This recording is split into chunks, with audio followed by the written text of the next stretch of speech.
NFL Network. Wagertainment for every fan. Get sports betting tips from the best in the game. Available on the Odyssey app and our sister station 650 The Bet. Sports Radio 610 presents Seth Payne and Sean Pendergast. We coming to H time. Let's get the work in, man. Let's go. Great day, great day. Oh, give me some juice, baby. Hey, what's happening, everybody? Happy Tuesday to all of you. Nice to be with you. Appreciate you getting up with us. We are with you till 10 a.m. this morning.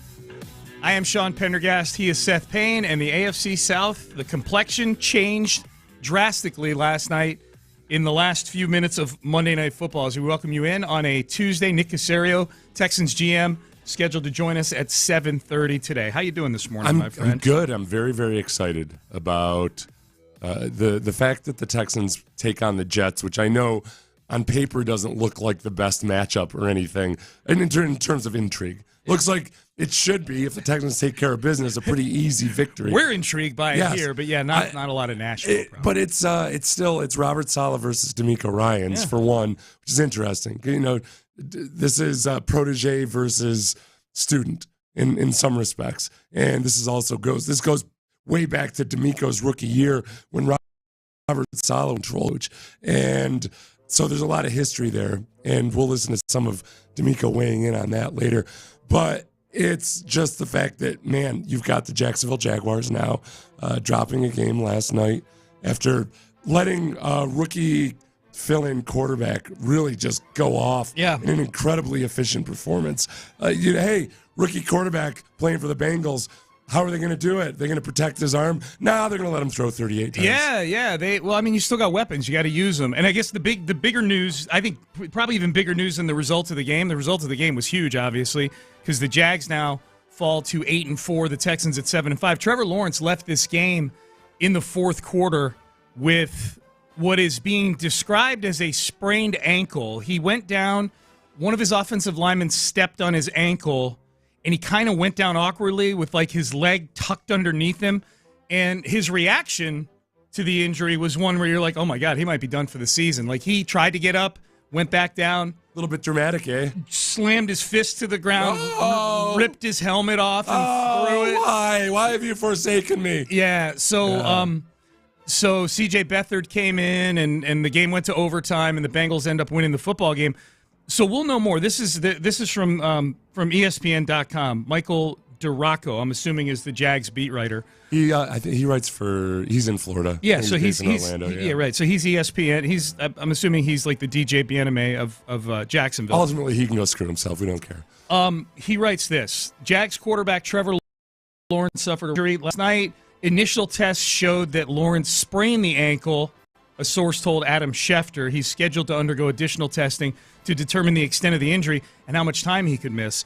So as far as what that means, like at a bare minimum, it means if Trevor Lawrence plays, he's going to be gimpy because he had to be helped off the field. Yeah. Do they not have a cart in Jacksonville? He was on the field forever. And then they not only had two guys walking him off the field to the sideline, the same two guys walked him down the tunnel. Yeah. They had two guys walking him into the back. He just wanted to be sure that Can they not afford a cart in Jacksonville? He didn't want to go out that way. I know, look at him. It's like the longest walk ever.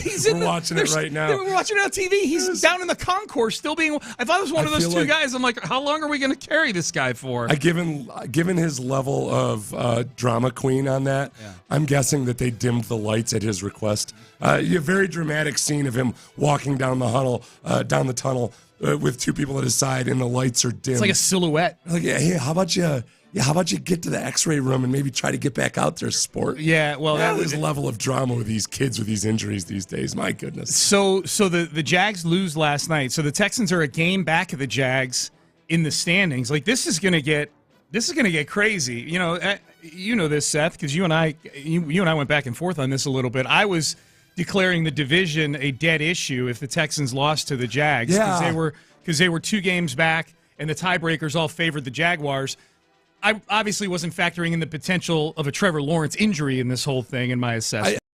I guess that I was curious about, where I was a little bit surprised that you were so adamant that all was lost if the Texans lost to the Jaguars, is that it's not like the Jaguars have been such a dominant team. Mm-hmm. It's not like they're steamrolling over everybody. True. So in this year where there's so much parity, and where, Trevor Lawrence hasn't looked like an incredible quarterback. I'm not taking anything away from the way he played versus the Texans. He's very good. But he hasn't been an incredible quarterback. So even whether he was healthy or not, I don't see where there's any level of certainty about how this thing's going to play out over the last few games. Yeah, but now especially. One game into the rest of the season after that game, you're right. Even if Trevor Lawrence doesn't get hurt, your take is valid on that because they let the Bengals with Jake Browning not only hang around but win the football game last night. The next 2 games for the Jags, at Cleveland and against Baltimore. So if the Texans are going to get back in this thing, the next 2 weeks is the time to do it because their remaining schedule is very favorable. But this week you have a Jets team that doesn't know who they're starting at quarterback yet. There were reports out of New York yesterday that Zach Wilson was getting ready to pull a Brock Osweiler if they asked him to start this week, that he was, quote, reluctant to start. Saleh denied that. Saleh denied that story. Zach Wilson then, maybe in response to the story, went to Saleh and said, "Hey, coach, I want to play." Right. Rossini had a report earlier in the season that was immediately disproven. I can't remember what it was, but it was. I don't remember what it was, but I remember coming in and saying to you, like, her reporting's gotten a little sketchy since she left the Worldwide Leader. Yeah, she's with the Athletic now. She had some report and then, like, within T-bump. Yeah. So. Yeah, these reports about how people feel are always sketchy to begin with. Even from credible reporters, it's like, okay, a guy feels a certain way. Yeah. Either way, the Jets don't know who they're starting at quarterback yet for this game against the Texans on Sunday. Just by way of illustration of showing you the Jaguars and their level of dominance or lack thereof, they've scored an average of 2.2 points more than their opponents this year. No, they play a lot. You take a team like Dallas, San Francisco, Baltimore, they're all double digits on average more than their opponents. Who's 6-6. Buffalo averaged 8.4 points more than their opponents. Right. No, it's a fair take. My take on the division being lost was more based on all the computers and the percentages and things like that. Either way, the Texans are very much back in the hunt here in the AFC South, waking up this morning. That's exciting. The division is not something I was counting on. Like, I was just focused on all these wild card teams, and now the Jags go to Cleveland. And I think, I know the thing with Cleveland is complicated because you got the first-round pick. I don't think at all about this first-round pick now, this Cleveland first-round pick when it comes to rooting interest. My whole focus on Cleveland is they are one of the 7-5 teams that you're tied with right now in the postseason.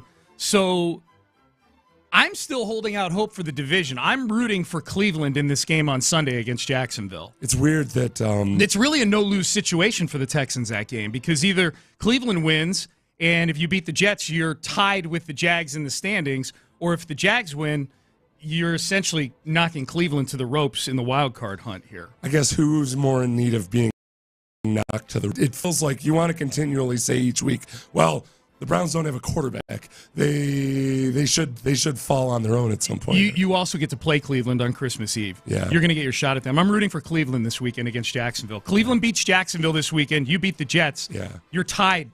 And in theory, at some point, Cleveland's defense isn't going to be able to just hold up and do it all on their own. In theory. It happened against Denver last week. Yeah, I know. So it's just a matter of... And the Rams this week. So I'd rather have the Jaguars knocked down as much as possible. I would too. I'm rooting for Cleveland this weekend. Then the Jags still have to play Baltimore also. So this is crazy. A division race that looked very unlikely for the Texans after that Jacksonville game. You could get to week 15 and be in the lead in the division. Especially if Trevor Lawrence is either gimpy, which he will be if he plays, or out, and they have to rely on C.J. Beathard against that Cleveland defense? I'm looking at the Browns just by way of remember that anything can happen. Yes, theoretically it's happening because they've lost their last two. Their two previous victories were versus the Ravens and the Steelers. Yeah. It's a weird, fluky, strange situation in Cleveland. Yep. They should be the darlings of the NFL fan base. Like, they should be the plucky underdogs that people are rooting for. But I feel like ever since they sold their soul to trade for Deshaun Watson, nobody wants to hear it. That's true. Yeah. It's true. Like, you should look at the Browns and say, wow, if you like old school football, if you like dominant defense, you should be rooting for them, but nobody feels like it. No. D'Amico Ryans met with the media yesterday. He confirmed what everybody's fear was. Tank Dell, done for...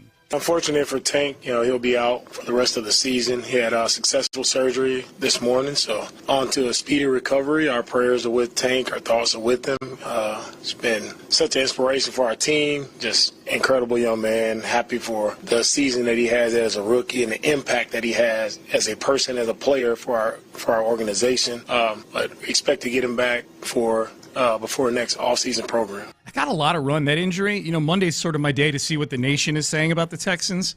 That injury got a lot of attention around the league yesterday. Yeah. Well, people love Tank Dell because that's an underdog you can get with. That's true. For one, unlike the Cleveland Browns. Yes, the battered and beaten down Houston Texans, who Browns fans would be the first to point out that, like, hey, the Texans weren't actually down bad all that long. It felt like longer, though. I know, but if the Bills, Browns, some of these teams that go over a decade without going to the playoffs. Dude, a decade, 20 years. Yeah, 2 decades. So did the Browns have 2 decades? Well, the Bills did. The Bills went a long time without I was just lumping those two together. Yeah, the Browns didn't have 2 decades. Yeah. But, there's that. Then there's the fact that he was in blocking on goal line, which people still aren't happy about. I tend to be of the ilk where, like, it's football. You want to play football or not? Tank Dell wants to play football. I went back. Sorry, you guys are all too soft, but Tank Dell wants to play football. So I went back and I watched the condensed version of the game yesterday afternoon, and I watched that play no fewer than 10 times. Yeah. And on that play, if people haven't rewatched it, which I could understand not rewatching it because you don't want to relive the Tank Dell injury. But you don't really see the ugly part of the injury. You don't, but just being reminded of it. Comes in motion. He's lined up out wide, comes in motion before the snap, and then kind of makes sort of a diagonal cut to get inside, get in all the clutter to try to block. And there's a corner standing out there. I'm like, why couldn't you just have run outside and just block that corner and make it look good? You know what I mean? But Tank's not built that way, man. He's really supposed to. He's doing what he's supposed to do. He's not wired that way. Yeah. Yep. Unfortunately, a couple other injuries significant for the Texans. You see, Justin Simmons is out for a couple of weeks. It's a shame. Texans play the Titans in 2 weeks. He'll be missing that game with a knee injury. Okay. So he's their best player. I wonder, too, let's see. The old theory last year was that when the 49ers would play a team, it wasn't a theory. After the 49ers would play a team, the next week, that team every single week lost. Yeah. The only time it didn't happen was when the Chiefs had a bye the next week. Yeah. 0-15. Yeah, they were 0-15. So the theory part of it would be that, wow, the 49ers beat teams up and they're all banged up the next week. The Texans in the first half of the season, when I checked this, it didn't play out that way. But I'm going to go ahead and credit the Texans with weakening, basically loosening the lid on Trevor Lawrence. I like it. Yeah. Loosening the lid. Mm-hmm. He was one of those salt shakers that just pick it up and hey, who did this? It kind of broke the seal on his ankle, and then it ended up getting injured last night. There you go. All right, we're off and running on a Tuesday. Nick Caserio, Texans GM, going to join us at 7:30 on the show. A lot to get into with Nick today. We got some leftovers from the Denver game. This shift through some of the leftovers, including both one of C.J. Stroud's teammates as well as his head coach talking about the edginess, the skirmish that C.J. Stroud got into with Singleton from the Broncos. We have that for you and a whole lot more leftovers from Denver next. But first, that's a leftover right there. That's a leftover that we took out of the fridge and we threw away. That's me snoring right there. Don't do that anymore. Thanks to Dr. Ben Salento at Texas Sinus and Snoring. He's an awesome sleep doctor. Great dude. Awesome sleep doctor. Fixed my snoring, fixed my sleep. If you snore, especially if it's 6:15 in the morning and you're either driving in or you're just getting up, you're super tired. If you have sleep issues, that's not going away. You're going to feel this way every day for the rest of your life. I don't even care how good a shape you're in. When you don't get good sleep, it has a really bad ripple effect. Dr. Ben Salento can fix that sleep for you like he did for me. Just give him a call. Stop procrastinating. If you have sinus issues, allergy issues, he can help you with that as well. 346-413-9313. That's 346-413-9313. You can visit him online at drbensalento.com.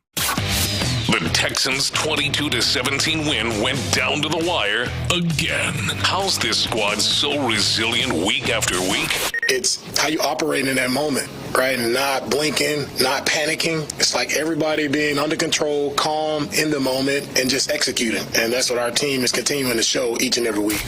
Insider access, exclusive content. Sports Radio 610. The Texans play here.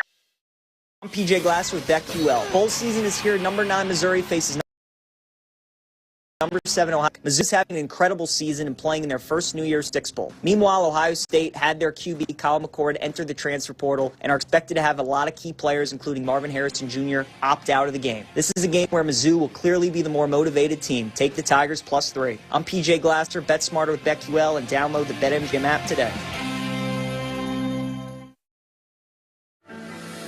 At Grainger, we're for the ones who specialize in saving the day and for the ones who've mastered the art of keeping business moving.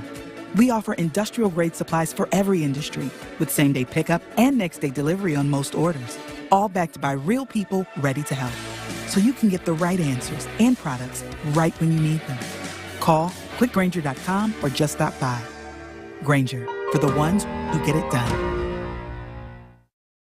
Today, we're all looking for ways to cut our monthly spending without cutting corners. When you become a Blue Cross and Blue Shield of Texas member, you get a partner who's by your side, helping you get more out of your coverage. See if you qualify for financial help, which could lower your monthly payments to $0. Enroll today at shopbluetx.com or call 1-888-672-BLUE. For over 90 years, Blue Cross and Blue Shield has been here with a variety of plans to fit your needs and budget. And as a member, you'll have access to quality health care and benefits like telehealth and emotional well-being programs. Enrollment is happening now.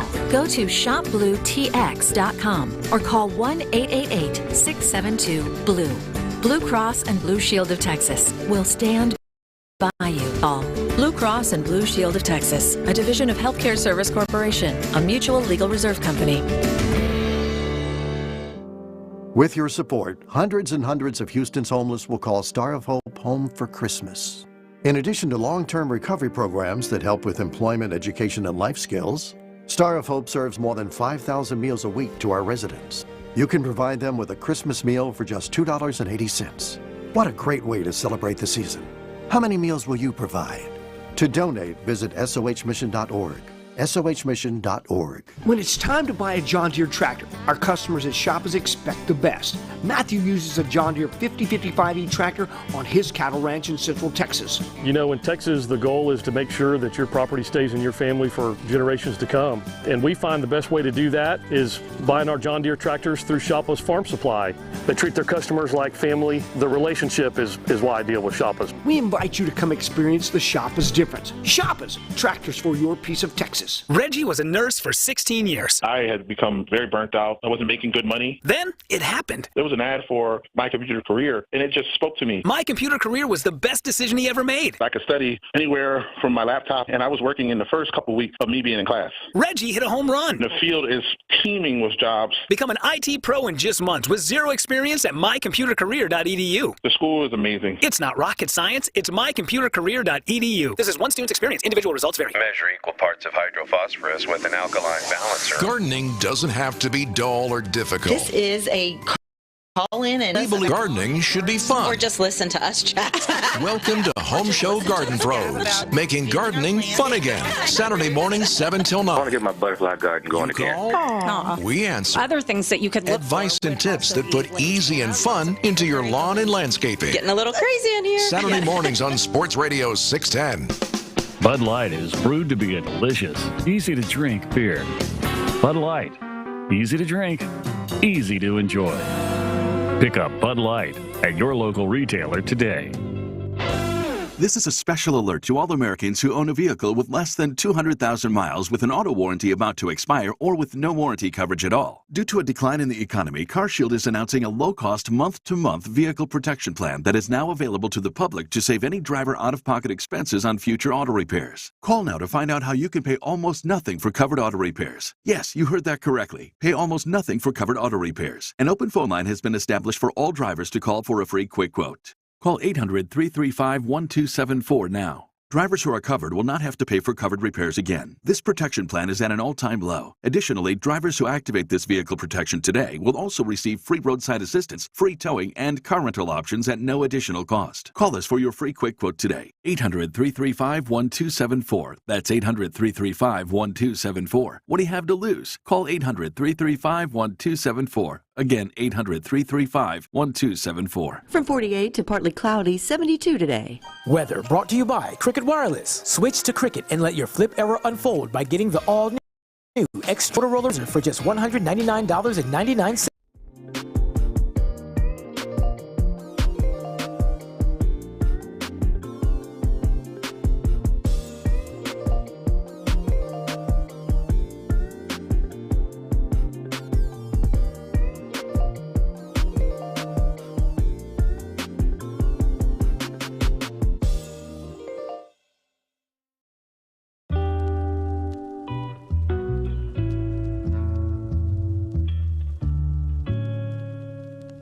Presents Payne and Pendergast.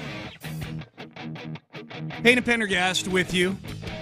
Good to be with you on a Tuesday. They just showed a graphic on TV. Ooh, what was it? It was Jake Browning last night. 32. The Browning rifle. I knew he. I watched the game. The Bengals beat the Jags last night, and so the Bengals are still hanging around. They're 6-6. They're a game back of all these 7-5 teams. Yeah. But he was 32 of 37 last night for 354 yards. He's one of 5 quarterbacks in the history of the league to throw for over 350 yards in a game where he completes at least 85% of his passes. Okay. 32 of 37. With 2 drops. Right. So it was, so it could have been 34. The other quarterbacks are Lamar Jackson, Drew Brees, Peyton Manning, and Rich Gannon. Ooh, that's pretty good. Those are all, well, other than Brees, all former MVPs. I am now a connoisseur, having watched both Deshaun Watson and C.J. Stroud, of a lot of these stats where they'll say, only these quarterbacks have done it. And a lot of times, this is what you have to be careful. They'll list like a Drew Brees, a Peyton Manning, and then like a C.J. Beathard or something like that. You gotta be mindful for the Gardner Minshew effect. Remember Gardner Minshew was doing a lot of things. Yeah, he was a guy that was listed in a lot of them. No quarterback has done this since this, that, and the other thing. And then all of a sudden, you're a few years later, you're like, oh, Gardner Minshew is listed now with those guys. Yeah. So it's a different era. We saw Will Levis come out and have an incredible debut and then fall quickly back to earth and now maybe stabilize a little bit. Yeah. But I don't think Jake Browning is the next Peyton Manning, but it's a situation to monitor. He was our best friend last night. He beat the Jacksonville Jaguars. There is something to be said for just any quarterback at all, whether it's Nick Foles or whomever else, that if they come in with only a few games left in the regular season, the rest of the league doesn't have time to catch up to it, or know what his tendencies and weaknesses are. Yeah, he was really good last night. And by the way, the Bengals play practically all of the teams that the Texans are in the wild card mix with right now throughout the rest of the season. So Jake Browning could be our best friend before this is all over. Who knows? The Texans beat the Broncos on Sunday. One of the big moments in that game was C.J. Stroud on a 4th and 2. Flag goes down for illegal procedure, and in the process, Alex... And that's important because it's 4th and 2. The Texans are going for it. Yeah. There's a false start by Laramie Tunsil, who I don't know why he always does this. Right. But he does. He does. So at that point, presumably, Texans very might have just opt field goal. Sure they would. 4-point difference in the game there. Yep, absolutely. Yeah, right. And so instead, Alex Singleton, the linebacker for the Broncos, kind of shoves keeps CJ going Stroud. after CJ. Shoves him, keeps running after him. Yep. Shoves him. And instead of CJ walking away from it, CJ turns around, gets right up in his face. Yeah. Singleton stays angry, shoves CJ Stroud. With the official right there. With the official looking him in the eye. It was one of the dumbest things I've ever seen on a football field. Yeah. Given everything they're doing to protect quarterbacks these days, this was honestly, I've seen a lot of stupid things. I try not to say dumbest thing I've ever seen. This might have been the dumbest thing ever. It's in the mix for sure. Flag goes up. The false start by Laramie Tunsil gets treated like it never happened because of this personal foul. And we know what happens. The Texans go on to score a touchdown there. Dameon Pierce scores a touchdown. Texans go on to win 22-17. But CJ getting up in Singleton's face was a pretty cool visual. Like CJ was walking the walk. He's talked the talk before about you're not coming into our building and we're not going to lay down for anybody and we're not going to let you roll over us. And his teammates like that. His coaches like that. Here was Jonathan Grenard yesterday in his media session talking about the altercation between Singleton and C.J. Stroud. Yeah. CJ, and as you mentioned, I mean, even as far as back there in OTAs, with him making certain throws, and we got our compete period where the ones are going against ones, and, we're talking. I mean, you got Petrie out there talking, you got Jimmy out there talking. CJ not finna back down at all. I mean, I didn't see that. I didn't even expect that coming out from him at all. So to see him doing it was not a surprise at all for me. To see him getting back in Buddy's face, I can't remember, was it 49 or something like that, or 47? Singleton, right? Yeah. To see that, I mean, I wasn't surprised at all. I mean, CJ is a dog, but you're not finna come here. I mean, we grown men, and we're not finna come here and just stand for anything.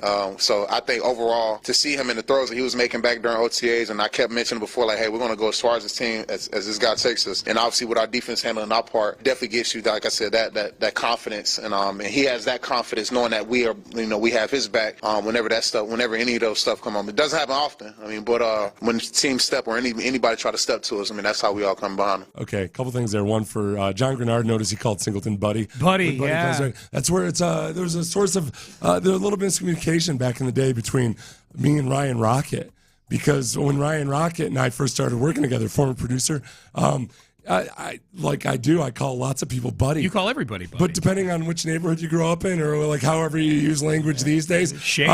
Some people use buddy as shade, right? And not back in my hood back in the day. No. So I had no idea. Ryan Rocket, for the first few weeks he was working with me, he was like, "What the hell's this guy's deal? Yeah, these guys call me buddy like he's like Seth's hazing me. I think, yeah. For me, it's like a term of endearment. Right. So there's that.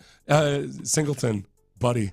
Yeah, buddy. And also, the whole part about this that I liked was Grenard talking about kind of going back and forth in practice and everything. You hear that a lot.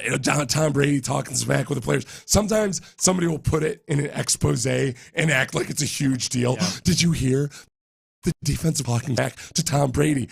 And the guys on the Patriots are like, yeah, he's kind of a D-bag. Yeah. Like he talks right back. Right. That's all part of the deal. But it's ironic, given that Russell Wilson was out there too. Remember these stories I believe and I think are true. They used to have to tell the defensive guys on the Legion of Boom to back off on some of the smack talk to Russell Wilson because poor fragile Russ couldn't handle it at dork. Whereas meanwhile, CJ, like if CJ had been playing back when the Legion of Boom was there, him and Richard Sherman would have been going back and forth perfect at it. For that time. Like bow up. Yeah. Yep. Bow up to Buddy. Yeah. That's what he'd say. Meanwhile, we got Russell Buddy Wilson over there on the other side of things. Bow up to Buddy sounds like some kid's book. I saw. So the other thing was I saw this on social media as a reply to some of the things that I tweeted during the game. Yeah. People claiming that CJ baited Singleton. Like, no, there wasn't a single damn thing. CJ turned around. He's entitled to the space that he's in. Right. And Singleton just kept coming.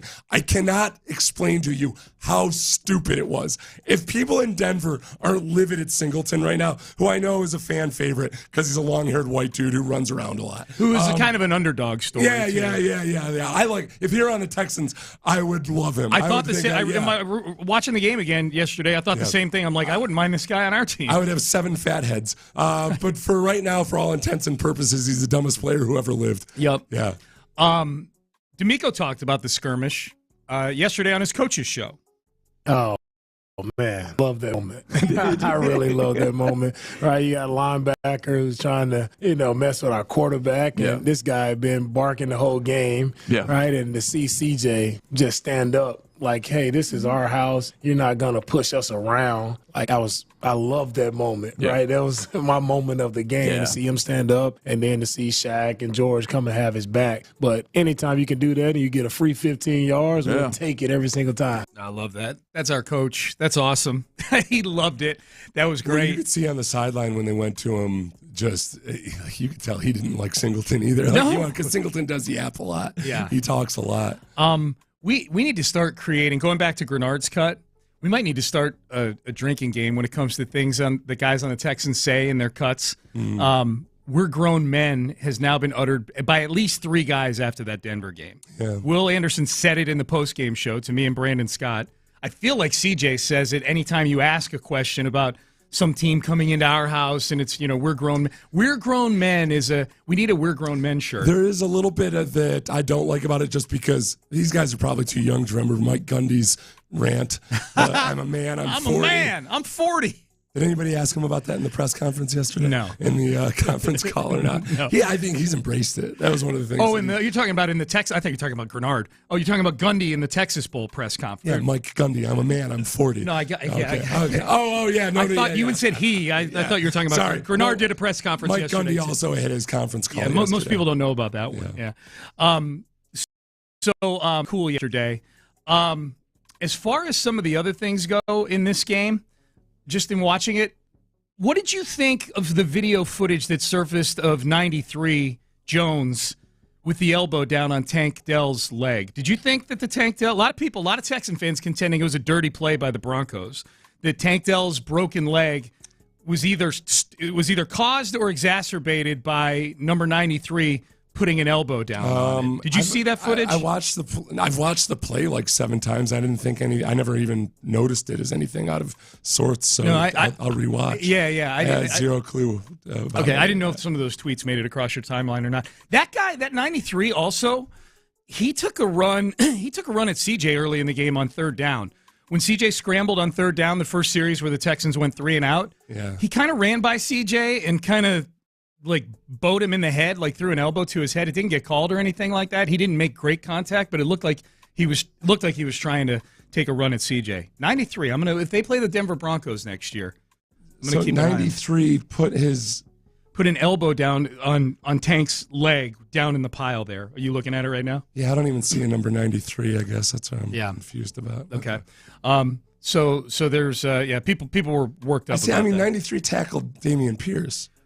Right, but there's his elbow winds up on Tank's leg. Okay. It's not important. I just didn't know if you'd seen it or not. And seen all the reaction to it. The Texans, I went back and looked. And I'm sorry. So to Tank Dell's leg. Yeah. Okay.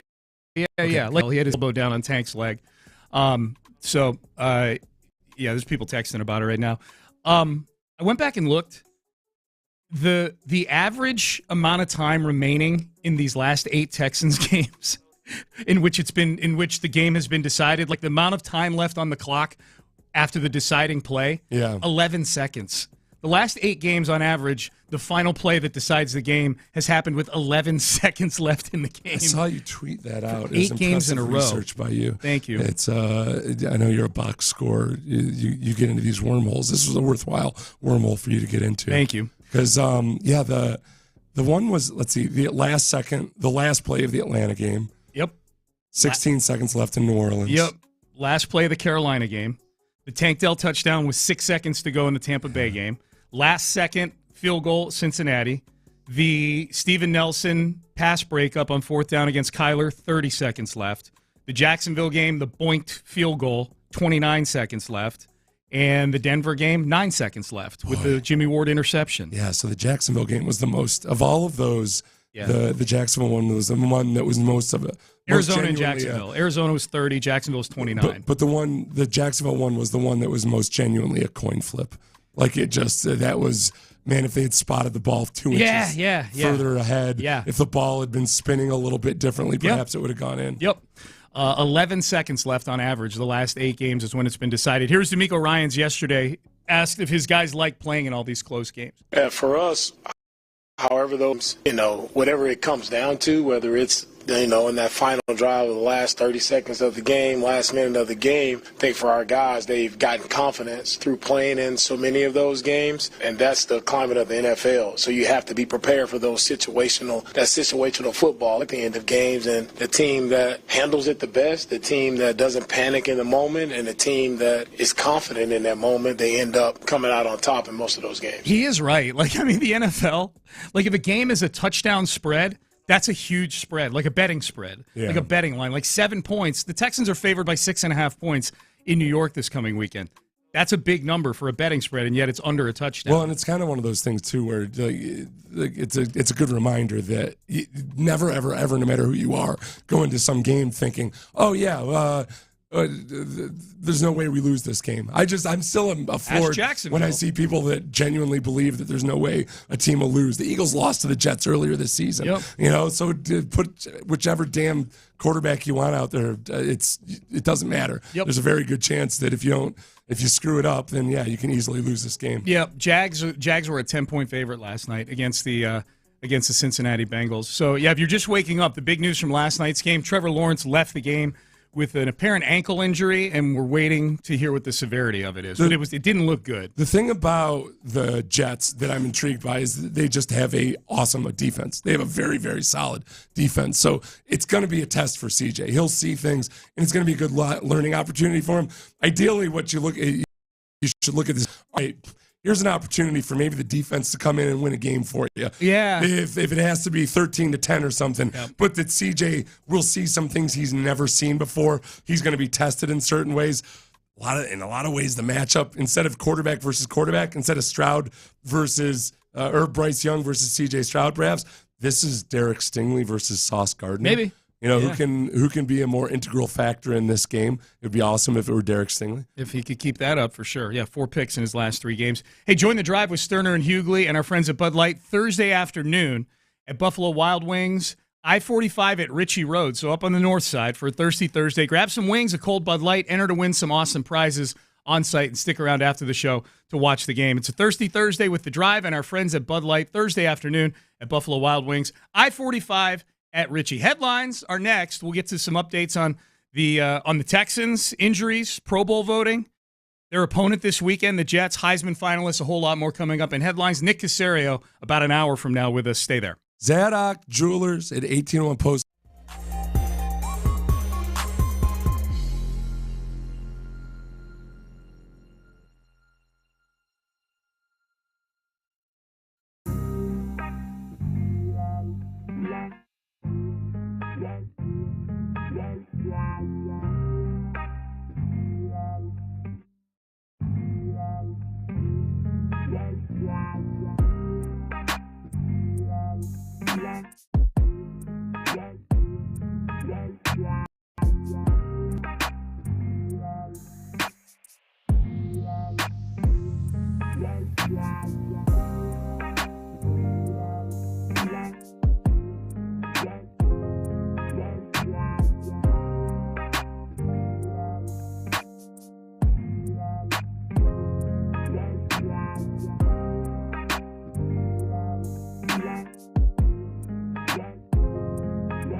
10 presents Payne and Pendergast. Payne and Pendergast with today's headlines. All right, let's get into it. Headlines today. Nick Caserio, Texans Executive Vice President and GM, joins us at 7:30 today on the show. Here was DeMeco Ryans giving the update on wide receiver Tank Dell yesterday. Yeah, unfortunate for Tank. He'll be out for the rest of the season. He had successful surgery this morning, so on to a speedy recovery. Our prayers are with Tank. Our thoughts are with him. It's been such an inspiration for our team. Just incredible young man. Happy for the season that he has as a rookie and the impact that he has as a person, as a player for our organization. But expect to get him back for before the next offseason program.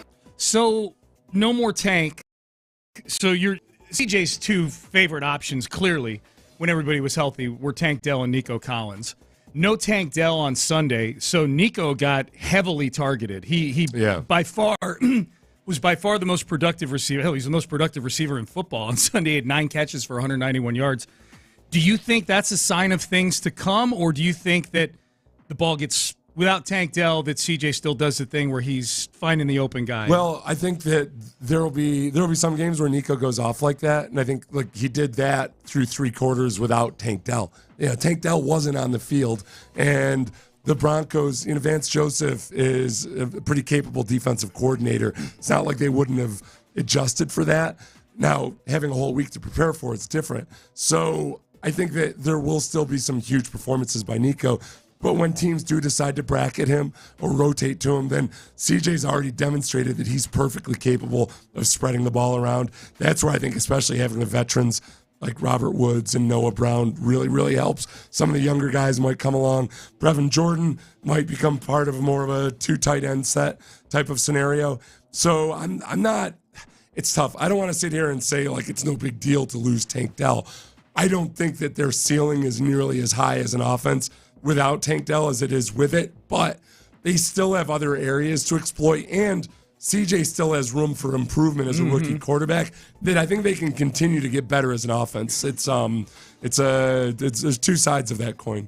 One quick update here, one tiny little sign of progress, and this is more about the profile of the team, and I guess to a degree about the performance of the team, because this wouldn't be happening if CJ wasn't having a great season. He is 2nd overall in fan voting for the Pro Bowl right now. Oh, really? Overall.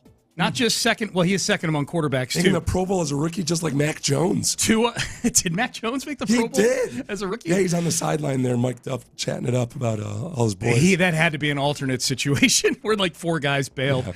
Yeah. Tua, C.J. Stroud, Christian McCaffrey, Tyreek Hill, Travis Kelce. Those are your top 5 vote getters. C.J. Stroud is getting more votes than Taylor Swift's boyfriend right now. I got confused for a moment. I thought those were all quarterback candidates. No. Okay. Top 5 overall. What percentage does fan voting count now these days? No idea. I think it's a 1/3. Yeah.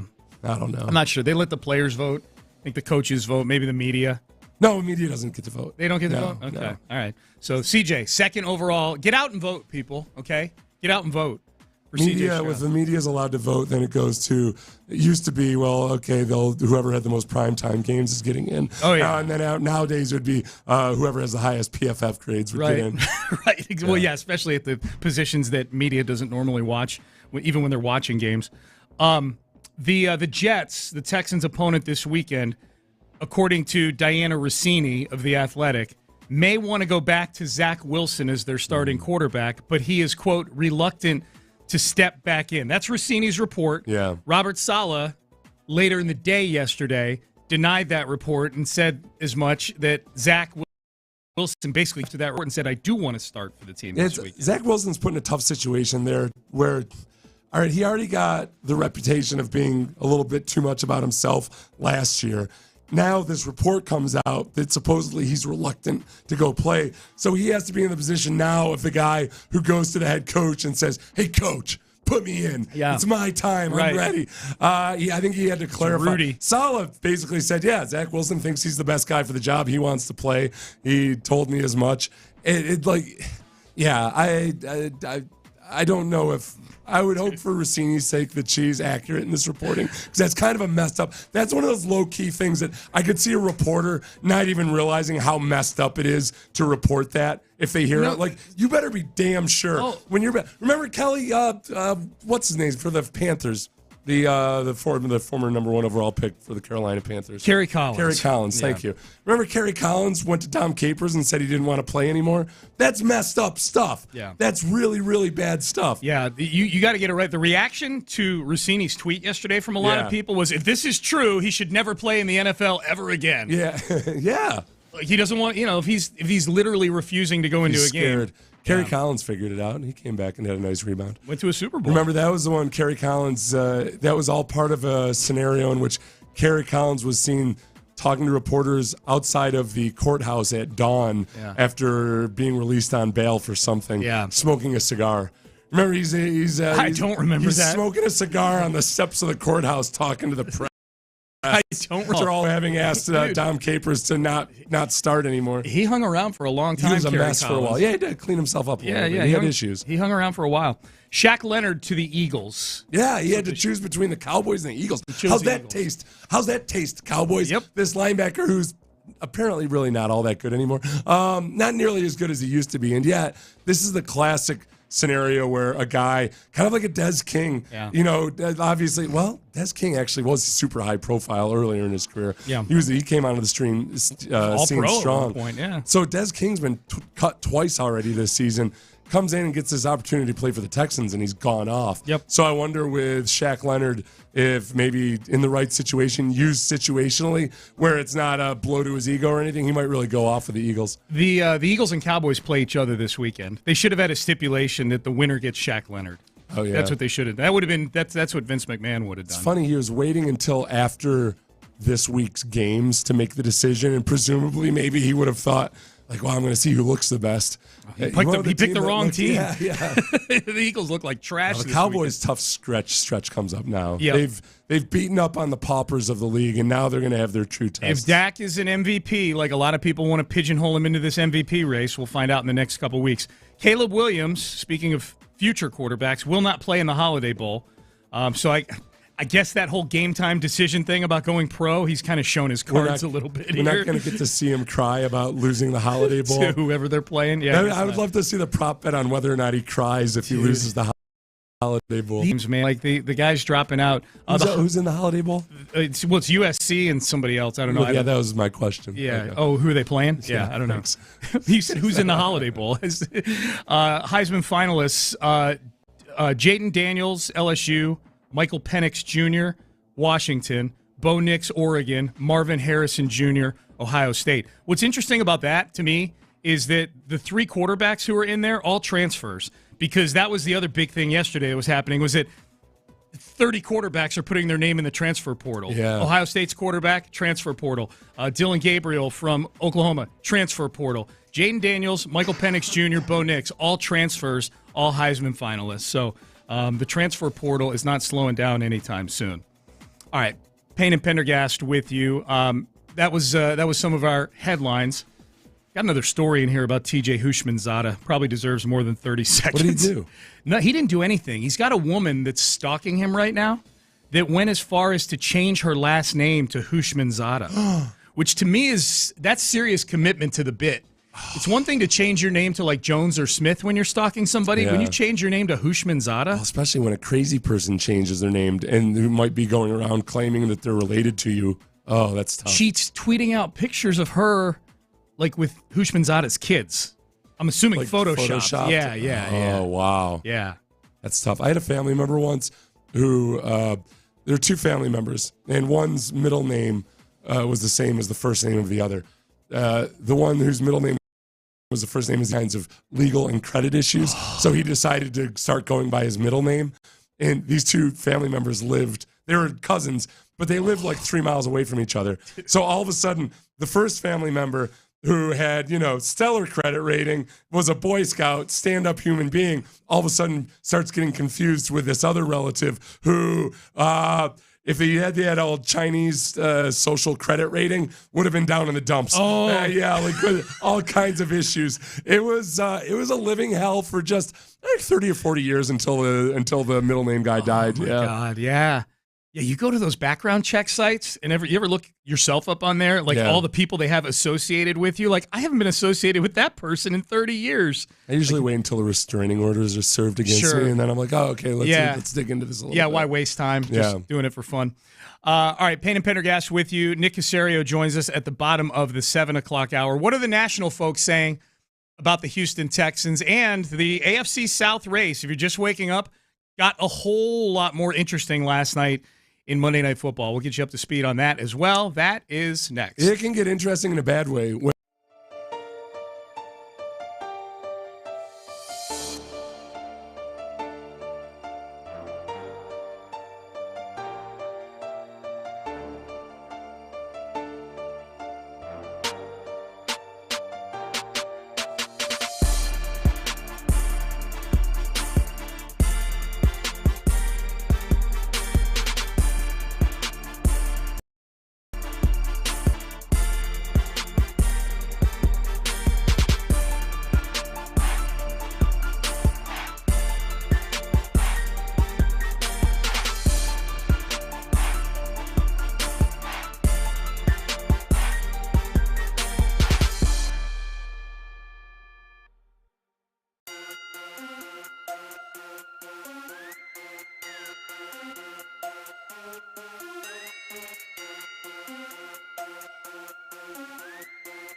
Sports Radio 610 presents Payne and Pendergast. All right, Payne and Pendergast with you. We head into the 7 o'clock hour. Nick Caserio is going to join us at the bottom of the hour. A lot of stuff to get into with the Texans GM.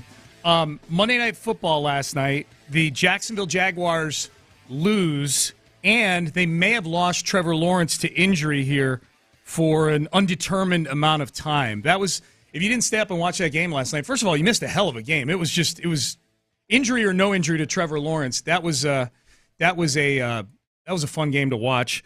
The Bengals actually moved the ball really, really effectively. Big time, yeah. So whether that was just a new quarterback with no film on him yet, having success. Okay, did you see, you and I are watching the highlights in studio right now. Did you see that play, that the throwback to Tyler Boyd, and he throws an interception? Yeah. I mean, Jake Browning's been dealing that was in the fourth quarter. It was almost one of those ones where you feel like, yeah, Jake Browning's been dealing, and it feels like, well, we got to whip this trick play out. We worked on this all week long. Yeah, we got to do it now. When Jake Browning would be dealing. Yeah, we thought we'd need to use this to cobble some yardage together. Anyways, so yeah, the Bengals made a really sketchy play call late in this game. If Trevor Lawrence comes back and plays this season, depending on how bad this sprain is, that's going to hurt him, I think, more so than a lot of quarterbacks.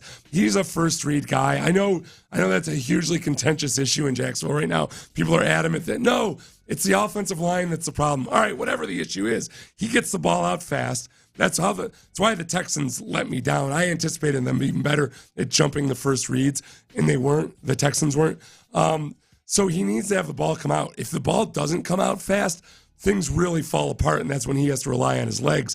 If he doesn't have the legs, if he's hobbling around, and he's already a long strider to begin with, I think that really hurts them. Well, we've got we've got some data to go off of with that. He had a knee injury earlier this year. Yeah. That he played through, and the offense was not good. Yeah, that was right. The two games, the game before the Texans game and the Texans game themselves, was where it looked like his knee was finally right. They started using his legs more. They started doing that. So, yeah, if he's banged up right now, that makes them much more of a mediocre team. Yep, so the Jags lose last night in overtime to the Bengals, 34-31. Trevor Lawrence injured in the game. We're waiting to hear. It's been reported it's a sprained ankle. Now it's just a question of how sprained the ankle is. Yeah. And we'll learn more about that today. But the Jags have of the remaining 5 games, their 2 hardest games that they have left at Cleveland and home for Baltimore are the next 2 weeks. So door has been more than cracked open here for the Texans to not only make the postseason, but maybe get back in this division race. In the standings, they are 1 game back of the Jags right now. They're 7-5. The Jags are 8-4. By the way, quick question on the text page. I've seen this a lot from people because there's 4 7-5 teams right now, seeded 5 through 8 in the AFC. Pittsburgh, Cleveland, Indianapolis, and then the Texans are still the 8 seed. And a lot of people are asking, why is Pittsburgh ahead of the Texans? The Texans beat Pittsburgh. That'll come into play if it's just the 2 of them tied with each other. But when you've got 3 or 4 or 5 teams all with the same record, the tiebreakers get super confusing. And there's a ranking of tiebreakers where basically the Colts have a tiebreaker over the Texans. The Steelers have a tiebreaker over the Colts. Yeah. But the ranking of the tiebreaker that the Texans have over the Steelers, you're illustrating my point. Matchup isn't as high as the one the Steelers have over the Colts. Yeah, it's too complicated for radio. I would just say there's 5 games left. It's going to work itself out. The Steelers are going to be starting Mitchell Trubisky for at least a few games here coming up. I think the Steelers and the Browns are in for a day of reckoning here with their quarterback situations. I think eventually the fact that it's C.J. Stroud and Josh Allen sitting on the outside right now, and maybe Jake Browning, and that it's whoever's starting for the Steelers, whoever's starting for the Browns, and Gardner Minshew in the playoffs right now as wild cards. I think it's going to work itself out over the next 5 games. And the whole thing is, I mean, it's no matter how good your defense is, when your only opportunity to win becomes your defense scoring opportunistically, then teams realize, okay, all we have to do is play super versus team and win a low-scoring game, and that's just where it starts to. Yeah, the Browns have lost their last 2 games. Now the Browns have the Jaguars. The Browns have the Jaguars, then the Bears, the Texans, then the Jets and the Bengals. Okay, so it's not like they've got a murderer's row or anything. No. But yeah, they're. But it's Joe Flacco, so we'll see. We'll see. He makes everything interesting. That's the whole other part of it, though, too, is that, okay, if you're the Browns, you got to win by being opportunistic on defense. Offenses know that. They're going to be super careful with the ball. Meanwhile, you've got Joe freaking Flacco, who's never been careful with the ball. I swear. Lost the game for him. I don't know why I don't know why Joe Flacco would be the guy at any point for any of these teams. You won a Super Bowl, Seth. Yeah, I know. Just telling you. I know. Back when he had an incredible arm that could do fantastic things for one stretch of games. Yeah. But yeah, he's not careful with the ball. That Cleveland defense is cracking now, too. Yeah. They gave up 29 to the Broncos 2 weeks ago, and they gave up, 33, 36 to the Rams this weekend? It's really, really, really hard. Having been, the expansion year for the Texans, I think we had an actually potentially really solid defense that year. You can only do so much when the offense is going 3 and out. Yeah, you're on the field all the time. Yeah, absolutely. What are the national media saying about the Texans? Mike Sando, in his column, points out that the Texans have the best percentage, and I saw this on ESPN too, of all the teams that are non-division leaders right now, the Texans have the highest percentage chance of making the playoffs based on their schedule the rest of the way. 71% of Peter using. Peter King has C.J. Stroud in his top 5 for MVP, kind of. The voting for the MVP now, and Peter King votes on it, you do 1 through 5 now. It used to just be you vote for one guy.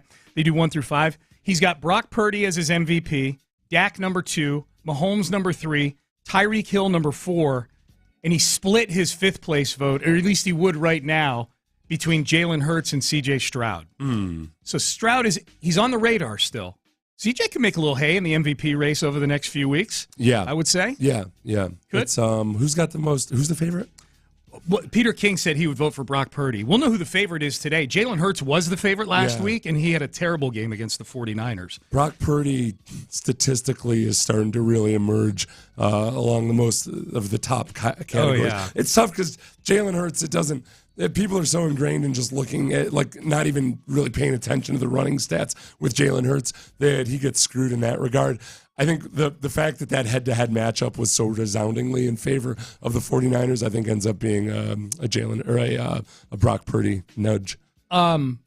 Peter King also says the Tank Dell injury was the most damaging injury to a contender in Week 13. Now, that was Monday's column before Trevor Lawrence's injury last night. I would submit if Trevor Lawrence is out for any extended period of time, that is a big blow to the Jacksonville Jaguars. Yeah. Kind of a drop-off from Trevor Lawrence to C.J. Beathard against these next couple teams. Yeah, because that's the uncomfortable conversation that you don't really want to have if you're a Texans fan is, okay, how much is this C.J. elevating and Dell into being premier guys versus, okay, how much is it that CJ's blessed to have a guy like Nico Collins and a guy like Tank Dell? Yeah, and I don't know the answer to that other than to say Tank Dell always gets wide open. That's all I know. What, though? But I don't know if that's – I understand what you're saying. Yeah. I think it's also important to note, though, that a lot of these toe tappers, he's not wide open. And it's not because Tank Dell's not really good. It's because people are anticipating these outs, and they're all over him, but CJ is putting the ball on him. Like, Tank Dell's average separation isn't as high as you expect it to be. My wish is that John Mechie starts looking like the second-round pick from 2022. Yeah. By the way, he had I saw the separation stats for the wide receivers. He had by far the most separation of any wide receiver for the Texans on Sunday. He just didn't get the ball very much. Yeah. He was, CJ was throwing it to Nico effectively. Houston's biggest annual college football event returns to primetime at NRG Stadium.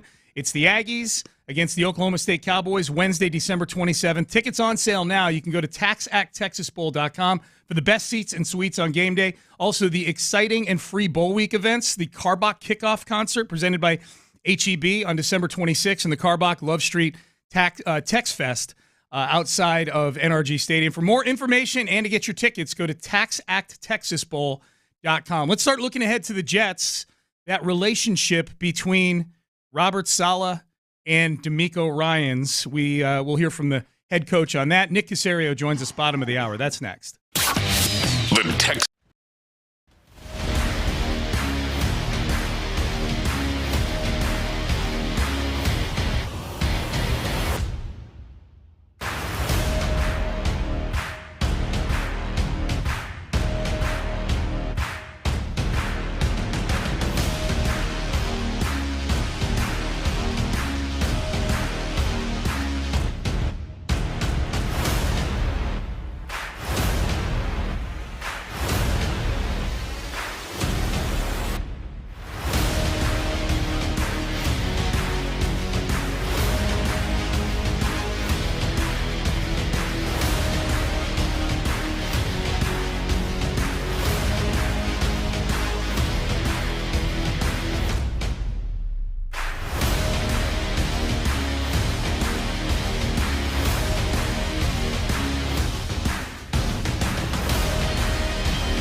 before you buy. Sports Radio 610 presents Payne and Pendergast. Payne and Pendergast with you. Here was DeMeco Ryans. We know there's a long relationship with Robert Saleh, the head coach of the New York Jets. They were on the staff together in San Francisco. Robert Saleh, when you hear DeMeco Ryans tell the story about how instrumental Saleh was in bringing DeMeco into the 49ers, he was a big part of that. Ultimately, DeMeco was Saleh's successor as the defensive coordinator in San Francisco. Both had great runs there, running the defense for Kyle Shanahan. Here was DeMeco Ryans on his coach's show last night on knowing Robert Saleh so well. It's funny you asked that. I was just in my office. I was starting to watch some of their tape, and I'm like, well, he probably is thinking. And it's like, DeMeco, don't overthink this. Just what you see is what you get. What you see is what you get, and I had to step away from it for a second, and I was like, it's not going to be about that. They know what we do. We know what they do. But at the end of the day, coaches aside, it's going to be about the players stepping up and making plays, and that's what it always comes down to.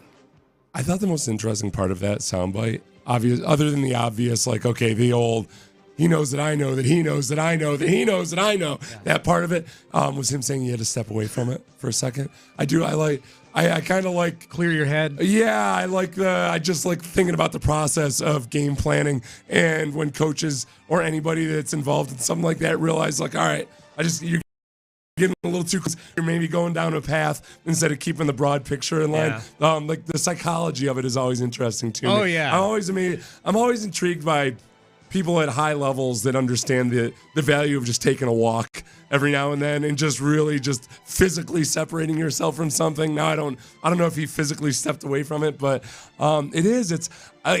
you got to be very judicious and careful about like how much your background knowledge of a guy plays into what you're thinking. I think you got to almost like, this is the classic situation where I think you got to kind of jot down what you know, and then leave it at that. Yeah. Without going down too many rabbit holes of what Saleh might be doing. Because it'll trickle down to the players. Yeah. You know what I mean? Like if you're running the defense, and DeMeco essentially is running the defense on this team, and you're overthinking it, there's a trickle down effect. That's right. I felt bad when Sam Darnold got caught on that mic saying that one time that he was seeing ghosts out there, because it's a common phrase or term to use in different areas, but in like with coaches, what they'll always say is you don't coach against ghosts. Yeah. You can't sit there and drive yourself insane with every potential thing that might happen. You got to kind of work in generalities, and you deal with the little stuff as it comes up. But I think, with Saleh, the part that I find so fascinating with Saleh was he told this story once about when he came to work for the 49ers with Shanahan, how they kind of got together and had discussions about what Saleh had been running in Seattle. And Shanahan basically was completely wrong about what he thought Seattle's coverages were based on. And it's just, I think about it every single time I see somebody on Twitter act like they know exactly what No. This was two-man. You just don't know. You just flat out don't know. So like DeMeco knows that too. You've got a feel for what the other guys are doing. You don't know exactly. You get a pretty good sense for it, and then you just got to do your own thing. My scouting report on Robert Saleh is I don't know that I've ever seen a coach look more dazed and miserable watching his quarterback situation. Yeah. Whoever's out there quarterback, and they're all making mistakes, they pan over to Saleh, and Saleh is just staring straight ahead. And I'm trying to read what's on his mind, and I'm looking at him, and I think what he's thinking is, I was supposed to have Aaron Rodgers this year. This was supposed to be Aaron Rodgers. This was supposed to be our year. I've got Tim Boyle out there. We won the offseason, damn it. Right. Did you see all the attention? I think that of the two, Saleh and DeMeco both do not look like NFL head coaches, and in that it's because they're so fit. They're not just fit. Like Kyle Shanahan's fit, but he's just kind of skinny. DeMeco and Saleh are both jacked. Yeah. Physically. Yes. Now, Saleh looks a bit more like a bodybuilder. Or, you know what? He looks like guys our age who maybe, are super hardcore about it. Mm-hmm. Whereas DeMeco looks like he could still play. Yeah. I'd say of those two, DeMeco looks less like an NFL coach just because he looks like he could still be an active player. Yeah. DeMeco, too, just in, watching his from this weekend after the interception by Jimmy Ward. Yeah. But even after some of the plays, like in game, middle of the second quarter, someone makes a play. D'Amico conducts himself like a college coach on the sideline. Yeah. Which I'm not saying is good or bad one way or the other. Like his team, the team clearly responds to his energy. This is the thing that's interesting about D'Amico, because this is something that from his playing days carries over. His ability to dial up fire and then dial it immediately back. Yeah. So like with a coach who's fiery on the sideline, what you worry about is it affecting his decision making? Absolutely. And with D'Amico, like you see it in very punctuated moments when he's excited. It's generally something on the defensive side of things, and generally when everything is culminated. And he can get back to being very calm very quickly. I think the biggest thing that he deserves credit for as a rookie coach is on the game management side of things. I think whatever process they're using, and we should ask Nick about this. I don't think he'll give us anything. I want to ask him about it, but I don't think he'll give us anything. But like you have to have a process for a lot of the decisions, the game management decisions, and you're outsourcing a lot of it. And a lot of times the problem is it either gets too complicated or you've got a weak link of one dullard that doesn't know what he's doing. They've got the process down. Yeah. And for a rookie head coach to understand, I think, just what level of complexity you got to have with it, that part of it's been really cool. There have been like the biggest issues we've seen are when they burn too many timeouts. Yeah. And I partially forgive it just because they have a rookie quarterback. I don't want to forgive it completely, but that's not like that doesn't feel egregious. Oh my gosh, you wasted these timeouts or you used your timeouts inappropriately in the last 2 minutes. It's that they've, maybe they should take a penalty here or there, but for the most part, it's rookie quarterback, rookie offensive coordinator type stuff. Yeah, I didn't like seeing them burn one on a 3rd and 13. Yeah, that was tricky. Like what's more valuable potentially? 40 seconds on the clock at the end of a game if you need it, or 5 yards of field position on a 3rd and long. But I can't think of, has there been an egregious error, like an Andy Reid type of error? Yeah, in terms of managing the clock. No, I think he's done things you can debate in terms of letting the clock roll a little bit more than some people would like, but nothing where the whole stadium's like, what is he doing right now? Well, and remember too that, and this is a team that's played 8 straight games that have come down to the final 39 seconds or less. Yeah. So like that part of it's pretty impressive for a rookie head coach. Probably the biggest one, the most recent one that people debated was the decision to kick a 58-yard field goal with a street free agent kicker, a shaky kicker, versus letting your Pro Bowl rookie quarterback go try to get a 4th and 12. And even that one, it's still 4th and 12. On a series where you've been sacked 2 or 3 times. Where you've been sacked twice, where things have gone bad. Yeah. That one might be one where, okay, the analytics may have been in favor for going for it on 4th and 12. I don't know. There's no chart that tells that exactly because you got to figure in your quarterback, your kicker. Yeah. And I think in that moment, that was more the old school gut. Like, okay, things have gone bad so far. Like in these last few plays, things haven't been going great for this quarterback, no matter how much I love him, we can do with the kicker. Yeah. And leg is not the problem with Amendola. It's the left and the right. He's had plenty of leg. He had plenty of leg in his kicks. Kaimi Fairbairn expected to be back this week. Nick Caserio, Texans Executive Vice President and GM. We've got a whole bunch of stuff to get into with him. The ascension of Derek Stingley. D'Amico Ryans, how's that relationship going? We've got a lot of stuff to get into with the Texans GM, and he will join us next. But first, I want to tell you about the Men's Tea Clinic. I do it every day, and I'm going to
you ready? Live from the Twin Peaks studios, Sports Radio 610 presents Payne and Pendergast. All right, we know what that means. DX theme music, and it is 7:30. It is time to talk to the Executive Vice President and General Manager of the Houston Texans joining us. A little December visit here, Week 14 coming up. Texans and the Jets on Sunday. Texans sitting at 7-5. GM Nick Caserio joining us right now on the program. Nick, happy holidays. Good to talk to you. Is there anybody or anything you would like to acknowledge as you come into the show today? I'd like to acknowledge you and Seth. So we'll start there. Thank you, Nick. Appreciate that very much. Like I'm at the Thanksgiving. I'm sure we have a lot of things on the list today. And the Cornell football head coaching job, that's probably top of the list. Yeah, I'm on a committee. I'm sure you guys have that on your checklist there of things to discuss this morning on the show. Sean, every morning, Sean comes in and we have a 30-minute shouting battle about whether or not we can talk about the Cornell head football coach. It's a big debate. Yeah, it's a huge debate. It's an endowed position, you know. Is it really? Does anybody want the job? Yes. Okay, that's a good place to start. We're beating them away with sticks. Nick, I'm not sure if you've noticed, in the era of NIL and the transfer portal, anything can happen, okay? Even Cornell football. It's good to, Nick, it's always good to catch up with you. Good to be with you guys. You bet. Absolutely. Absolutely. So this stretch of games here, Seth and I were talking about this earlier. On average, the last 8 games you guys have played, the deciding play has happened with 11 seconds left on the clock. The most time that's been left is 30 seconds on the clock for 8 straight games. Have you ever been part of any stretch of games like this? And what does it say about your team that this is, that you guys have a winning record in these 8 games? Yeah, not quite like that. Really, I would say it's emblematic of the league. When you look around on a week-to-week basis, it just speaks to the competitive nature of our league, which arguably it's as competitive as any, I would say, sport that's out there. It speaks to the coaching. It speaks to the playing. Everybody has to deal with things during the course of the game. I think the one thing that we've talked about it on this show, we've talked about it with our team as well, is during the course of a game, you have roughly 60 to 65 plays on each side of the ball, and you really don't know which play is going to end up making the difference in the game. It could come down, it gets down to the last play of the game, or it could be some other plays that potentially have a larger impact on the game. So I think the important thing is just to play each play, try to execute it to the best of your ability on that play. D'Amico has emphasized that, throughout the course of the season, each week. And I think specific to our team, I think just it speaks to our resiliency and our mental and physical toughness, realizing that it's going to be difficult. Each game has its circumstances. You're going to have to deal with some things. Things are going to go your way. Things are going to go the other way. How do you respond? How do you handle it? And in the moment, do you just execute your job and not get caught up in, well, it's the last play if we don't do this? Just focus on the task at hand, be very present, and then go out there and execute. And our players have done a great job of getting to that point. And we've put ourselves in a position essentially each week where we've given ourselves an opportunity to win the game in the fourth quarter, that's really what you want to be able to do, is get through the course of the game, make sure it doesn't get too far out of hand so that you're in a position that you have an opportunity to win the game. And sometimes you make the winning play. Other times the other team makes the winning play. There's a lot of great players in this league, and I think each week you guys go through games, you watch games. I mean, not to get into what happened last night in the Jacksonville game, but there's another great example of 2 really good teams that are very well coached, that in the end it came down to a play at the end of the game, and that's essentially what's going to go on a week-to-week basis. So we've been in, like you said, 8 one-score games that have come down to, 30 seconds, whatever it is, and then we'll talk about the Jets, but, they've been in 7 one-score games. So say what I want to say about the Jets, but it's a good football team they're going to play on Sunday. But I think it's emblematic and indicative of there's a lot of really good players and a lot of really good coaches in this league, and that's all you can do is focus on that week, that task at hand, and putting yourself in a position to make sure you're prepared to go out there and execute, and then you go out there and just you have to make football plays and make winning plays. One of the big question marks going into this season obviously was going to be that, hey, you had a rookie quarterback, you've got a rookie head coach, rookie offensive coordinator, multiple rookie centers eventually would end up playing. And that really hasn't been as much of a factor, the youth of everything, as I might have anticipated. I'm intrigued by maybe the relationship between a defensive-minded rookie head coach in DeMeco Ryans and then a rookie quarterback like C.J. Stroud. We've seen with New England for years that Belichick and Tom Brady used to meet once a week at the beginning of the season, or at the beginning of each week, even though Belichick, is a defensive-minded coach. Does DeMeco have a weekly meeting like that with C.J.? Yeah, DeMeco talks to the players on a regular basis, so they're always talking about whether it's football, about plays, whether it's in practice, there's constant interaction, whether it's in the meeting rooms. I don't think you have to put something on your daily planner, daily calendar and say we have to allocate, 1 hour at a time. So I think it's a very you got to be adaptable, you got to be flexible. Things happen, you have to be able to react and be able to respond. And just going back to your original point there, Seth, I think sometimes there's a tendency to attach labels to either players and or teams, and it's a narrative that people want to perpetuate a little bit, rookie this, rookie that. The reality is everybody that's on a team, everybody that gets drafted, everybody that's in a building is there for a reason, and they have a lot of experience playing football. Look at Jake Browning. Jake Browning was a 3-year starter at Washington, didn't miss a game, whatever it was. So it kind of took him a few years to get to a point, and then he made most of his opportunity last night, for the Bengals. So I think sometimes there's this label or tendency to say, well, a young player doesn't have a lot of experience.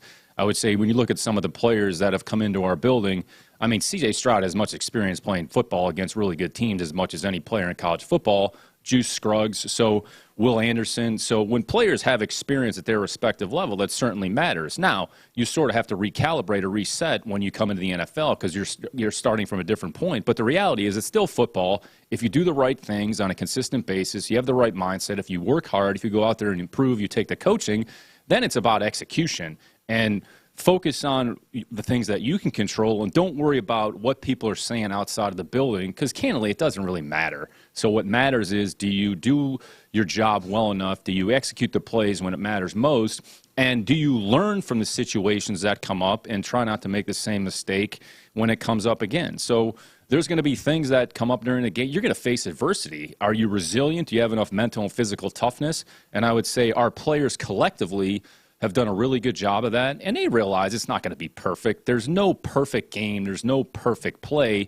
You just hope that you can make enough good plays along the way to put yourself in a position to have an opportunity at the end of the game. So I think, and look, it's the football coach, so like rookie head coach, all that. DeMeco Ryans is one of the most experienced, I'd say, football people that's probably in our league. You're talking about one of the best linebackers, at the University of Alabama, one of the best linebackers in the history of this organization, has played a lot of football, so he's been coaching 6-7 years, okay, but he's been playing football and been involved in football a lot longer than that. So I think sometimes there's a tendency to associate young player, lack of experience, like candidly, I don't even know what that means. So in the end, it doesn't really matter. Do you have players? Do you have good players? Do you have good coaches? Do you have a good system? Can you go out there and just improve and get better on a day-to-day basis? Like, in the end, those are the things that are going to matter. Nick Caserio, Texans Executive Vice President and GM, joining us on Sports Radio 610. Along those lines, Nick, you obviously came up through a couple decades of football in New England. DeMeco spending his post-playing career in San Francisco. Blending those two, I don't know if too much is made about blending the two, schools, so to speak. But is there any? Probably is, but go ahead with your question. Well, no, but I think this question applies. Is there anything in particular in working with DeMeco that you've picked up, either like philosophically or process-wise, that was new to you that you now incorporate and are like a real believer in?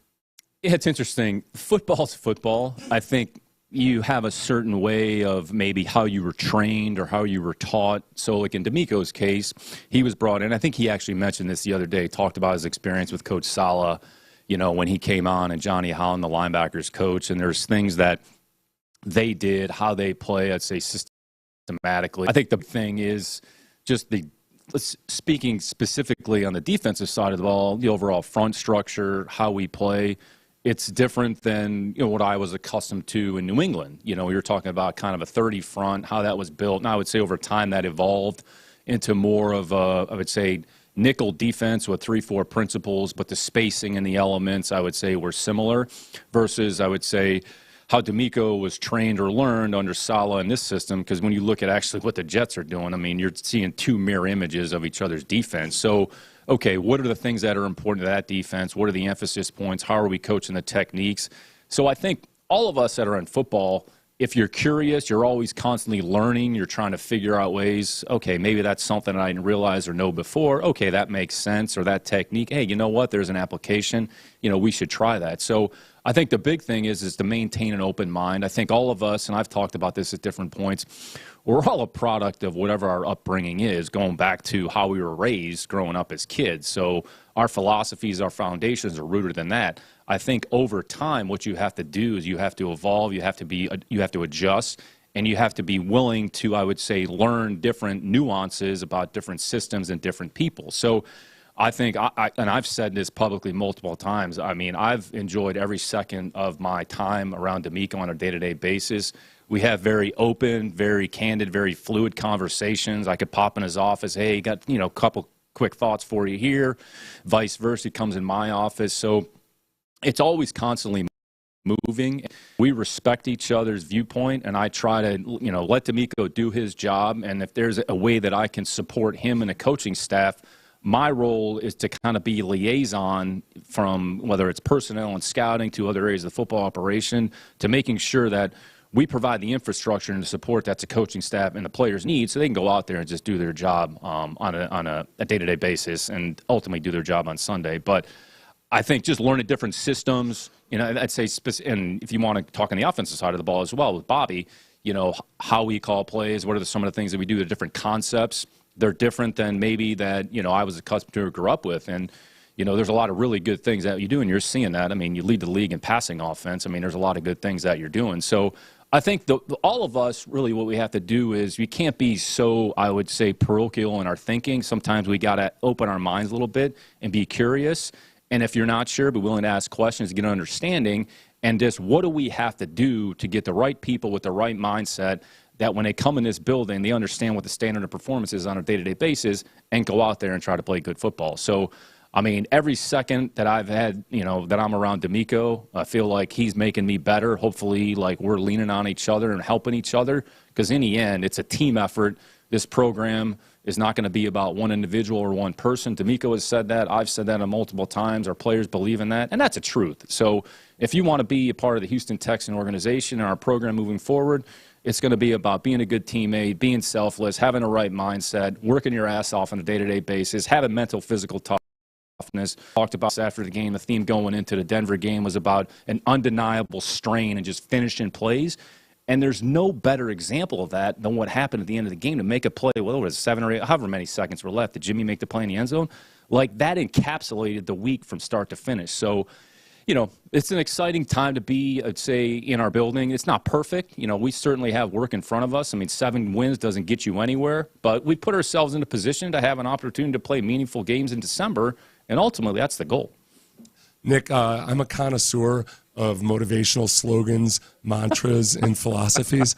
And I'm intrigued when I hear people in press conferences bring them up multiple times. Different people bring them up. So you start to think like, okay, D'Amico did a PowerPoint about this or something at some point. I'm just going to read off 5 here. I want you to pick your favorite. These are various different things that I've heard from multiple different players at various times in press conferences through the year. Some are acronyms, some are others. So here are 5. I want you to tell me your favorite. 1, press forward. 2 is swarm, special work special ethic work and ethic relentless and relentless mindset. And relentless mindset, yep. Iron sharpens iron. That's on a T-shirt. Yeah. Keep the main thing the main thing. Mm-hmm. Very popular with the kids these days. Yep. And the 5th one, illusion of complexity. They all have application. I need the favorite. You got to pick one. The favorite. I think, honestly, if you were to pick one with what defines the Houston Texans, and it really started with D'Amico's press conference, what was the type of people? Who are the type of people? What is the type of mindset that you want? It all starts with the swarm mindset and the swarm mentality. So then it kind of builds from there. So when you talk about a special work ethic and relentless mindset, I think it's interesting. Anytime that you come into a program, into a building, you have a philosophy about what the expectation is, how you want to do things. And then eventually you want that to trickle down to the staff and then eventually trickle down to the players, which once it trickles down to the players, then you want to reinforce that with what you see on the field. And when you watch us play, you start to see the carryover and the link between what we've talked about and then how we play. and then you actually see the fruits of your labor produce positive results. So it reinforces, again, it's just not like a phrase or a sheet of paper, well, it looks great on the wall, but it's a reminder of here's what we expect and here's what it takes to be successful and here's what it's going to take to win football games. And then you're starting to see that manifest itself on the football field. So I would say if you were asking me to pick one, I'm sure you use all 5 when you're teaching your philosophy class at Cornell, but probably starts with swarm and then the tentacles kind of form off of that. And I'd say the one is probably, CJ has talked about that, keeping the main thing, which, again, it's about keeping the focus on the things that are important, the things that matter. So I would say if you were to ask me, probably if I had to pick 2, even though you only asked me to pick 1, then I would pick those 2. So hopefully I get some grace on that one. He's splitting his first place vote. Run me off there. He's splitting his first place. Is that 1A, 1B? Yeah, this is splitting your first place vote. Yeah, I'll tell co-MVP. Coughlin got to the point. We used to do Saturday morning keys to victory, and Kyle Brady and I used to, Kyle. Kyle Brady and I used to sit next to each other, and Kyle would keep a running tab of like how many keys to victory there were. By the end of season on any given Saturday, I think the record was 37 keys to victory. Yeah. So if you just keep those only 16 games, dude. Yeah. That's what you need to do in your interview with John Harris this Sunday, Nick. List 37 keys to victory. It was we had 37. I boiled those down to 3. You guys have seen that. I've shrunk the list. I know. We need this Sunday. Trying to make it, simple for the audience. So, all right, what are the things that are going to be important? And then, not that I know what I'm talking about, but sometimes they end up showing up in the game. So, hopefully, I keep answering his questions the right way. There you go. Nick Caserio joining us on Sports Radio 610. So, Nick, it's been great to see Derek Stingley Jr. out there making plays. I'm curious, as the GM who selects Stingley with that 3rd overall pick, given the injury issues he's had these 2 seasons, what's your primary emotion when you're watching him excel the way he has this last month? Is it joy? Is it relief? Trying not to get too emotional at all? Like, what has been Nick Caserio, your reaction to Derek Stingley and his success? Yeah, I mean, for those that know me well, I wouldn't say that, I'm the most emotional person. I try to stay pretty even keel. Mm-hmm. I think really what you like to see is when players, whomever they are, if they deal with some adversity or if they deal with some setbacks, to be able to push through and put themselves in a position to go out there. And when they have success, it's just that the work that they've put in. So, I mean, you're happy for a player when he deals with some things that frankly don't go his way, but then he's able to go out there and to have success. Because ultimately, any player that comes in this building, they're here for a reason. We want them to be successful. It's never linear. Nothing's going to happen from A to B. It might take a little bit more time. There might be some obstacles that a player has to deal with, but really what it is, it's a credit to the player, and it's a credit to the coach for the time and the investment that they've put in. And then from a player standpoint, I don't want to speak for a player, but, Seth probably has a good perspective on this. It builds some, I would say, belief and some self-confidence and, gives you, you want to go out there and continue to do well and you have some success and you want to try to just stack days and stack weeks together, realizing that playing, I would say specifically, if it's playing corner, it's arguably one of the harder positions to play on the football field, probably outside of quarterback, because you might have, 8 to 10 targets in a game, and if you only give up one play, it could be a big play in a game, but the rest of the plays, like, nobody remembers because you give up one play for, a big gain or big completion. So I think you just have to have, we kind of talked about this even today, you have to have a certain amount of mental and physical toughness to withstand and endure, some trials and tribulations. But, anytime a player deals with some things and goes out there and has success, really you're happy for that player that, he's put himself in a position to go out there and be a productive member of your team. So that's any player, but Derek's worked really hard. He's had a good mindset. I think the players,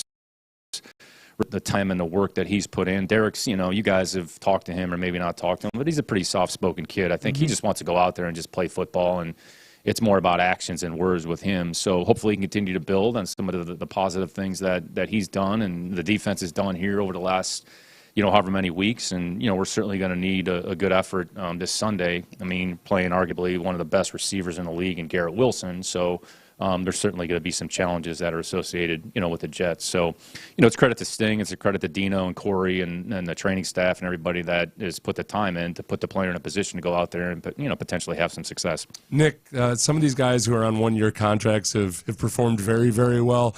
Dalton Schultz and others, and then guys like John Grenard are in the last year of their contract. We're closing in near the end of the season. Is there a chance that we see an extension or a new deal for one of these guys?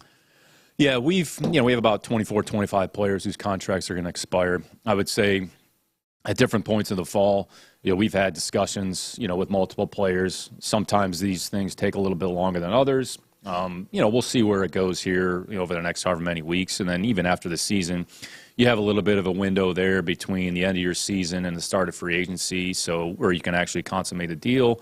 So it's case by case. And we'll go through our process, and I would say we'll continue discussions, between now and the end of the season. We're not going to put a hard and fast date or rule on anything, but I would say, specific to your question, we've had some dialogue and discussions about with some players whose contracts are up here after the season. We'll see if something comes to fruition, if it's then that we'll with after the season. Along those lines, Nick, as far as just, taking a look big picture, because I know you said on this show before, you kind of look at things in windows of a couple of years. Does the development of CJ, like how rapidly CJ Stroud has developed, affect how you approach the offseason? Everybody talks rookie quarterback performing high on a rookie deal is the best asset that you can have in all of sports. Given the way that you guys might be closer to contending now, does that affect how you look at this upcoming offseason and maybe how it affects your shopping in free agency and things like that? Yeah, it's a good question. I would say that's probably another kind of falls into the narrative label. Well, okay, if you have A, well, then this is what it means. Mm-hmm. I think philosophically what we care about is just adding good football players to our team however we can do it. So whatever that entails, I think the one thing we do know is obviously the quarterback position isn't something that we're going to have to worry about here, hopefully, for a little bit. So, all right, you take that element out of the team building and then look at the other aspects of the team. Who are the players that we have under contracts? Whose players are expiring? What are our opportunities with our players? We're going to start to look at free agency here a little bit. We know what players are going to be free agents, whose contracts are expiring league-wide. You're probably going to see some change or turnover potentially in the coaching front, which that could open up an opportunity to potentially acquire players who may not fit the new system, whatever that is. We know where we're going to be relative to the draft at this point, how many picks that we have. So I wouldn't say, well, we have this, so that means we're going to build a team a certain way. Mm-hmm. D'Amico and I don't feel that way philosophically. It's about getting the right players with the right mindset, regardless of the position that they play. And I think the one thing that I've learned, is you never really know where that player is going to come from and how you acquire that player. So I think free agency is one of those things that, probably gets too much run. And you see a lot of, I would say, bad contracts that get executed in free agency. So, look, you're never going to hit on every player. You want to try to be smart about the decisions that you make. You want to make sure, does the player have a fit? Does he have a role? Is he going to be able to assimilate the things that we're going to ask him to do?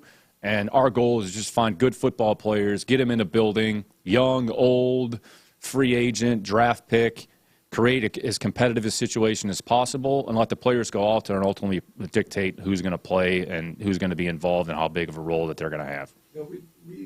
We had talked about the scouting process with C.J. Stroud and perhaps some of the flack or misinformation that was out there about C.J.'s personality, or maybe some people just, sometimes personalities don't just jibe with one another.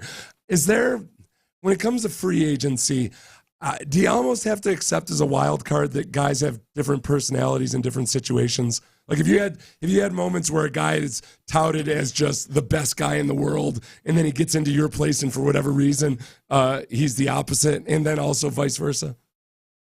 That's interesting. I'd say, honestly, free agency is probably a little bit more predictable because the player has been in the league, call it 4+ years. Mm-hmm. So let's say if he's just his first dabbling, probably going into the 4th year, going into his 5th year, and then you have other players 6, 7, 8 years. So they've established a track record of who they are, I would say, A, as a player, and then B, there's enough relationships that have been cultivated throughout the league that if you need to get good information on a player, you can go to somebody specifically and actually get a true picture of who that player is. So in some respects, it's a little bit more predictable. It's a little bit more of a known quantity. So all of us, I wouldn't say there's been many examples of player gets to free agency, you sign that player in free agency, and then it's all of a sudden just, doesn't go the way that you think, or the guy is like totally different than what you had anticipated coming in. Does it happen? I would say at times, but I'd say there's a little bit more of a predictive nature of a player once he's been in the league. And as long as you're getting the right, it's the same thing. If you can get the right information from the right person to create the right picture of that player, then you're going to trust and rely on that information to try to make the good decisions. So even though the guy is a little bit more experienced, from a process standpoint, it's really not a lot different than the draft process. The biggest difference in the draft process, you just don't know these players and what's going to happen when they transition from college to the NFL.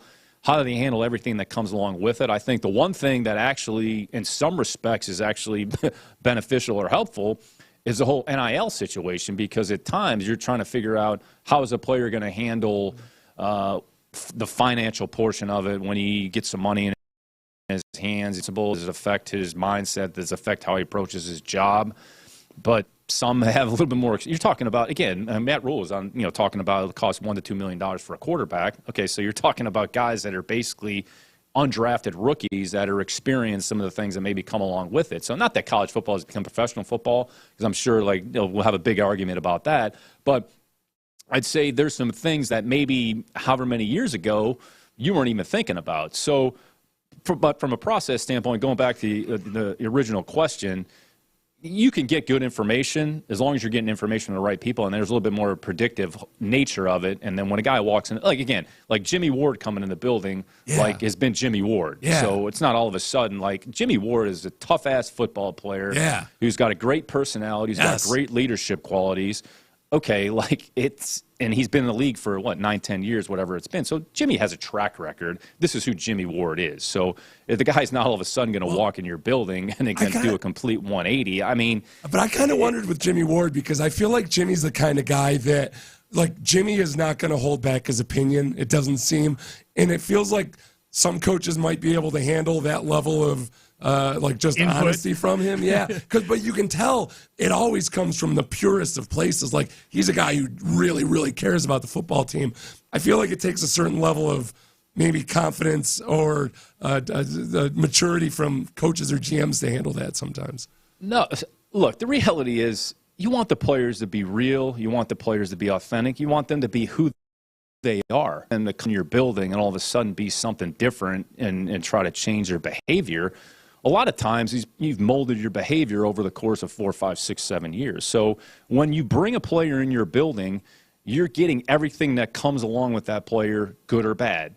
And again, is everybody, going to be perfect? No, but there's a reason that player is probably coming in your building and probably has a lot of good qualities. And you want to be real. You want to be real. You want to be authentic. You want to be true to yourself.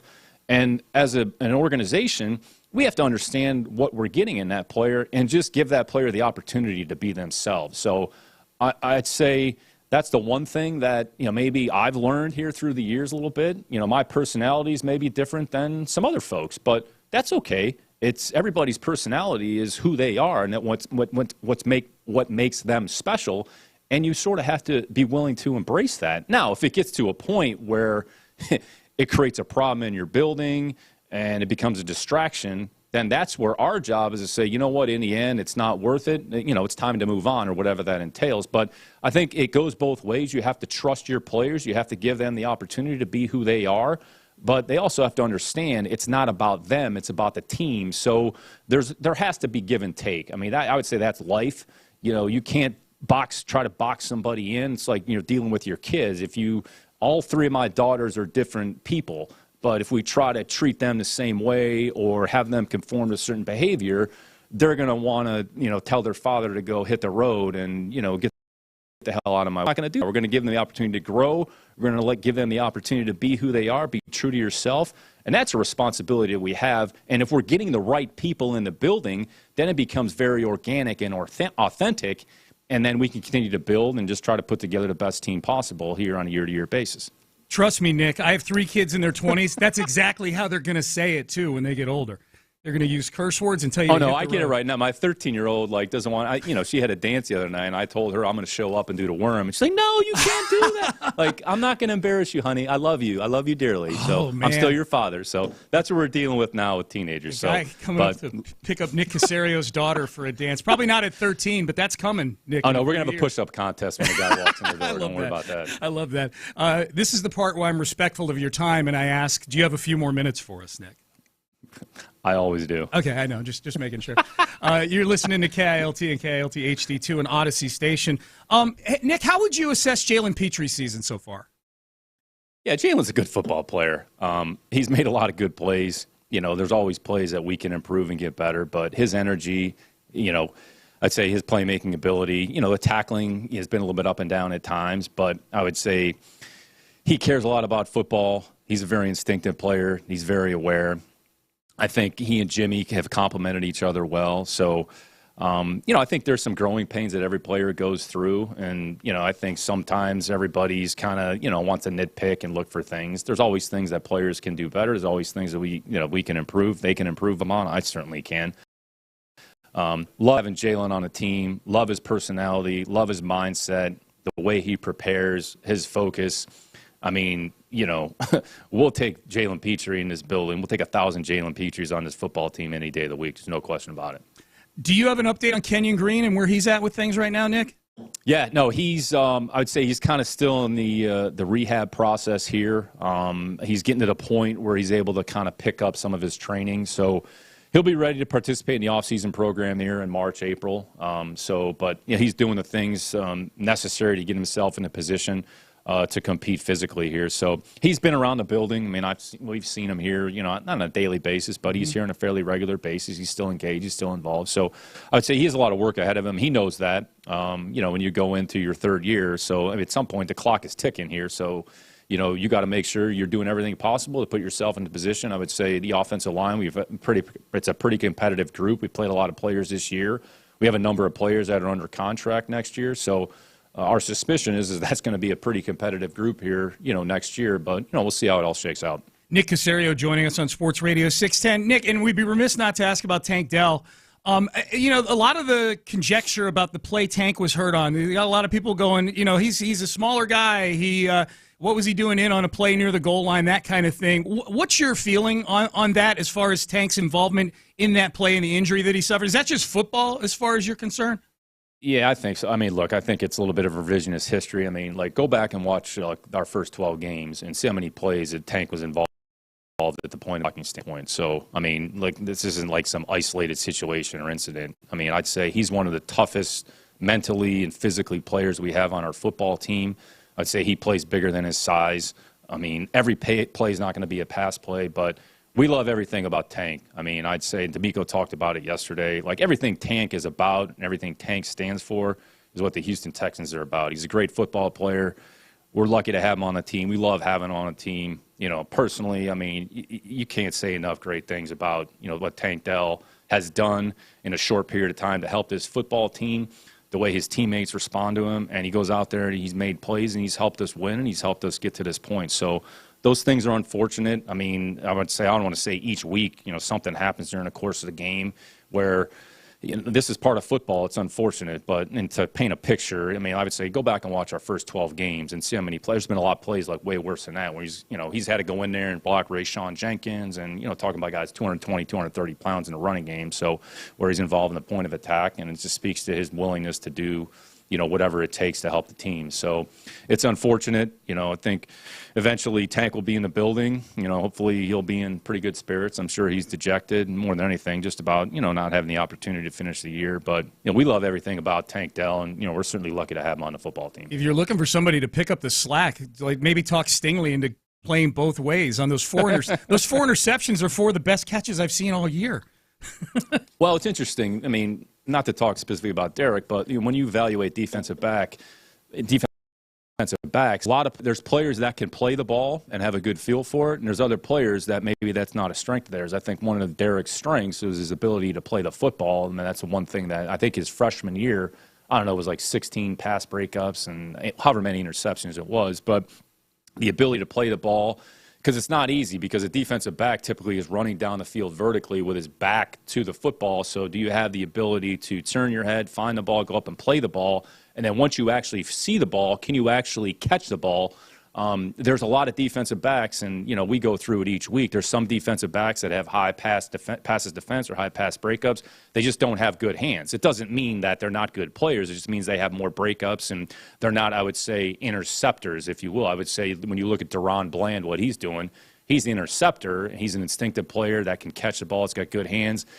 Diggs is another example. Trayvon Diggs, he started his career as a receiver, right? And he eventually flipped over to defense, and he gets his hands on the football. So you find some defensive backs are really good at playing the ball and catching the ball. Other defensive backs, they're in position. It's more pass breakup. There's a timing element. So it's definitely a skill that you can acquire, that you can learn. You can't necessarily teach. Can you improve it?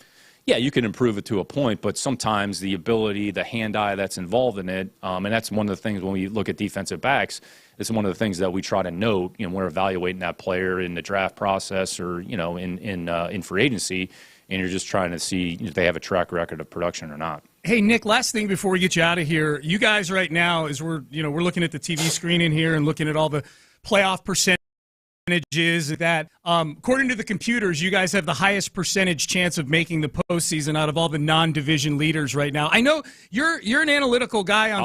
I'll leave the computers to Seth. I know that's what he likes talking about. Yeah, the stat nerd. No, but do you buy into any of that at all when it comes to these percentage chances, or is that something that's just it's completely nonsense? Yeah, to you? I would say less than zero. So the only thing that really matters is us winning football games. If we win enough football games and put ourselves in a position, then that's what we can control. Yeah. So we control our performance on the field. We can control our performance against the Jets. The rest of it, they can spend 26 hours a day talking about what the computers say and what the percentages say. The amount of time that we spend on it is, I would say, less than zero. There you go. Nick, we're going to acknowledge you right now. Acknowledge me for a great conversation. We really we enjoyed. We're not going to talk about Punk. And I was just going to ask you about Punk. We can leave it there. That's all right. No. I don't want to hog the airlines. I was going to ask you about Punk on the way out. You're very excited about CM Punk Absolutely. being back. No question. Maybe more for his entrance song more than anything else. So do you? He's back with who? With WWE. He's back with WWE after I would say the split wasn't very harmonious. I don't want to speak on that. It never is with Punk. You probably have more knowledge than I do. It's never is with Punk. He leaves broken glass everywhere he goes. I wanted to walk up and ask Tony Khan about it when he was in our press box a couple weeks ago. I heard I'm Punk sure that's a shovel-looking man over there. Yeah, Punk. Oh, yeah, dude. Oh, Tony Khan. Tony Khan. Yeah. Who is that? He's not divinity. He's very deceiving. He owns the team. He owns I know. He owns AEW. It's absolutely wild. So on Mondays, like last night, are you operating in a split-screen fashion with Bengals? No split screen. I'll catch up maybe the next day and just kind of on the football, right? Because you're watching Monday Night Raw live. Not happening. Okay, Sorry. Gotcha. Sorry, Vince. I know you sold the company, but see, that's the thing. That's why you guys got to win a Super Bowl, Nick. So we get that photo shot of you holding that belt that they're going to send to you, holding over. Actually, I did meet Diamond Dallas Page at a Super Bowl party one year. So you did? Yeah, I was took a picture with him. So I thought that was He showed up. He was there with I forget who was a guest of. So did he? We went up there and gave him the diamond. He didn't give me the diamond cutter, but we took a picture. Did he try to pitch you on DDP yoga? He's a big yoga enthusiast. It's funny, actually. You know what? It did come up, actually. It was about that time, I think, when it just had started to gain some steam. So it's funny you bring that up. I think it did come up. Yeah, he pitched it on Shark Tank. Are you still doing it, Sean? Weren't you doing this yoga? Occasionally, yeah, I do. Every now and then I mix in a. Dude, Nick, I had. Did you get into the meditative side? No, of it too, but that was back. Nick, I'm betting it was the Super Bowl in Atlanta because DDP lives in Atlanta, and we interviewed him. That's what it was. We interviewed That's him exactly on. What it was. We interviewed him on Radio Row in Atlanta, and he gave me free access to the app. Like you usually have to subscribe. He gave me one of those little cheat codes that you get, and I was having serious bulging disc problems in my neck. And it elongated my spine, and it cured my bulging. It's a little. No, it was Atlanta, and it's funny you bring that up. I think either a friend of mine or somebody said, "Hey, if you want, we'll give it to you for free." And I passed on that. I just tried to stick to my other workout. If you had done that, you would look like me now. And sorry you lost out on that. He's doing, he's doing the smart thing though. He's riding his demographic. I'll stick to the Versa Climber. I'll let you handle the VersaClimber. I'll do DDP yoga once every 2 weeks and walk the neighborhood. Ben, put that in the book of business ideas. What's that? A Casario branded VersaClimber. Oh, yeah. Obviously, it won't be called a VersaClimber. And an app to go with it. Yeah. An app, a VersaClimber with a TV screen. There will be zero views of that. Nick is giving you people will buy it. Other than my motivational- daughter, she actually is on the Peloton at 9, 10 o'clock at night. So she's a lunatic like her father. She'll probably be the only one. How old is she? So she's 13. I rubbed off on her the wrong. That's why my wife hates me. Yeah. Oh, is this the one that runs cross country too? Yes, it is. Okay. Yes. Boy, she's focused at age 13. She's tremendous. Peloton's kind of got that on lockdown. We'll get the new VersaClimber, the Ohio mountain climber. The Ohio, yep. We'll find some seed Ohio money. known for We'll its find mountains. some wealthy John Carroll grads for some seed money. Absolutely, I like this idea. All right, Nick, be ready. Be ready. I know you got a football season to focus on, but Seth and I have some entrepreneurial ideas for you. Well, I'm ready. Okay, I'm ready. good. When football's done, we'll Yeah. transition to the next thing. There you go. There you go. Hey, Nick, we always appreciate the time and the conversation. Go get him this week in New York. You bet. Thanks, fellas. All right, thanks. Good stuff. Nick Casario joining us here on Sports Radio 610. I wonder if they have a VersaClimber with a TV monitor perched on it, right? I don't think I've ever even seen a Versa. But I don't know if I've been in the same room as a VersaClimber before. They are the VersaClimbers. I'm always surprised that Nick wasn't a wrestler because he seems like especially being from Ohio, and that's the VersaClimber mentality. Wrestlers, MMA types, and everything. Yeah, just the kind of psychotic, like I'm not working out unless I feel like I'm going to die type of mentality. That's a VersaClimber mentality. Oh my God, yeah. So Nick Casario joining us on the show. Kenyon Green doing his thing in rehab. Derek Stingley Jr. back playing well.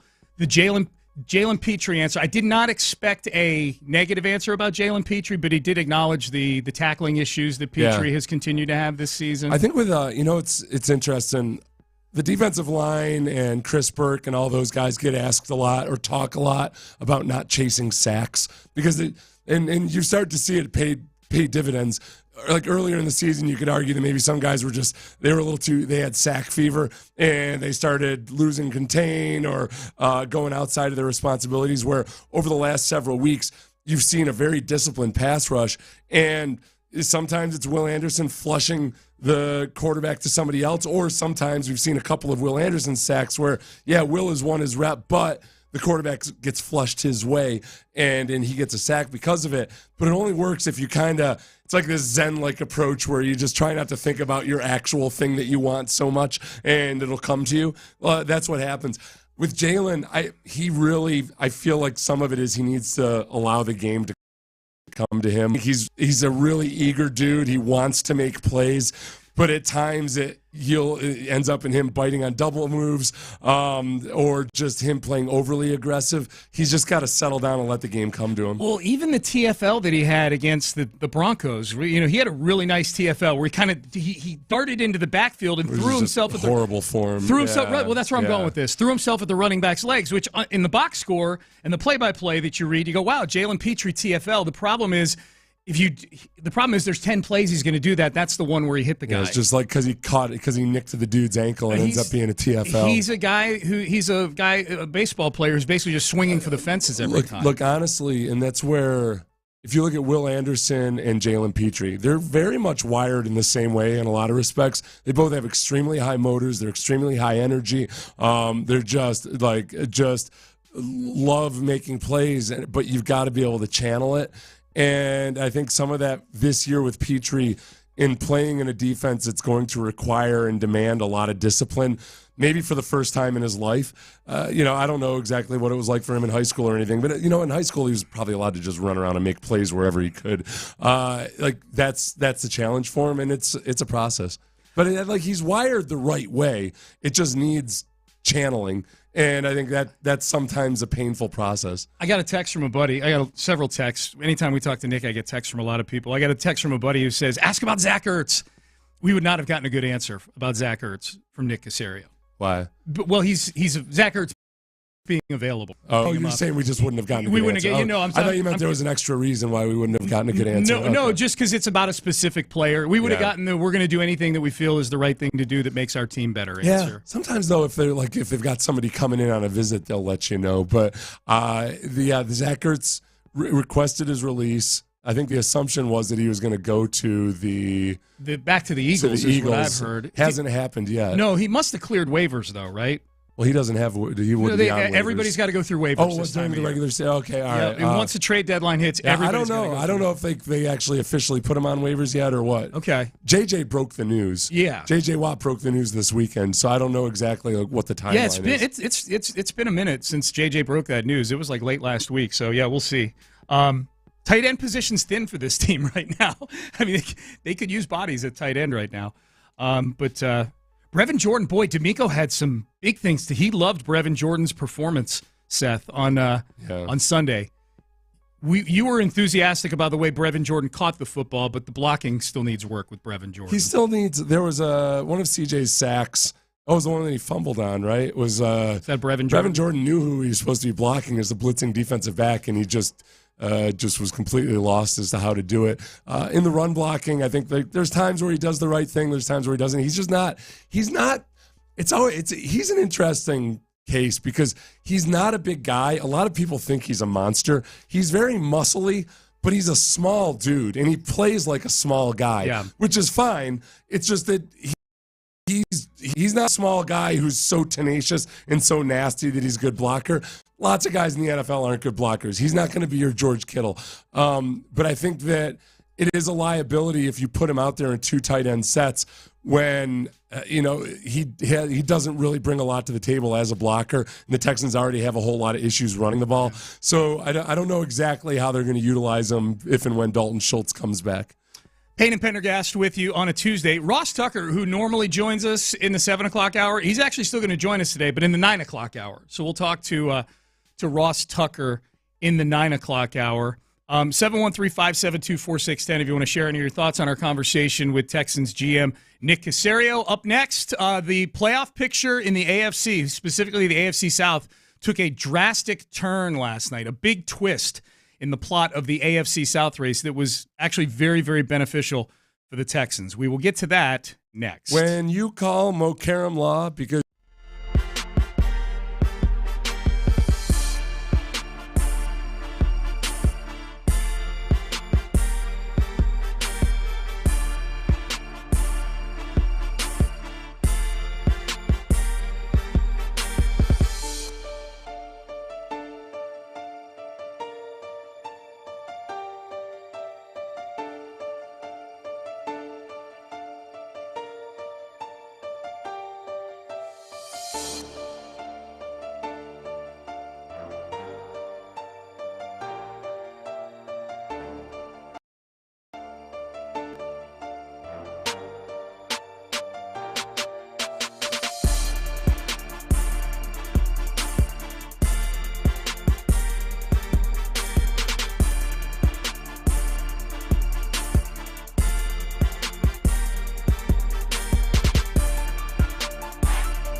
Sports Radio 610 presents Payne and Pendergast. All right, big twist in the playoff race in the AFC South last night. Monday Night Football. Would have been a big twist even if there was no injury to Trevor Lawrence. But if you haven't heard the news, Jacksonville, let's start with the game itself. Jacksonville loses to Cincinnati last night. Jacksonville was a 10-point favorite in this game. They lose 34-31 in overtime. In a game that, quite honestly, the Bengals did everything they could do in the second half to give that game back to the Jaguars. Played away, were the better team in that football game, I thought, last night. They made some silly mistakes in the second half of that game, including a ridiculous play call by the OC for the Bengals. So there's that. So the Bengals win the game. So the Jacksonville Jaguars come back to the pack by one more game. They're 8-4. The Texans are 7-5. The bigger news probably, and we're still waiting to hear what the prognosis is, but Trevor Lawrence had his ankle stepped on by an offensive lineman and then kind of went down awkwardly with his leg sort of pinned underneath his body. There was one report that it was a broken tibia. That was or fibula. Rappaport. Rappaport tweeted that out. Did he? Yes. But the latest report is that it's a sprained ankle. Sprained ankle. There's articles about the sprained ankle. The articles trump the Rappaport. In my book. Rappaport. It was a weird thing by Rappaport because it was a totally speculative broken leg tweet. Oh, really? Yeah. Like speculative, though he acknowledged that it was speculative? He said, like, there's a big fear or something like that. All right, okay. But he didn't report that it was broken. Yeah, but it was weird because 5 minutes later, Schefter actually had the news that they think it's a sprain, that they've looked at it and it's a sprained ankle. These guys just keep stepping it up a notch each step along the way in terms of their lack of ethics. The problem, I'm looking at a text right here from somebody they sent it an hour ago. There's a report of a broken fibula for Trevor Lawrence. No, it's not. Now, these guys aren't journalists anymore. They're nugget hussies. You got to remember. They're nugget hussies. All they want are clicks. Yes. Yeah, now I'm not talking about the actual journalists. There's plenty of actual journalists out there. Right. It's that Rappaport and Schefter stopped being journalists a long time ago. Absolutely. They are strictly nugget hussies. And just like any kind of pornography, they got to keep stepping it up a notch. Yeah. You know, first, it's like, okay, now, maybe Schefter, this will be the first time I speculate that maybe the Texans won't draft a quarterback. But it always still gets rehashed as a report of some sort because people make the mistake of thinking that they're journalists where they are not. Yeah. It's bad mojo to take pleasure in other people's injuries. So this is not me taking pleasure. This is not me taking pleasure in Trevor Lawrence, because I know I'm going to hear from a bunch of people if I'm taking pleasure that if CJ gets hurt, they're going to blame me for it. This is war. Okay. I didn't do it. Did we feel bad when Hitler did himself in? It's a little different. But I'm really excited about how this AFC South window is reopened here. Yeah. How the Texans are a game back and Trevor Lawrence Lawrence was always open. Banged up. No, but now it's like ajar. Yeah, like now it's like it's opened up and there's a breeze flowing in. There's a big old opportunity. It's cracked before, and you're like, I wish they would open this window. You were mired down in a wild card race. Now, and you still are in a wild card race, Absolutely. obviously. Nobody knows what the heck's going to happen. The division race is a big old near three-way tie, and everybody's all muddled together at the top there, and the wild cards are all muddled together. Just by way of quick explanation, it's not an error that the Steelers are ahead of the Texans in the wild card race. It's just, don't overthink it. The Colts have a tiebreaker over the Texans, but then the Steelers have a tiebreaker over the Colts. It would be very unlikely that it's an issue several games from now by the end of the season. It'll work itself out. Plus, the Texans play the Colts between now and the end of the year, too. They play them in Week 18, so they'll get a shot at the Colts in Week 18 in a game that, who knows, that could be meaningful for both teams. Colts play a pretty janky schedule the rest of the way, too. Now, the Colts do play the suddenly rejuvenated Jake Browning-led Cincinnati Bengals this weekend. Browning could be our best friend in this whole thing, Seth. The Cincinnati quarterback, because as you know, I was lamenting last week that, man, the Texans had to play the Bengals with Joe Burrow, and now 4 of the teams the Texans are chasing, Jacksonville, Indy, Pittsburgh, and Cleveland, all get to play Cincinnati with Jake Browning. The Jake Browning I saw last night was doing things Joe Burrow's never done. Yeah. 85% completion rate with over 350 yards passing. He's only the 5th person to ever do that in the history of the National Football League. He does have some pretty damn good receivers. That helps. You look at Tua Tagovailoa, who went from being a bust to MVP candidate through a couple of things. One, having ridiculously and absurdly fast people on the field with him, and 2, learning how to take a fall and not being injured all the time. Tyreek Hill is my MVP this year. I made that determination last night. Yeah, for the exact reason you're talking about. Because of the celebration? Well, no, he said because Tua's in the mix. Yeah. And when I look at Tua, I'm like, his candidacy is largely fueled by the fact that Tyreek Hill is going to go for 2,000 yards receiving this year. For decades, there was this fantasy of like, oh no, what you need is you need a big dude that can't run a lick, but is a wicked anticipation and hand-eye coordination at quarterback. And that is the key to having a good football team. Yeah, that's prototype. what you need. It's a prototype. Over the course of the last decade or so, people have realized, like, oh wow, quarterbacks are allowed to do other things as well. I didn't know they could use the whole field. Yeah, and now all of a sudden, as they've realized that, what they're also realizing is, hey, wait a second, maybe having really good receivers is important too. Yeah. I think there's value in betting. We'll see what the odds are today when they come out on the MVP. I think there's value to betting on Tyreek Hill because none of these quarterbacks seem to want to take this thing. To be the MVP? Yeah, I mean, Jalen Hurts was the leader last week, and he goes out and gets smoked by San Francisco this weekend. You know? Would it be good or bad long-term for the sport, for the business, everything else, if quarterbacks started to take a back seat? Now, kids, you might not believe this, but back when Sean and I were kids, a lot of times the running back was the most important guy on a football team. It's true. It was every 60-year-old in Houston's nodding their head wearing their Earl Campbell jerseys there would right be now. drafts where maybe only one quarterback would get drafted in the first round. Right. There were various other, like it just wasn't. Running backs were the deal. But Kajana Carter would go first overall. Yes. And it was generally agreed upon to be a good thing. So over time, I don't know, with the evolution of the league, it might get to, I don't think quarterbacks will ever stop being the marquee position, but I wonder if receivers end up taking on a much higher spot on the totem pole. So your question, it sounded like that you were going into was, will there be an effect on the watchability of the league maybe of quarterbacks? Yeah, or just depends because it's easy to make heroes out of quarterbacks, and I think people love the mythology built around it. Yeah. It's the old, All-American captain of the football team type of deal. It's not as easy that with receiver, but maybe that'd change. Probably not. I just feel like the NFL's bulletproof right now. Like whatever happens in the league is going to happen, and they'll find heroes to make and people to watch. That's where, this year's interesting because there hasn't been awesome quarterback play. And the guys who are your best quarterbacks are kind of nondescript, and like Brock Purdy. Jalen Hurts is he's a case unto himself. CJ, CJ's not nondescript, but he's taken the league by storm. But they're not like, it's not like a cast of, these are your upper tier quarterbacks, et cetera, et cetera. And the ratings and the attendance is as good as it's ever been. Does that make CJ's season even more impressive, that there's maybe something going on in the league that's making the top tier quarterbacks regress a little bit this year?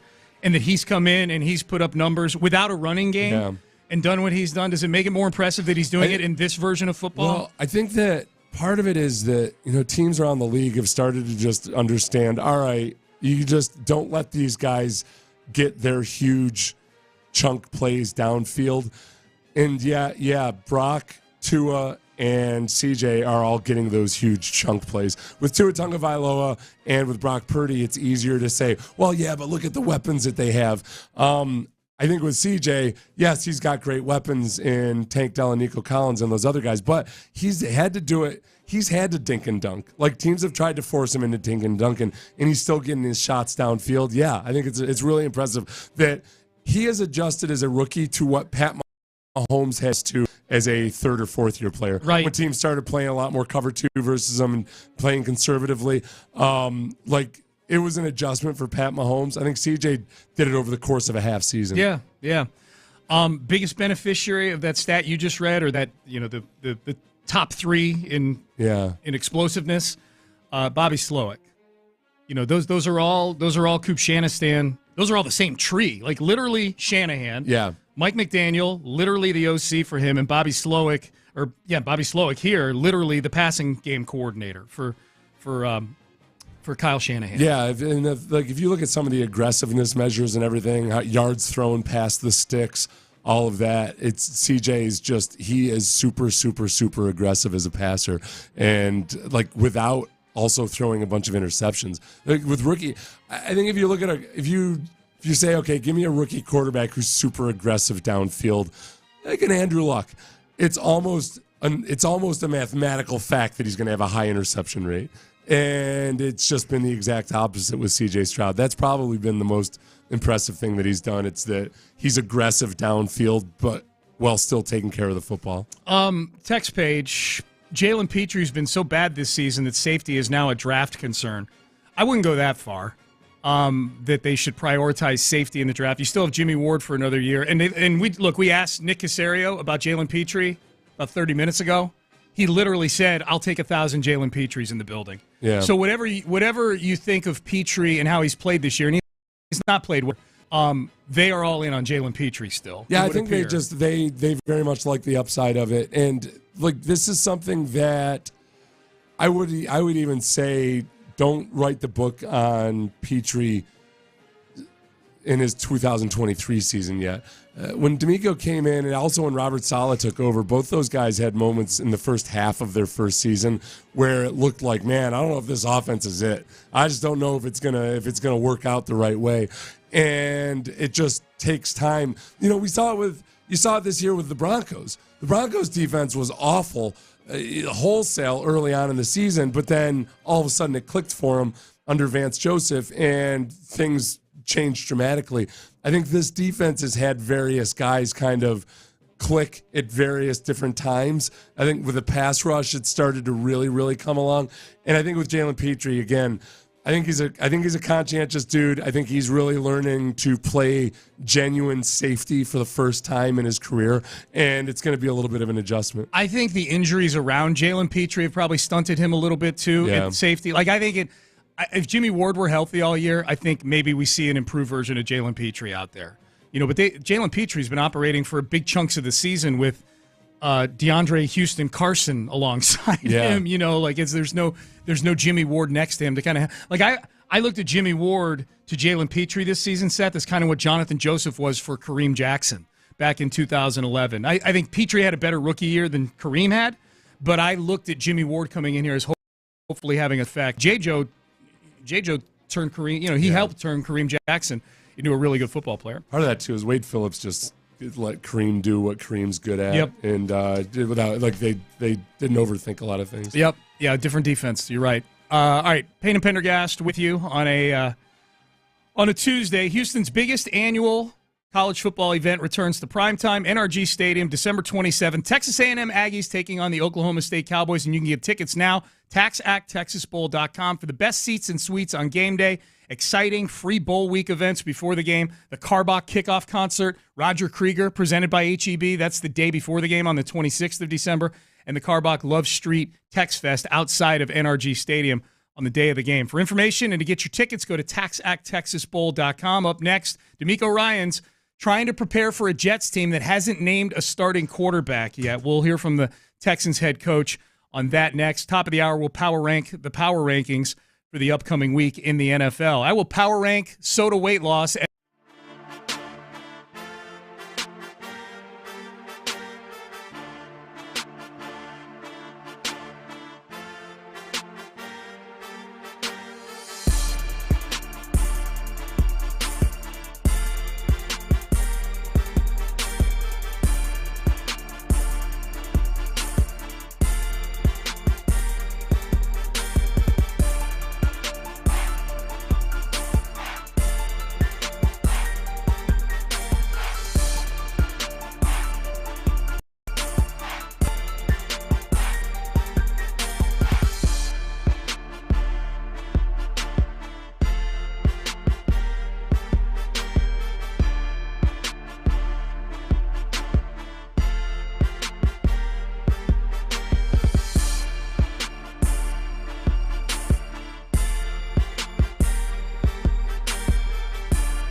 advisor. Live from the Twin Peaks studios, Sports Radio 610 presents Payne and Pendergast. Yes, I know it was a fake Ian Rappaport account. Thank you to the 50 people who texted, including our boss who texted me on the bat phone. So I got duped by a real Sean Pendergast. You did. You got duped by a fake Ian Rappaport, and I got duped by a real Sean Pendergast. Duped hundreds and thousands of people in the city of Houston as well. If you are listening now and were listening in the previous segment, it was a fake Ian Rappaport account. I was just glancing down at Twitter. I hate fake accounts. If you run a fake account that puts stuff out, it's one thing to put the fake accounts that put things out there that are so outrageous. Yeah. Those are funny. Ballsack Sports. Yeah, but yeah. If you see Ballsack Sports, then you know that it's a fake account. Yeah. Well, we do. There's still people that get duped every day by it. Front page, or is it front porch? And they do the font and everything looks exactly like the New York Post. Yes. And people get duped by that a lot. By that one, yeah. So you and I don't, because we know what those accounts are. Those people are kind of horrible, but kind of funny.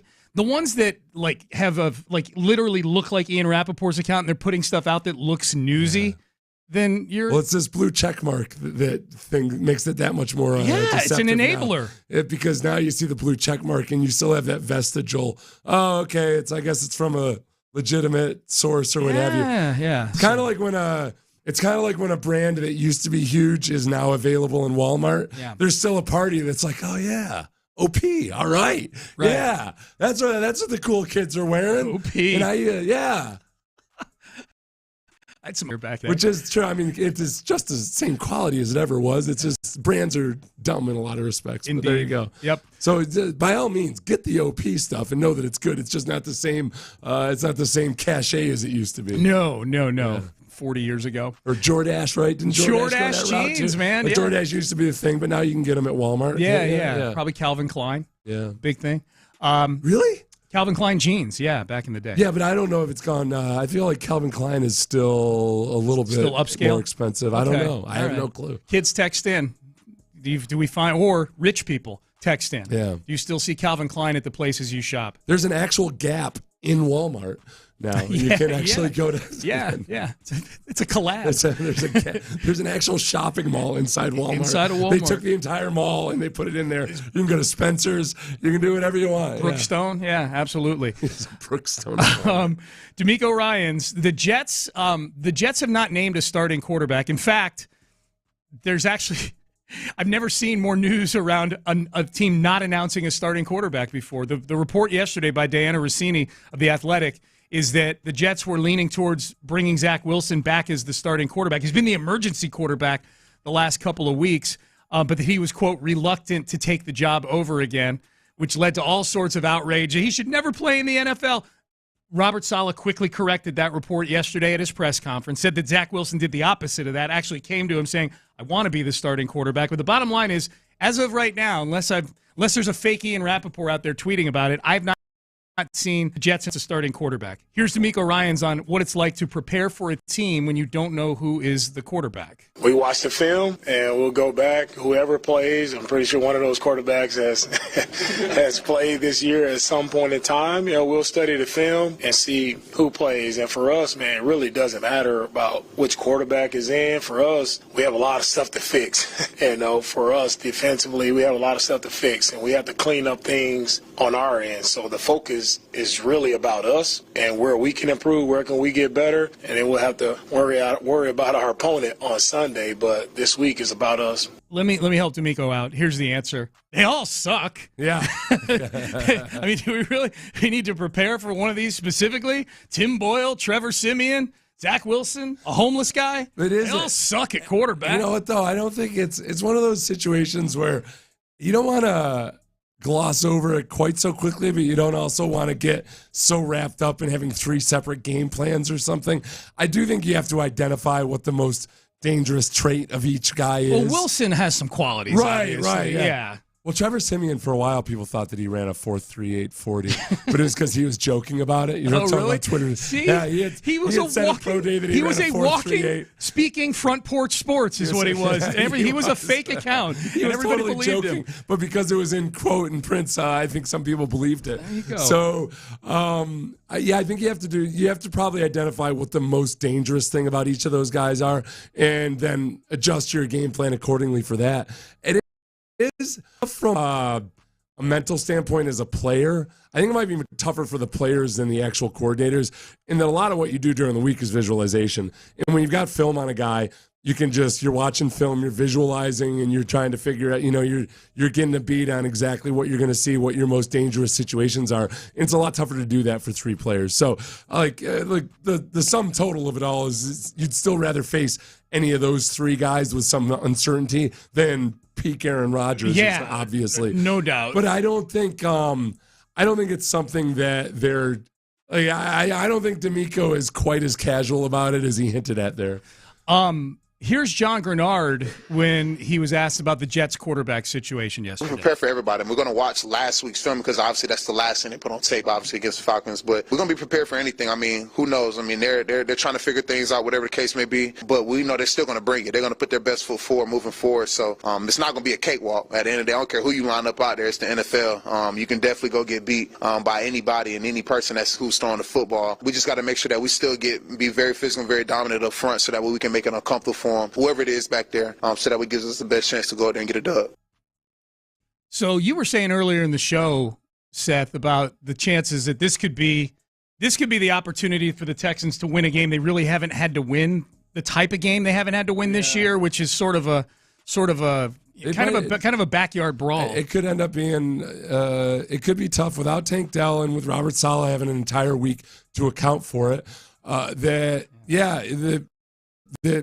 Jets defense is a really good defense. More so than statistically, I think it even shows just because they're having to deal with a bad offense that goes 3 and out and all of that other stuff that makes it tough to statistically look as good as you are. So what do they throw at C.J. Stroud? Do they present C.J. Stroud with some challenges perhaps he hasn't seen before? You'd love to think that, hey, D'Amico at the very least understands the core of the way Robert Saleh thinks, and he's tweaked some things, but D'Amico's got a pretty good feel for what CJ's challenges are.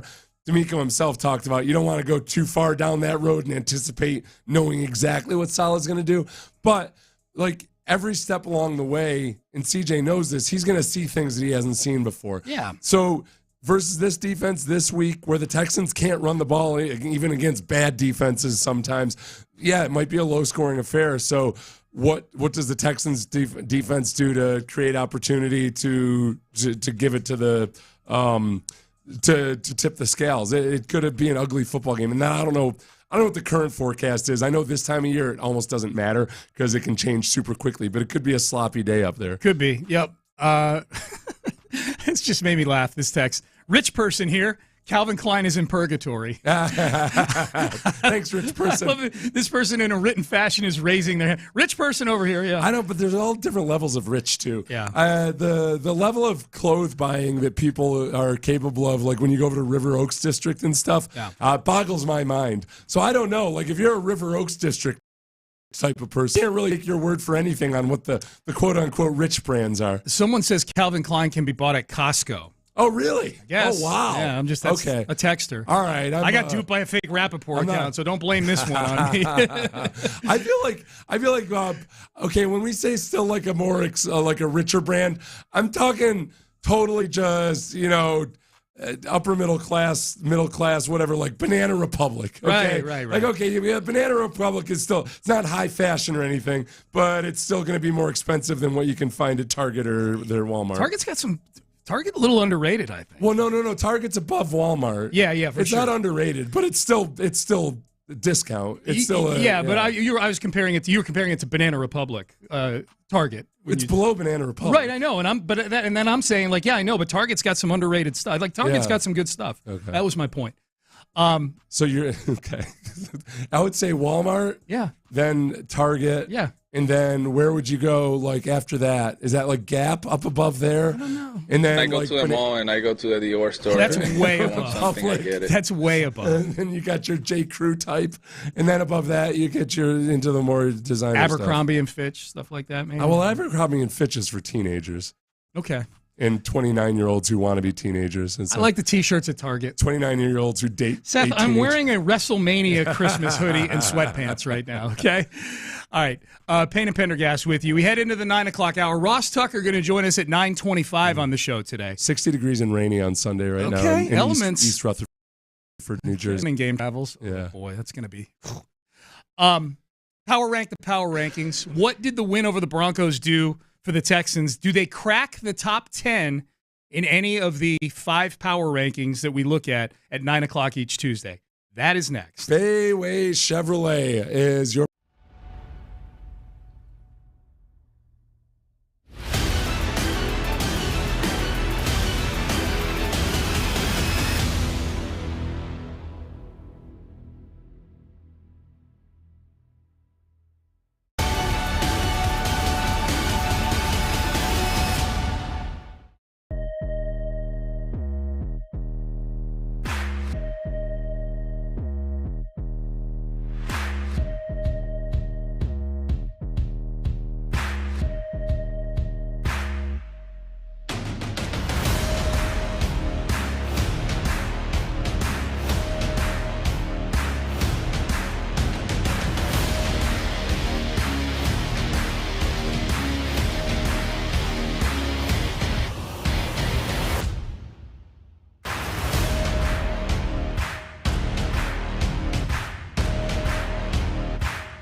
Exclusive contest. Sports Radio 610. The Texans play here.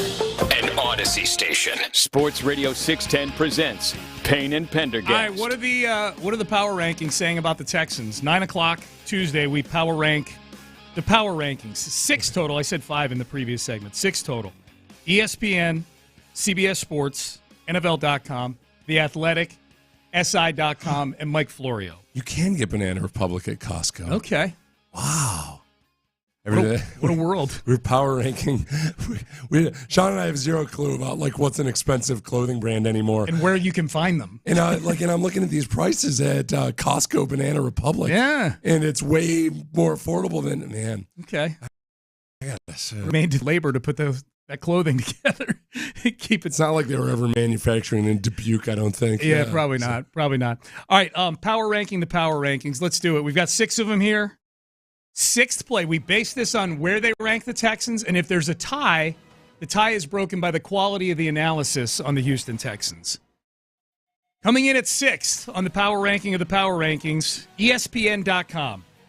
DJ Bieneme is the one who does the blurb on the Texans for this. I don't think he puts them at 10. That's where they are. They're 10th. Oh, so wow. Seth, the lowest one this week is 10th. Lowest is 10th? Lowest is 10th for the Houston Texans. I will not take this disrespect from the 4-letter network. Yeah. Here we go. Oh, that funny joke. The category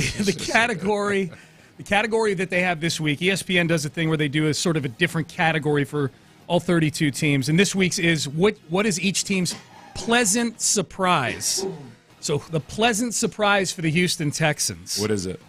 Nico Collins. Okay. Nico I'll Collins. take that, yeah. Here's what DJ says. The emergence of Collins has been as much of a pleasant surprise as C.J. Stroud. Yes. Collins has been Stroud's number 1 receiver with 85 targets and 59 receptions. He's 9th in receiving yards, 991. He's basically one catch away from a 1,000-yard season.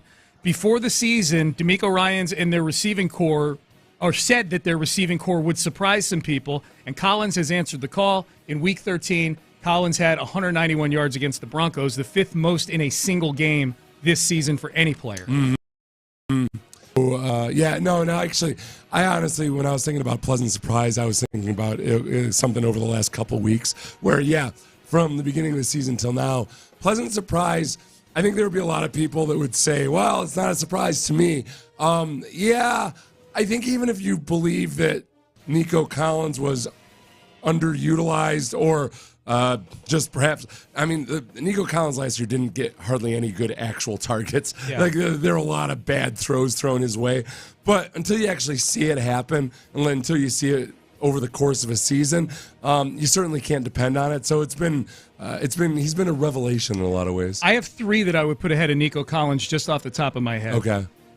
Jonathan Grenard playing to this level that he's played at this year. Jonathan Grenard's been a good player. He's been healthy all year, and he's been excellent all year. Yeah. I think I don't know. I was impressed with him last year. It's just always been a matter of health with him. So that's not as but I think statistically, that's acceptable. So 2 more. Just how lights out this class of free agents has been for the Texans. I don't think there's been a bad free agent signing. Dalton Schultz has been good, especially for what they're paying these guys. Jimmy Ward has been good. Noah Brown has been good. Yeah. Sheldon Rankins has been good. If anything, maybe the fact that they've all been banged up at one point or another this season. But the free agency class, the big one for me that I would have had, Blake Cashman. Blake Cashman, pleasant surprise. The Cashman has played at this level all year. Right. Yeah. That's a bigger pleasant surprise than Nico Collins. He's one. And his better year statistically was 2021, not last year, Grenard. Right. You're 100% right about Grenard. As far as Cashman goes, I think that even people in New York, where this is for him a return to DJ Bieneme. Cashman. Oh, Cashman. Yeah. So as far as, did I say DJ? No, but he used to write for the Jets too. Okay. So Cashman, I think people in New York liked Cashman a lot. Is just he was always banged up. Yeah. So that's the huge question. Is all right with a guy like Cashman. What is his market value? Is there somebody out there that's going to be willing to overlook some of the injury issues and plunk down some coin? That's the huge $1 million question, like literally $1 million question that I think Caserio is trying to figure out right now too. I think they'd love to have him back, but I have a hard time. Like, I don't think that athletically Christian Harris or Henry To'oTo'o are the same as Blake Cashman. No. Christian Harris is very impressive athletically, but he's also a bigger guy, not as fluidly athletic as Blake Cashman, but they are both younger too. So I think that Nick probably looks at it like, all right, yeah, I love Cashman, but I don't want to break the bank for an off-ball linebacker, especially one who's been injury-prone. So it might Cashman might get a nice deal somewhere else because of the work he's done so far this year. All right, so ESPN has him 10th. 5th place in the power ranking of the power rankings. Mike Florio, Pro Football Talk, has the Texans at 9th. So they've cracked the top 10, Seth. In his commentary, Florida on this. D'Amico Ryan's Coach of the Year finalist. That's it. That's the analysis. Yeah. Yeah. So D'Amico Ryan's, and I agree. He wrote a little blurb about it a couple days ago about how D'Amico should be in the conversation for Coach of the Year. I think a lot of that, again, always comes down to the Coach of the Year usually goes to a team that has a pretty good record. So right now the Texans have a better than expected record, but not like I think they'd have to be 11-5. Usually, I think the winner of Coach of the Year usually has better than 10 wins. Yeah. And then when there's an exception, it's like a Bruce Arians situation when Chuck Pagano had cancer. Yeah. Well, Chuck Pagano gets cancer, and then Arians gets an award for it. Yeah. Like, hey, thanks a lot, pal. Yeah. I'm glad my cancer could benefit you. Can you split it with Pagano at least? All right, next one. 4th, power ranking of the power rankings. CBSSports.com also has the Texans 9th. And they say this, Pete Prisco, losing Tank Dell for the season will impact their offense in a big way. His speed was evident, and the loss will be felt. Mm-hmm. Thanks for that. Okay, appreciate you, Pete. Thank you. By the way, Dayball got it at 9-7-1 last year. Did he? So okay. Dayball was okay. Basically 9.5 Nice little precedent there. Yeah. He had 9 wins, 7 losses, Ben, and 1 semi-win. That's right. Yeah. Man. Yeah. The Texans had just had a semi-win this year. Well, there's still time. There's time. There's still time. There is time. All right, so Prisco's got them 9th. So we've got 10th, 9th, and 9th so far. 3rd in the power ranking of the power rankings. TheAthletic.com also has 9th in the NFL. Here's what they say. Sounds like nobody has the guts to go higher than 9. Yeah. They do a worst-case scenario for each team heading down the stretch here. Yeah. Worst case for the Texans, C.J. Stroud hits the rookie wall. It's easy to forget that Stroud is a rookie. I want to get your thoughts on this, Seth. He overtook Sam Howell for the league's lead in passing yards by throwing for 274 to get to 33,570 on the season. He and Dak Prescott are the only quarterbacks in the league with a passer rating above 100 and a touchdown-to-interception ratio of 4 or higher. We're getting into uncharted territory for Stroud, though. He never played more than 13 games in a season at Ohio State. Oh, lazy. His next one here will be his 13th of the season. Okay, that's an interesting one. The rookie wall. See, the funny thing is, like, it used to be more the number of games in college used to be a bigger deal back when there wasn't a playoffs and all. And when you only played 11 games. Yeah, most teams only played 11 games in college. For the longest. So okay, you never played more than 13 games in college. I thought honestly, 2 or 3 weeks ago, I was actually starting to worry a little bit about CJ and the rookie wall, and right around as he approached Thanksgiving, it felt like he almost had alluded to all the demands of a quarterback, and he looked tired. Yeah. I felt like that might have been where he had to push through something. This last week, at some point, he made a comment about kind of knowing how to set boundaries and everything. And I wonder if that's honestly for a lot of rookies, that's the hardest part of it is balancing the people who depend on you part of it, as well as the organization depending on you as much as they do. There's just more to it than there is even at a place like Ohio State. Yep. I think he maybe had to have some hard conversations about just setting limits and boundaries. That's 100% just my feel about the way he had to he talked about things in press conference. My very basic concern about CJ relative to this rookie wall thing, he's taking a lot of hits. He's taking a lot of hits. He's coming up gingerly on more and more hits as the season goes along. Yeah. So that's my biggest concern is that the problem is that he got to is get through the 5 wall. more games. He's the wall. He is the wall for this that team. other people are breaking themselves against. Yes. Yeah. Yep. All right, let's keep it going. Number 2, power ranking of the power rankings, NFL.com. They also have the Texans 9th. Here's what they say. Original. Here's what they say. They were bracing for the worst, having suffered their past 3 losses in heartbreaking fashion, and the Texans' luck already felt gone after losing Tank Dell to what would be a season-ending injury. But Jimmy Ward's game-clinching, final minute, end-zone interception clinched yet another dramatic victory, which is also something the Texans have come to know. The past 5 wins all came down to the wire, so they pulled out more close ones than not. We've touted other possibilities in this space. DeMeco Ryans, one of the favorites for Coach of the Year. We know he'd love to do better offensively than 4 for 16 on third down, settling for field goals. But the young Texans moved up another step closer to the postseason, which seemed unimaginable even 2 months ago. Dude, I'm going to tell you exactly what happened here. That AI that wrote that? No. Okay. This is the first part about bracing for the worst. They were bracing for the worst, having suffered their past 3 losses in heartbreaking fashion. Yeah. Okay, this is what happens. I know this is exactly what happened because I listened to a couple of your callers on the postgame show.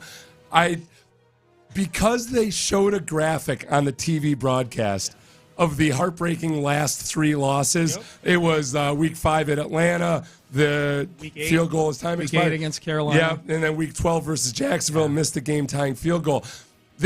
People had it primed in their head. They're like, oh, the Texans keep losing all these close games. Without 4 weeks apart. Now having won this most recent one, over the course of 8 weeks, the Texans are 5-3 in those situations. They've actually fared pretty damn well this in guy these says situations. it 2 sentences later. Because those NFL.com encapsulators, they watch the TV broadcast. They're not on site. So he saw that. So, they don't bring up the 4 victories that they had in the last moments. I'm moving them down to 5th place then, NFL.com. Yeah. I'm moving them down. Like sheep. Yeah. Your little TV graphic. You're right. It says this, Sean. Look at the graphic. No, I saw it. Heartbreaking last 3 losses. Yep. I want you to look at it again. I saw it during the game. No, I'll look at it again. It literally says heartbreaking last 3 losses. Yeah, and that's they use the same adjective and everything. Thank you. All right, bumping them down to 5. Okay. There you go. Number 1, power ranking of the power rankings. SI.com, who did possibly write this with AI. It says Connor Orr, but SI.com has been accused of using AI. But they're number 1 because they also wrote a huge article about the Texans' defensive cornerstones, Derek Stingley Jr. and Will Anderson. They get credit for that. Have the Texans also at 9th place, which means that on average the Texans are in the top 10 in the power rankings of all these. Never thought we'd see the day. 9, 9, 9, 9, 9, 10 of the 6 power rankings. So they're 5 9s and a 10. So on average they are inside the top 10. Here's what he says. Full thoughts on the Texans in this other article he gives us a link to. It's a good article too. I'm beginning to think that because of Houston's cornerstone players, cornerback, edge rusher, QB, all on affordable rookie contracts and a significant amount of cap space next year, the Texans will be a trendy Super Bowl pick or a deep conference title game pick. I'm not saying they'll make it, but it's wild to think of how far this team has come in a matter of a few months. That's what I was trying to get out of Nick today when we had him on, about CJ performing so well on the rookie deal. Yeah. Basically you're going to go shopping in a more expensive aisle in the offseason. I don't. He didn't bite. I don't want to go too far into the Patriots' way of it all or anything. I do think that, one thing that he's said multiple times before is that the worst deals tend to be free agency deals. Teams tend to. I don't think that bars him from making those deals. It's that you just got to be super careful about what are you paying for. Yeah. We've seen so many times teams. They pay because they think they're going to get the whole package of what a guy was like where in his previous spot, but you're not running the same system as that guy had in the previous spot. He doesn't have the same supporting cast necessarily, so it's really, really hard to get that same performance that you're paying for. So I think he's going to be very, very careful about it. I think most of this cap space that they've got coming is going to go to people inside the building already. Yeah. I think it's going to be keeping guys, extending guys. I think, if I had to guess, I think they'll have one big splurge. He's never done a big splurge before in free agency outside of the building. I think there's going to be one splurge. He's got room to make one splurge, and I think it's going to be on the defensive line. I think the very fact that you're calling it a splurge tells me that it's not going to happen. Really? Yeah. Okay. Got to find a better word for it, but I think he's going to spend big on one guy. If Nick hears you call it a splurge, the fact that you don't like that word does not change my opinion. I think he's going to spend big on one guy. Splurge would be, okay, we're going to overspend or we're going to do that. I don't know. I think some teams just generally, the Packers, the Steelers, various other teams just flat out are usually very, very cautious about spending on bringing guys Nick in from too. the I mean, outside. you pointed it out. He said it today with us. He's like, he pointed out how slippery a slope free agency can be. Yeah, you're going to grow your own. I wonder, on a lot of those power polls, did you notice where the Jaguars were in a lot of those? Jags are 8 in SI.com. Yeah. Jags are 8 in NFL.com. Yeah. Jags are they further up the food chain in The Athletic. Oh, my God. I'm all the way up to 4, 3. No, they must be below the Texans. In The Athletic. Despite just having hey, just like it is in the college football playoffs. You're not the same team once you lose your starting quarterback. That may be why they're doing it. God, where are the Jags? They're 14th in The Athletic. Until further notice. That's right. Until we see the X-ray tells us that it's not a broken tibia. Don't remind me of Fakey and Rappaport. I hate that guy. Jags. Most of these they're 8th in CBSSports.com. Yeah, most of them 8th in Florio. So most of these very imaginative. Most of them are Jags 8, Texans 9. What if Fakey and Rappaport ends up being correct and it is a broken tibia? Be good news for the Texans. Yeah, it would be. Out for the season. I wouldn't be, and it's fine to state that. Look, the Texans just lost one. Tank Dell. I would say Tank Dell more valuable or less valuable than Trevor Lawrence. I'm going to say more as we go to break. Yes. More valuable. Yeah. All right. Payne and Pendergast with you. We'll ask Ross Tucker, see what he thinks. Ross Tucker, he's our Odyssey NFL insider, and he joins us next. But first, I got to talk to you guys about Yellow Rose Whiskey. Oh, I was at the Yellow Rose Distillery last night. Little Christmas party there last night for the Yellow Rose folks. That was cool being out there. The distillery's awesome. The bar there, that's where I watched the game last night, was at the Yellow Rose Distillery. It was awesome.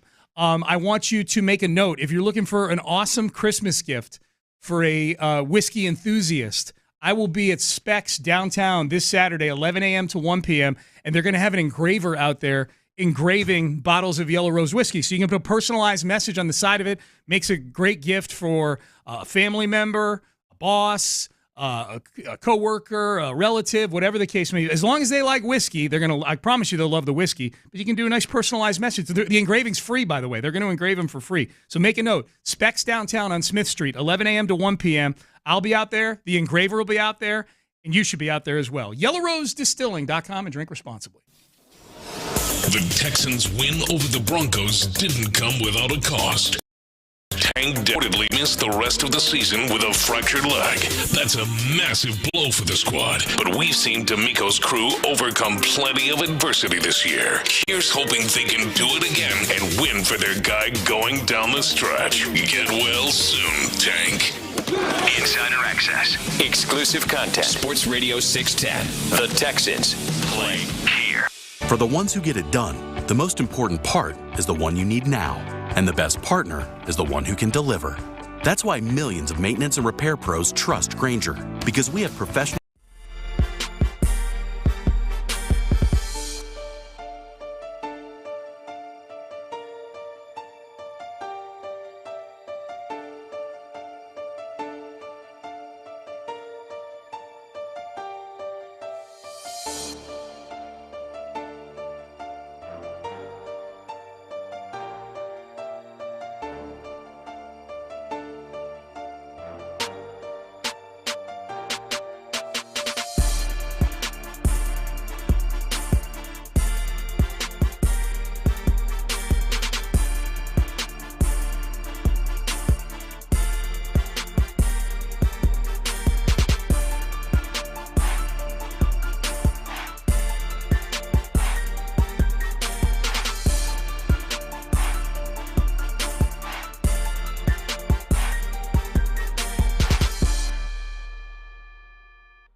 Leasing.com. Sports Radio 610 presents Payne and Pendergast. Payne and Pendergast with you on a Tuesday. Kind enough to join us a little later than he usually does. What a guy. Our Odyssey NFL insider, Ross Tucker. Insider Calls presented by BetQL. Download the free BetQL app right now and get instant access to the industry's most advanced suite of sports betting tools right at your fingertips. Ross, how you doing? Good, except I have a lot to say about you guys moving me. Go ahead. You ready? Yeah. All right. So number one, just so you know the type of guy I am supposed to have a 10:30 Eastern weekly meeting with my employees and interns at myfrontpagestory.com, which, by the way, is the greatest gift you could ever give someone for the holidays. You literally talk to a writer for 10 minutes, tell them how great your wife is. They write a story. It looks like it's on the front page of the Houston Chronicle, framed, beautiful. But I was able to get the employees and the two interns to all push it back 15 minutes. So that's the type of guy I am for you guys. MyFrontPageStory.com, by the way. I'm at least going to get a plug out of it. No, I get Number two, I'm convinced. You can, Seth, I'll let you respond to all of these. Number two, I'm convinced that Caserio bumps me on purpose. Oh. This happened like 3 times last year. Yeah. I was in New England with Caserio. He knows I'm on Tuesdays at 7:20, and he's like, you know what? They'll take me whenever I want to go on. Let me inconvenience Ross's life. Let me bump Ross. I'm convinced that's why Caserio does it. I'll check with him, Ross. He did handpick that time. It was of course he did. He did last year 2 or 3 times. Yeah, it's Caserio is trying to mess with me. Okay, he's trying to get me back for whatever happened in New England. I don't know.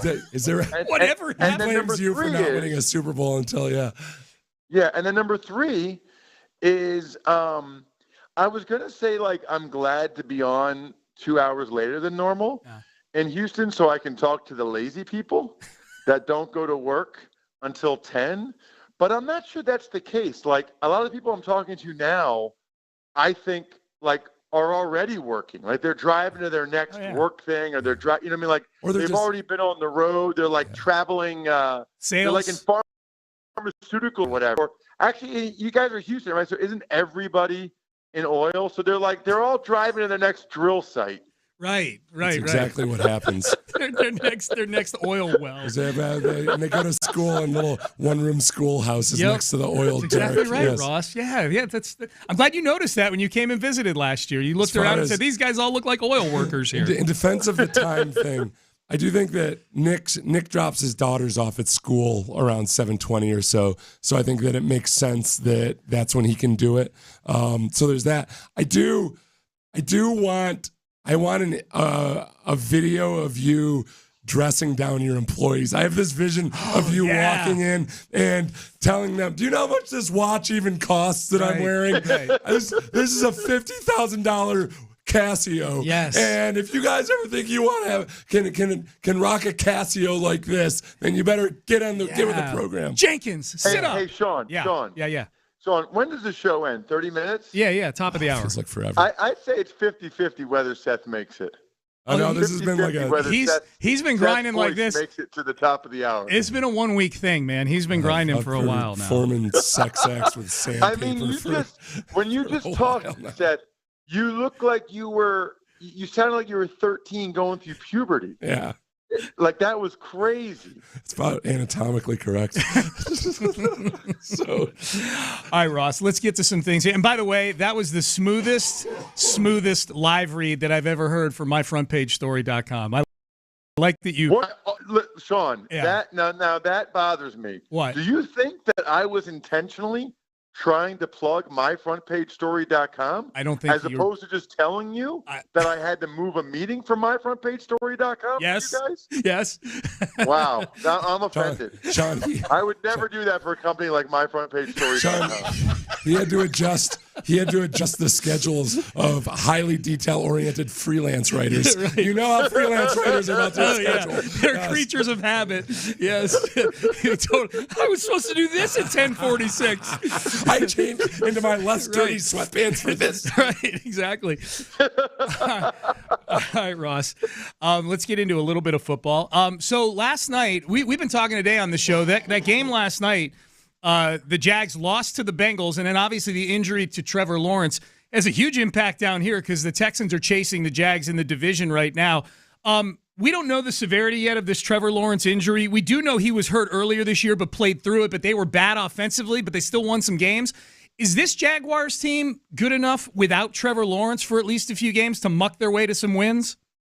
Well, so first of all, it sounds like he only has an ankle sprain. Yep. It's not even a high ankle sprain, according to Dr. Chow over at sportsinjurycentral.com, which is not as cool as myfrontpagestory.com. But I thought Beathard was okay when he got in there. You know, I thought Beathard actually did some decent things in the game. He moved him down the field. I thought that was a bogus hold, which probably would have won the game for the Jags. But yeah, I mean, I think either way, there's a reason why the Browns are now favored on Sunday, right? Like the Browns are favored by 2.5 points over the Jaguars. So that's either they're not expecting Lawrence to play, or even if he does play, he's going to be banged up. Like he's going to be hobbled. So those are the two reasons why I think the Browns are favorites. And I don't think they would have been if Lawrence was totally healthy. So that could be, and I don't know if Lawrence plays or not. And maybe even he plays the next week, but that could be the difference, right? I mean, Texans have a very winnable game against the Jets. Jags, by the way, there might be like 30-mile-an-hour winds in Cleveland. It's supposed to be crazy bad weather there. So could be like a 2-game swing in the sense that the Texans win these 2 games and the Jags lose 2 that we otherwise thought that they probably would have won. What, obviously other above and beyond just the any given Sunday part of it, give us some reasons to be genuinely nervous about this Jets game. Just their defense. Yeah. I mean, just their defense. Like the Jets could start any one of 3 quarterbacks in the game at this point, and it really doesn't make a difference. And I'm curious about your opinion on this, Seth, because it's relevant because you guys are playing the Jets this week. You know, there were multiple reports yesterday related to Zach Wilson. One was that the Jets want to go back to Zach Wilson, but he's reluctant to do it. And then a different reporter, somebody else, said that, you know, Aaron Rodgers reached out to Zach Wilson because he's hesitant because he doesn't want to get hurt.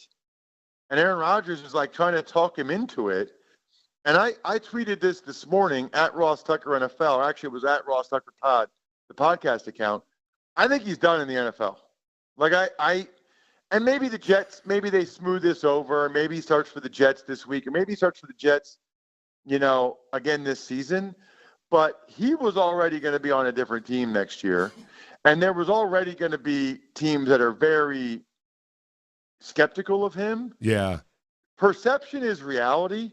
You cannot have multiple reporters saying you don't think you want to go out there and start a game in the NFL. You don't want to be starting quarterback for your team. The scenario that is kind of similar, I think, would be when Brock Osweiler here had been benched. And he was a high-dollar free agent, had been benched. And then there are varying reports about the confrontation that he and Bill O'Brien had when Bill O'Brien needed him to come back into a game. Supposedly, Brock Osweiler didn't want to or refused. At halftime of a game. Yeah. I'll just say that I know that there are players involved in that. I've heard different versions of the story. I know at least some players basically would not. They lost faith in Brock Osweiler based on what happened in that situation. And I could totally, I could completely see this be a similar situation. You've got a young quarterback that already is under the gun in terms of, all right, I'm not sure this is the right kind of guy, has a reputation as being spoiled or what have you. And if there's any doubt at all about just how gritty he is or whether he really, really wants it or wants an opportunity, yeah, that might be it for him. Yeah, it's not, I think it's bad, really bad. I will say this, and we saw this last night with, the Jags losing to the Bengals. Like, it's a losable game for the Texans. Like, the Texans, and you can say about any NFL game, obviously, but the Texans are not yet at the point where they can go on the road against a team like the Jets and assume victory. In other words, like I think you guys are gonna have to sweat that one out, whether they get it done or not. I think you guys are gonna have to sweat that one out because I think the Jets defense is that good. Yeah, well, I mean, Ross, the Texans have come down to the last 30 seconds, if not last 10 seconds, in literally the last 8 games. Like it's how many of them? What's their record in those 8? Do you know? 5-3. 5-3. Clutch. Okay, so they it's not like they're winning all of them, but Right. they've won more than they've lost. So it's not like this is a Minnesota Vikings situation last year where they literally win every close game. Correct. They've lost their share too. It is on the balance of the season. There are a lot of reasons to look at it and say, all right, look, you know what? This is basically a 500 football team, maybe 500 plus. Like ball bounces different. If the ball had bounced a certain way, then yeah, they might be sitting here with a lopsided record and a little bit of illusion. I think they are what their record says they are. agree. They're 500 plus at this point. A lot of that has to do with the fact that they're getting really good quarterback play. Okay, I have another question. I saw a picture right before kickoff of the Broncos game that somebody posted, and look, there was a lot of empty seats. And then later on in the game, J.J. Watt posted a picture which looked like a full stadium. I don't know if either one of you guys were there. What do you guys do, the pregame show? I don't know if you go in then or whatever. Yeah. What's like? I guess I was surprised that there might be empty seats. I would think that the Texans would be a pretty hot ticket right now.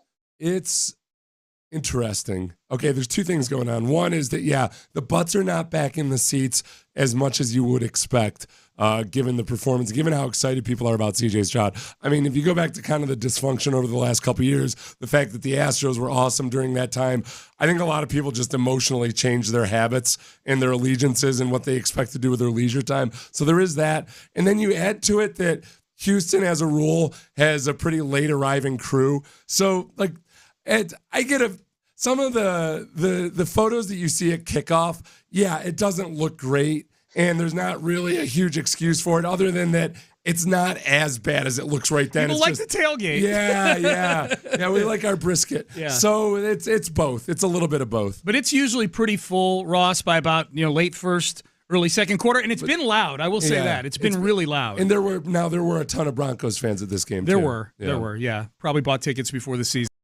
started. There you go, Ross. Yeah, and I mean, it ended up being a great game. That's the other thing about the Texans, and you guys just kind of referenced it. They're not just pretty good now, but like they're exciting. They're fun to watch. I mean, every game is like a competitive, exciting game. Yeah, well, and they're never out of it with C.J. Stroud at quarterback. Like you be down double digits in the second half, and you feel like C.J.'s going to do something good here at some point in the game, eventually. I guess I'll be curious to see how much of a difference the Dell injury makes now. Yeah, I want to ask you about that. Like, what are your thoughts? I mean, he might be the best rookie receiver in the league this year. It's either him or Jordan Addison, but he's been major impact. What effect do you think that has from having watched the Texans? Well, it has a big impact in the sense that I was just so impressed with the confidence that Stroud had in him. I mean, Tank Dell is a little dude. And I saw multiple times where C.J. Stroud, those memes where it's like, F it, he's down there somewhere, F it, Tank Dell's down. I mean, the guy's 5'8", $165, and that's the kind of confidence that, C.J. Stroud had in Tank Dell. By the way, does Tank Dell still live in the same dorm room that he lived in last year? I don't know. I mean, did he even move? Like, that's unbelievable. Yeah. Is he from Houston too? No, is he? He's from Florida. Oh, interesting. Yeah. Okay. He went to JUCO and then he transferred to U of H, and we claim him now as one of our own here, Ross. Is there U of H to Texas carryover or not much? Like in fandom? Yeah. Yeah, absolutely. Yeah, I think most people. Yeah, I think so. I guess if you're a U of H fan, you're probably a Texans fan. Yeah, for sure. And Andre Ware, Ware's the color commentator for the team on the radio. I mean, the University of Houston has a very, very local student population. It's like over 75% of the students are from Houston or stay in Houston. Huge crossover. So it's huge crossover. Ross Tucker. That's cool. So that makes Tank Dell like even more marketable, even more like the fact that he's this good is even a bigger deal. 100%. Yeah, no, Ross, around the stadium on game day, As far as jerseys that are of current Texans, because there's still a ton of J.J. Watt and Andre Johnson out there on game day among fans, C.J. Stroud is the runaway winner among current players, but I would say Tank Dell might be too. It's either him or Will Anderson Jr. is number 2. Wow. Dude, that guy was awesome Sunday. That guy was awesome. Yep. Will Anderson Jr. The other thing I would say about, to answer your question about Tank Dell, the only kind of blessing I would say in disguise maybe, and it's not like you'd rather have Dell, is, maybe it gives the Texans a better idea of what they have in Mechie. And obviously they can continue to feed Collins as the number 1 guy. But with Dell out, I'd like to think that they can give some of those plays, some of those routes to Mechie and maybe bring him along to the point where next year, their receivers are Nico Collins, Tank Dell, and Mechie. Yeah. Nico Collins, Tank Dell, Mechie, and Noah Brown, and really kind of have that young core. 100%. I'm thinking the same thing. I'm hoping this means more snaps for John Mechie. Ross is our Odyssey NFL Insider Calls brought to you by BetQL, the free BetQL app. You can download it right now and get instant access to the industry's most advanced suite of sports betting tools right at your fingertips. All right, Ross, go tell your employees at myfrontpagestory.com how horrible they are, all right? No, they're not horrible. They're awesome, and they're very flexible, and I appreciate them letting us slide back to Zoom.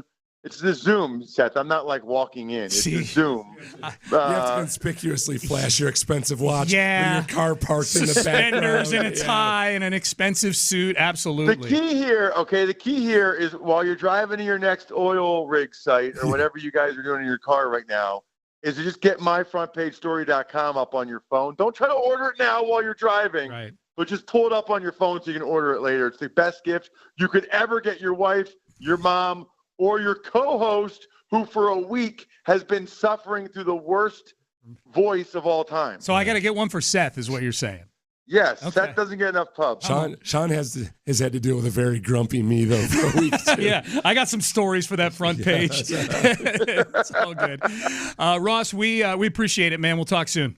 See you guys. All right, thanks. Ross Tucker joining us there. He's our Odyssey NFL Insider. Hey, join the drive with Stoerner and Hughley and our friends at Bud Light Thursday afternoon. Buffalo Wild Wings, I-45 and Ritchie Road. Some wings, some cold Bud Light. Enter to win some awesome prizes. Stick around afterwards to watch the game. It's a Thursday with the drive and our friends at Bud Light. Thursday afternoon at Buffalo Wild Wings off I-45 at Ritchie. Ross brought up one thing about the Jacksonville game that I'm very angry we're not going to see. Oh. And also, a texter had a question. Either Ross or you, Seth, brought up the Vikings, last year's Vikings.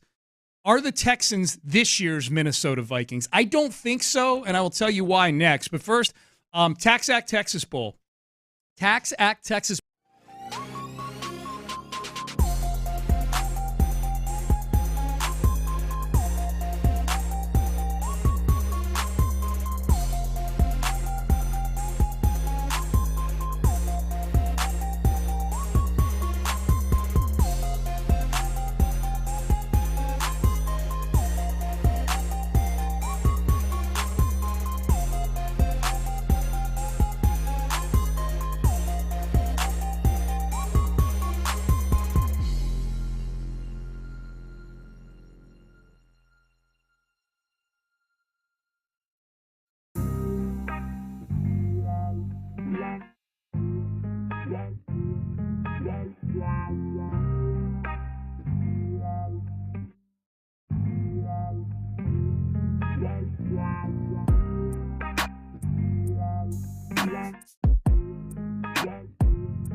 SportsRadio610.com. Brought to you by Pfizer. Live from the Twin Peaks studios, Sports Radio 610 presents Payne and Pendergast. All right, a couple things as follow-up to our conversation with Ross Tucker. We just talked to Ross, previous segment. Real quick, one thing I am disappointed that I'm not going to get to see, that we're not going to get to see this weekend. What is it, Sean? Ross said that the reports, the weather forecast in Cleveland is for 30-mile-an-hour winds. Yeah.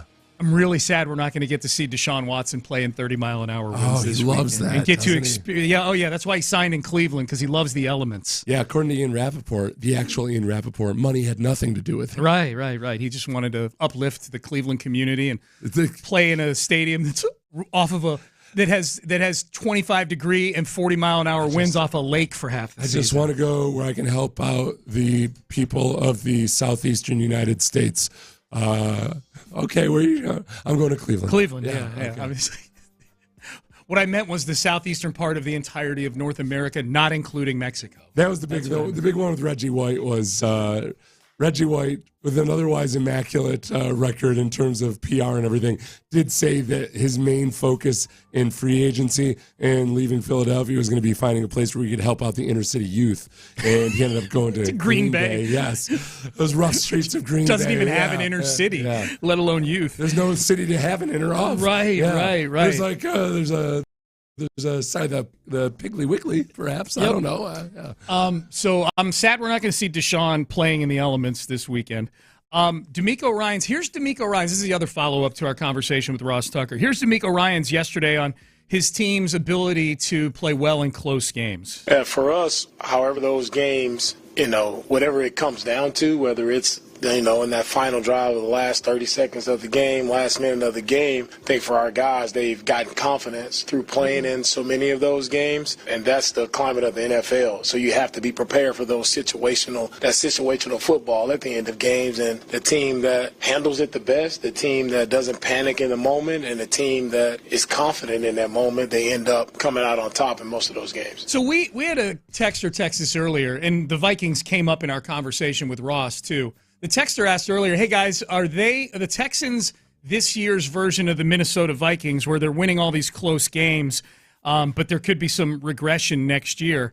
And it's a fair question. I would say two things. One, the Texans are actually losing their fair share of these games as well. The Vikings were they were lights out in these close games. They finished 13-4 last year. Right. Which is that. I think that is part of it, is that the Vikings looked by record like they were one of the dominant teams in the NFL, where the actual Minnesota Vikings might have been kind of like this year's Texans team in terms of where their record should have been. Yeah. Right. They should have been through 12 games, probably like 7-5 or something. The Texans have gone 5-3 with all of these last-minute finishes. The Vikings would have gone 8-0. Yeah. So that's absolutely the difference. That's part of the difference. I think the other difference, too, between the two teams is because I was a big believer in Minnesota regressing seriously this year because of that dynamic last year, in part because if you watch Minnesota operate in the offseason, they were a team that was operating and shedding pieces instead of bringing pieces on. Every team kind of has an arc based on where they're at with their quarterback,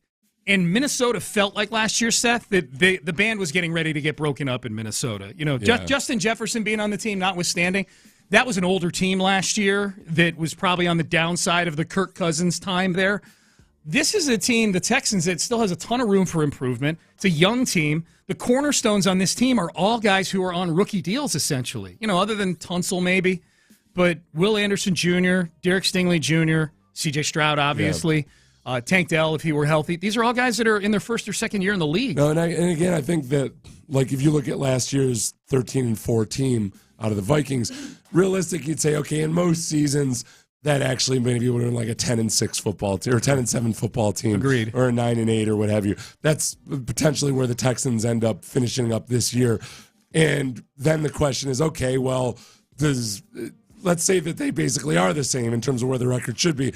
What keeps the Texans moving forward next year, becoming a better team than just a 500 or 500-plus football team? And the easiest way to boil it down is that I think the Vikings were a team ripe to be picked to win fewer games this year. The Texans, I think, are going to be a trendy Super Bowl or conference final. I think the biggest thing is that just like, with the Buffalo Bills or the New York Giants or anybody like that, for one, yes, the game of football is extremely different these days, but my God, figure out a way to run the football.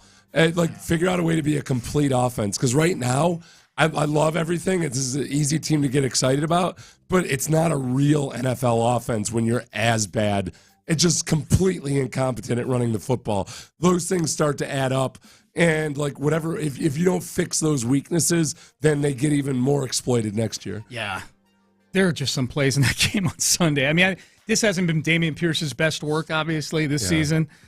But there was one play where just the entire interior of the offensive line just crumbled, and there's four guys in the backfield. Look, they're at a point now, too, where I think that Slowick's really good at, looking at tendencies and figuring out, okay, where do we have to self-scout and everything. But above and beyond the actual play calling and those numbers and statistics, they've got to have some tells now, because especially when they line up with a fullback, that front seven from the other team is just teeing off. It's bad. Everything is dead in the water immediately. It's bad. So whether it's stances or something, maybe it's something in CJ's operation, they're just giving away something. It's bad. John, the window is open. The window is open? The window is open in the AFC South. It was cracked. And now it's wide open with a nice breeze blowing through. Well, I don't know if it's wide open. It's wide open. I don't know if it's wide open. The neighbors are staring at your wife. I've gone from they can't win the division to the window is wide open in 1 week. Well, I would recommend you listen to In the Loop. Okay. Because I was looking at all the tiebreakers, and they're going to have to pick up 2 games. No, I understand that. I understand that. But if you get a gimpy Trevor Lawrence or Trevor Lawrence out for these next 2 games are the 2 hardest games the Jags have. Oh, yeah. Cleveland and Baltimore. No, that's what Landry's stance is, and it's valid. It absolutely is. But there's a lot that has to happen. Well, the Texans, the biggest one, they need to win. Obviously, they got to take care of their business. But I think I saw Landry. I think I saw you tweet about this last night. It's about to get crazy. I think it's pretty cut and dry. Lopez is making it sound like, it's Jacksonville. You pick up 2 games on Jacksonville. It's pretty simple. Yeah. It's not like rocket science or anything. Yeah, because I'm with John on the tiebreakers. Like the Texans are screwed with the tiebreakers. They're going to have to win it outright. For me, the most telling thing yesterday, even more so than the division, is that Jacksonville's just not ready to take that next step. Because even in that game, there's 5 minutes left. They missed the field goal. Trevor Lawrence, you could say, was getting outplayed by a backup quarterback. So for me, the most telling thing was they could have even lost that game with Trevor Lawrence. So even if they end up winning the division, the good thing about the Texans is they're not widening the gap as much as maybe they would have wanted to this year. That's a good point. In the Loop is up next. This is Crosstalk, brought to you by D&M Leasing. You're listening to KILT and KILT HD2 on Odyssey Station. Seth, antibodies to you. Antibodies. I'm going to submit that we stop using rocket science as the thing that's it's not rocket science. Because let's be honest, we could go down a few classes before all of us would struggle with something. They say it's not organic chemistry. It's not trigonometry. It's a tough bar to keep clear. going. Keep going. It's a tough bar to clear. It's not spelling things properly. Okay, there we go. Yeah. We'll be back 6 a.m. tomorrow. Landry Locker, John Lopez, Figgy Fig. They're with you for the next 4 hours. In the Loop starts now. So we have a lot of drama going on in New York that we'll get to, and I think that this is really probably going to be the most pain that New York fans. It's going to be one of the 3 biggest, most painful experiences on Sunday for New York fans, no matter what the result is. And I want to get into that over the course of the show, and it's relatable. I think it's extremely relatable, and we can get into that. But obviously, last night, Week 13. Concludes with Trevor Lawrence going down. And my thing is this. I hope Trevor Lawrence is okay. Mm-hmm.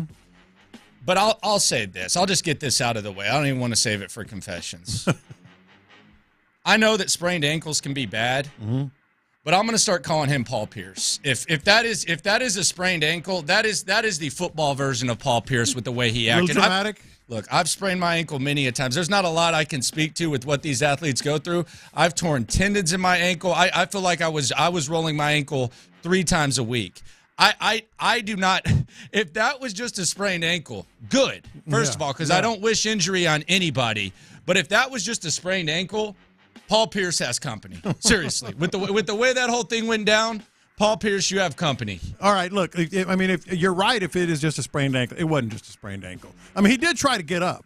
Like he tried to walk off and then just I think there's a chance there's probably some torn tendons or something, in which that's, but I mean, goodness gracious! I thought it's not just. I mean, you could tell like, he was throwing his helmet and everything out. I don't think this was over dramatic. I think it was a bad injury that they're calling a sprained ankle. My thing about last night was even if Trevor Lawrence is hurt, and we can get into whether the division is up for grabs or not. I'm with you. I'm still focusing on the wild card. If it plays out, it plays out. I think the next 2 weeks will tell the story because they got Cleveland and then they got Baltimore.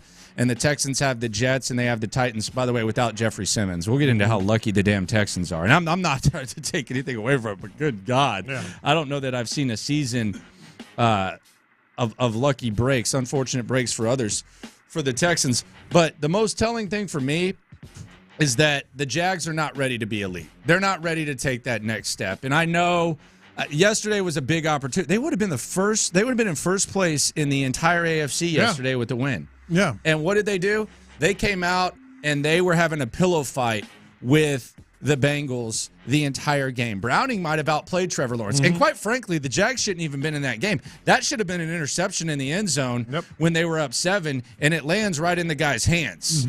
And if you look at it this way, because I know there's some Jags fans that are probably convincing themselves right now, and I don't blame you. They're probably convincing themselves, man, Trevor hadn't gone down, we would have won that game in the season. Nah, y'all were. Yeah. That was not a good showing by the Jags yesterday. And in fact, before another Jags quarterback even took a snap, I was looking at the live betting. Bengals were favored to win the game. Yeah. The Bengals money line. I wasn't, but I the believe Bengals money line was minus 125 when they missed that field goal because they missed the field goal after Lawrence left. Bengals got the rock. Yeah. So at that point, up to that point, with 5 minutes left in the fourth quarter, with the Bengals with their backup quarterback. The Jags were actually they were the betting underdog to win that ball game. So that's the story for me in the big picture is that while the Jags are clearly the best team in the AFC South at this point, the gap is not that high. And yesterday they had a massive opportunity to widen that gap and perhaps get in that tier that they feel that they're in. But they find themselves right there in the mix with the Texans, or just a notch above the Texans, and they possibly could have been there whether Trevor Lawrence sprained his ankle, tore something, whatever. That's my biggest takeaway from yesterday. Yeah, and that's a good one because, look, I get that the Texans had the same opportunity against the Jaguars to maybe, wrest control, take over control of the division, all that. But this is different. That's a team that's a lot further along. That's a team that could have been, as you put it, as you said, the number one team in the AFC, and they couldn't show what it took to win that game. That's the bigger story here, and I feel like the Jaguars just got to be sick about that because there's not a better opportunity they're going to have. No, there's not, and now who knows what they're going to have to do.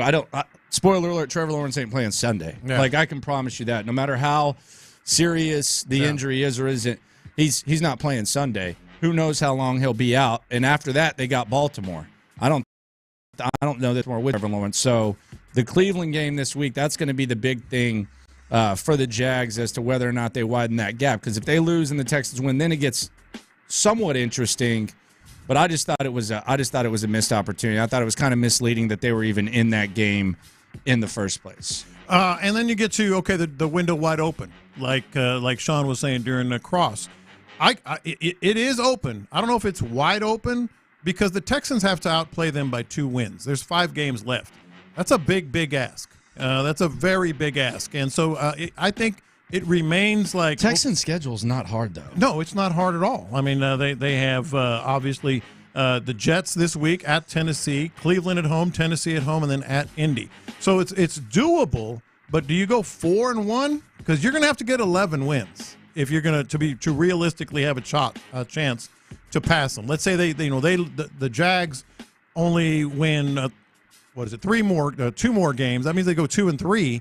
You're going to have to get to 11 wins just to have a chance. That's a big ask to go 4-1 no matter who you're playing. Don't you just have to outplay the Jags by 1 game? I'm saying if they go 2-3, that's 10 for them. So you got to beat them. You got to get to 11. Okay. You know what I mean? Yeah. You got to get to 11. That's a big ask. Yeah, it'll be interesting. I mean, it's just I look around the league and I know that there's things that you can control and there's things that you can't control. And from the perspective of what the Texans can control, they've done an excellent job doing so. But my God, man. I mean, we got to at least acknowledge the Texans have had at the misfortune of Just others. go down the whole schedule. Aaron Rodgers out. They would have been competing with you most likely in that wild card range. Joe Burrow out. They definitely would have been competing with you in that wild card range. Now, you did beat them. Deshaun Watson in the Cleveland Browns. He's out. Trevor Lawrence, we don't know how nicked up he is. Pickett, he's out. AR-15, although I think the Colts might actually benefit from that. Minshew might be better. The Ravens, if you're gonna get to the playoffs, they lost their best weapon in Mark Andrews. Jonathan Taylor with the Colts, and then you're playing the Titans in 2 weeks, and the guy that perhaps scares me more than anyone in this division, Jeffrey Simmons isn't going to be on the field, which is massive. Like that's a guy that could single-handedly win the game, especially against this offensive line. Jeffrey Simmons, he's out. Yeah, I mean it is amazing the amount of stuff, and you just got to take advantage of it. And unfortunately for the Texans, they're going to be without Tank Dell. But you look around, you look at what's going on in New York right now, heading up there. The Texans have gotten a hell of a lot of luck, and you can't say that's been the case in recent years, but it's there, and the opportunity's there for the Texans. And not only do they not have Aaron Rodgers, obviously that's the biggest one, but they're in complete disarray in New York right now, and they stink. Like they're playing horrible football. Their defense is okay, but they stink, and now Zach Wilson, who knows what's going on there. The thing is, you just take it. You just take it, and you take advantage of it. That's what the Texans have to do here. Andrew Locker, John Lopez. Figgy Fig with you. Am I being too harsh on this Paul Pierce thing, Fig? Nah, I don't think so. I was shocked to see him trying to walk on it. I saw sprained ankle. I was like, sprained ankle. Like, man. By the way, does Jacksonville not have a cart? That was bizarre. They made right that there, dude walk man. all the way up the tunnel on that foot. Did you see that? He went one lap around the Galleria Mall. Yeah. I know. He literally, is he, what are they doing? What do they I not don't have a know what golf they cart doing. anywhere in that building? And then they say he was questionable. Dude, they showed him down the hall. He was at least 300 yards down the hall, and he was walking. Yes. I was like, what? Did somebody pick that man up? I mean, he couldn't. And they had 230-pounders helping him off the field. Yes. That was the thing that was the funniest of all yesterday in the game. He might have. I bet you it got worse after the injury. 100% it got worse. The way he had to walk. If it was tendons or cartilage or something like that, hell yes it did. He's like, dude, bros, and his arms are like down by his hips because the guys are so small. I could use a little help here, man. What's going on? My man is walking in cleats on concrete from the long side of the field. Yeah. The long side of the field. Mm-hmm. They showed him walking. There was 5:21 remaining in the game. They get back from a 4-minute commercial break. Son of a gun ain't even off the field yet. He's still trying to walk. He goes back in the tunnel. They come back from the 2-minute warning. The guy's still walking to the training room with 2 people. Then the game ends, and they show him finally walking in the damn training room. That's a pretty good hike. Well, I hurt my ankle. All right, well, that's a long walk, man. Where the hell is the cart? Walk, man. Let's get started now. What was the cart guy doing? I don't know. He must have been on a lunch break or something, man. That was the wildest thing of all for me. I was like, somebody get that man some help. Oh, Lord. But the Texans... I told you something weird was about that game yesterday. You did. There was something weird about that game. You did. I ML'd it. Mm-hmm. Did you? I did. Oh, wow. I did. That's a nice hit right I there. did. I doubled down, too. Yeah, that's a nice hit right there. I ML'd. That's why you're watching those halftime lines. No, I think looking at the live line a lot of times is a good resource because it tells you who's favored to win. Mm-hmm. In other words, like if let's say the Texans are like a 14-point dog. Yeah. If they score, you look at the line, and if it says, you can see like what they think it's going to be and what it is or isn't going to be. Yeah. But you're with me. It's cool. There's a chance. It's about the wild card. It's a 2-week thing. It's about the wild It's a 2-week thing for me. Like, we can start talking about it in the next 2 weeks. Like, if the Texans win their next 2 and the Jags lose their next 2, then that's we're in it. business. Yeah. Yeah, but if it's 1-1 and 1-1, then we're in an interesting spot. But 3 game left with having to win every tiebreaker. And quite frankly, I don't care if the Texans win the division or not. Would I rather them host a playoff game? Absolutely. Mm-hmm. But I don't care if the Texans win the division. I just want them to get in the damn playoffs. Yeah. That guy that Figgy was talking to on his Instagram, he was out there at the HEB tailgates. That Now that's a talk mofo. Pull that dude up, man. Pull that dude up. Because this dude is sitting there and he's going, he's talking into the camera. You can tell he wants to kind of do a little shoot into the camera. Yeah. He's got everything going on. He's pulling up his pants. He's like, yeah, we got the socks. He's like, we got wild card weekend going down now. Like he's not sitting here saying Texans going all the way or anything. That was a realistic. That was a dude that was feeling himself, but he went realistic. He said, we got wild card weekend coming down this week. All about that wild card, man. I thought that's what he said, too. He just said it out of nowhere, too. It was in the middle of his shoot. That was a fan right there. He wasn't just the talking funny out of part his about that, he was, before I recorded that, he was telling me that just off the camera. He had a and I'm like, realistic wait a minute. I'm like, let me record this. Do it again. Wild card weekend. He brung it. Let me hear this guy. Hey, we do this all day, every day. Ain't time to do time. Represent them, Texas, you know what I'm saying? That's what we do. We rock socks, we rock gear, we rock everything. Ain't time, no matter who we are. We go wild card region, I go bet that. We going wild card round, bet that. I like that mindset right there. He knows what he's looking at. I like that mindset right there. That's a man that's that's watched this division closely. We got wild card this weekend. You know, it's not this weekend, but it's going to come down to Texans at Colts, man. That's going to be for the ticket. These are the most predictable jokes on the text line. Shout out to the loopholes if you listen. You are one. Playoff committee now says that the Jacksonville Jaguars can't make it. Oh yeah, that's going to. By the way, I talked to. You remember yesterday when we were making fun of having fun with, I should say, the awkwardness that comes with a serious injury, and then guys get on the PA, Texans PR to get on the PA and go, attention, Tank Dell, questionable to return, questionable. See the report on Lawrence when he went off the field? Was it questionable? It was questionable. It was questionable. So it's not just we knew this. It's not just a Texan thing, but I do always find that funny when no matter how serious the injury, it's questionable. Nicole Brown Simpson, questionable. Neck. Lord. Oh, boy, it's the worst. Trevor Lawrence, man. We hardly knew you. Get well. Or not. I think Cincinnati's a problem. Really? Hey, if that quarterback play like that. Yeah, I think Cincinnati has a shot. So I have the NFL outlook through 13 weeks. I do this all the time. So right now there's 12 teams with the winning record. Right. 12 teams with a losing record. It's uncanny, man. 7 teams at 500. It's uncanny. 7 teams at 500. Yeah. So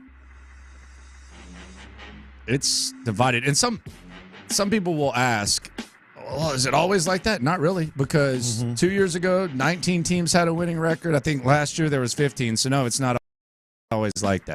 This season has been uncanny that everybody is like, you've got in the hunt, you've got Buffalo, as bad as they've been. I mean, they've been on a bye. Yeah, they got the Chiefs this week. All these divisions are tight. Man. Yeah, well, except the Chiefs kind of got lucky this year, which is crazy. I don't think we saw the AFC West being what it is. Yeah, goodness gracious, man. Yeah, it's uncanny.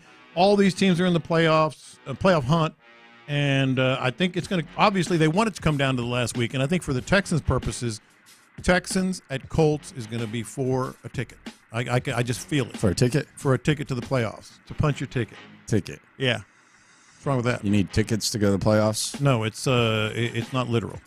So like a ticket? Like no, it's not literal. Like a ticket? Like it's an expression. So you hand a ticket to them? Yeah. Like here? Yeah. Not you literal. don't even do tickets no more, man. It's figurative. So it's for. Are you familiar with figurative and literal? It's for a ticket. Yeah, it's for a figurative ticket to the playoffs. A ticket. Yes. Okay. Yes. Hey, well, actually, guy here. Nah, just asking.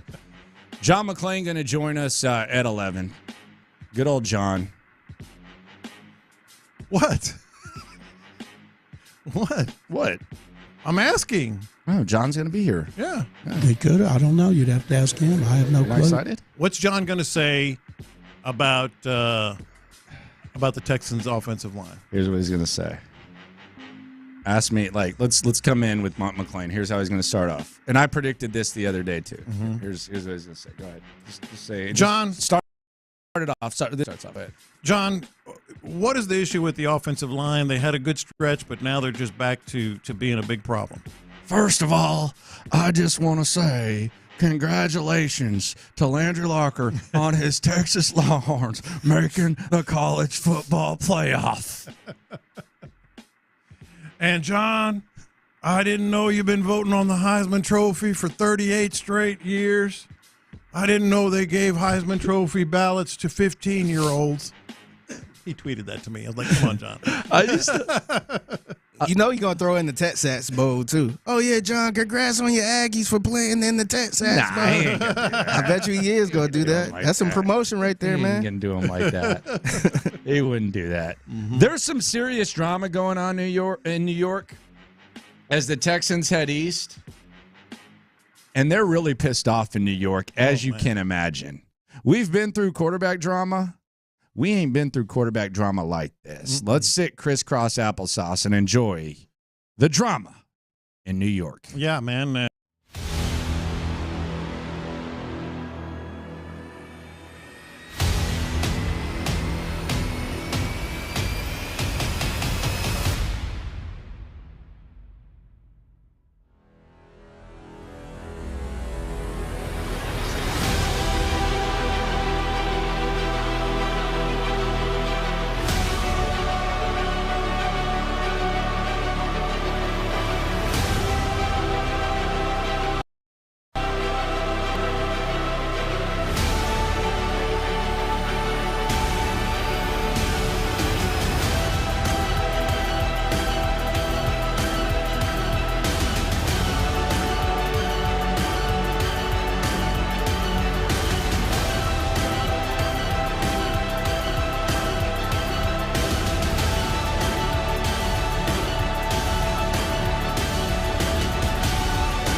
podcasts. In the Loop with John Lopez and Landry Locker is presented by La Michoacana Meat Market.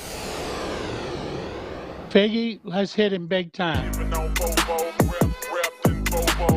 Houston, let's get in the loop. Oh, the jokes are coming fast and furious every time y'all talk about this guy. With Landry Locker. Landry, I mean, you're going to be in midday forever now. And John Lopez.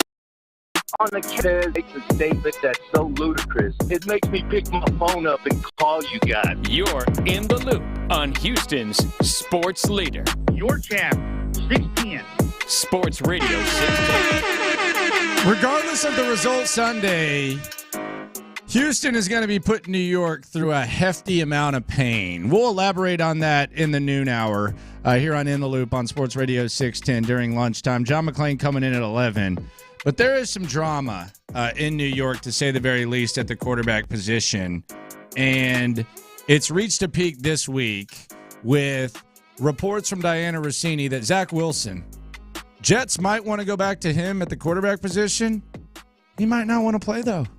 He might not want to play, which I'm sure that you can imagine that didn't go over too well in the great city of New York. Here was Tiki Barber reacting to this news. The former Giant, now host out there at WFAN. Here was Tiki Barber reacting to the news that perhaps Zach Wilson, because he fears injury and he has hurt feelings because of being benched this year by head coach Robert Saleh, Zach Wilson might not want to play. Here is Tiki Barber on that. I know you're trying to express sympathy for poor Zach Wilson, but something happened about a decade, maybe more ago in the NFL, where it stopped being about the tough guy. It started being about, let's be fair to this guy. Let's protect this quarterback. Let's not QB when he gets sacked. Football, I always thought you had to be a little bit crazy to play this sport.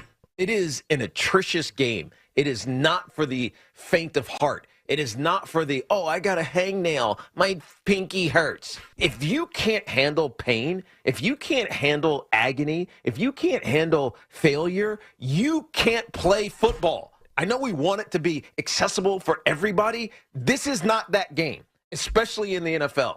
Oh, poor Zach. He got hit so many times. He's right not to want to play. They stink around him. I understand what Zach might be thinking, but it is a puss move, man, and I can't handle it. Cut his ass today if that is true. Okay.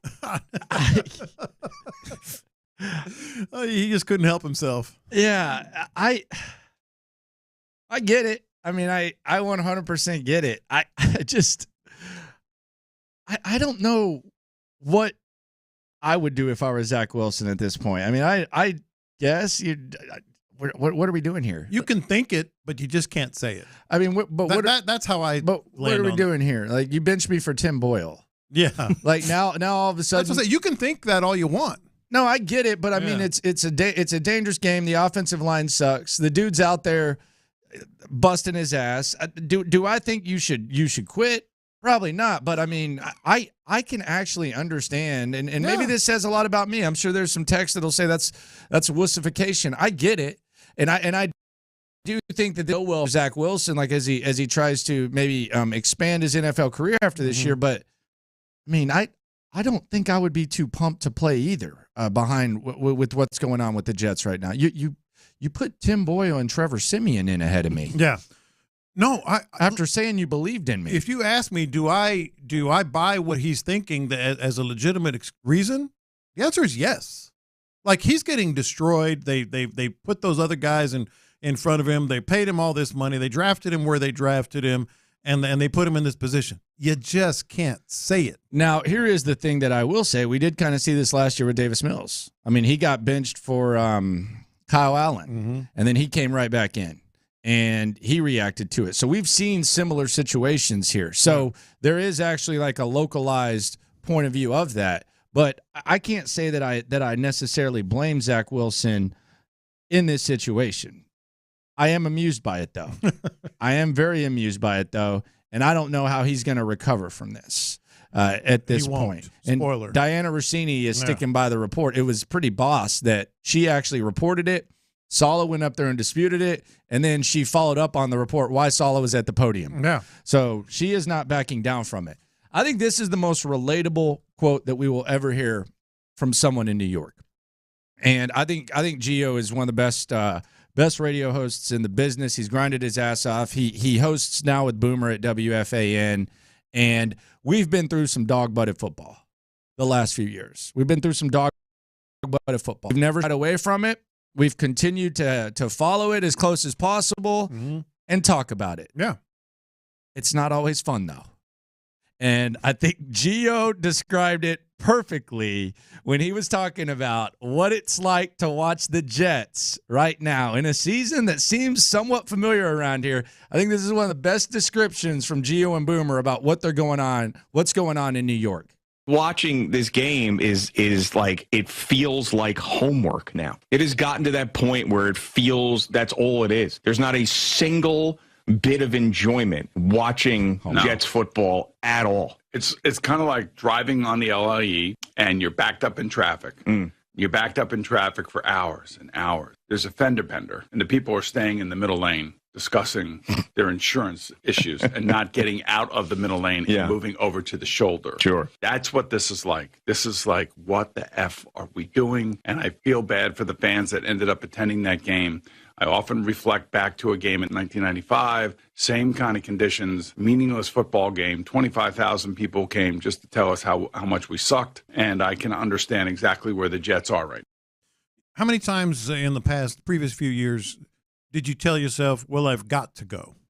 I've got to go to the Texans game. Whereas now it's like, let's go to the Texans game. There's a big difference in that, in how you're phrasing that. Yeah. Like you felt like you had to be there. It did feel like homework. Yes, that was the most accurate. I don't know what Boomer was talking about with the insurance and the. I kind of get that, though. I hate when people have a little tiner and then it's to the side. It is frustrating, but the homework thing, I think, is the most accurate. Like I would go, got to go to the Texans game. And here I am looking up right now. I see Shannon Sharp in that nice suit. That had to have cost a few thousand. Jeff Saturday, the topic right now on First Take. Will C.J. Stroud lead the Texans to the AFC South title? How about that? There you go. So national media types talking about them Texans. How about that? Heading into New York, got a lot of drama. We'll hear what Robert Saleh had to say about the Zach Wilson situation a little bit later on. John McClain going to join us at 11 here on In the Loop, Sports Radio 610. But coming up is the division up for grabs with the Texans. One of us is skeptical, and oh my gosh, it's Sting. It ain't WCW. It's Derek Stingley. Rare words from one of the best performers on the Texans next. The Texans win over the Broncos.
We're making the stories from outside the loop matter to you.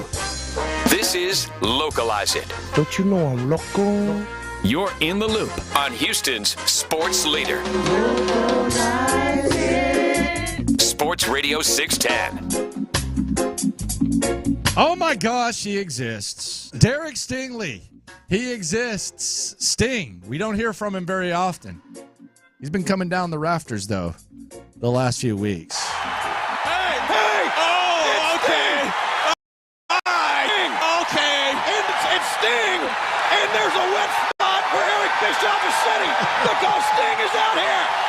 He's got a weapon. Yes, he does. And I hope he uses it. He does. He's been using those hands. 4 interceptions the last 3 weeks. This has got to be a good one for Derek Stingley because we all hear the Sauce Gardner, Derek Stingley talk. We've partaken in it. Sauce Gardner, first-team All-Pro last year.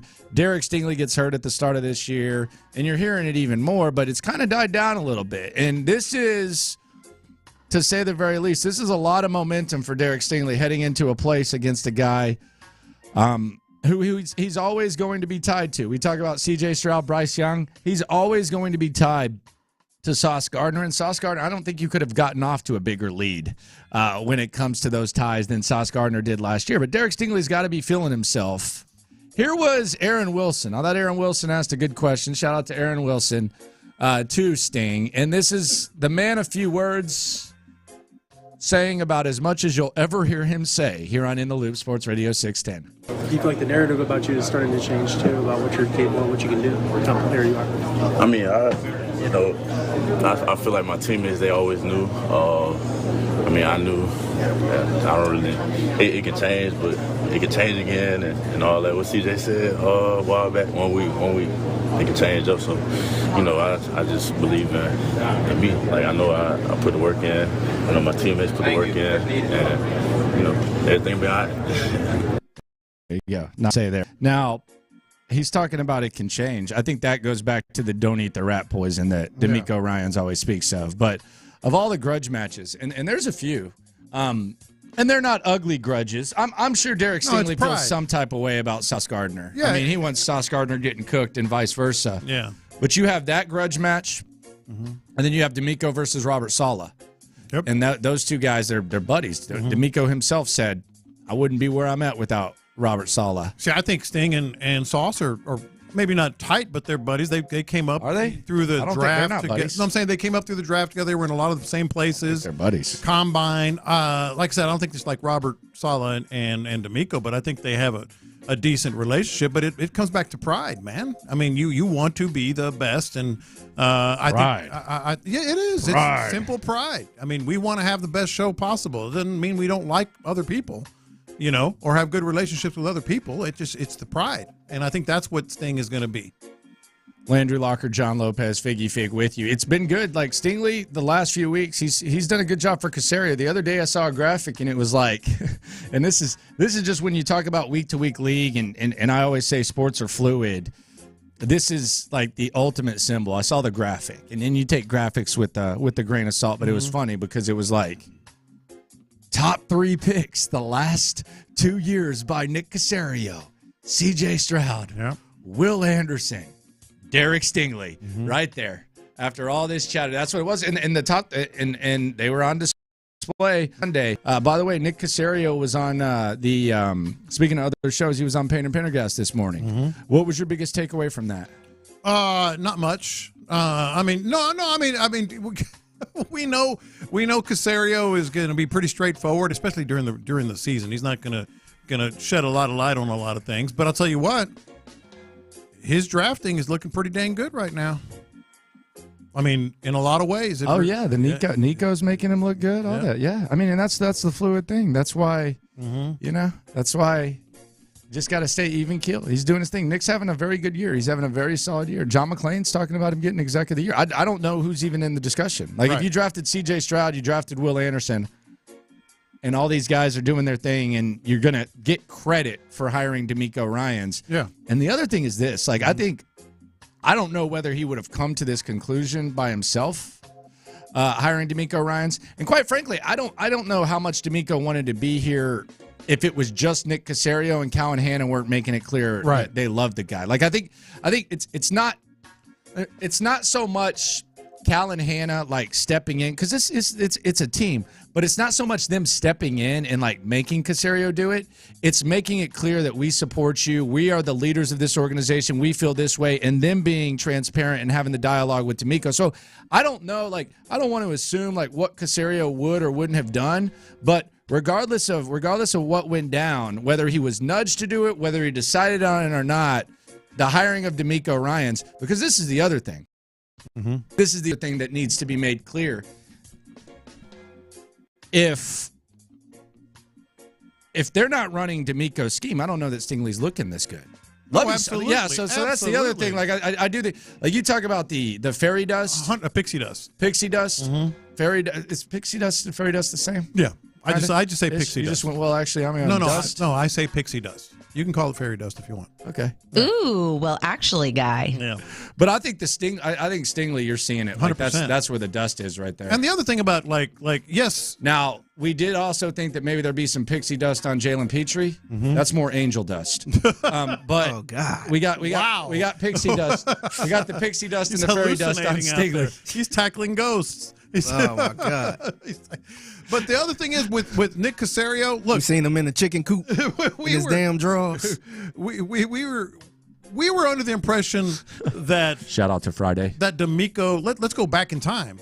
Look, we were under the impression that D'Amico was not necessarily Caserio's number one choice. Yeah, and that might not be fair. It might not be fair. It might not be fair. But it might be fair. It might be fair. It might not. Regardless, he came to that decision, and I don't think he regrets the decision. I don't think he has any animosity about it. I don't think he's bitter, and I think they work together. I think he's come to a point where he's all on board with D'Amico. But my bigger point is you always pick up on what your boss kind of thinks, whether they say it directly or not. You kind of know what your boss thinks sometimes, and I think he kind of knew. That's why you go on fishing boats. I gotta look at go on a trip. I gotta look a little closer because it seems like Cal and Hannah really like him. You know, so I think there was whether a roundabout way or what. Well, I don't think like even with all this said, I think that was where they were going. Yes.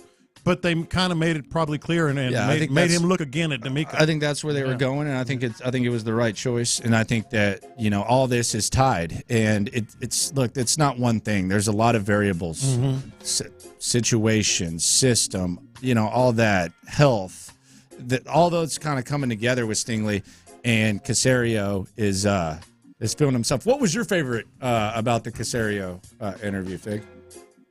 He was talking about, they asked him about the free agency, and okay, I guess it's kind of not a favorite thing, but it seemed like he's not really. He's focused on the task. No, it seemed. Yeah, I don't know if he's going to spend big in free agency. Okay, well, good. He shouldn't. That's not a recipe for success for me. Find some more of these. Find some more of these 1 year guys. What'd you get out of that? What's that? What'd you get out of it? Landry Locker, John Lopez, Figgy Fig with you here on Houston Sports Leader, Sports Radio 610. What'd you say? My headphones were off. What were you saying? What'd you get out of it? Out of what? The Caserio this morning. To be honest with you, I'm gonna go through it after the show. Okay. I saw it was 41 minutes. He was listening to music. I saw it was 41 minutes. No, all right. So wifey's out of town. I'm by myself with the baby, man. With the baby? By myself. I thought she took the baby. Oh man. By myself, sir. She trusts you that much, man? By myself, sir. By myself. Hold everything. By myself, dog. Man. What is it? 4 months old? Not even yet. 4 months in 13 days. In 13 days, it'll be 4 months. And you're old. solo with solo.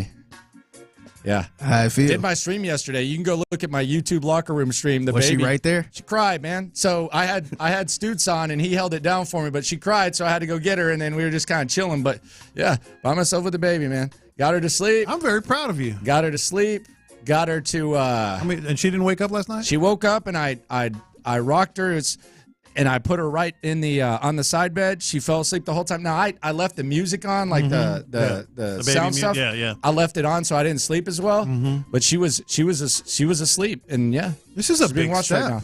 Hey, it is what it is. You know the most important thing to parenting, like as far as like caring for a baby, there's a lot of things that are important that you need to do. Mm-hmm. But you know what the most important thing is? That is like when you talk about key plays and you talk about make or break and you talk about that one opportunity, there is one thing that is so difficult that you have to execute And sometimes it is a lost cause because you either try to execute the play or you just sit there. It is the biggest play you will ever have. Shout out to all the fathers. Hey, single moms, good God. I don't know how y'all do what y'all do. Shout out to y'all. Shout out to all the parents, future parents, all this. But there is one play in life that is the most important play. We talk a lot about plays. This play, when it comes to execution, whew, it can make or break your life. There's so in your many day. things that I'm thinking of. What is it? What is yours? It's the transfer, man. Once you get them to fall asleep. Baby? It's to the bed? No, it's the transfer to the bed. It's the transfer to sleep because sometimes they just want to be up and there in no way. Slide your hand. You either got to slide. Sometimes you want to make it like real smooth right there. Yeah. Sometimes you want them to feel it, but then they're holding off. Like, because the thing is, they can be asleep for 20, 25, 5, and then boom, they're awake and they're pissed off. It's all over. The transfer play with the baby is one of the most difficult plays to execute, one of the most important, and one of the most rewarding in life. God. This is big, man. This is big. I didn't even know this. Yeah, man. I've done it a few times over the years when they were little and babies. The transfer, bro. No, it's terrifying. God. Like, it's terrifying. And now she's to the point where the transfer is more difficult. Because she's starting to use her hands. Mm-hmm. She's starting to use her hands. She's got those Derek Stingley hands where she's like kind of moving. So she wants to like grab you when she's sleeping and know you're there. So last night I was kind of sitting there like before we finally went to sleep. I was watching like a show, and she's holding me. So I'm like, man, I'm not gonna be able to transfer. So I just sat there for like 90 minutes or whatever, just kind of watching the show. I used to put them on my chest, like just in the middle. So that way you can transfer a lot easier. You just kind of drop your hand and roll it out. Yeah. Try that right in the middle of your chest. See, she was on a binge. I got her on a binge, which is good. Is she a crier? Oh yeah, but it's not too bad. But she cries with a purpose. But she chugged down 8 ounces of formula, like just consecutively, like just right there. And then there was another one. So if you can get them on the binge before bed, you're straight. But that transfer, all like what? Yeah, the transfer in life is like fourth down in the NFL. The thing is that's terrifying to me is like trying to get ready for work because you got to always have them right there. She was out. She was out. She was out, so I was tiptoeing. Yeah. And then the dog decides she wants to bark. I would take the little bassinet into the bathroom because my whole theory on this whenever I was by myself, not on my watch. Not on my watch. Hey, that's easier said than done sometimes, problems, my friend. But it's not going to be on my watch. That's easier said than done, my friend. Let's talk to John McClain. John McClain's got a lot to say. There's a lot going on with the Texans. Right there in the 7-5 mix. Does John McClain think the Texans have a chance to win the division? We'll talk about that and a lot more with John McClain as Week 14 of the NFL season is officially upon us. Speaking of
Oh, man, John McClain, the general, he coming up right now.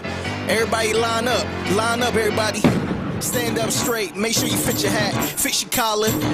Don't be looking all like that, man. The general coming. Make sure you don't talk back to him, man. Here he come. All right, John McClain's in here. He said it during the break, and I started the show talking about this too. First of all, the reports are that Trevor Lawrence has a sprained ankle, and we will make this very clear. We are glad that Trevor Lawrence is not hurt. Okay, we're not hoping Trevor Lawrence is hurt. We're very glad that Trevor Lawrence seems like a great guy. We never want anyone to get hurt. Okay, but damn, Paul Pierce might have some company when it comes to just the basic reaction. I thought his career was over. I thought he had torn his Achilles, or he broken his ankle, or torn his ACL, the way he reacted. And I'm sure he was scared. And then what so many people around the country were tweeting about is, don't they have a golf cart in a state? He had to walk a mile. And he had to be helped, and he was walking slowly, and he had to walk up.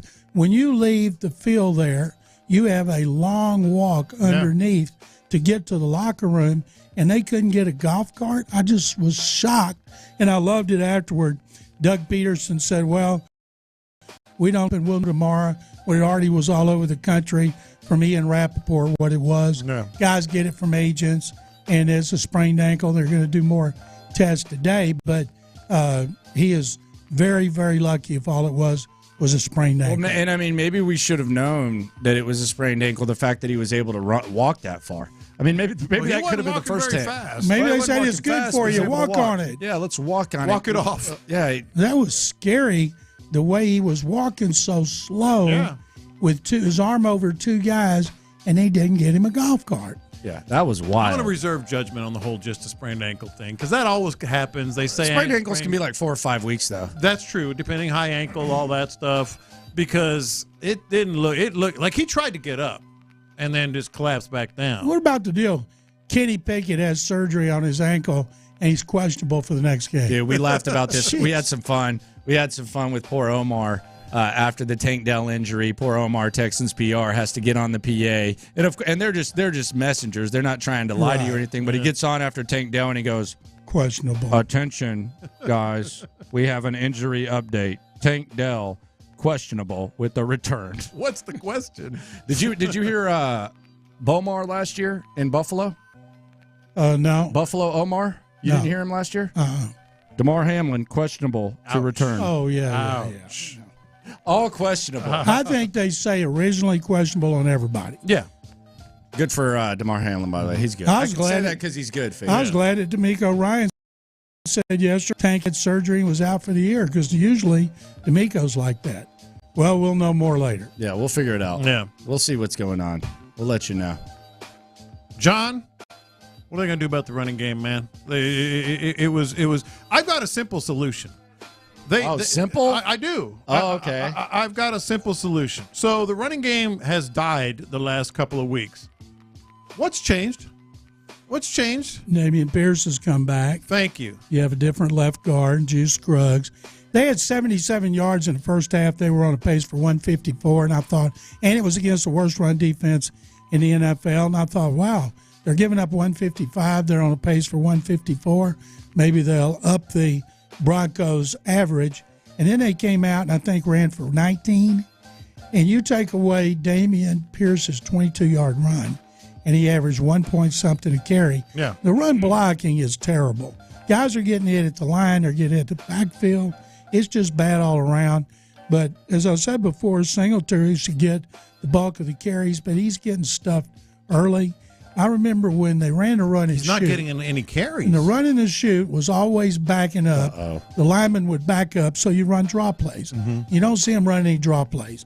And but I don't. That's the only thing I can think of is just throw the ball short to use it as a run. Try to catch them. What was the 22-yard run on first and 25? It was first and 25. They kind of surprised catch them off guard when they're not expecting it. But if they make the playoffs with a running game like this, which I don't think you can, but maybe they will. You don't think they can make the playoffs? You can't win. Not with a running game like this. Mm-hmm. And their running game is back to where it was before.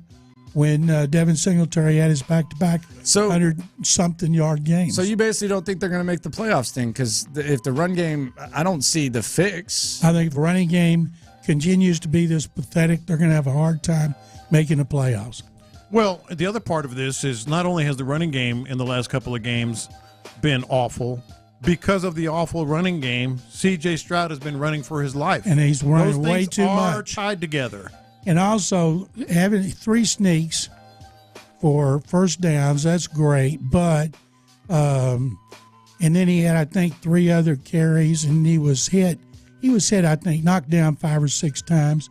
At this time of the year, you got to do everything you can to keep that from happening. But if 3rd and 1 sneak is your best play and you don't trust your linemen and your backs, what are you going to do? Over the last 2 games, C.J. Stroud has been sacked 9 times and hit 15. Oh, wow. That goes with the running That's game. a lot more than it was before. Yeah.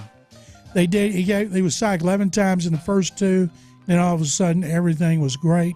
Now, and what gets me about him getting hit are those blitzes that they have no clue what to do and pick up. Real quick. I mean, those guys, they have discovered something in the second half of the last 2 games in which somebody goes brain dead and doesn't pick up who they're supposed to. Singletary just got destroyed.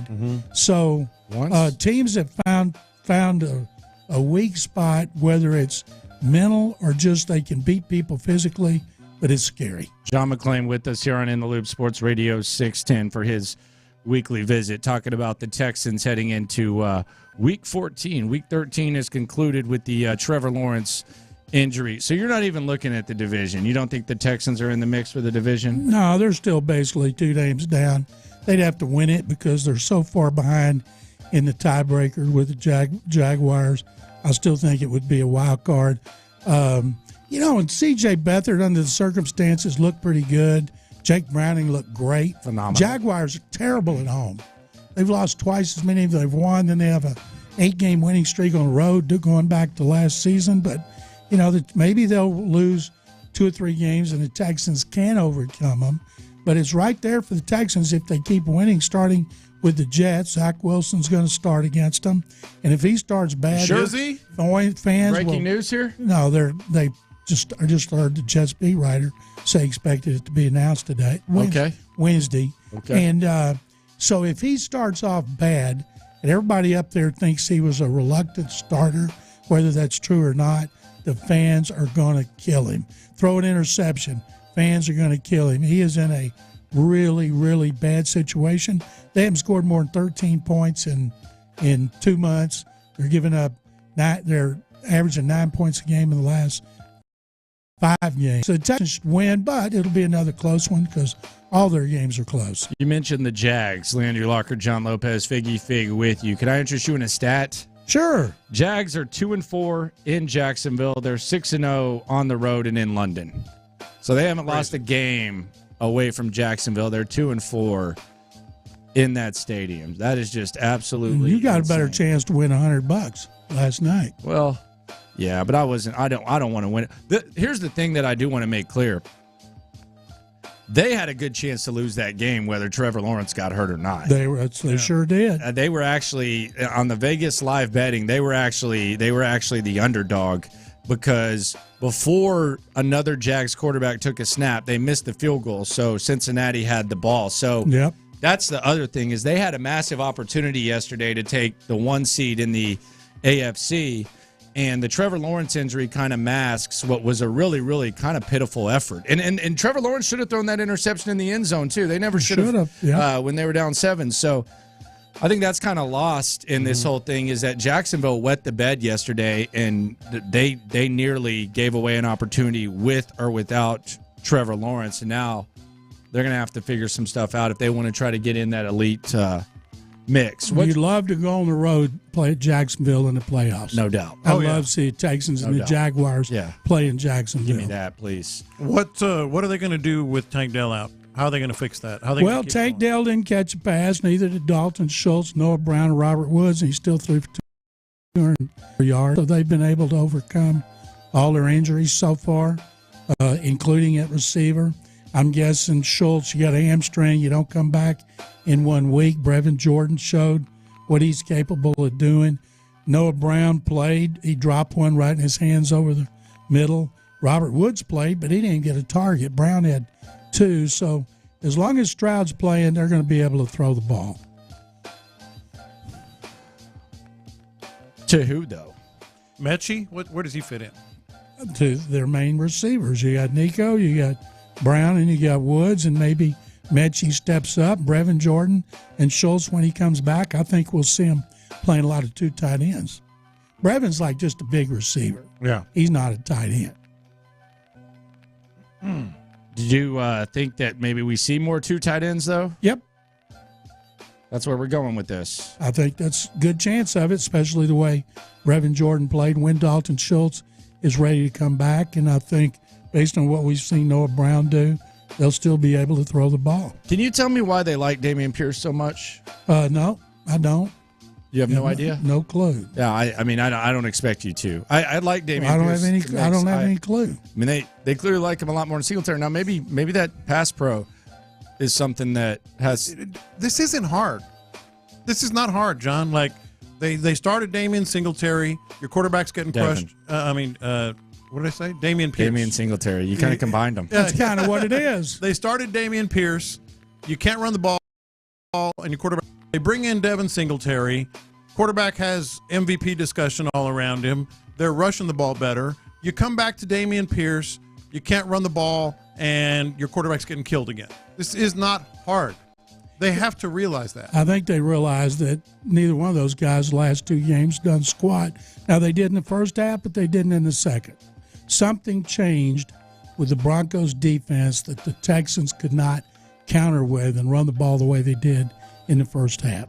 Now, as much as you say you can't win in the playoffs or you can't get to the playoffs, whatever, if you can't run the ball, if you got Will Anderson and Derek Stingley playing like they've been playing the last couple of weeks, that changes the math, so to speak, doesn't it?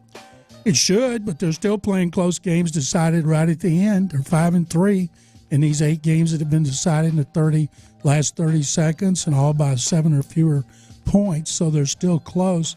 And the good thing about that game the other day, it's the first time they've had 3 interceptions and 3 sacks since 2019. And if I don't see how Stingley keep intercepting passes, but he's played Why not? great.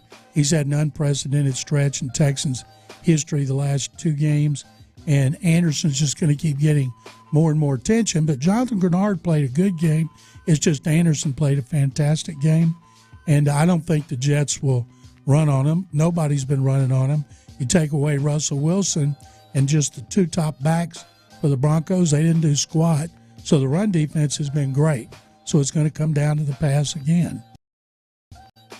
The Jets are going to just totally shut down the run, first half, second half, and they're going to get after Stroud too. Mm-hmm. And whoever's going brain dead when they're not picking up the pass rushers, they got to get it together or get them out.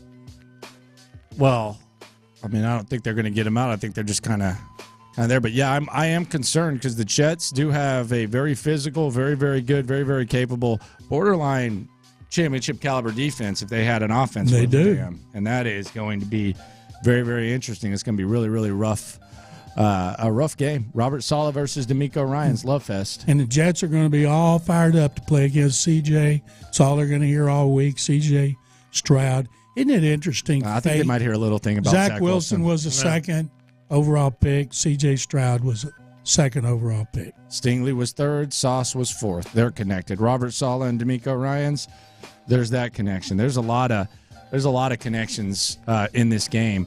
The Aaron Rodgers thing is interesting, too, because I kind of think the Jets are in a weird situation where I don't think, they've almost convinced themselves now because it was so short that Aaron Rodgers was going to, take them on a Super Bowl run, and it wasn't there wasn't, some sort of risk involved in Aaron Rodgers. And now, all of a sudden, they've just kind of put it on hold. So they've made, a risky 1-year commitment, and now, all of a sudden, it's a 2-year – it's kind of weird now because – if all your chips are in that table and you have the most moronic offensive coordinator of all time that is going to be calling plays without Aaron Rodgers Rodgers when he seems like the investment, while you look at it and say, okay, maybe it's low risk, high reward. If Aaron Rodgers gets hurt, which older guys get hurt, you're basically a lost cause right now. Because I think Nathaniel Hackett's an absolute dope. Terrible. He's terrible. And but they keep him because of Aaron Rodgers. Yeah. They let Rodgers have way too much influence in the offense. It's ridiculous.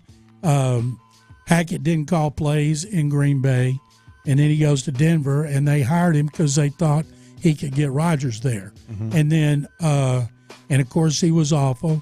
And then the Jets hire him for Rodgers. He's a terrible play caller. Everybody knows it. Everybody knows why he's got his job. You can't let a player have that influence. Signed 4 of his favorite players. None of them's doing squat. A receiver cost you $22 million this year. He's a healthy and active. Yeah. John McClain with us here on In the Loop on Sports Radio 610. Let's get world famous. World famous McClain leg hiking coming up next. All right, guys, right now let's talk about D&M Auto.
Twitch and YouTube live stream. Every show, every day. See your favorite 610 hosts like never before on YouTube and Twitch. Houston's sports leader, Sports Radio 610. In the Loop with John Lopez and Landry Locker is presented by La Michoacana Meat Market. John McClain said, "Thank you, faggy." All right, John McClain in the building. It's time to get world famous. World famous McClain leg hiking. Could Aaron Rodgers start for the Jets? We'll get into that and hear from Robert Saleh in the hits coming up in 10 minutes. I can't even get that out with a straight face. Concept very simple here, though. We throw takes at John McClain, not necessarily our own. He either agrees or he hikes the leg. Zach Wilson did indeed not want to play on Sunday. Well, that's true. That's true. Everybody says he didn't go to Robert Saleh. He probably mentioned it to a player. He told an agent that, man, if I go out there and get hurt, it's going to free agency, something like that. And then they leaked it to the media. Trevor Lawrence was really dramatic yesterday for a sprained ankle. I think that's true, too. I mean, obviously he was scared, but I bet he was relieved. They said in the locker room after the game, he didn't look like somebody's done for the year. C.J. Stroud will lead the NFL in passing. And you know the last time that happened, a rookie led the league in passing? Was it Andrew Luck? Davey O'Brien in 1939. Oh, man. Yes, he will lead the league in passing. Was he a good interview? Yeah.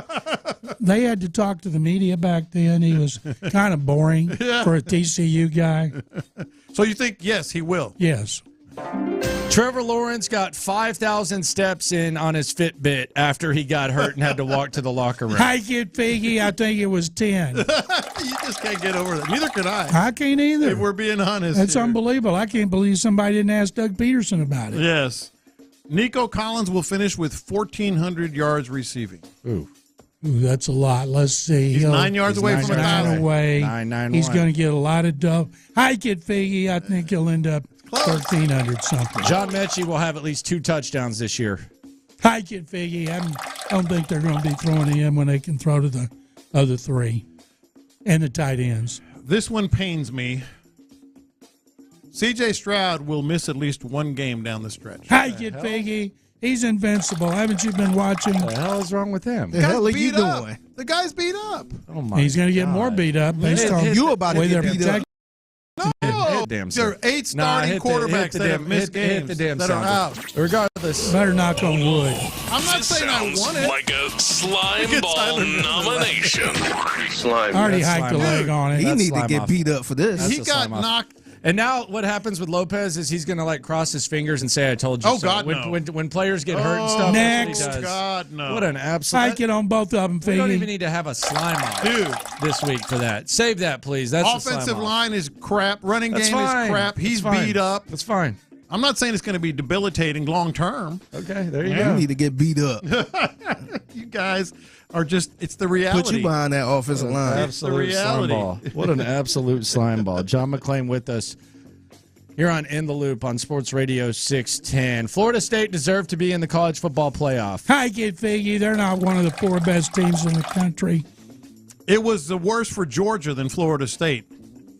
I agree with that. Georgia loses 1 game in 3 years, but they shouldn't have lost. But yeah, I feel bad for Florida State because the quarterback, Jordan Travis, getting hurt. But I feel bad for Georgia just because they had such a incredible run going. Yeah. John McClain with us here on In the Loop on Sports Radio 610. Joe Flacco is the 2nd best quarterback in the AFC North right now. Let me see. Mitchell Trubisky, Joe Flacco. Browning. Jake Browning. Hike it, Figgy. After watching Jake Browning last night, I'd put him 2 behind Lamar Jackson. Derek Stingley will finish with at least 7 interceptions. Was he 4? 4. Why not? Sure, that'd be great. Wouldn't that be wild? Especially all the game he's missed. My goodness. Would that be Pro Bowl worthy? I don't know. Nah, he missed too many games. I don't know. 7 picks? No idea. Oh no. Yeah. Davis Mills needs to get a Little Caesars endorsement because he stays hot and ready. I like it. Davis Mills has completed 2 passes. He's batting 1,000 at 18-yard completion. I think if Mills played under Bobby Slowick with Rod Johnson, I think he'd do really well. Damian Pierce will have more carries than Devin Singletary on Sunday. Hike it, Figgy. He better not. He better not. But he better not. That doesn't mean He better. better Has not. nothing to do with it. John McClain is going to write a D'Amico Ryans, Robert Saleh love fest story this week. Absolutely. That's true. John McClain is going to write a Sauce Gardner, Derek Stingley story this week. It came down to those. Hike it, Figgy. It came down to those two, and I picked the coaches instead of the corners. I heard you ask the question yesterday about Sauce and Stingley to D'Amico. That's why I asked. Yeah, I wanted to see what his scouting report was. The scouting report was, since he did scout both of them. John Mechie will have at least 10 catches in the next 5 games. 5 games, 10 catches, 2. Sure, why not? Oh, wow. That's impressive. Well, I think Dalton Schultz is going to be out another game. And, and CJ really likes Mechie. So if he can get open, he's going to get him the ball. Well, he was open. He was open. He just didn't get him the ball, but that was very good for Mechie to be in that situation.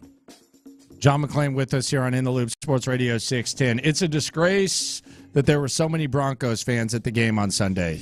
Well, disgraceful. I ripped the hell out of the Texans fans. I wish somebody, and I don't have a problem selling them. They did that back when the schedule came out before the season. Nobody thought Texans were going to be any good. But what galls me every home game is why people pay a lot of money for tickets and don't show up when there's so many people like to go. I'd love for somebody to call us and say, oh, yeah, I buy tickets and I don't go, and here's why. Yeah.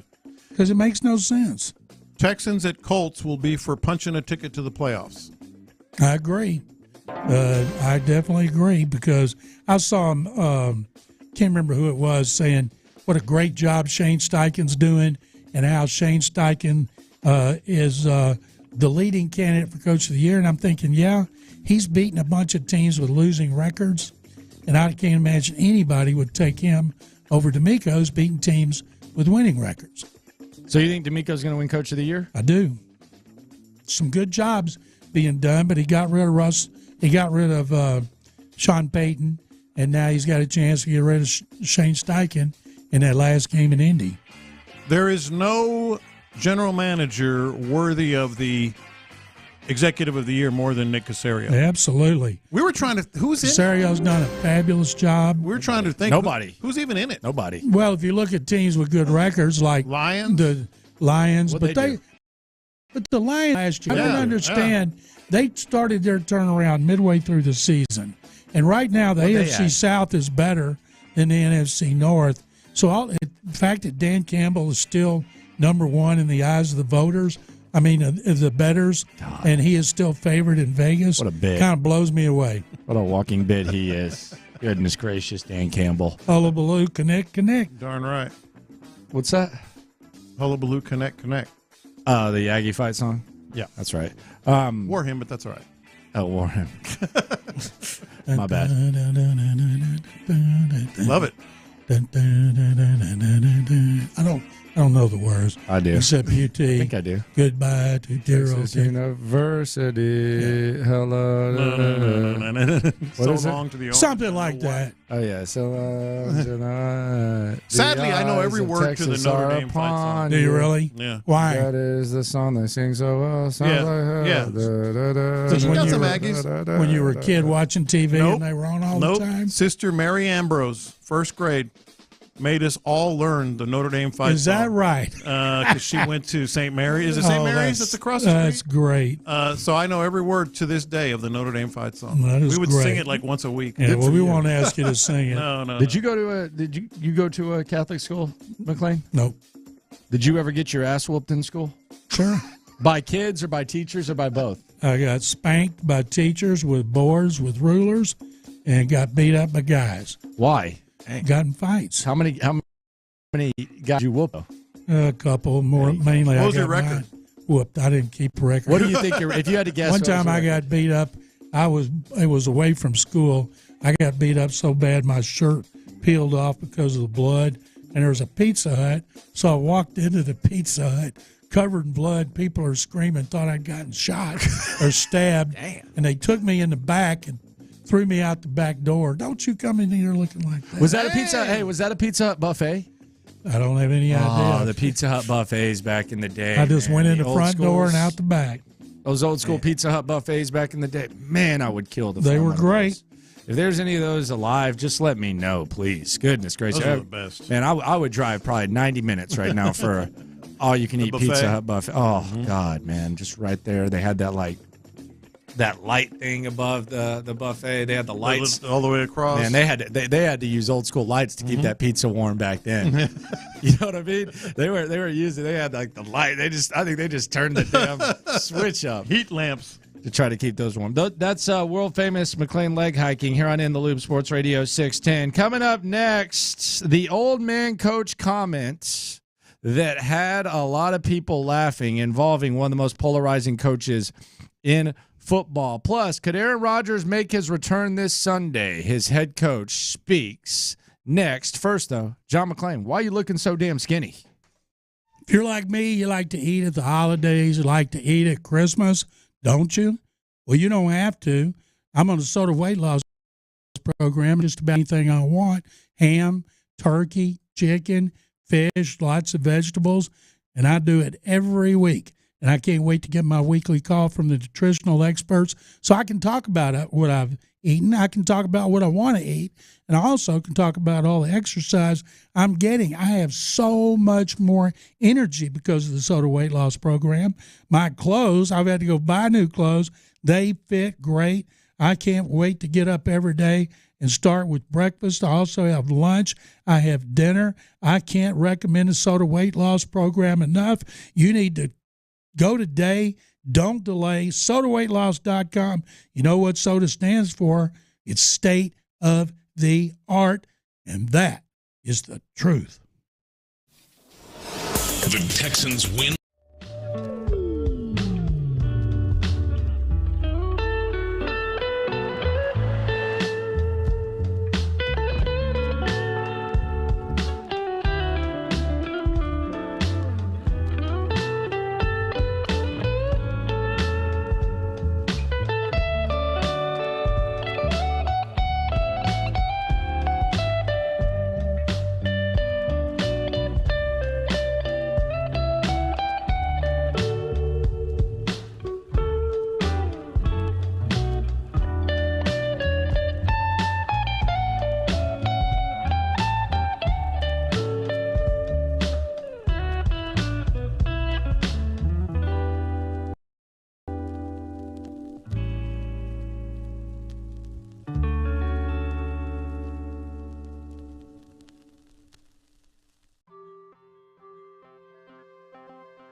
cans wherever you buy beer. Keep it twisted. Twisted Tea Brewing Company, Cincinnati, Ohio. Please drink responsibly. Live from the Twin Peaks studios, Sports Radio 610 presents In the Loop with John Lopez and Landry Locker. Some clarity on the Jets quarterback situation. Naturally. Playing all the hits. These are the hot stories of the day. You're listening to In the Loop with Houston's sports leader, Sports Radio 610. All right, so the Jets got the drama with Zach Wilson. Could Aaron Rodgers return? This is what Robert Saleh had to say about that possibility of Aaron Rodgers returning. Is there a chance he's in the mix Sunday, or is that's too soon? Well, I'm gonna piggyback on what he told you guys, and that anything's possible. Okay. But don't hold your breath. How about that? Okay. All right, there you go. Now we wondered. Tim Boyle got the start last week. Trevor Siemian, Zach Wilson. Apparently, it's a little bit more clear because according to Josina Anderson, the Jets are releasing Tim Boyle and signing QB Brett Rippon off the Seahawks practice squad. So you have Brett Rippon, Zach Wilson, Trevor Siemian. Those are the quarterbacks. There's reports that they're leaning Zach Wilson. He might be a little bit hesitant. We'll hear Saleh back and forth on that. But the Jets basically said, Tim Boyle, thanks for nothing. Get out of here. Yeah, and I guess it means. By the way, did you hear Brandon Tierney? They yesterday I was listening to WFAN. And they were going through like all the stuff that Brandon Tierney has said this year. Mm-hmm. There was that one rant where he was like, "Get up, playoffs, let's go, come on with Zach." And apparently there was like a video of him saying that Tim Boyle can spin it, and he's a nice quarterback. It's been a rough year for Brandon Tierney. I guess it means that Zach Wilson is indeed going to start. I know it's been reported because obviously Siemian and Brett Rippon, you're not going to be able to go with that, but there is a lot of dysfunction going on in that quarterback room between them and Robert Saleh. And Aaron Rodgers is acting like he's going to come back. He's not. Like, what are we doing? He's not. What's the deal here? You know, I never thought he was. I started respecting him anyway for trying, but he's not. NFL through Week 13, we have 12 teams with winning records, 12 teams with losing records, and 8 teams at 500. The 8 teams sitting at 6-6. Jacksonville falls to the Bengals yesterday, 34-31. So Cincinnati goes up to 6-6. Jacksonville loses.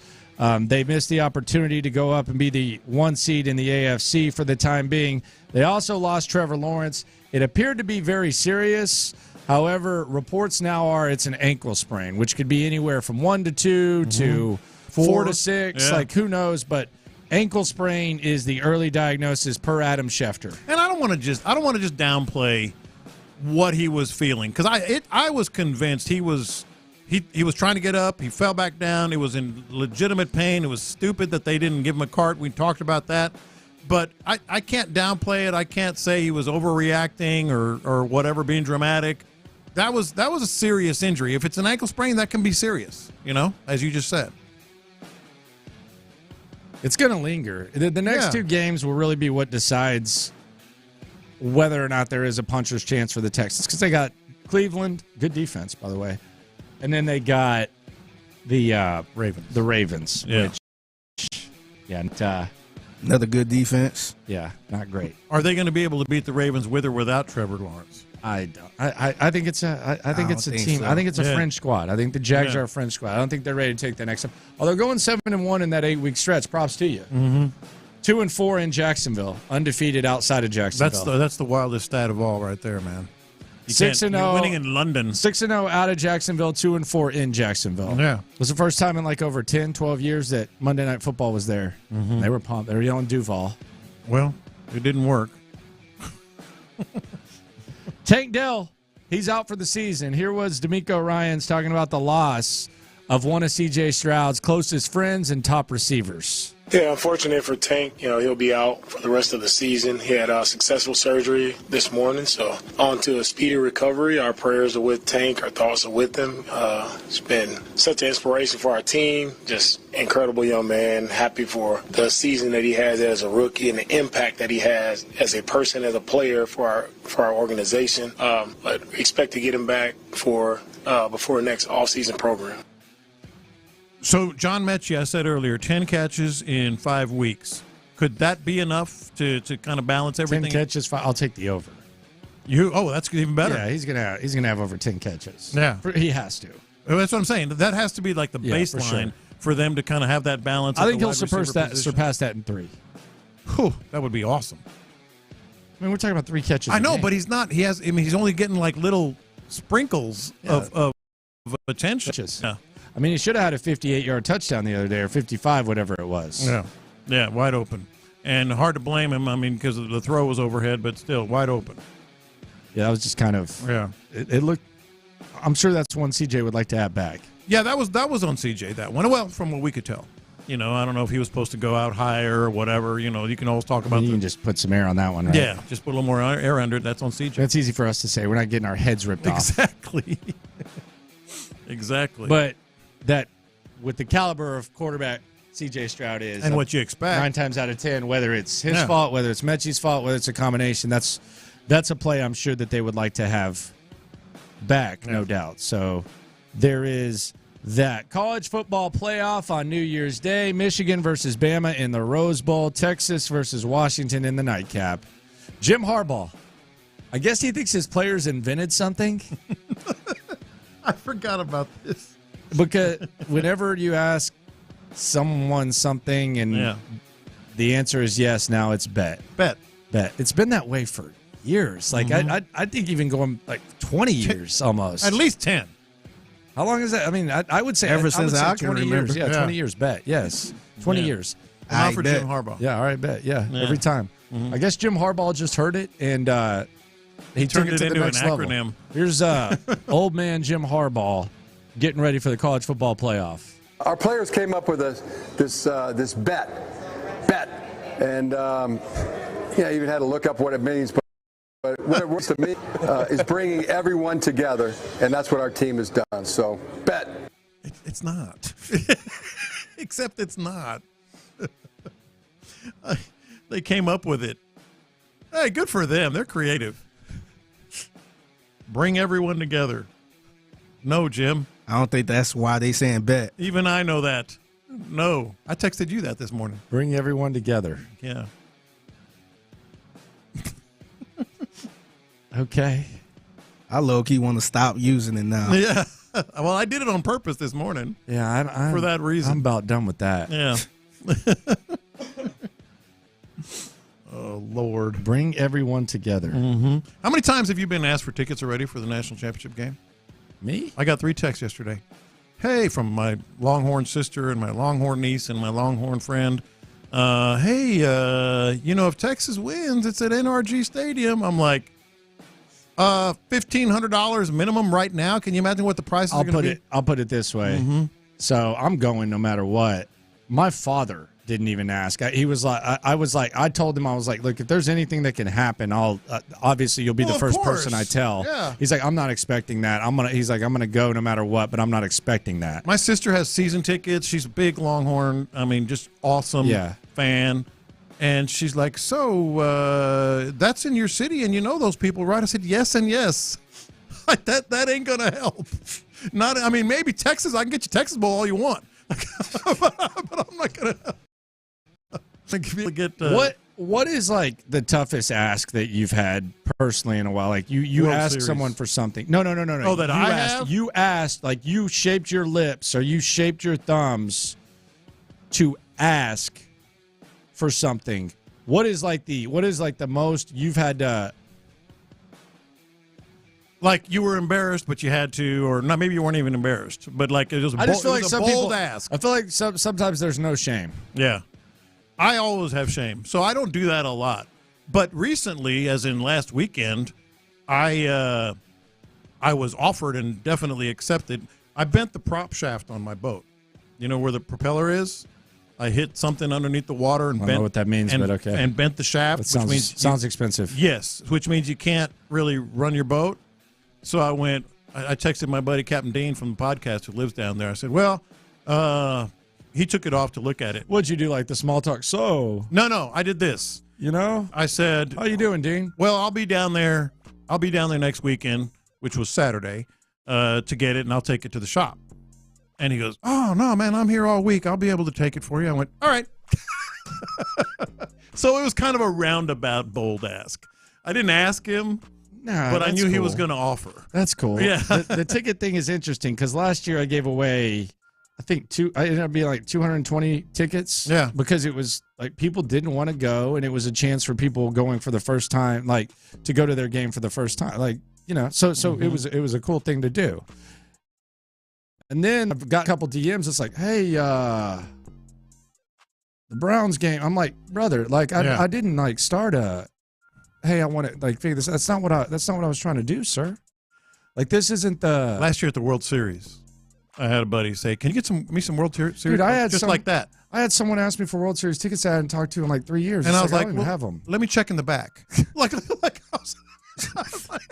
I'm using mine. Let me see what I got in the back. Through my pockets. Like you're buying shoes, like you're at Foot Locker. Oh, they don't have my size. Oh, let me check in the back. The other thing, though, the other thing about it is though, like it's not hard to find where they're at. No. Just say you don't want to pay for them. Yes. Like that's there's it's very clear where like the route to get tickets to a potential national championship with Texas there is very clear. Yeah. I think there's 35 websites. Now, sometimes you can get them face value. I'll give people credit, benefit of the doubt for that. Because like the secondary market, but if you have access to maybe face value, it's worth maybe an ask for that. I'm willing to pay. That's what I was about to say. Yeah. I would ask somebody and say, "Hey, I'm willing to pay this." Yeah. What about asking someone for like a ride to the airport? God, no. I don't mind someone asking me if I know that it's going to be like I can get the favor returned. Yeah, it has to be someone really, really close. Yeah, like you do it. Yeah. Like it's someone that you know is going to help you move. We're past that. I'll do it for my kids. Okay, but you ain't asking no one to help you move. Oh hell no. Yeah, I'm at the point when that's a wrap right now. I was like, it's worth the extra money. Yeah, get it done. The other thing that I don't like is when you know what the market value is for tickets, and then you have some jamoke posted on the swap meet. Like they'll do it on the Loopholes Facebook page. It's like, I have 2 tickets and a parking pass looking for blah blah blah. It's like, dude, they're like $15, and you're trying to do it. This isn't a swap meet, Holmes. Hey, yesterday on the text board, I don't know if you saw this text. It was just yesterday. Hey, I haven't been to a game in years. Can y'all get me 2 tickets? Again, let me check in the back. Let's see what I got back there. A texter just said, like out of the blue, I mean, credit to him for asking, but he goes, hey, can you guys get me 2 tickets? I haven't been to a Texans game. I've seen Figgy with a tough ask before for you. For me? Figgy's given a tough ask. Really? Asking me? Yeah. What was it? Hey, can you mind making me a brisket? Oh, no. I offered. But see, I was willing to pay. But I was willing to pay, man. Yeah. Well, yeah, that only takes like 10 minutes, right? What's that? The brisket? 18 hours. Hey, I'm willing to pay whatever, man. No. 100, 200, whatever it is. That's how bad my wife wants some brisket. I offered on that one. And see, that's why I go to another place and get it. By the way, because I don't want to ask nobody. Speaking of which, I think I need to have a get together for New Year's Day football. Mm-hmm. If I don't go, I might need a brisket. Yeah, you ain't getting it. You promised one last time. No, you're not getting it. Why? Why do you think? What do you mean? Why do you think? What do you think? Like if I had a brisket. Yeah. And invited everybody over to the house. Wait, I can't get a brisket now? Hell no. I already knew that the OG sauce here, and I'm not even allowed to get any of that why anymore. Do you think he's not getting any brisket? We put OG sauce on the map. Figgy. I can't even get some of that. Now I can't get a brisket. Oh, I think you lost it. You're not making that. Wasn't your best effort by your standards. It was awesome. It's like C.J. Stroud on Sunday. You want me to say that was an awesome effort? It was an okay effort by C.J. Stroud standards. Your last brisket was a struggle. You didn't, and then he said something else too. I said it was a struggle. No, but you said something besides brisket. You told one of our guests or something. Yeah, well, he's not really cooking that well right now, or something like that. Who was it, Figgy? I think it was Tori when Tori was in here. Oh, yeah, you don't want to take advice from him. He can't cook or something like that. John, you were coming off a rough brisket. It wasn't rough. That was a good brisket for show or something. Like for show, that would be the best brisket that he ever cooked. It had for you, that was not what it was. Rave reviews. John, come on. Some dude took it back to New York. He asked for a chunk, and he took it back to New York because he was driving. Oh, my God. It was that good. Oh, my God. Now, I'll make a brisket, and I'll make you a bologna sandwich. Speaking of New York, win, lose, or draw, the Texans will be providing the city of New York with a hefty amount of pain on Sunday. I'll elaborate next. The The Texans' 22-17 win went down.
KILT FM HD2 Houston. Insider access. Exclusive content. The Texans play here. Live on the free Odyssey app. This is going to be a painful Sunday in New York. And I don't say this to put my chin up at what's going on with the New York Jets. We've been through it. It's painful. It sucks. It's a struggle. Watching bad football is a helpless feeling. But in New York, this is going to be perhaps the second most painful NFL game of the season. Obviously, the first is Aaron Rodgers. You go through the whole entrance, and then he's gone 4 plays later. That's pain. But now they're suffering. And now there's questions about the Jets, not just in the short term, but I think long term there's probably some questions. Like, we're invested in Aaron Rodgers. Is Aaron Rodgers really going to be the savior? You can't just pause Father Time. So now he's going to come back with a torn Achilles. He's going to be 40. And what was going to be a 1 year, let's see how it works type of thing is now going into 2 years. And you also see that if Aaron Rodgers gets hurt, you're kind of in no man's land because you have a moronic offensive coordinator. We've been there. We've seen that. But for the Jets, when you're watching this thing on Sunday, and let's pretend that Zach Wilson is going to start, just think about what they're going to be observing. They're going to be observing Robert Saleh versus DeMeco Ryans. And I like Robert Saleh fine. But I will say, Zach Wilson reportedly was thinking about quitting on him. There's questions about this football team and the state of this team. I would say at the very least, you're looking at a better version of Robert Saleh. Right. And that's me being a Robert Saleh guy. I think if I'm a Jets fan and if I'm objective, I'm looking at this and saying, okay, we got Robert Saleh, jury's still out. Yeah. He is at least a less version of DeMeco Ryans. I think in many ways, the only thing worse than being the Jets and suffering through the season you're suffering is knowing that the team you're about to face was behind you and now has passed you. That's what would kill me. We've been there. Like, we've been in that purgatory with the Texans, where teams like that were in much worse shape than you know, when you had Deshaun and JJ and all that. Not only that, they passed you. They caught up to you and passed you. So now you're in that purgatory. Now you're seeing you had high hopes about your coach. You're seeing a coach that's passed your coach, and they're same upbringing. Yes, you had high hopes about the number 2 overall pick. Well, that number 2 overall pick not only caught up to Garrett Wilson, they passed the Zach Wilson. They passed him. Yeah, the dysfunction. You feel like your team is organized and headed in the right direction. Well, now that team that was unorganized and in purgatory has caught up to you and passed you. That's what hurts Jets fans. Yeah, and you just brought it up. So you have the Saleh DeMeco thing, and then you have the number 2 overall pick. Your number 2 overall pick, not only does he suck, he's also dramatic. And he is the storyline right now for all the wrong reasons. And on the other side, you have a number 2 overall pick who is the storyline for all the right reasons. So you're having to suffer through that. Look at our number 2 overall pick, and look at this number 2 overall pick. Probably not what they could have done about that. Like, it's not like if they would have drafted Trey Lance, Mac Jones, or Justin Fields. Yeah, but nevertheless, they'd be feeling great. But still, number 2 overall pick gone right, number 2 overall pick gone wrong. Robert Saleh, DeMeco Ryans, better version. And by the way, you thought Sauce Gardner was going to be All-Pro every year. I'm not going to sit here and say that Derek Stingley has caught up and passed him, but you're thinking about it. Yeah, you're wondering about it. And that's number 3. You have something that they hung their hat on big time last year in New York. Yeah.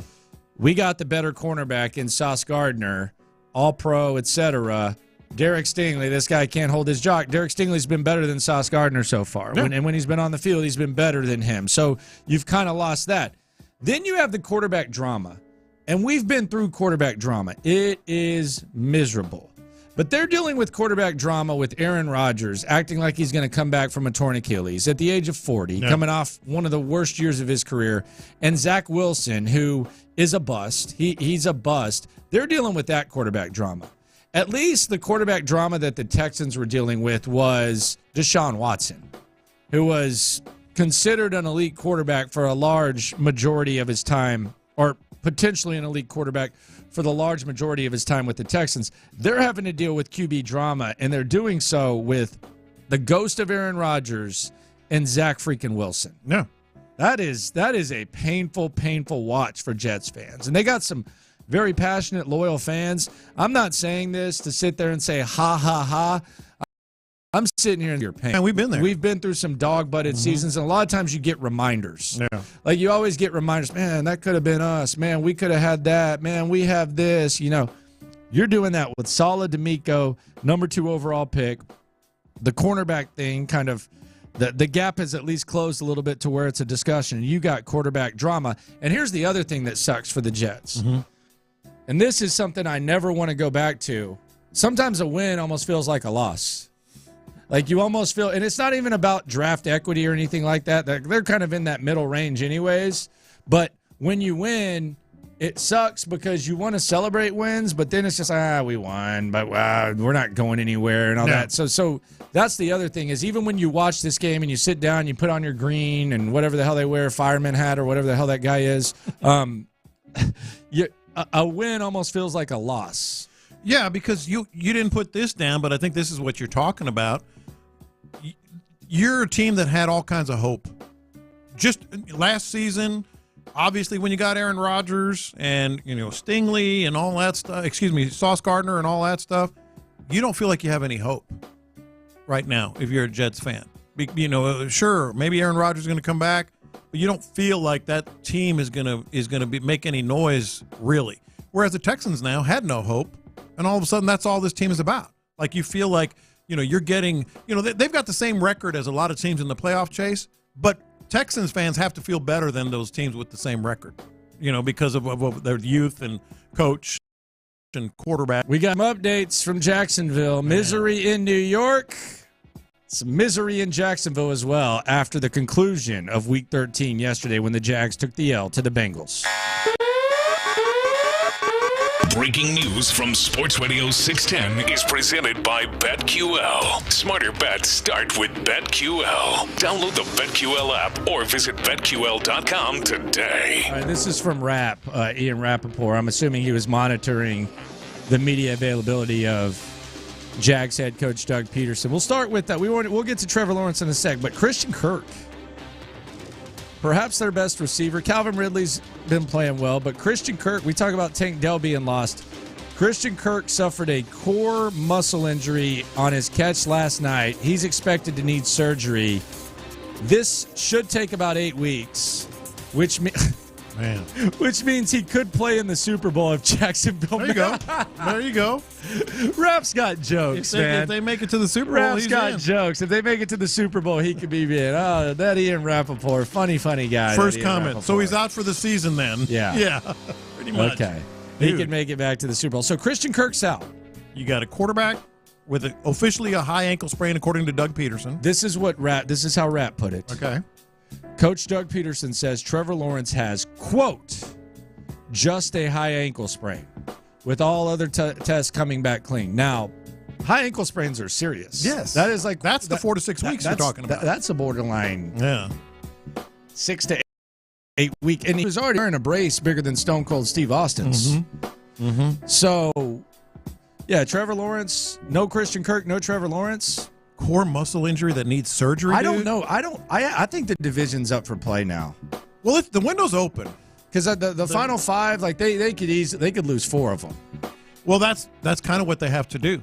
If you look at all the tiebreakers and how the Texans are going to have to get to 11 wins. They're at 7. That means they got to go 4-1 to get to 11. If the Jags get to 10 and they have 8 wins.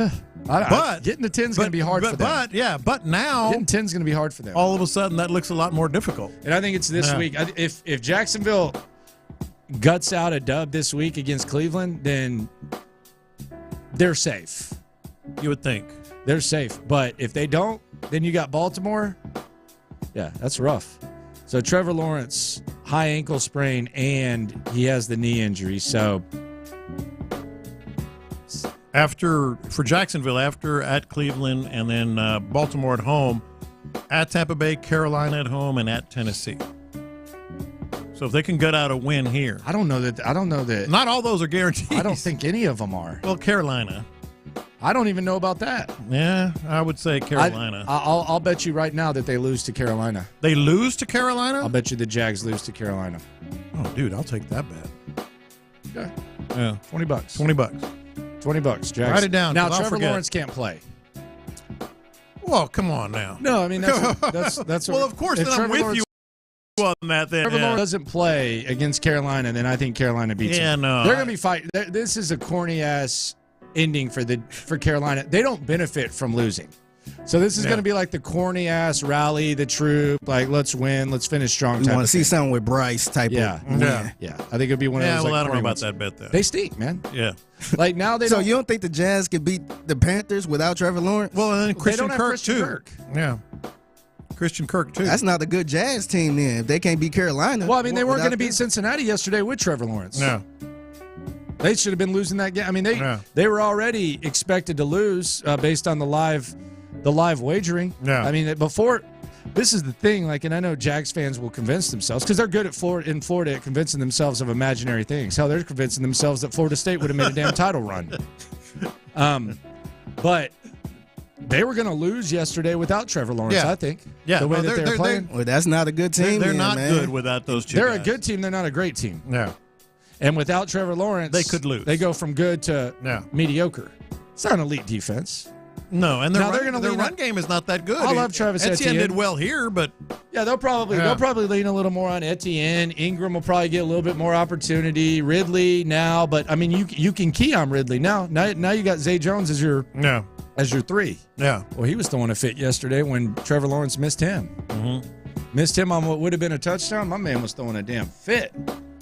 So you're telling me also it's more in play. Someone needs to be fired. What do you mean? You're telling me my man had a high ankle to walk 5,000 steps to the locker room? Hell yes. High ankle sprains ain't no joke, as you well know.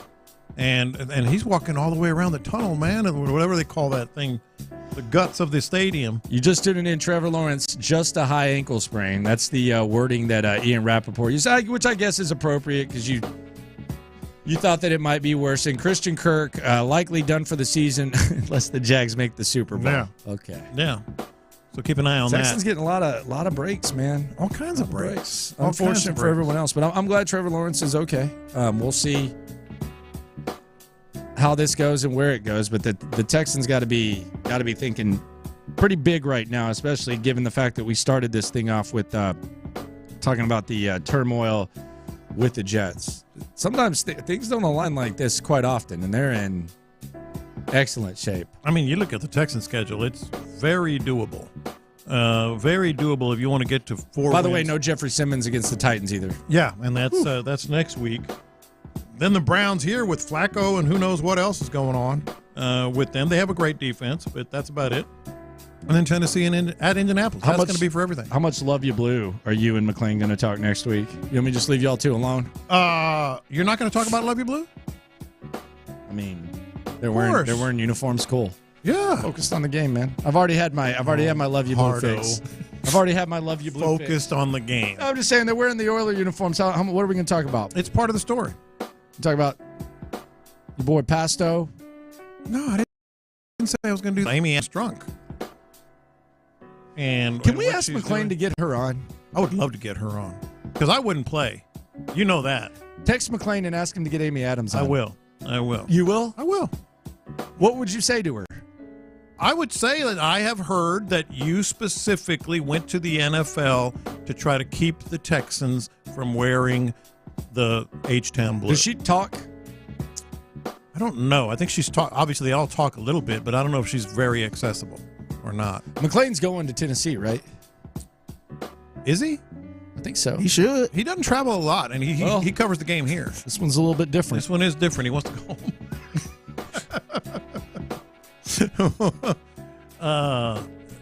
Yeah, we're definitely going to talk about that, whether you want to or not. And this is actually deja vu. Shout out to the text line right here, 361. Man, thank you very much for this. Man, woman, whatever, whatever the pronoun is.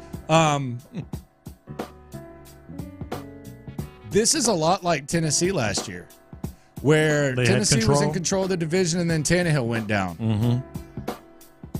This is similar because Tennessee wins the division, and I think Jacksonville is a notch above what Tennessee was last year, limited ceiling, etc. But this is kind of similar, where your quarterback goes down, and all of a sudden you just because I think Tennessee, what they lose 6 straight. I don't remember. Is that what it was? I think it was 6 straight to But end the they had season. control. But this is the one thing I do not want to get lost. If anything, cut the music real quick, Figgy, because I want this to be very clear. I want this to be very clear. I want everyone to hear this. I want everyone to if you take away any old Jacksonville thing, I want this to be heard. Mm-hmm. They wet the bed yesterday with Trevor Lawrence. Yeah. So we can sit here and we can say, oh, it's unfortunate that the quarterback got hurt. 100%, absolutely. Were the Jags the best team in the AFC South? Yes. The Texans are a young squad. The Texans lost to the Jags fair and square, no matter how you want to look at it. The last time they played, and Jacksonville took firm control of that division.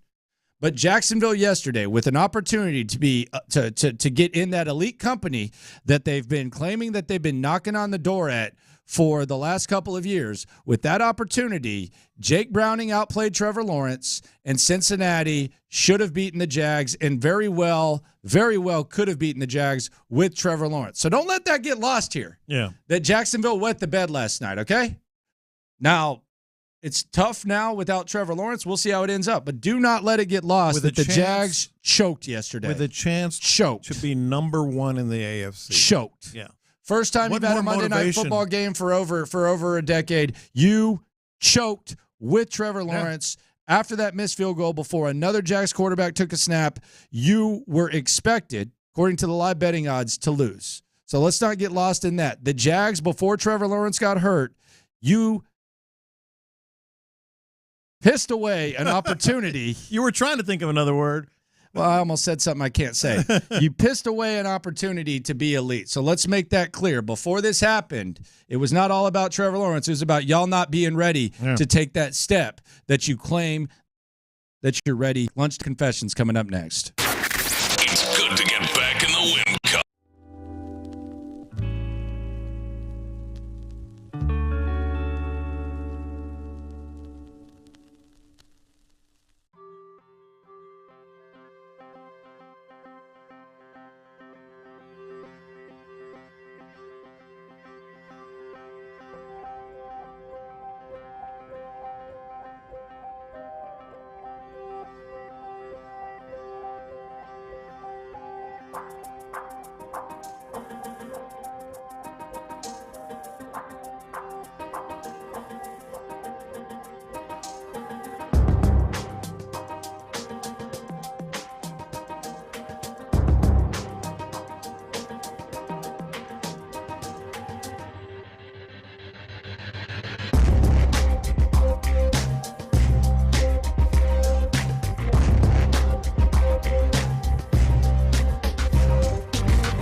Pendergasts. In the Loop with John Lopez and Landry Locker is presented by La Michoacana Meat Market. Watch this. These are my confessions. Lunchtime confessions. We confess our sins. Shout to the loopholes. If you listen, you are one. Some of these confessions have to do with sports. Some have nothing to do with sports. But we're transparent with you 24/7. Let it hang a little bit lower during lunchtime confessions. It is time to confess. Watch this. These are my confessions. All right, you can call me a wussy. Biggie can call me a wussy. I don't know about sitting out there Sunday in the upper deck at the Jet Stadium. Rain all day in the forecast. Mid-50s the high. Okay. I saw that I said, I wonder what the weather's going to be like when we go up. We're going to the Jets game, by the way, if you haven't heard. Yeah. We'll be doing Army-Navy and then hop down to New York to watch Texans at Jets. I'm not going to lie. I mean, I could be a fake tough guy and say, oh, yeah, I'll be all bundled up. I was like, oh, no. I don't know about It's going to be tough, man. It's going to be tough. Rain all day, high in the mid-50s. You got some gloves and a scarf and all that? I got the gear. I'm just like not thrilled about it. How you feeling about that? It's part of the experience, man. Oh, get out of here. It's part of the experience. Like I said, I'm not going to be fake about it. It's part of the experience. Just saying, I'm not going to be fake go to New about York, it. you put the hoodie on, you put the cap on, you sit in the stands and you watch the team, and you be blessed that you don't have to do that I'm all blessed. the time. Yeah. But yeah, that's part of the experience. It's part of the experience. I'm low-key dreading it, man. Yeah, that's what I'm saying, man. Hey, that's tough. Even people that live there, man, it's still tough. Yeah. Oh, boy. Well, if this is confessions, I ain't excited about it. Watch this. These are my confessions. I have Aaron Rodgers fatigue. Mm-hmm. He's on Pat McAfee right now. They got him in studio, so he's hanging out and stuff. I think he's gonna be on there for 35 minutes, so 6 minutes less than Nick Caserio. I have serious Aaron Rodgers fatigue. I get it. It's cool. He says some interesting stuff, but also some eye roll kind of stuff. I don't think you're wrong. I'm with you. It's a long time, man. 35 minutes every week. Yeah. Well, I don't think he's on 35 minutes every week. Well, he's on there a long time. I think just week. right now because he's in studio. Yeah, but he's on there a lot. To figure it out. Yeah. I think McAfee asked him how he was doing on time. He's a weird. Nick Caserio, Texans GM, joining us on the show. Nick, you okay on time right now? He's a weird cat. No, not Caserio. Aaron Rodgers. Watch this. These are my confessions. Do you remember messing with the Zoom? Bill O'Brien, yeah. Yeah. Do you remember That's On You, Jack? Yeah, the Jonathan Grenard thing. Yeah. Do we owe, this is more, I guess it's a confession. We kind of owe Jack Easterby a little bit of a backhanded thank you. For what? Messing with the Zoom. For Jonathan Grenard? Because they were going to. That was one of the weirdest. They were going to trade the pick. They had a trade. The Lions. Yeah, they're going to move back and add some more picks. They were going to trade the pick. And then he threw a tantrum by his son. That video is so funny, man. And then his explanation was one of the worst I've ever heard. We're messing with the Zoom. We were just messing with the Zoom. Well, you know what? That's on you, Jack. Texans have one of the best tandem rush ends in the division for sure. And they're putting a lot of pressure on people. A little bit of a thank you, Jack? No. Because he wanted Ross Blacklock bad, too. Yeah, he did. No. He did. God. Watch this. These are my confessions. Gotta confess, man. Mm-hmm. For a high ankle sprain, that was a lot of drama last night with Trevor Lawrence. I know high ankle sprains are serious. They suck. That was a lot of drama. And on top of that, it wasn't enough attention by Jacksonville to make him walk all that way. That's the problem. On his leg. And I don't care if he said, I want to walk. Hell no, you're not walking. You're not walking. You're a franchise quarterback. Get your ass on the cart. Get your ass on the cart. Yeah, exactly. Can we get you something to drink? Treating you VIP. Don't be a hero. You're a franchise quarterback. But that was a lot for an ankle sprain. I know high ankle sprains are worse. I'm not going to say that's a lot for the ankle sprain. I am going to agree. You know, you got to come up with something better than dragging his ass around around the stadium, for sure. Absolutely. Watch this. These are my confessions. Speaking of last night's game, you don't want me to bring this up. Figgy doesn't want me to bring this up.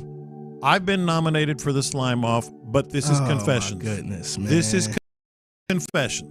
That Trevor Lawrence injury that you just mentioned, that has me worried about C.J. Stroud. I mean, like, legitimately worried. And I don't care about, don't put that juju out there or bad karma or whatever. Dude, like, if you're not paying attention to what's happening to C.J. Stroud, I don't know what to tell you. The guy has been pummeled the last couple of weeks. He has been absolutely pummeled. And they can't run the ball anymore. And they can't protect C.J. Stroud anymore. It has me worried. I'll just leave it at that, okay? Because they've given up 9 sacks and 15 quarterback hits, and I don't know how many hurries. I think it's another 12 hurries or something like that. Dude, you've got to fix this. And I think the story that we can maybe get into a little later is this is an easy fix, and they better see it, because that's the season you're trying to protect right there. I mean, anytime you've seen all these quarterbacks go down like that. 8 starters. Yeah, you've seen that. 8 starters are down. Sure. Yeah, there's been a lot of quarterbacks. I mean, I'm watching that game. I'm like, damn. That's that. If not by the grace of God, as they say, or maybe, we'll see what happens the rest of the way. I'm worried about it. Huh? Whoever they are, they say. You've never heard that? By the grace of God, they say. Yeah. Is that a they say thing, or is that just kind of like that's just kind of a normal saying? Yeah. They. Because you said they say, like, I know sometimes they who say, use like, that was normal that saying. Was that they say necessary? Yeah, they is the people who use that normal saying. But do you have to say they say on a normal saying? I mean, you can. You don't have to.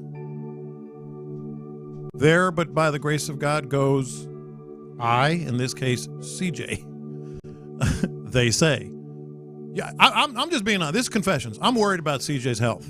Like, I'll just put it out there. Well, I mean, I think that they're asking him to do too much. Yes, I agree that they're asking him to do too much, especially like, for as much as we think these are dog-butted football teams they're going against, they're mean as hell. And they're NFL players that are The one thing, I'll confess this. Watch this. These are my confessions. I do not wish injury on anyone, and I'm glad this is not a significant injury. He's one of my favorite players. I think he's the best player in the AFC South.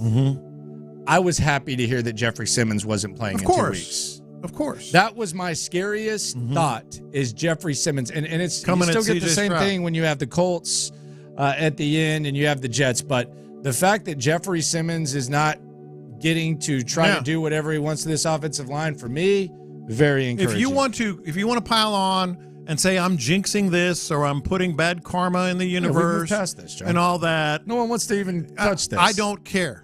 I don't care if you think that, because it's not true. That doesn't happen. I'm just telling you, in confessions, I'm really worried about his well-being. Now, you didn't put it this way during leg hiking, though. But that's what I'm saying. Okay, you said, will he miss one game due to injury? Oh, yeah. Well, that was for leg hiking purposes. Okay. Yeah, that was for leg hiking purposes. Okay, for leg hiking purposes. C.J. Stroud will miss at least one game down the stretch. Yeah.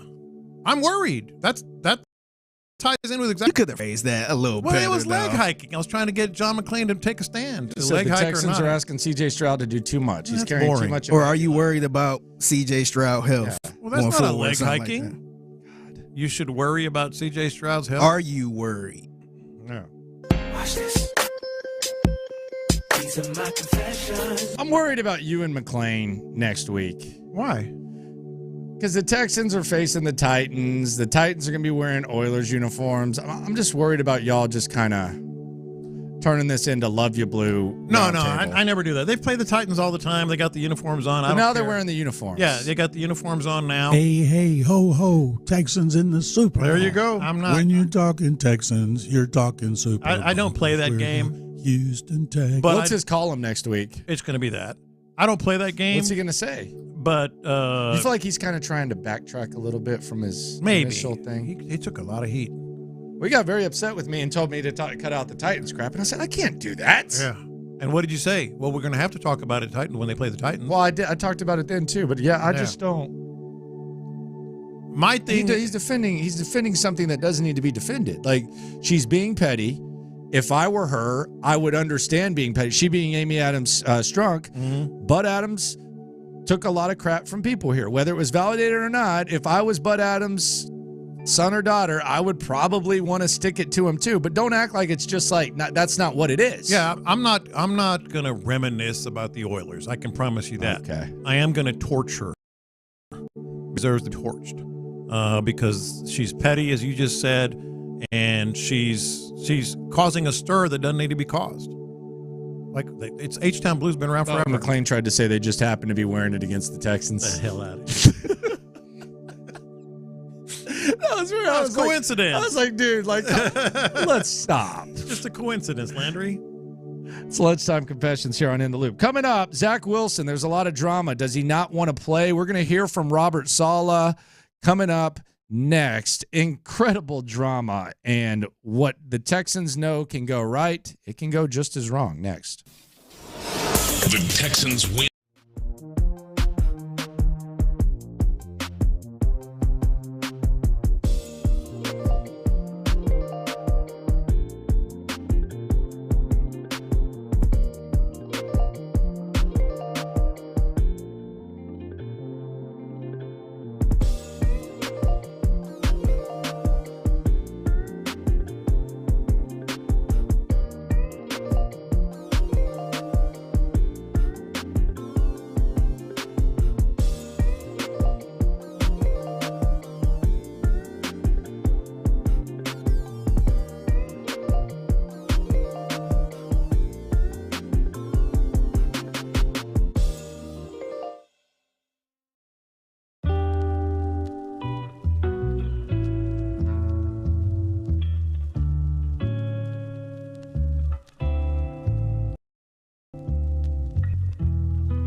Dayquil.com. Use as directed. Keep out of reach of children. Live from the Twin Peaks studios, Sports Radio 610 presents In the Loop with John Lopez and Landry Locker. Texans Jets on Sunday. A lot of drama there. Number 2 overall pick, C.J. Stroud. It's safe to say you feel pretty good about that pick. You feel solid. You feel like they did all right. They did okay. Yeah, they did well.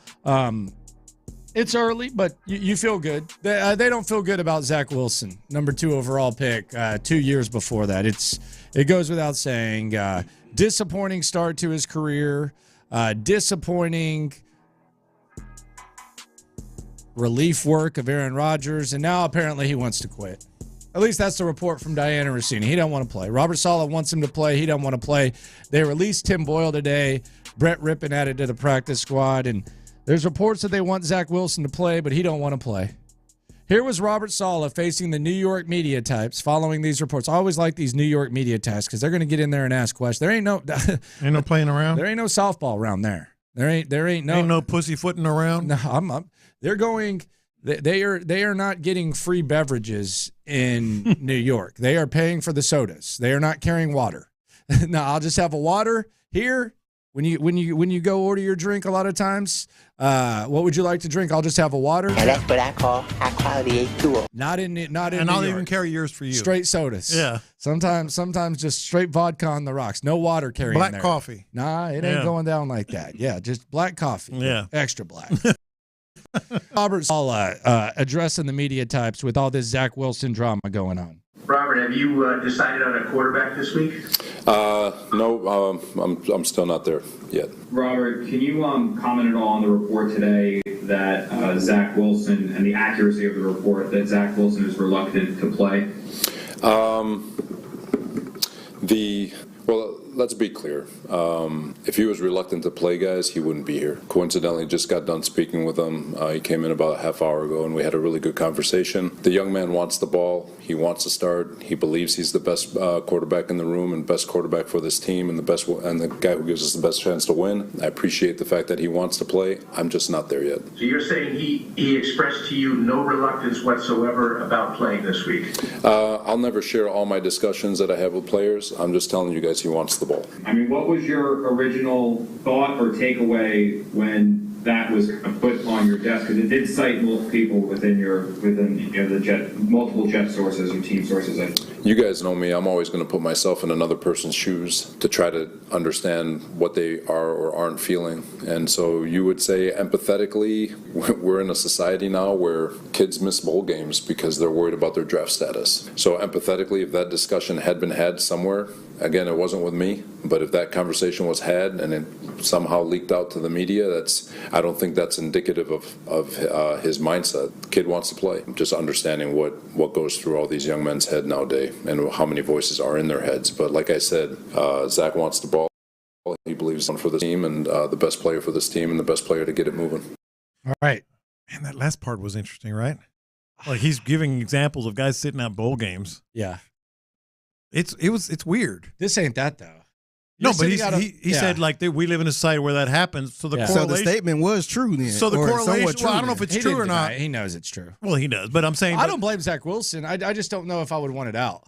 No, that's my whole point. Like I would. But it's ain't like he acknowledged that right, it did happen though. Like he drew that correlation. Like, well, if he said that, he thought that. The problem with Zach Wilson is, he was at one point. Zach Wilson was probably thinking, all right, we can rally together and we can get to the playoffs. Mm-hmm. Now you take me out. You have 2 crappy guys go out there, and now we're out of the playoff mix. And you want me to go back out there? Yeah. Like you didn't even let me finish the job. Is that even fair? Yeah. Like that's his point of view. Like I don't think Zach's point of view is completely.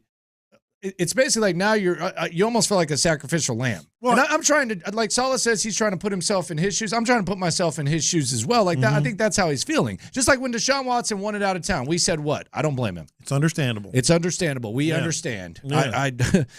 I wouldn't want to be in a building with a POS either. So I try to understand this. Like from Zach Wilson's point of view, you didn't bench me for Aaron Rodgers. You didn't go sign Joe Flacco. Mm-hmm. You literally put Tim Boyle in. And he was so bad you cut him. Yeah. Now, what you said that you wanted to try to get back in the playoff mix, that's gone because I was on the bench for, and now all of a sudden you want me to come in and just be the sacrificial lamb? That's tough. No. What all long. And then also this. And by the way, his media availability is going to be must listen to. Oh, for sure. But there's also this. Zach Wilson knows he's not going to be a Jet next year. So what is he doing? Like his mindset is sound. It's just don't say it out loud. You know, or don't let it be out there. Yeah, and on top of the locker room stuff, man, the stuff earlier this year on the locker room being split, that he's still starting and all this other stuff. Yeah. He probably like, man, I ain't about to start for y'all at this point. Y'all ain't even want me starting. Yeah, what am I getting out of this? I get it. I understand the mindset. Just make sure it doesn't get out there. My man is learning a lot about New York right now. Yeah, he is. The good and the bad about New York right there. He's learning the hell out of it because he's getting killed. Tiki Barber, this is what Tiki Barber said about Zach Wilson. This was on Tiki and Tyranny. No, Tiki's with Evan Roberts now. I'm just kidding. Tyranny's with WFAN. Tyranny's with Sal. Okay, but this was Tiki talking about Zach Wilson, and he is absolutely disgusted with the MILF hunter. I know you're trying to express sympathy for poor Zach Wilson, but something happened about a decade, maybe more ago in the NFL, where it stopped being about the tough guy. It started being about, let's be fair to this guy. Let's protect this quarterback. Let's not land on the QB when he gets sacked. Football, I always thought you had to be a little bit crazy to play this sport. It is an atrocious game. It is not for the faint of heart. It is not for the, I got a hangnail, my pinky hurts. If you can't handle pain, if you can't handle you can't handle failure, you can't play football. I know we want it to be accessible for everybody. This is not that game, especially in the NFL. Oh, poor Zach. He got hit so many times. He's right not to want to play. They stink around him. I understand what Zach might be thinking. But it is a puss move, man, and I can't handle it. Cut his ass today. That's my if favorite that is part. true. That's my favorite part. So that's what Tiki Barber feels about this Zach Wilson situation. It is wild, and this is why, and this is the other thing about it. Like, I don't know that there was like a quarterback that was going to take the Jets to where the Texans are. So sometimes it's about timing, sometimes it's about situation. Like they could have taken Mac Jones, Trey Lance, or Justin Fields. There wasn't really, sometimes it's just not the situation. That's why you have to have a perfect storm, and sometimes you need some luck. And the other thing about the Jets, and this is just the suffering that they go through, I think Mraz has talked about this, they won those pointless-ass games, and they had to draft Zach Wilson instead of Trevor Lawrence because at the end of the season, they beat the Rams or whatever it was, and they won those pointless-ass games, and they ruined their opportunity. Texans, on the other hand, you win a game, you're disappointed, and then all of a sudden – you get lucky. And I say by you, I say me and you and Figgy, you get C.J. Stroud with the number 2 overall pick, and you just kind of – sometimes it just be like that. But to have this situation – and I want to ask you this, and I think this is an interesting question as well. Bias, I'm the one asking it. Landry Locker, John That's a Lopez, great question. Figgy Fig with you. Yeah. I always get a kick out of when the radio host will be like, and this is the interesting thing about it, and then they'll just say their take. Is it interesting? Yeah, is that interesting, sir? But I do ask this, like,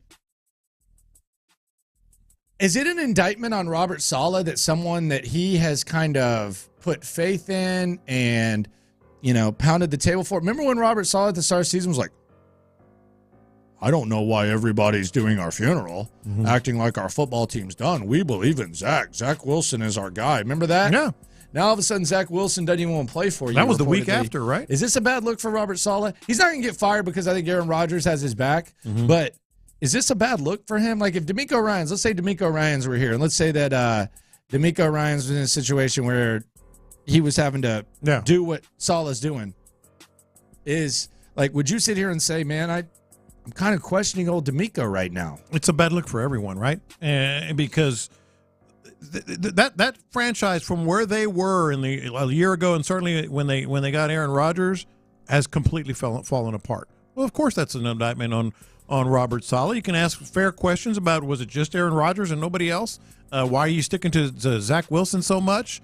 Obviously, they were on a high on a number of levels, and now here comes a team as a reminder that was well behind you, and now they've passed you in the Houston Texans. So it's a bad look for him. And I think this is a particularly bad look You know what's also I think is kind of bad for the for Jets fans that I think is an awkward situation that they don't even realize. They're not smart enough to realize this. They're not. Nah, they're not smart enough to realize this. Okay. Like, let's say you buy give me a nice car. Give me a really nice car. Bentley.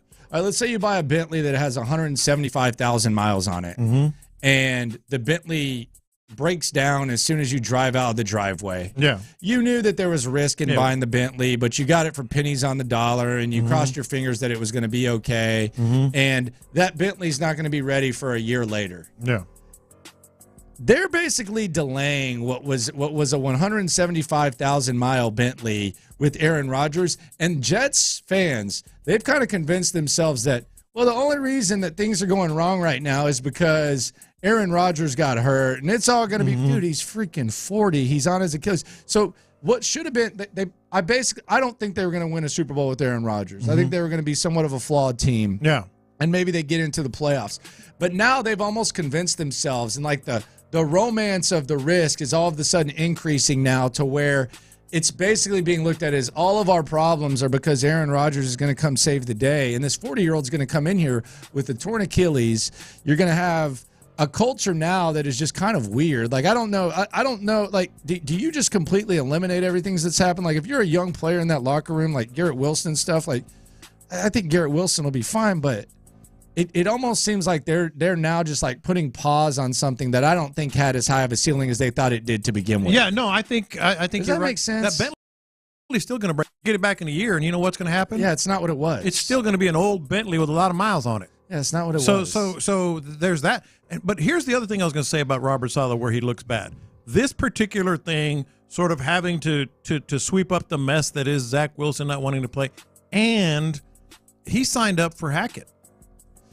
That's what I don't That's get. where he looks bad. That's where it's the worst to me is that, like, are you the head coach with your own vision and you're going to get Aaron Rodgers and make him thrive with your offensive coordinator, or are you just going to say, yeah, you want to bring Hackett along? Sure. Yeah, that's the thing too. Like, sometimes you have to invite someone to the party, and they're going to bring a weasel with them. Yeah. But if they bring enough, if they here. bring enough to the table, then the weasel. Like when Aaron Rodgers is in his 20s or his 30s, it's like, all right, yeah, bring that weasel. Yeah. All right, we'll figure it out. You can handle it. But now, in this situation, you have a weasel. I think he looks bad. He's awful. Like, I think Saleh looks bad.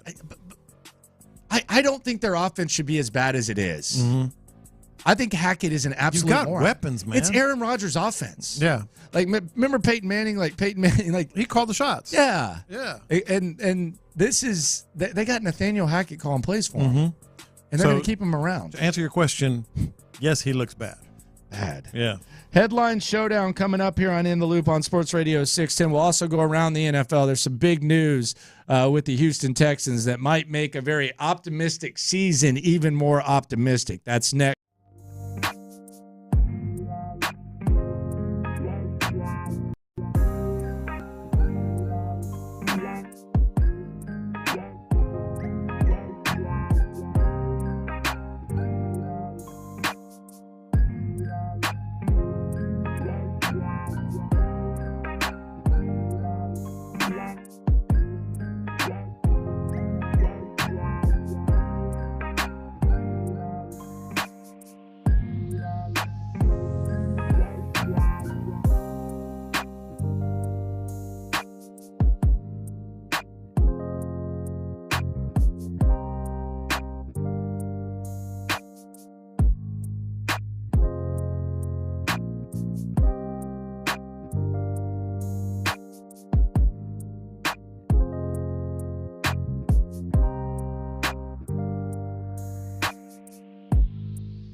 Always live on the free Odyssey app. Let's go around the NFL to keep you in the loop. This is Houston's sports leader, Sports Radio 610. All right, so the big news in the NFL, and it impacts your Houston Texans. This is easy to localize. Zach Wilson, it looks like the Jets want to go with him. They've released Tim Boyle. They've brought in Brett Rippon for their practice squad. Will they or won't they? We should get clarity on that soon. That's for Sunday. Meanwhile, in Jacksonville, Trevor Lawrence, high ankle sprain. That's typical. That's at least a 4-week injury. That's a big injury. That's the one you don't want. Yeah. Now, could have been worse, looked worse, but the Jags are going to be without Trevor Lawrence, it looks like, for a little bit. Christian Kirk, though, they're going to be without for the entire season. Now, Ian Rappaport said it's up to 8 weeks. If they make it to the Super Bowl, then he could be back. I mean, so he's out for the season. All right, so there's that hope. Christian Kirk. So the Texans, the injuries continue to pile up around the league. We know the Texans are going to be without Tank Dell, but some of the teams that they're facing, they're getting a hell of a lot of injuries, including the Tennessee Titans. Jeffrey Simmons ain't going to play in a couple weeks. So there we go. We'll go around the NFL, give you some more news shortly. But first, it's that time of the week. Little headline showdown. Landry Locker versus John Lopez. Lopez on a little bit of a win streak. What, 4 or 5? 2. 3. 2. It's 3. No, you tied once. I thought I won 3. It was a tie and then 3 wins. It's a win for you. It's a loss for me. You can have the tie since it means so much to you. I thought it was a tie and then 3 wins. It was, no. It doesn't mean that much to me. It happens all the time. Figgy will judge the headline showdown. Figgy will judge the headline showdown. And you can put your comments in as well, 713-572-4610 or on the Twitch/YouTube. Headline Showdown. The headlines from all the week's action, Week 13 edition. Let's start with the Texans topping the Broncos 22-17. All right, great finish. Here's the headline. Texans jimmy their way into the playoff picture. Weren't they already in it? Well, that was we talked about it. My bad. We talked about it. It was kind of not a must win, but it was a very important game. Texans jimmy their way into playoff. I shouldn't have asked that. I shouldn't have provided commentary. You do it anyway. I apologize. That's my bad. 2022 to 2023, not tanking in more ways than one. I'm gonna go with Landry on this one. That was easy. Not tanking in more ways than one. Yeah, they were tanking last year. This year they got no Tank Dell. Yeah. Okay. This is what we're doing, okay? No. I did it. I did it after the fact. You wanted it soft first? Okay. No. We'll do commentary. No. I don't say a thing. I don't say a thing beforehand. That's fine. I don't say a thing beforehand. I let Figgy have a clean slate to make a fair judgment. Colts 31, Titans 28. Titans have special needs. Because the special teams gave up 2? Brother. Dude, that's awesome. Titans have special needs. Oh, my God. Special teams, the third days. Instead of third phase, I went with third days. I'm going to have to go with Landry on this one. I don't want to get in trouble, man. What? Yeah. I don't want to get in trouble, man. Who's getting... I said, hold on. No. Fast. No. Hold on. Do they have special teams needs? Sure. Titans have special needs. Hey. Y'all's brains went there. I don't want to offend no listeners, man. Yeah. Y'all's brains went there, not mine. Just take your L, sir. I'm taking the L, but what? Just take your L. That was brilliant. Sir. Just take your L, sir. That's like me saying Lopez got special needs. Yeah, if I had special teams problems, I think that would be fine. Bengals 34, Jags 31. Jags don't have a leg to stand on. It's an ankle, is that right? Okay, where's the ankle? I'm just asking. I didn't know. No, I was just making sure. Kind of feels like you didn't edit that one after the news came out, but it's cool. It's all good. So you're not saying anything beforehand, right? No, I'm not. Okay, well, you just did. I thought I was thinking that. That just came out. My bad. It just came out. I think the Jags are fraud, so I put fucking high ankle sprain ball walking because he had to take a long walk. These are 2 good ones, but I'm going to have to go with the OG on this one. Of course you do. Courtesy. Chargers 6, Patriots nothing. Have they tried unplugging and plugging the Chargers back in? Because the Chargers, they suck. They're broken. Have they tried unplugging and plugging the Chargers back in? The new Patriot way.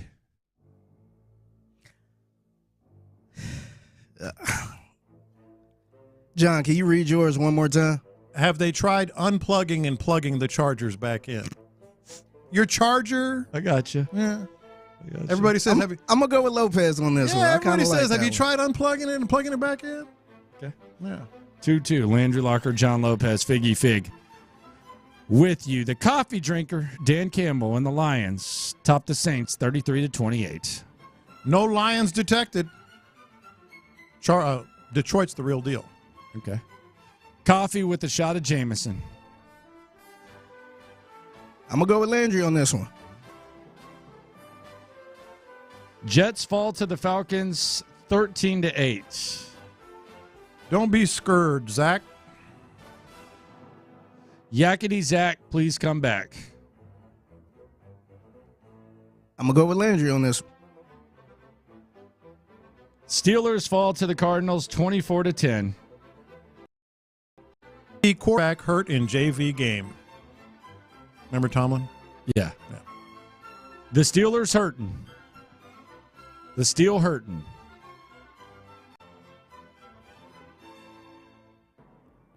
Say yours again, Landry. The Steel hurting.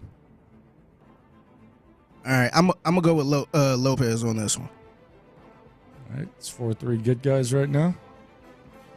Washington falls to the Dolphins 45-15. Tyreeking havoc like a boss. No double equals cheetah trouble. I'm gonna go with Landry on this one. Buccaneers 21, Panthers 18. Shout out to Mike Evans on this one. Damn, damn, damn. Florida Evans does it again. 10 straight 1,000-yard season. The Florida Evans? I'm asking, what does that mean?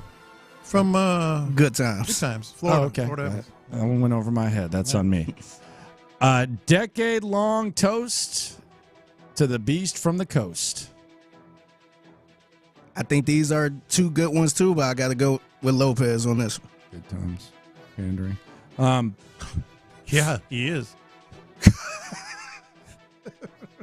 Rams 36, Browns 19. Sean McVay very aggressive in this one. The Browns get rammed. McVay decides to go against the go. Y'all bringing it today, man. I like these too, but I got to go with the OG on this one. We're tied at 5. You ever rammed the Browns? No. Eagles fall to the 49ers 42-19. Debo punks the Eagles. Another West Coast assing from Debo. I got to go with the OG on this one. Jeez. Even the Friday reference and everything, West Coast. Yeah, Well, I gave a Friday reference. Yeah, okay. Debo punks the Eagles? Kinda. How is that not? Debo punks the Eagles. Yeah. I think he's lowering that bar. Packers He did 27. earlier. Packers 27, Chiefs 19. Trust, love. Refs, not so much. Kelsey has fake love. Pack has real love. I'm going to go with Landry on this one. This one decides it then. Oh, piece of cake. This one decides it. Done. Over. CeeDee Lamb and Dak Prescott all over the Seahawks. Yeah. Cowboys 41, Seahawks 35. Oh, you're getting a drink before, huh? No, I'm drinking tea. Just like Kermit.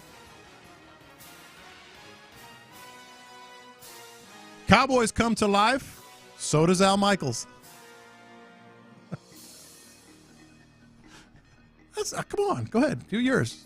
Do yours. Or go ahead and try to contaminate the vote. Dak turns Hawks into lamb chops.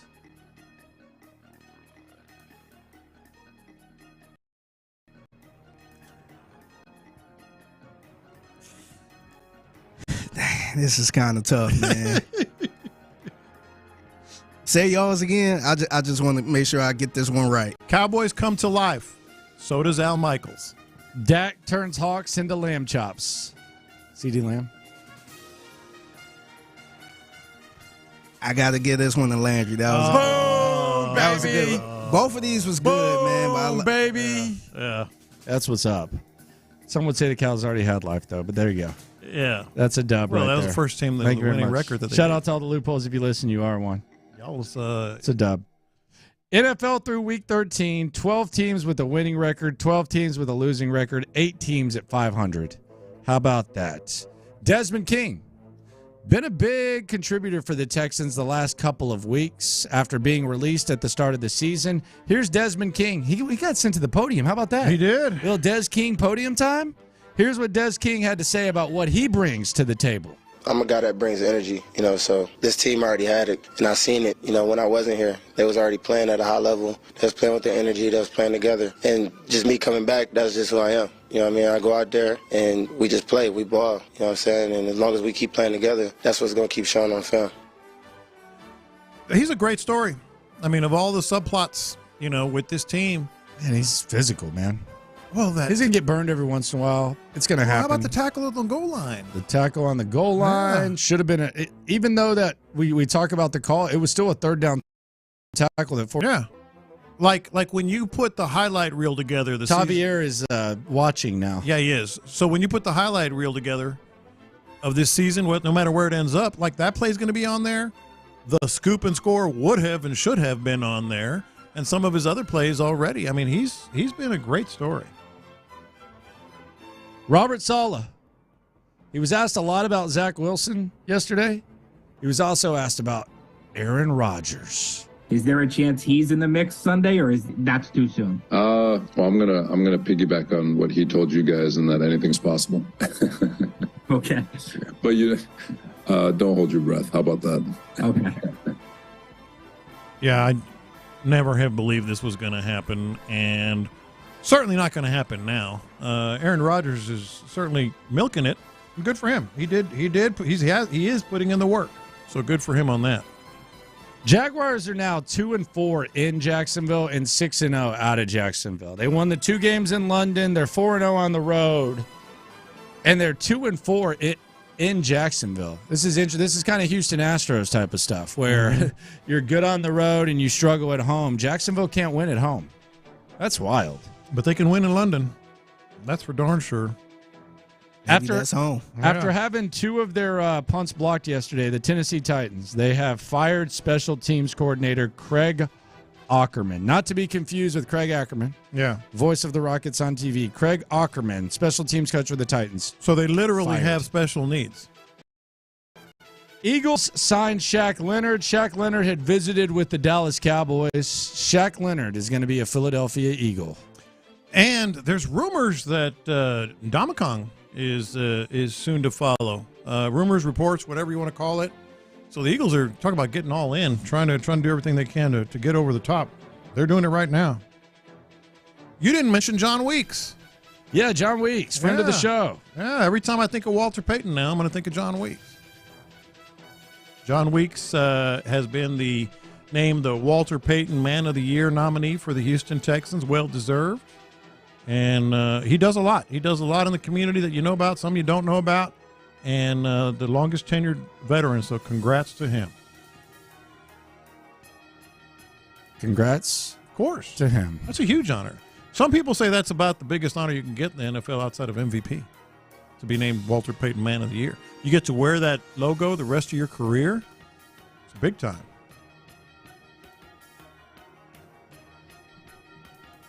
He's gonna represent it very well. Yeah. And if he wins it, like I said, that's as big as it gets outside of Super Bowl. Did they Bowl. give it to a deep snapper?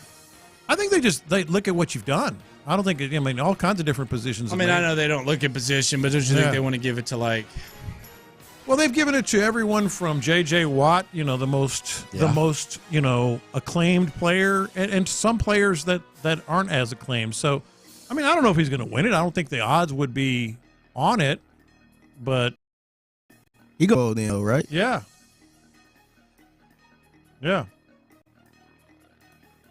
I mean, you look at some of the winners here. Most of them, but not all of them. Not all of them are going to be, big time names. 2010, Madu Williams, Matt Burke in 2011, He was good. He was good, but not all of them are going to be superstar names. I mean, the odds aren't on him, but just getting nominated is big. So I thought Petrie had a chance. He's been doing a lot, man. Maybe next year. Nah, I think eventually he'll get a Walter Payton Man of the Year nomination. Yeah, for sure. Maybe next year. By the way, you see Brian Baldinger, he showed the Stingley interception. He tagged Petrie. People are trying to act like Petrie was supposed to do that. You're not supposed to do that. I saw somebody else. You cover that area, but you're not supposed to jump like that. And actually, it can turn to man the coverage it was in. I'm not a film breakdown guy, but the dude got cooked. Depends on which way they cut. I watched Jalen Petrie cover every he's struggling in coverage. Yeah, let's not act like he's like some sort of like bait and switch type of guy. That was elite by Derek Stingley. The question you have to ask yourself if you're defending that, watching the film, did he do what he was supposed to do? He over pursued. Right. 100% over pursued. Right, Because even if he had cut in and then cut right back out, you were cooked there. He over pursued for sure. Yeah. But that's what comes with the film study type of joint. Landry Locker, John Lopez, Figgy Fig with you. I thought that Gio had an interesting conversation about what it's like to watch Jets games now. We've been here. Mm-hmm. Last 3 years, hell, we've been here. Here was what Gio said about what the experience of watching Jet games is like now. Watching this game is like, it feels like homework now. It has gotten to that point where it feels that's all it is. There's not a single bit of enjoyment watching Jets football at all. It's kind of like driving on the LIE and you're backed up in traffic. You're backed up in traffic for hours and hours. There's a fender bender, and the people are staying in the middle lane discussing their insurance issues and not getting out of the middle lane and moving over to the shoulder. Sure. That's what this is like. This is like, what the F are we doing? And I feel bad for the fans that ended up attending that game. I often reflect back to a game in 1995, same kind of conditions, meaningless football game. 25,000 people came just to tell us how much we sucked, and I can understand exactly where the Jets are right now. I thought the reference about homework was perfect. We've all been there, and this is the first year in a long time where I didn't feel like, well, I got to go to the Texans. I gotta go. I have to go. I should be there. I need to go. No, it's I want to go. And that's all. That's the difference in between what it was and what it is now. You know, I do think a Colts game with playoffs on the line would be something that people got to go to. There's a lot of history there. Mm-hmm. I think that would be it. Perhaps a win against the Jets. A lot of that would be fun to be the like, let's say Zach Wilson throws 4 interceptions. Mm-hmm. That's going to be like a big talking point with the Jets. Yeah. Then you're going to be seeing the Texans all over the place. I mean, yeah. Cool.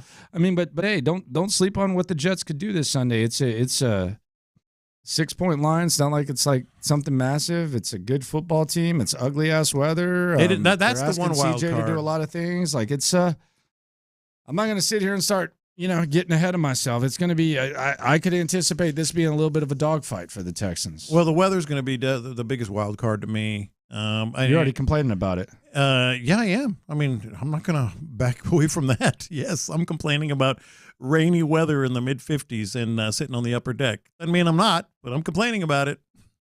He would have been complaining about the seats anyways. Let's be real. Oh, hell no. Let's be real, Fig. You're in the stadium, man. Oh, okay. Yeah. All right. On the road in New York in the stadium? Okay. I would not have been complaining. Yeah, okay. Yes, okay. Is he going to go to the ticket booth and be, do you guys have an upgrade? Can I upgrade this? Excuse me. No, hell no. Coming up, internet going nuts.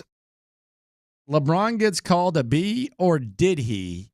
And a college football coach has jokes. Next. It's good to get back.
In the Loop with John Lopez and Landry Locker is presented by La Michoacana Meat Market.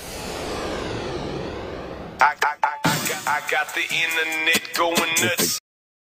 Internet going nuts here on In the Loop on Sports Radio 610. Internet going nuts with Jags news. Trevor Lawrence has a high ankle sprain. Christian Kirk going to miss the season. So the Jags, let's be honest, they squandered away an opportunity to take control of the AFC and the AFC South yesterday. They were getting outplayed what's on the field. Bengals actually had the ball with 5 minutes left going for the go-ahead score. Then they lost Trevor Lawrence. Now it looks like they'll be without him for a couple of weeks. They're going to be without Christian Kirk for the remainder of the season. So that has the internet going nuts. Also, Ime Udoka versus LeBron James. Over the weekend, Ime Udoka was ejected in the Rockets' loss to the Lakers. There was a back and forth between he and LeBron. It has since been kind of broken down. Apparently, Ime Udoka told LeBron to stop being a little. Well, he said stop being. Yeah. Stop B-wording around. Yeah, being. Yeah. And LeBron James told him not to use that word loosely. Yeah. Ime Udoka said, "Don't come over here like you're going to do something, little soft ass boy." And it's you can go on the internet, you can check it out. They've broken it down. Here's what LeBron had to say about the altercation. This is the most LeBron thing ever, by the way. He's got Dave McMenamin, who's basically his PR guy for ESPN at this point. I like Dave, but let's be serious. You're LeBron's beat writer, and you're never going to say anything bad about him, and shout out to him, whatever. Enjoyed hooping with you at Cleveland State University. Nice guy. But he's LeBron PR at this point. He knows where his proverbial bread is buttered. Good for him. Yeah. This is his back and forth with LeBron James after the altercation. What were you and Ime talking about? Thanksgiving. How much we enjoyed Thanksgiving. What's very So you've now gotten a tech this year for dunking the ball, for trying to take a charge, and for talking to a coach. It's a wild season. Okay. Come on, man. You've gotten a tech for dunking a ball, trying to take a charge, and talking to a coach. The Thanksgiving Dave. thing is just where I would have said, all right, so he's doing this. Come on. Isn't there a difference? You're LeBron James. Isn't there a difference in a verb and noun when it comes to using the B word? Yeah. Yeah. Yeah. I think so. Yeah. LeBron, let's be serious. Let's quit being so dramatic. Thanksgiving. He used the B word, okay? Brother. Come on. Here's Ime Udoka talking about it at the podium. We had some conversation, and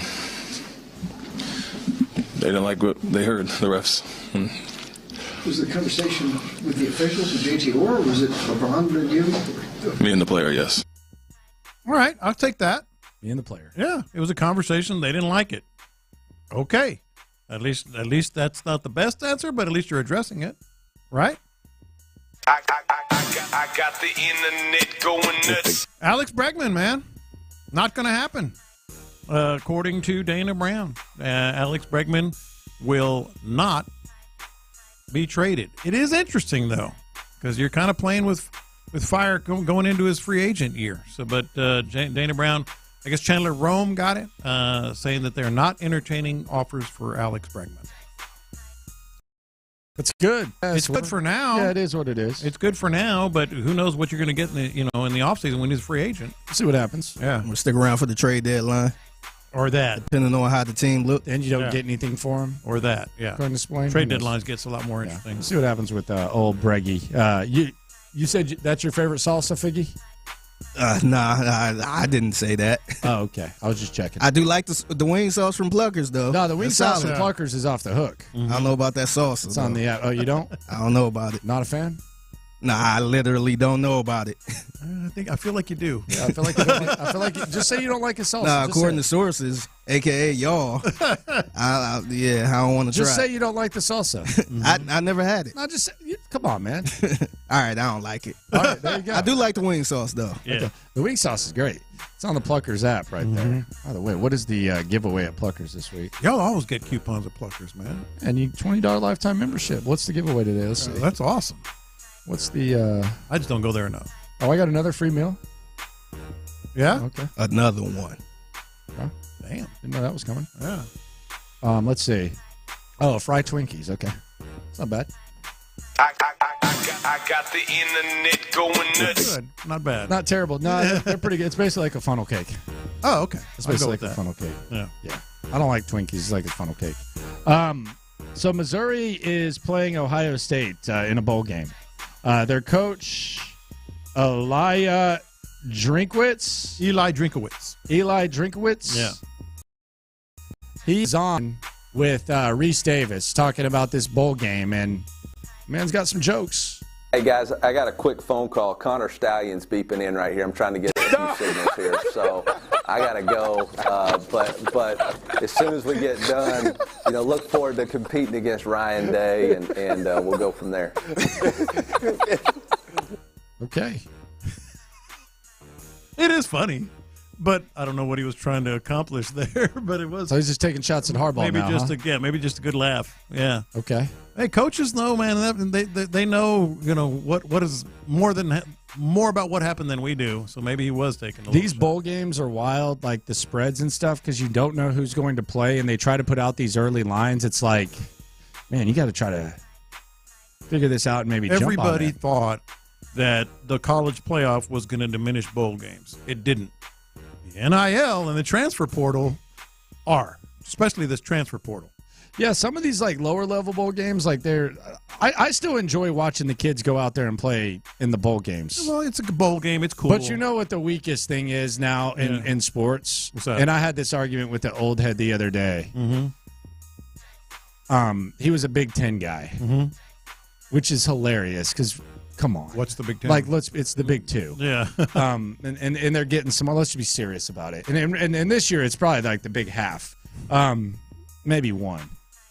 But he was talking about the Big Ten when I was talking about Iowa, and he was like, well, why don't you look at the head-to-head bowl records last year? I'm like, are you doing head-to-head bowl record to talk about the Big Ten? Like, are we serious right now? Like, what are we doing? The NIL, the transfer portal, has rendered bowls meaningless outside of the playoff. Like Ohio State. You know what I'm most worried about? What'd you say? Ohio State has 13 dudes in the portal? Why are we going to have conference championships still? Yeah. Like the Aggies, they're going to be right here in Houston. We should try to go watch it. It's going to be a fun game, but I don't know. They don't have this playoff expansion is whack. I think it should be 8. Oh, it's going to be. I actually think it should be 6.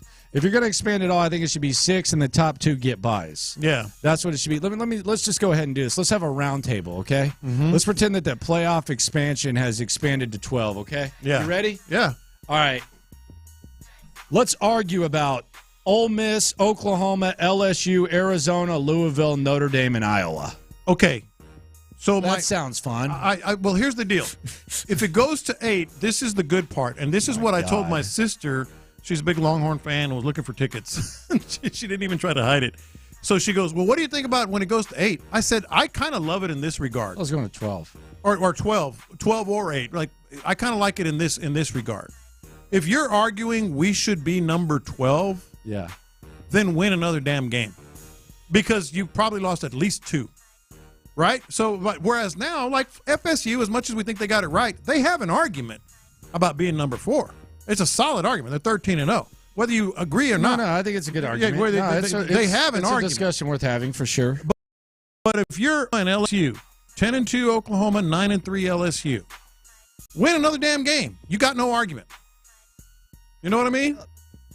They'll have an argument. No, they'll argue, but it's stupid. It's college football. There will be an argument. No, there will be. But I'm saying, like, okay, we should be number 12. No, you lost 3 times. That's my point on that. Why I like the expanded. Are playoff. they going to reseed? Are they just going to seed immediately? I haven't seen that. Because there's going to be times where, like, the 6th or 7th team, like, it could be a team that you're like, man, I know this team is like, come on. Like, what, Louisville? Like, you're going to try to convince me that was one of the top 15 teams. I heard people talking about, Florida State shut down a top 20. No, come on. No. Let's be serious about this. I think any argument you have, if you're arguing to get into to number 11 or 12, is weak. And you know it's weak because you probably lost a game you shouldn't have lost. I I got the internet going nuts. So I'm going to do 2 in a row here, if you don't mind. I love 2-piece combos. Because breast and thigh, please. I'm going through my checks this morning. Oh, you're out of thighs? I'll take a leg. I'll take a leg. Yeah. With our 2-piece classic combo. And I'm looking at 2 things that one. What's up with these mashed potatoes, bro? One made me reminisce. How long these been out? And the other one made me laugh. Like, what is trending in the country today? Okay. The first one made me reminisce, and I kind of feel bad for the new generation. Oh, God. I do. Are you going boom on me? I think you're going to agree with me. You're going boom on me? I think it's boomer. I think it's Here we go. Your generation. Here we go. Toys R Us was trending. And I was like, I kind of feel bad for people. Because there was something, as much as it was a hassle, like trying to find that Christmas present, as much as it was stressful, there was something cool about walking into a Toys R Us and going through the hunt. Like, with all the 90s/80s revolutionary destinations, Blockbuster, I understand it's not going to come back. Like, if you want Blockbuster back, you just want inconvenience. Yeah. Like, the fact that I can watch the movie there, although I appreciate my experience with Blockbuster, I understand why Blockbuster would not hit. Blockbuster would not hit. I just think Toys R Us has staying power to where they're gone. Kids, but I think if any kid today walked in there, Toys R Us, yes, I don't think you can duplicate the So you agree thrill. with me? 100%. Like, Yeah. I don't see how Toys R Us could not maybe make a comeback, because I think I do not think you can duplicate. I still like going to the mall and shopping. I don't know about that. I think some people I can't some get down people with do. that. Yeah, like checking out some stuff, but like I would get up at 4:30 in the morning. Toys dude, R Us, you can't beat. I mean, it was to awesome. find that particular gift, and then you're in on it. You know? So I wonder, what was the issue? Like, why did Amazon? Yeah, Amazon. Because I know the last time I went to Toys R Us before it all shut down, it was like so dead. Yeah. I'm like, dang, man, I used to be in heaven. And you go every to time I go to Toys R Us. and you always had to hug that left to go in. So you And had you to do go the through little all the circle, stuff. you do the lap. circle, Yeah. and then you're in the aisles. Yeah. And you know, the crazy isn't just Toys R Us thing. This is just a Walmart thing. This is a Target thing. This is a whatever. When you used to go somewhere, and let's say your mom had to go shopping, boy, if you could just right go. to the toy You aisle. could just go. But if you can get that demo, if you can get on that Yeah. PlayStation demo, Oh, you don't leave. and you ain't moving. That joystick, you don't leave. And then you're a hypocrite because I'm calling myself a hypocrite too, because you get that stick, you're not giving it up. And then if some kid's sitting there, you're like, man, why is he just hogging the whole thing? Why is he hogging the whole thing? Yes, yeah. So that's the one that made me reminisce, and I feel bad for this latest generation. Can't experience that. This one made me laugh like ha ha out loud. Serena Williams was trending. Did you see why? Yeah, because she uses breast milk to get rid of her sunburn. Yes. Yeah. Okay, she was rubbing her own breast milk on her face to get rid of sunburn. But then I read this quote from her.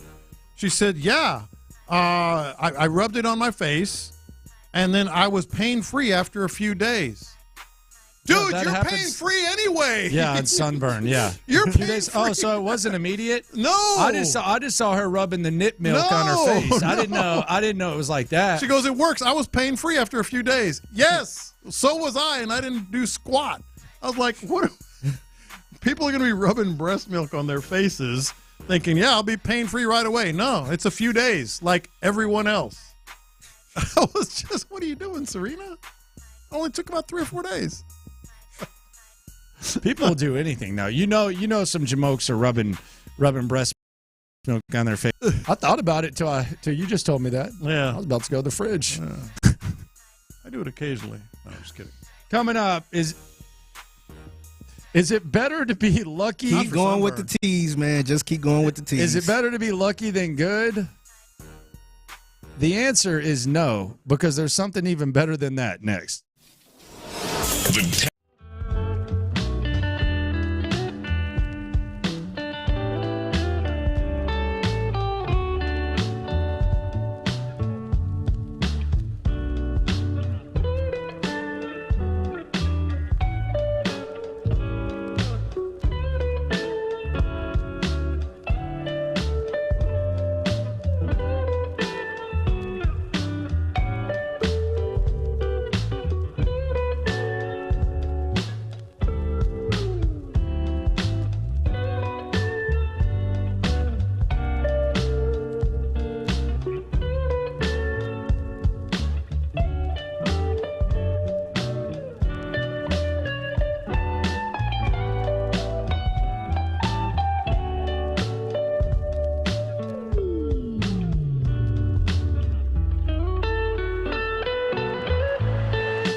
We have professional-grade supplies for every industry, even hard-to-find products. And we have same-day pickup and next-day delivery on most orders.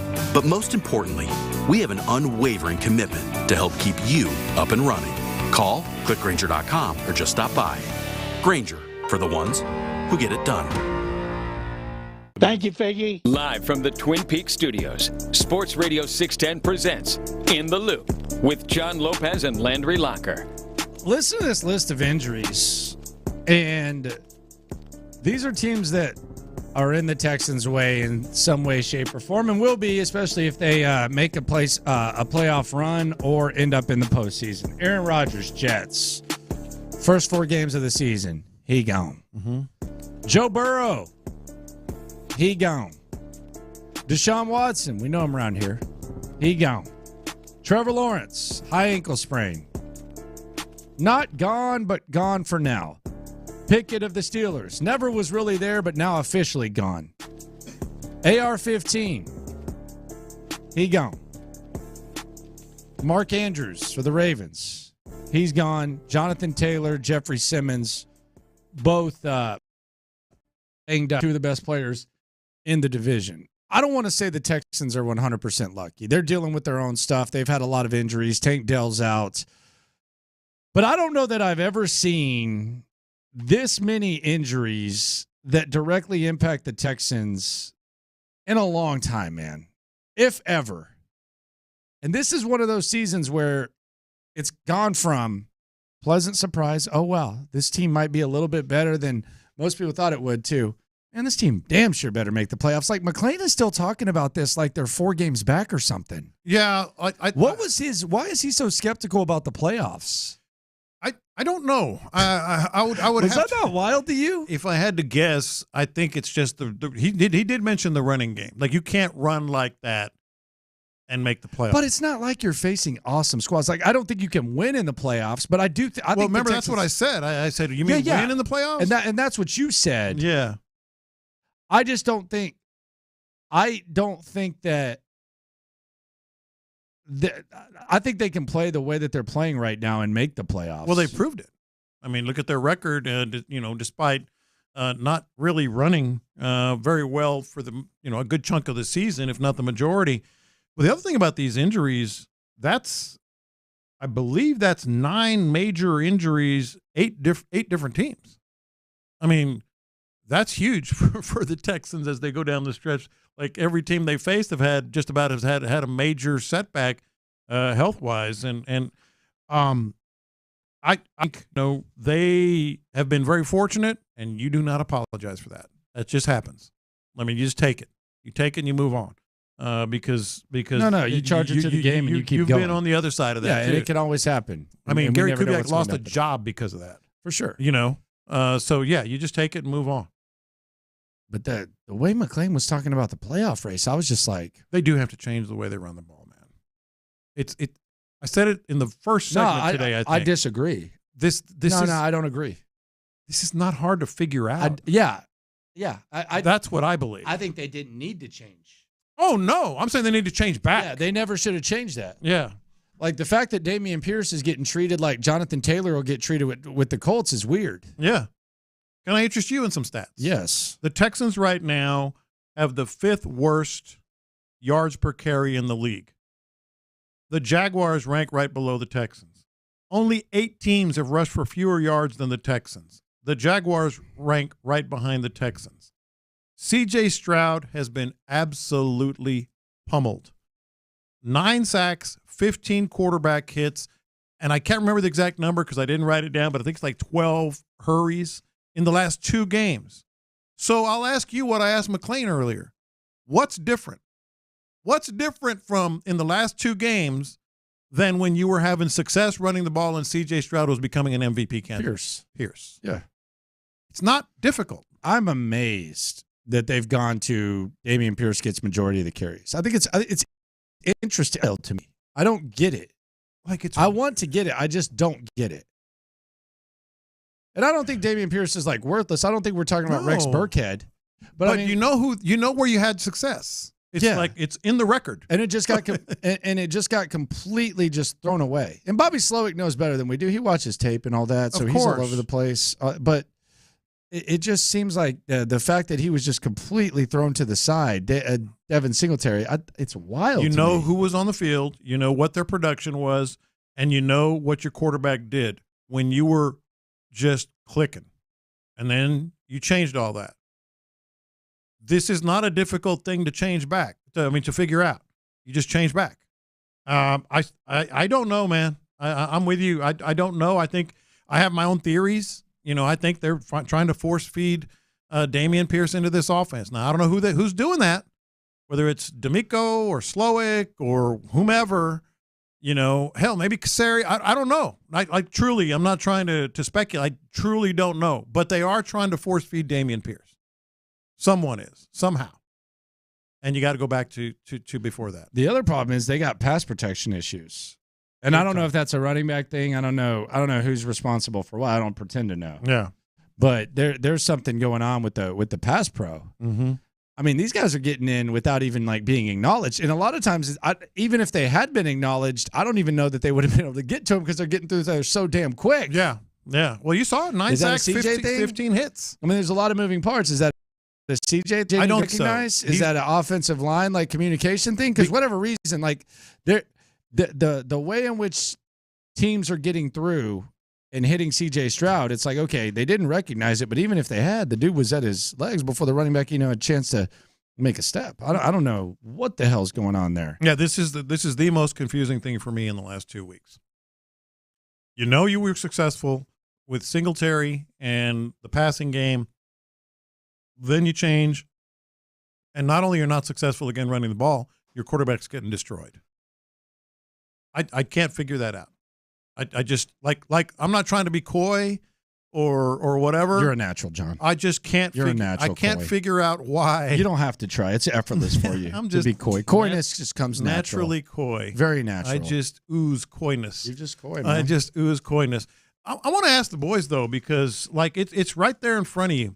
Clint Stoerner out. Brandon Scott in here. Ron Hughley here. Crosstalk brought to you by D&M Auto Leasing. So B. Scott, I'm not trying to be this isn't rhetorical or whatever. It's a legitimate question. How do you not figure this out? You got an MVP candidate quarterback when the running game is humming and Devin Singletary is carrying the ball. Your pass protection somehow seems better as well. So you can't really blame the blocking, from your running backs to help the quarterback. Then you go back the last 2 weeks to Dameon Pierce carrying the load, and you absolutely stink running the ball, and you absolutely stink protecting your quarterback. I don't get it. It's easy to figure out, and I'm sitting. It's confusing that they haven't figured it out. It's real obvious, eye test numbers. It doesn't even really matter how you evaluate it.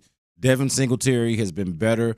There were even arguments to make that he was better even before the injury. Oh, we talked about it. We saw the Saints game. Yeah, when they finally gave Singletary more of a chunk of the pie, we saw it with the Saints game. And then you look at this game. You take out Dameon Pierce's 22-yard run, and it was awful in this game. It's less, but it's less than 2 yards. He had one explosive play, and then after that, it's less than 2 yards. But McLean was less than 2 yards. McLean was saying, well, neither one could run the ball.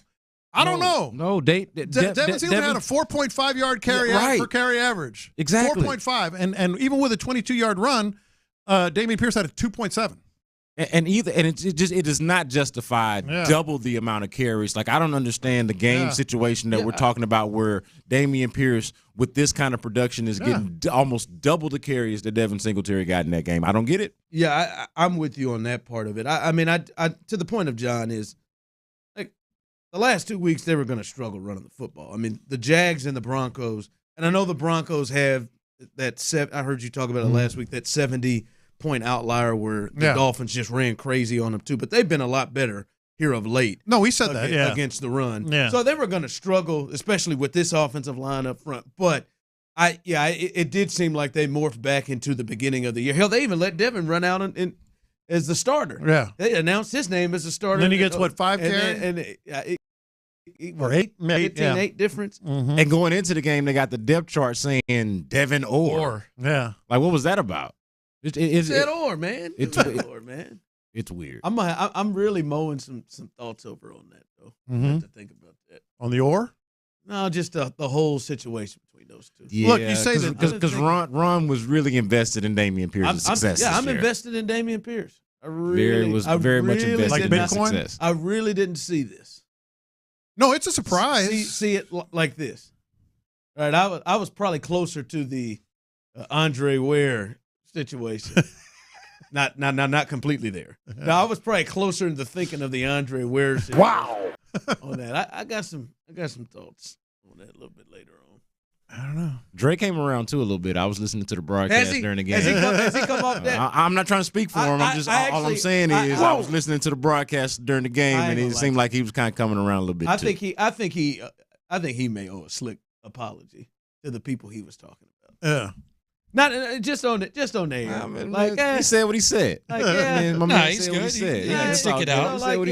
Hey man, just a quick thing of just like, hey, Dameon Pierce just really isn't meeting the expectation we have for him. And those of you who said that weren't wrong. I feel like that would be enough. The biggest takeaway, and I'm sure you are going to get into this and localize this, but my biggest takeaway before we pass it off to y'all with the Jags is I kind of think they're getting bailed out today, just based on the dialogue, because I do under the magnitude of an injury that a starting quarterback is. But to me, they wet the bed yesterday with a golden opportunity in front of them. And before another Jags quarterback even took a snap, they were underdogs in that game in the live betting. They missed the field goal. Cincinnati had the ball. Browning outplayed Lawrence on that stage. They had a chance to take the 1 seed in the AFC, and there was a decent chance, that they were going to lose that game no matter what. So as much as the big picture changes for Jacksonville, on the small picture, they missed an opportunity yesterday, and they wet the bed. And I feel like they're getting off the hook because of this Lawrence injury. Hey, look, you preaching to the choir as bad as I feel for Trevor Lawrence and his injury. I'm glad it's not as serious as I hate it. But look, you will never have to convince me that the Jags are not ready for the moment. Yeah. I can never believe in them. First time in a while. I just don't have it in me. Well, so it shocks me none. I'm looking forward to hearing the elaboration on that. You're listening to KILT AM, KILT HD2. The Drive is Mother Effin' Live. That's right, baby. The Drive is live on this sexy Tuesday. Tyler Milner in the building. B. Scott is here as Clint is out taking care of business as he's got the new baby girl. I think I saw pictures now on social, so they're putting it out. Okay, I gotta check that out. Yeah, go check it out. Yeah, I've been withholding it, but yeah. So you can see my man here as he is probably ain't slept a wink and doing his thing. But yeah, Clint's out and it's the joy of life, baby. It is. Our guy B. Scott, the building representing. All right, they talked about that injury. Yeah. All right.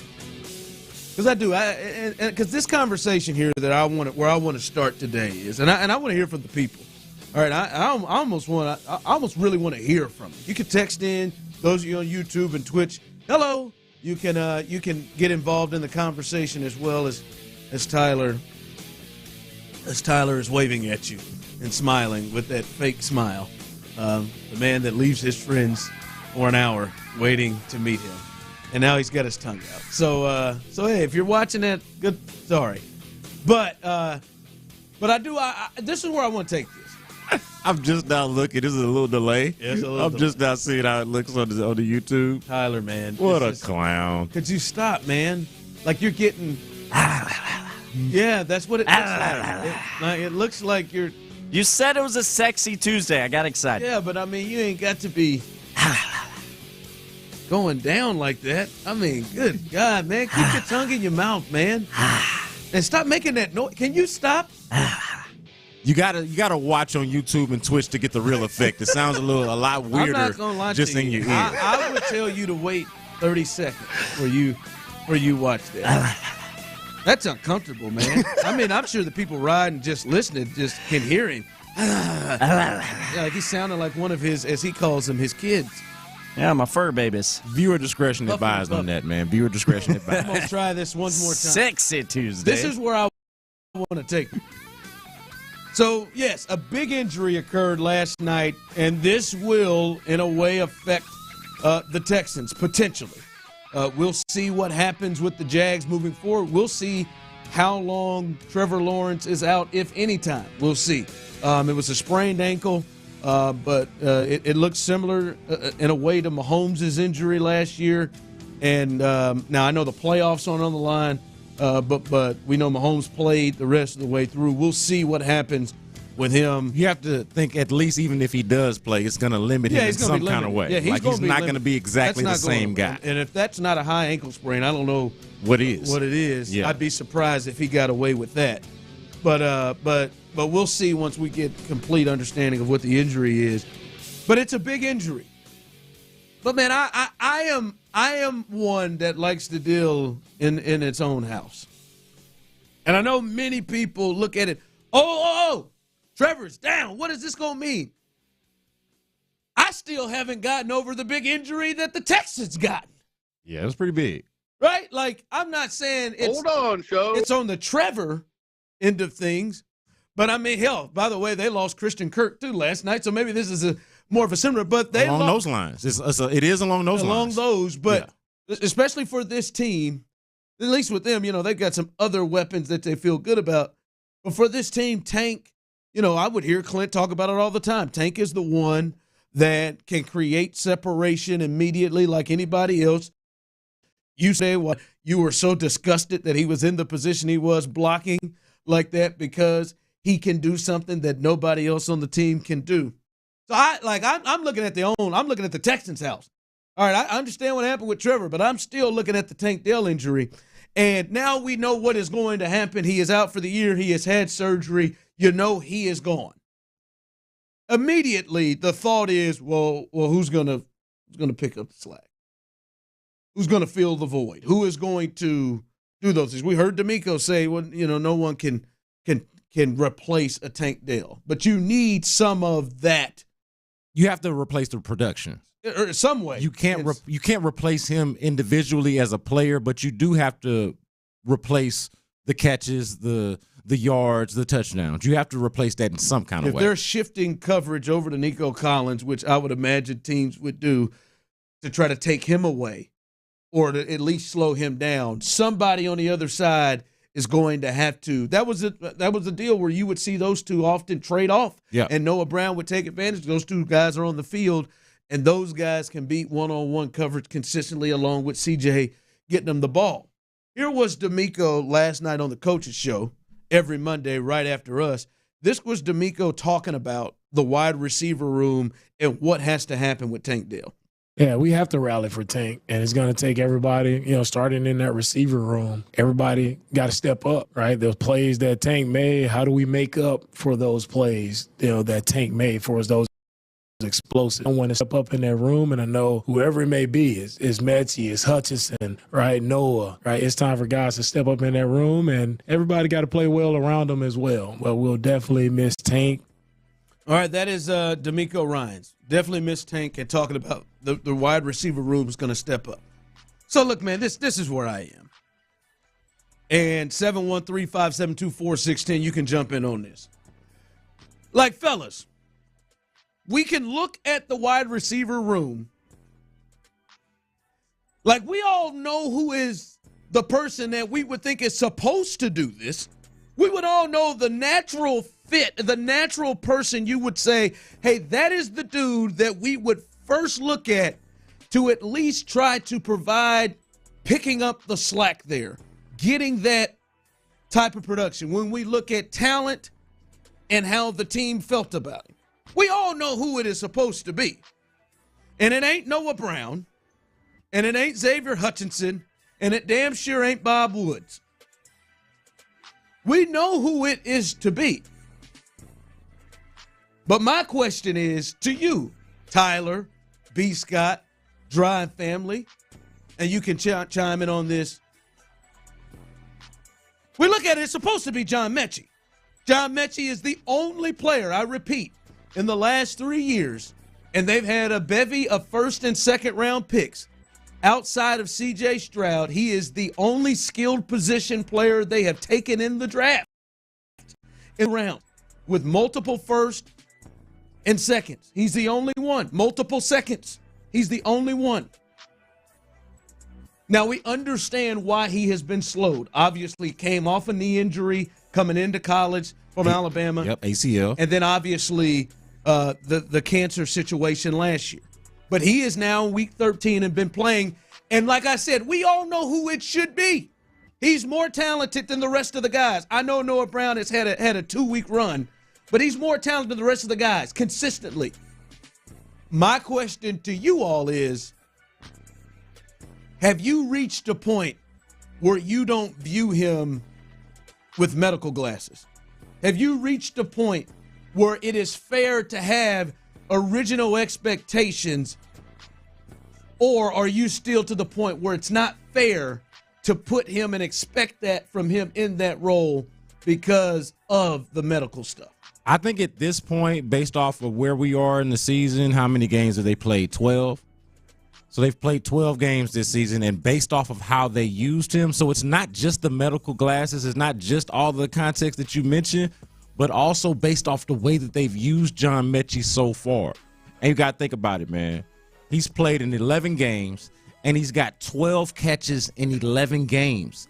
That, to me, tells me what they think about necessarily what his readiness is to fill that role. Now, to your point and to the overall point about guys having to step up with Tank Dell being out for these, I think he's definitely going to have to do more. He's going to have to do more than what he's done so far, but can he become the guy that dictates coverage, or in the case that Nico Collins is that guy, can he be the one that's the man beater on the other side? Like, I've got a tough time going from 12 catches in 11 games to you're going to be the second guy. You're going to be the second option on most plays. Like, John Mechie has not been targeted more than 3 times in any game, and hasn't been targeted more than twice since the first game, or since I guess no, I'm sorry, I got that wrong. This last game was the first time he was targeted more than twice. You know, so like he has not been a focal point in any way, at least not as a pass catcher.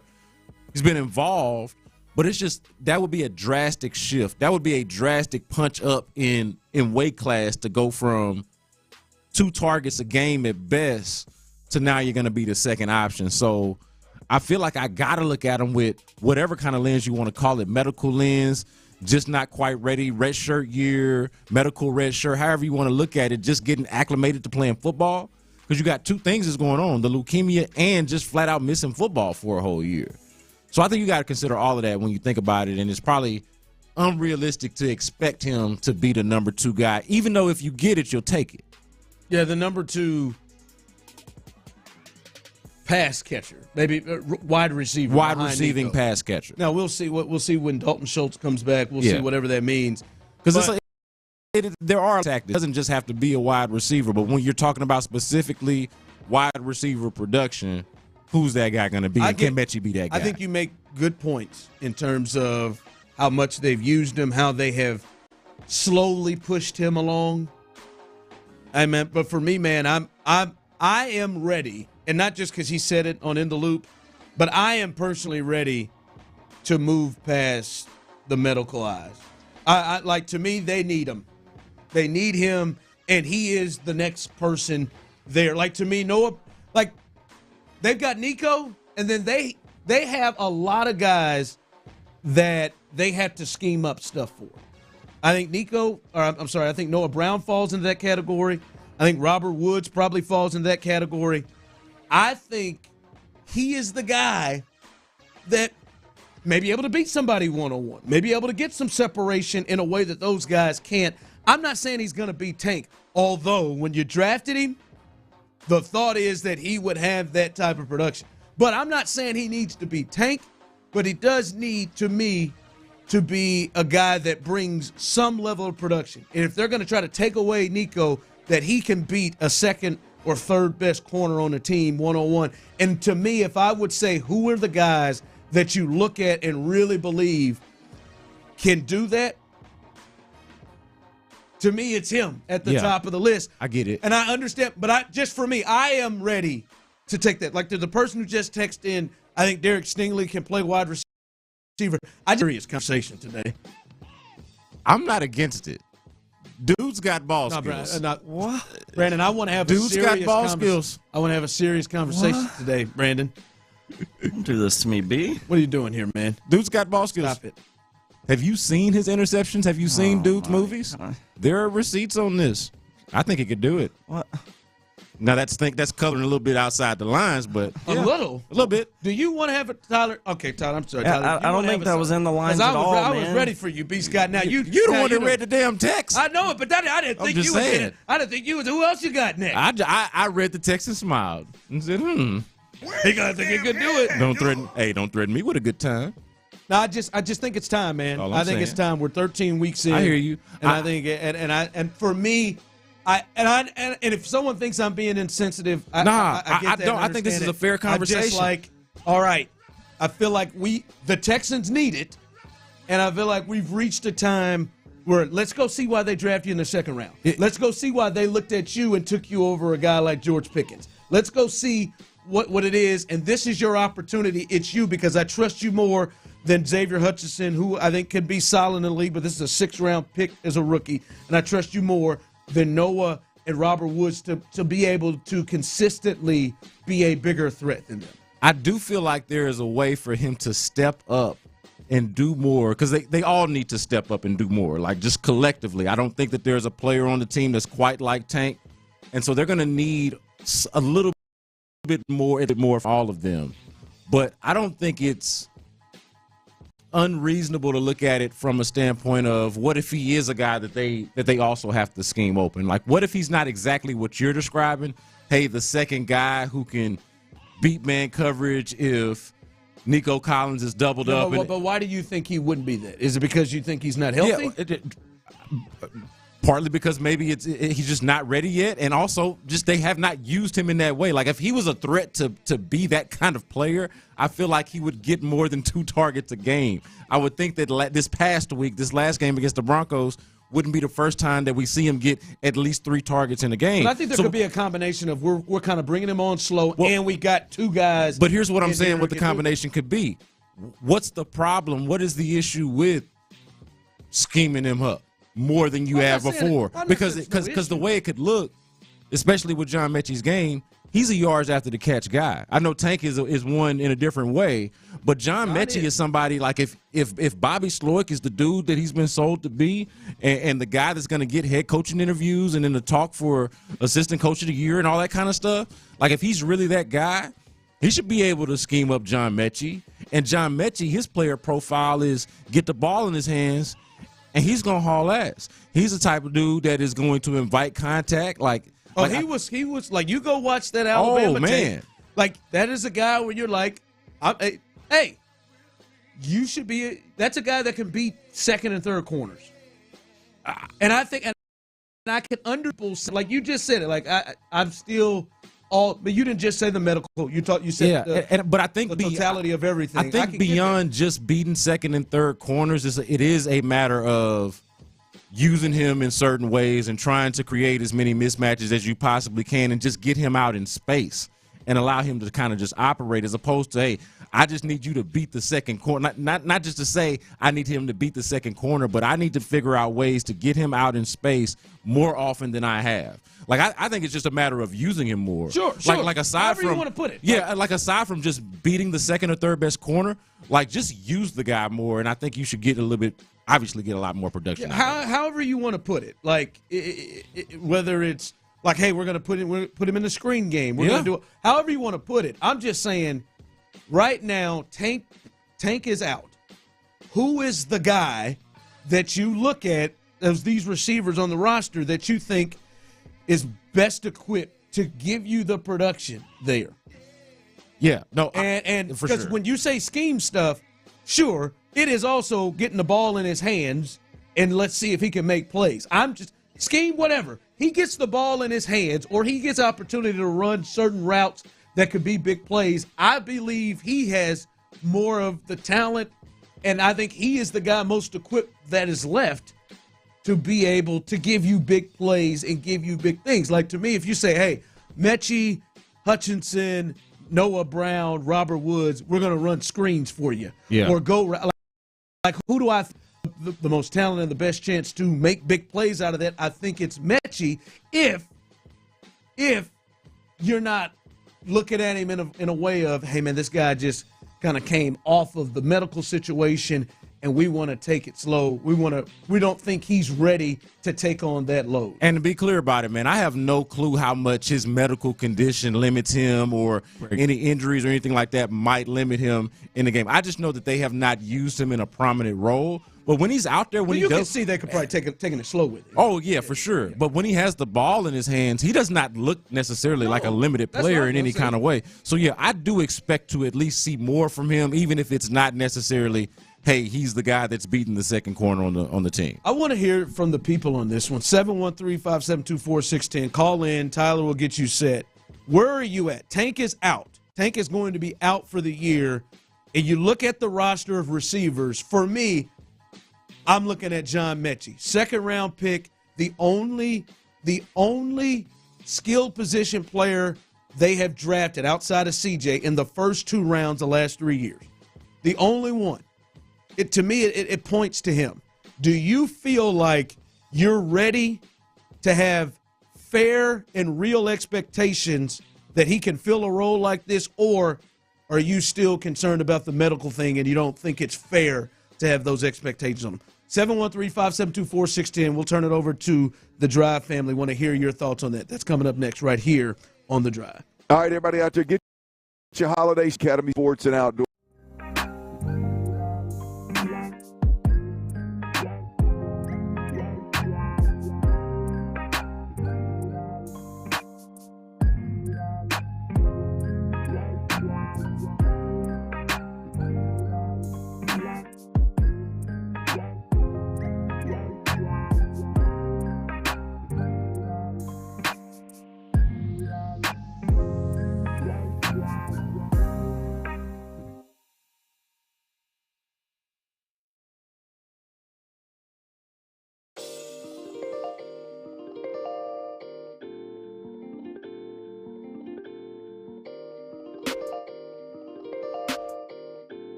Wherever you get your podcasts.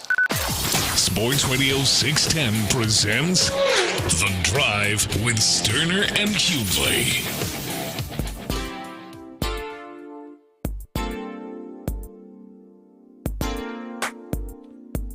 All right, welcome back into The Drive, 713-572-4610. People on YouTube and Twitch, you can hop in on this as well.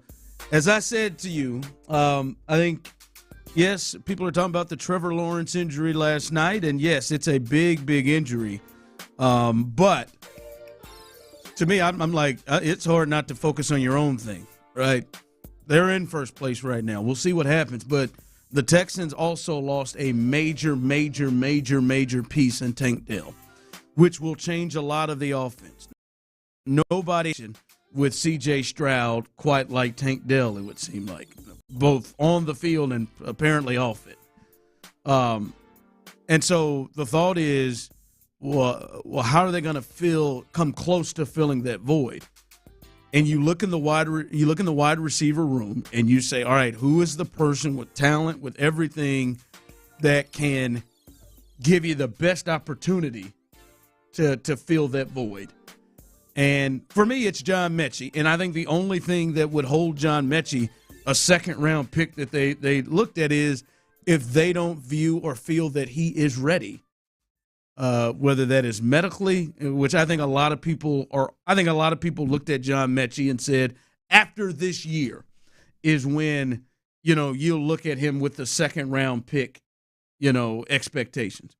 Well, we see what kind of season they're in right now. They're in a march to try to get to the playoffs. There's a spot or spots there for them to grab. They just lost a huge piece. Are you ready to look at Mechie without the medical thing and give him the expectations that maybe you would think a second-round pick would have? And to me, I am ready to do that. I am ready because this team needs it, and I am ready to do that. I see a lot of Xavier Hutchinson fans on the text line who really believe he's a good. Listen, I watched him at Iowa State. I think he's a good player. Yeah, he was good at Iowa State. I don't think yet right now. Yeah, is personally not. I'm not trying to. And then even if you just base it off of how they went about investing in these guys, John Mechie, second round. But you can say draft status doesn't matter ultimately once you get in the league, but it does say something about how they regarded you coming in. One guy gets drafted in the second round, and the other one gets drafted later on in the draft. It is different on how they are regarded even coming in. I do want to get to the people. I want to get from people. I'm seeing a lot of people on the text line, YouTube, and Twitch giving their thoughts. I want to get to you, the listeners. I want to hear your thoughts real quick, guys. Houston's biggest annual college football event returns to prime time at NRG. We have over and all over the place, including December 26th at NRG. For more information, get your tickets. Head to taxacttexasbowl.com. All right, Melissa, ladies go first. Melissa, how are you? What are your view? What's your view with with John Mechie? Are you ready to look at John Mechie as a second-round pick, or are you still looking at John Mechie as the guy who's just coming off of the cancer situation? Hey, guys. So first of all, I want to say hi, Ron and B. Scott. I'm a long-time listener. I love you guys. I like this show, especially at 2 o'clock. So I want to get that out the way. And I always text in and give my 2 cents. My 2 cents on John, I think we should expect a little more from him. I don't think it's wrong to expect a little more from him this time around. I think he said it himself. He wants to contribute as much as possible, and I think they should give him that opportunity. I think he's probably the best go-to at this point in terms of getting some separation and being able to, do what he did at Alabama.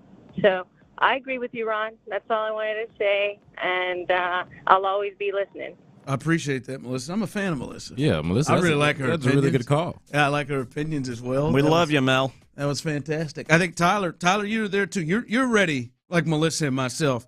You're not looking at you've moved past the all right. He's just kind of coming off the medical situation. Yeah, man. And I feel for him, like we've been saying, and I'm happy for him that he's healthy and he battled and did all that. But now at some point, you got to perform. You got to put something out on the field. Yeah. And see, I'm dancing in between expectation and opportunity. Like, I think the opportunity is right there and is obvious.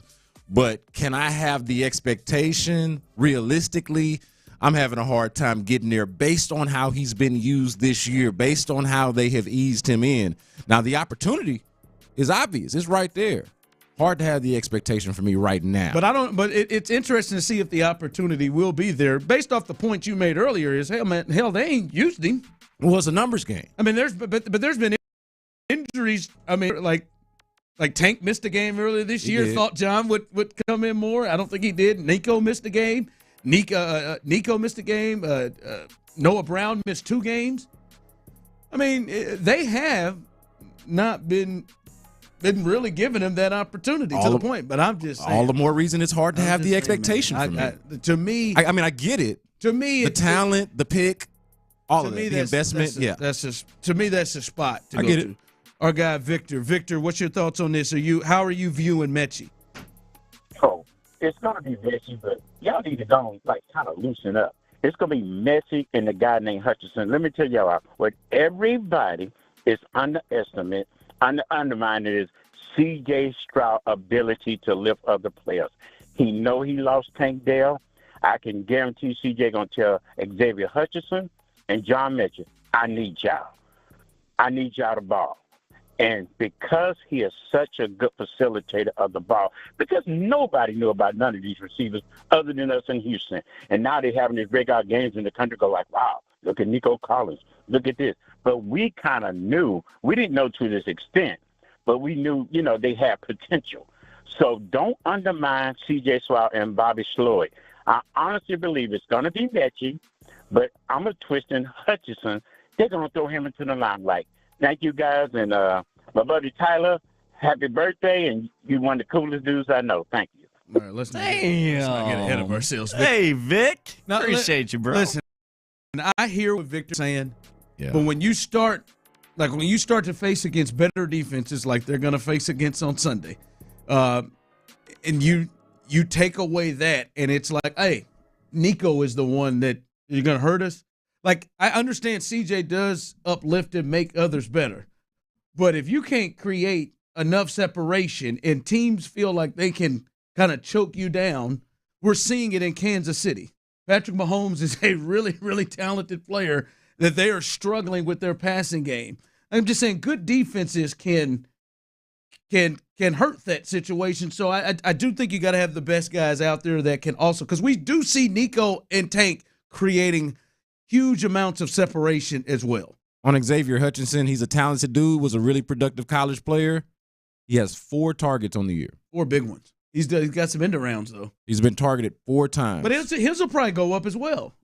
You would think. I would like to think so, but let's try as best we can to be realistic about these things. Let's do it. All right, coming up, Dana Brown, the old GM, the one who outlasted Dusty Baker. He spoke to the media and talked about things at the winter meetings, and based off something he said, there is a clear conversation that needs to be had about the upcoming season for the Astros. We'll discuss that next on The Drive. It's good to get back in the win.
Valid to 12/6. Supply and savings vary based on purchase amount. Exclusions apply while supplies last. Selection varies by location. See Lowe's.com for details. Subject to credit approval. Live from the Twin Peaks studios, Sports Radio 610 presents The Drive with Stoerner and Hughley.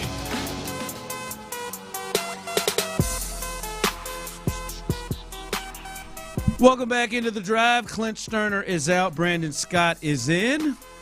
Clint is doing a little daddy duty as they have added a new one in, so he is out, and Brandon Scott is in with us, and so much so he is in with us. He'll be with us on Thursday as well, and you should join us on Thursday as joining the drive. Stoerner and Hughley and our friends with the help of our great friends at Buffalo Wild Wings and at Bud Light this Thursday afternoon. Come to Buffalo Wild Wings off I-45 and Ritchie Road for Thirsty Thursday. I-45 and Ritchie Road for Thirsty Thursday. Grab some good food, some good beer, some good drinks, Bud Light, and enter a chance to win some great prizes as well as we hook folks up every single day. Try to give you every hour, so come on out with us for a little Thirsty Thursday on the drive. Once again, that is off I-45 in Ritchie Road. So come hang out with us on Thursday as the drive will be live on the road at Buffalo Wild Wings. All right, it is baseball winter meetings. Where are those being held? You know, it's always in some real exotic, nice place. It's always like Vegas or Orlando or Phoenix. I think it was maybe Nashville. Nashville has really become one of them spots, haven't it?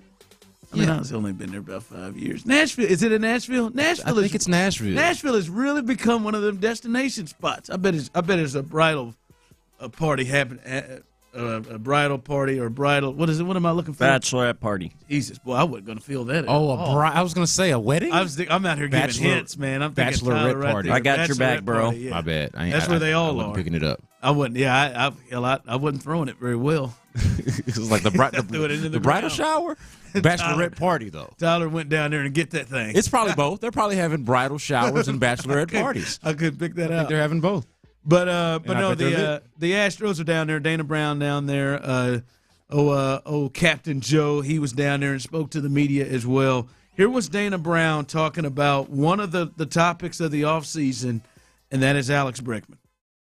As I said before, Alex Bregman, I mean, he's had a great career here. We're not interested in trading him. I think Alex knows that and understands it based on our conversations. And so I'm not big about, the articles and the rumors, and I'm not sure where it's coming from. But at the end of the day, Alex is a pillar here. I mean, you can't replace that type of defense and that type of bat, so we're not interested in that. We're trying to win here. Said we're trying to win here. We're not interested in that. He also said that, hey, man, we're not looking at spending and overpaying for relievers as well. So not interested in moving on from Alex Bregman. Cool. Yeah. Interested in winning, baby. Yeah, like having Alex Bregman around. Yeah. So this is the question that I want to throw out to you all.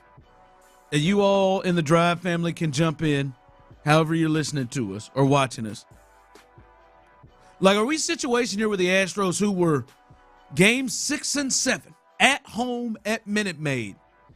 7 is the one Tyler attended. Games 6 and 7 at home to win one of those games to move on to another World Series and a chance to beat whoever the hell, to beat the Arizona Diamondbacks and win another championship. 2 games away at home, and they weren't able to get it done. But they had a really good season and got to another ALCS, and were right there with the Rangers.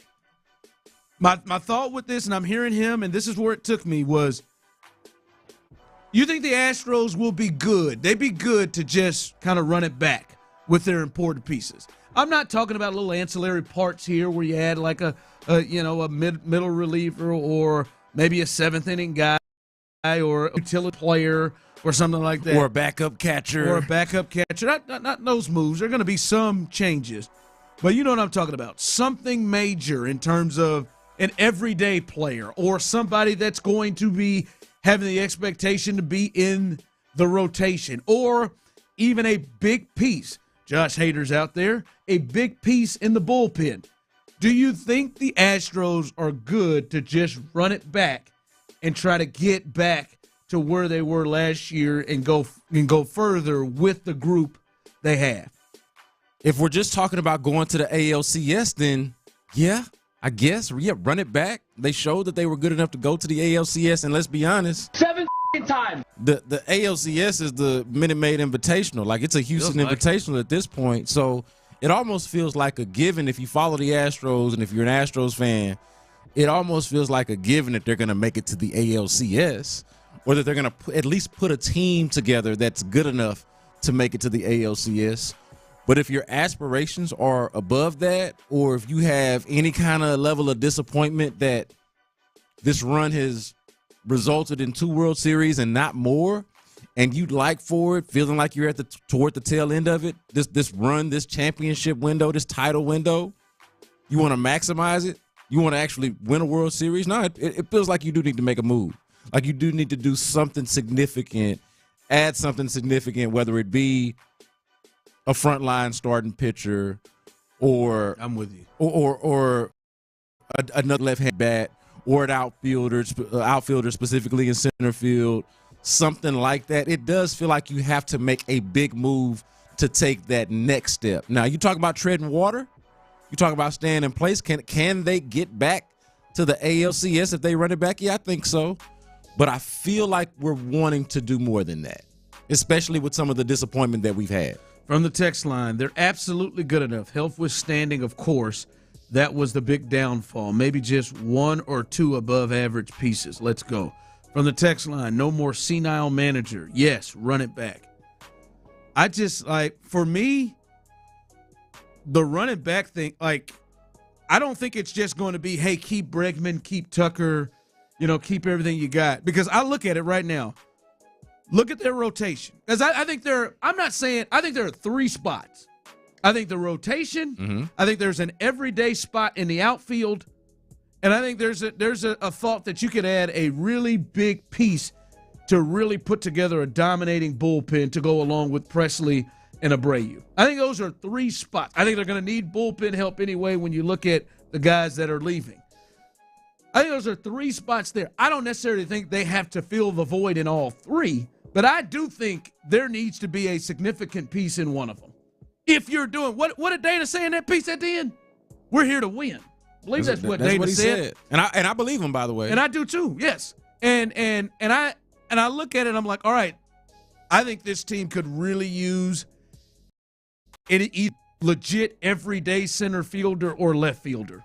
So either one, to where if it's a legit center fielder, you kick Chaz out to left and he plays that way, or if it's a legit left fielder, you're going to put in every day and you kick Chaz. You gonna come at me about white boy Chaz? Or Dubon or whatever, but judging off what Joe Espada said the other day, it doesn't look like they want to use Dubon like that. I don't care. I think there needs to be somebody, because the Michael Brantley thing didn't work, right? There needs to be somebody that is everyday legit. Yeah. I know people don't want to hear this name, but the Cody Bellinger is out there that can play center field and had a hell of a year. I see you, Tyler. I'm up here trying to get back, as what Brandon said, to get the chip. All right, that's all. I want to I'm get saying. back too, but That's I don't all want I'm any saying. turds on the team. Or what? Okay, you probably got some that you may not know, but there may be some just turds that we just don't know. We just don't know about them.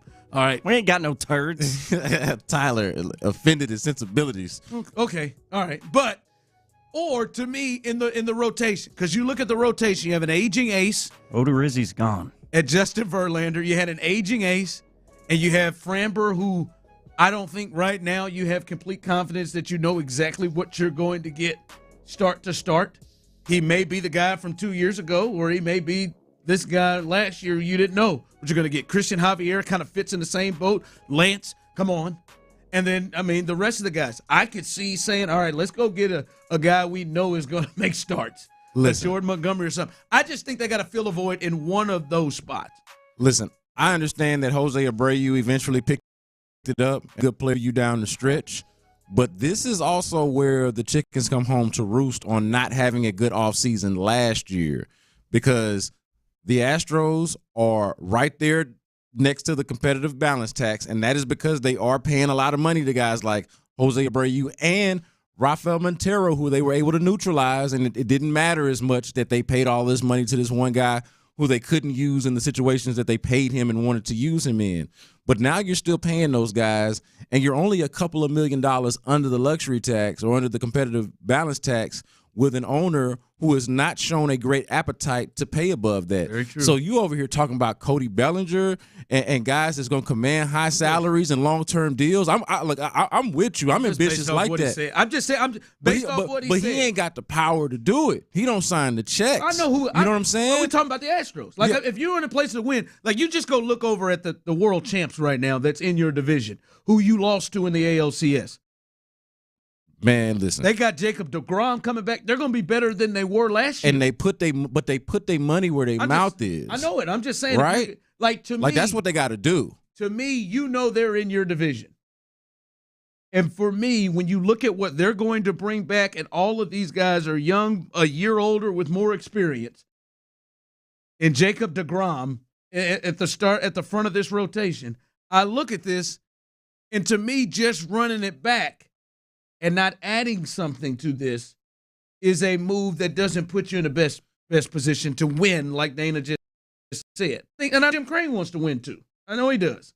But I just don't know that this puts you in the best position. So I don't think the run it back thing, whether you think that Joe Espada coming in for Dusty will be the complete change that gets him over the top. I don't. But they got to go get a whole new bullpen, and they talk like that's their main priority. They talk about getting a backup to Yainer Diaz, like that's a priority. I don't hear a lot about, like, I hear maybe a starting pitcher. I don't hear a lot about, a left-handed bat or somebody else to kind of strengthen this lineup. Like, I don't hear that. I hear more of the stuff along the margins, the stuff that you and I think agree is not going to be good enough to get them past what they were last year. All right, what were you thinking last night or whenever you found out that Trevor Lawrence couldn't even walk off the field in his own power, and then it led to the Jags losing?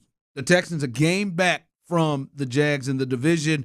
What were your thoughts on that? We'll discuss that coming up, as well as more news with the Texans coming up in their game against the Jets. That's coming up next. All right, breathing is one of the most essential parts of living, y'all. You got to breathe well to sleep.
1274. KILT FM HD2 Houston. Insider access. Exclusive content. The Texans play here. Always live on the free Odyssey app.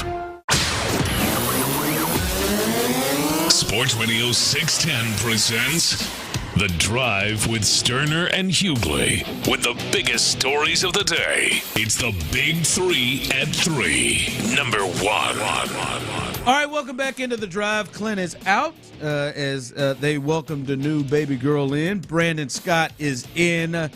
As usual, T Mill is holding it down as well. And we appreciate you, Drive family, and a fun first hour as we continue. And last night was a big night throughout the AFC and a lot of ramifications that could have in the AFC and in particular for the Texans in the AFC South.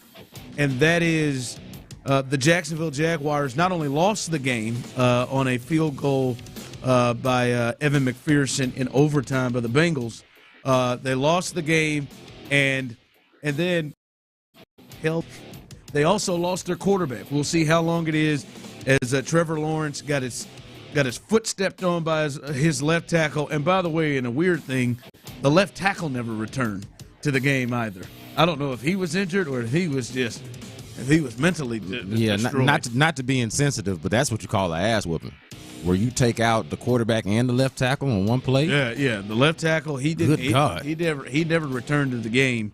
As he stayed on the sidelines, he just never returned to the game. But then he also got rolled, and he could not put very much weight on it at all. He walked with help. They took him right to the locker room. It was the ankle and his knee bent back because the way he was kind of contorted awkwardly. So it was stepping on the ankle, and then the fall was also awkward as well. And what we have now is reported that Trevor Lawrence does have a high ankle sprain, and that is usually multiple weeks for players. So he could be missing time, or if he doesn't miss time and tries to go with it in a way that like Patrick Mahomes did last year in the playoffs, who had a high ankle sprain, he is clearly going to be limited. And running is a part of Trevor Lawrence's game as well. So that does help the Texans in a major way. What were your thoughts when you saw this happen? I know Tyler's thoughts as he texted us immediately. Woo!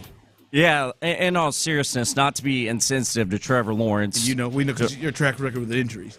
I don't root for injuries. Never have. That Jacob DeGrom one was a little that was a little on the edge of you laughing and excited. Yeah, that was a bit much. But in all seriousness, the fact is, as soon as you saw Trevor Lawrence get his ankle snapped last night, that opens the door wide open for the Houston Texans in the AFC South right now. Wide open. Yeah. It took me a moment to get there because when I see an injury like that, not just when a guy gets injured, but when it's a play like that, like similar with Tank the day before, like when it's real obvious that a guy was bent back awkwardly and you know the injury is painful and you see them agonizing in pain, I did have the human moment of, man, I hate that for that guy. And Trevor, to his credit, is one of the good guys. I don't root for him, and I think that the Texans have the best quarterback in the AFC South, whether Trevor Lawrence is healthy or not. But I do think that Trevor Lawrence is one of the good guys in the NFL, so I hated to see it. I didn't go there immediately, but once I finally did get there, I'm like, oh, man, this Jets game is even bigger. It's even bigger because especially once the Jaguars went ahead and lost the game or the Bengals went ahead and won the game, it made me think, okay, so now you won, they lost. It was a 2-game deficit. You half in that. Now it's just one game. You go into it. They're likely not going to have their quarterback in their next game. And then you find out about Christian Kirk on top of that. They got to go to Cleveland. They are against the 8 ball, sort of riding upstream a little bit. To me, it looks like everything around them is in some sort of calamity. Like you look at, obviously, Trevor Lawrence, that you're going to Jets. They don't have a quarterback. They don't have a play caller to speak of that's worth a damn. And you're going up there with a quarterback you believe in, with a play caller you believe in, a head coach you believe in, and a defense that is ascending. And going against that offense that, let's be honest, that Jets offense that is basically in the hole right now. So to me, the opportunity to kind of to Tyler's point, not just the AFC South, that's the bigger picture, but just this Sunday specifically, Trevor Lawrence probably not going to play in that next game, and even if he is, going to be limited. You're going into it against a lesser opponent. You got to have it, man. You got to have this Jets game. Yeah, we'll see. As we said earlier, they're dealing with their own injuries, especially with Tank Dell. They're going to have to adjust without that too. But yeah, there's no other way to look at it is this helps the Texans, right? This helps the Texans potentially with their chances to potentially win the South, and so that was big, especially coming off that win. They walked in here and was able to come out with. This is a big thing we'll watch. I'm gonna tell you what hit me, fellas, is I just hate this season. I mean, from a standpoint as an overall football fan of just the amount of important, great players we've seen lose time, and not just lose time. Some have lost a year. It's a buzzkill. And the Texans have dealt with a lot of it, right? Like, I mean, from the offensive line to now, Titus Howard's out for the year, and Tank, which is a huge, almost all their safeties. Jimmy Ward, I was going to say Jimmy Ward specifically, but yeah, all the safeties, yeah. Right, and I mean, you look around the league, Aaron Rodgers and Anthony Richardson, who was becoming fun to watch, and Joe Burrow, who was out for the year, and there's just so many guys that it's just, it's a buzzkill, but also the point that you're making right now is also why I am very hesitant to dance on Trevor Lawrence's grave or to dance on the Jacksonville Jaguars' I'm just waiting on the grave. next one. I don't mean that to anybody. Well, because kind of to our earlier point with how we started the show, the Texans had their own injury, and Tank Dell lost their most unique weapon, right? We've seen now on more than one occasion where C.J. Stroud has gotten banged up in a game and had to come out for a player or two. It was on the injury report last week with the thigh. Yeah, and then you mentioned all the other injuries that the Texans have dealt with. It's not like you're more than a play away from being in this exact situation. So I'm real hesitant to be like, oh, man, look at y'all. Y'all lost y'all quarterback. Y'all ain't got no chance. I'm just kind of like knocking on wood and hoping that this epidemic don't reach the Texans any more than it already has. Yeah, I mean, you start rolling through. It's a cautionary tale. No, yeah, you start rolling through the starting quarterbacks on these teams, and it's happening to playoff teams. You start running or teams that are battling for the playoffs. You start running through this thing. It's rough. I mean, the Browns with Deshaun and Nick Chubb, they lost a tackle as well. I mean, it is just, I don't know, man. Offensive scoring and stuff is down, and you can kind of see a lot of all the guys that are missing and that are out. So, right, for me personally, we'll see what happens with Trevor. This game ended with Jake Browning and C.J. Beathard as the quarterbacks. I mean, it was on Monday Night Football because Joe Burrow and Trevor Lawrence actually quarterback those teams. Monday Night Football, they've been a part of a lot of these injuries. Is that the curse? I'm just saying, the Monday Night Football curse? They kicked it off with Aaron. Somebody got hurt the very next week. Did the Nick Chubb happen on Monday Night Football? I'm certain Nick Chubb happened on Monday Night Football. I'm certain it did against the Steelers, didn't it? It might have. Monday Night Football is the least of the appointment television for the national games, but yeah, no, it's not a good look. Not ideal. I hear you, but we'll see what happens. So this, as I said, this is a positive for the Texans as of now. With Trevor Lawrence potentially going to miss some time with that high ankle sprain. The arrow's pointed up. Big 3 at 3. Number 2. You kind of mentioned this. Tim Boyle, who had been starting for the Jets the past couple of weeks, hell, they just said, "Nah, man, we good." They went ahead and released his ass. Don't go home, buddy. And he's up out of there. And so the Texans not really sure who they're going to face. I don't know. It feels like it's going to be Zach Wilson, right? Although he was dropped to the third team, wasn't he? Yeah, and he's got he feels a way about it seems. Yeah, who was it? Tim Boyle. Who had jumped in front of him? Who was the number 2 guy? Is it Simeon? Oh yeah. Yeah, Trevor. Oh. I forgot they signed Trevor Seaman. So it's going to be between Trevor Seaman or what? Or Zach Wilson. Makes me giggle. Who if as a Texan fan, who would you rather face? Trevor Seaman or doesn't matter. Or Zach Wilson? Like in this game, because probably Zach Wilson, because they might show his hot mom on the screen at some point. I'll allow it. That's an acceptable answer. See, I'd rather Trevor, because see Zach.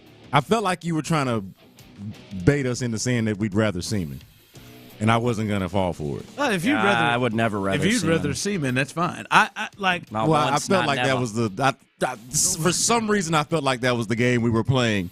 So, because I was like, it's obviously Trevor. I was playing a game. Wait a minute. What are you trying to do Seaman here, away. Like yeah. It's Trevor. You'd rather see Trevor? Yeah, I'd rather see Trevor. I would too, because see, for me, listen, I think Zach's probably all in his head. He cannot be having the highest level of confidence. Where's your damn head at, dude?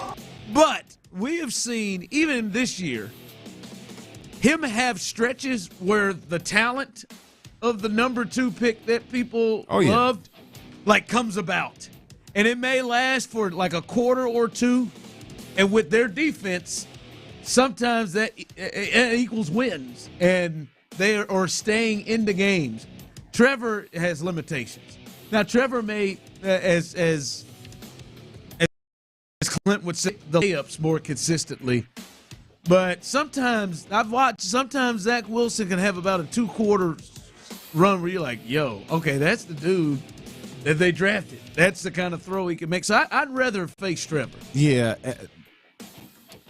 Wilson. I'm not saying either one of them scare me at all. I think that Zach Wilson is a little bit more enigmatic because he's got this ability, but he's also just so terrible and so awful. Like, he does a lot of the hard stuff well and does none of the easy stuff well. Yeah. That's like the story of sort of his career and what he's been so far.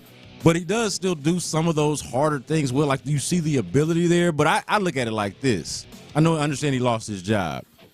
But if you were ever playing behind Zach Wilson, given how bad he's been, Aaron Rodgers goes down, and they don't even think to go to you.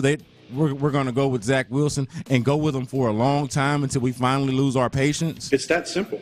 Yeah, man. If you're playing behind Zach Wilson for an extended period of time, I'd probably rather see you. That to me says just as much about you as it does about him. So we'll see. We'll see who is going to be the starter on Sunday for the Jets, either Trevor Seaman or Zach Wilson. I'd rather be Seaman. Big 3 at 3. Number 3. All right, the Texans made a move. Nick Caserio, if you missed it, he was on with Payne and Pendergast. Payne and Pendergast, 7:00 hour, so you can listen to that on the Odyssey app or go to our podcast page and listen to that. But looks like he made some moves here. Texans are signing former Jets. I remember with the Packers as well, safety Adrian Amos. As they have had some issues there with the safety position. They've got multiple guys out for the year on IR. Jimmy Ward just got back and had a little shoulder issue as well, but they don't think that's going to be serious. But they bring him in at the safety spot, Brandon. I'm surprised they've waited this long to bring in more people at that spot. Yeah, it makes you wonder how they feel about their overall safety play and depth. To be fair about it, they lost MJ Stewart and Eric Murray. Obviously, Jimmy Ward has missed some time. He's back now. And then Jalen Petrie, for as much as they love him and as much of a fan favorite as he is, made some plays, has made a lot of plays since coming in last year. He's somebody that's been a little bit up and down at times. So when you think about it, wanting to add some level of depth in search of some level of consistency, I definitely understand it. Yeah. So bringing him in, I still say I think it wouldn't be bad to maybe convert Tavier Thomas into a safety spot. Doesn't he feel like he would be much better as a safety? He basically is. I mean, you had that game a couple of weeks ago. No, he is he was number 11 corner, I believe, in Pro Football Focus. Man, I don't read. I don't have no subscription to that. Now. I'm talking about how they actually played him, and Seth Payne has talked about this. He played as a glorified linebacker just 2 games ago. So I think it was against the Cardinals, or maybe the game before that. But that's how him, and I think that Desmond King being brought back is indicative of that as well. Yeah, we'll see here. All right, I think I owe somebody at least a shout out. I really do. I think I owe this person a shout out from Sunday's game. We had a short show, a lot going on yesterday. Didn't get a chance to do this. But this person, specifically from me, deserves a shout-out. We'll discuss that coming up next on The Drive. The Texans' 22-17 win went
can prove it. I'm too sexy for my shirt. Don't believe us? Check out our brand new Twitch and YouTube live stream. Every show, every day. See your favorite 610 hosts like never before on YouTube and Twitch. Houston's sports leader. Sports Radio 610.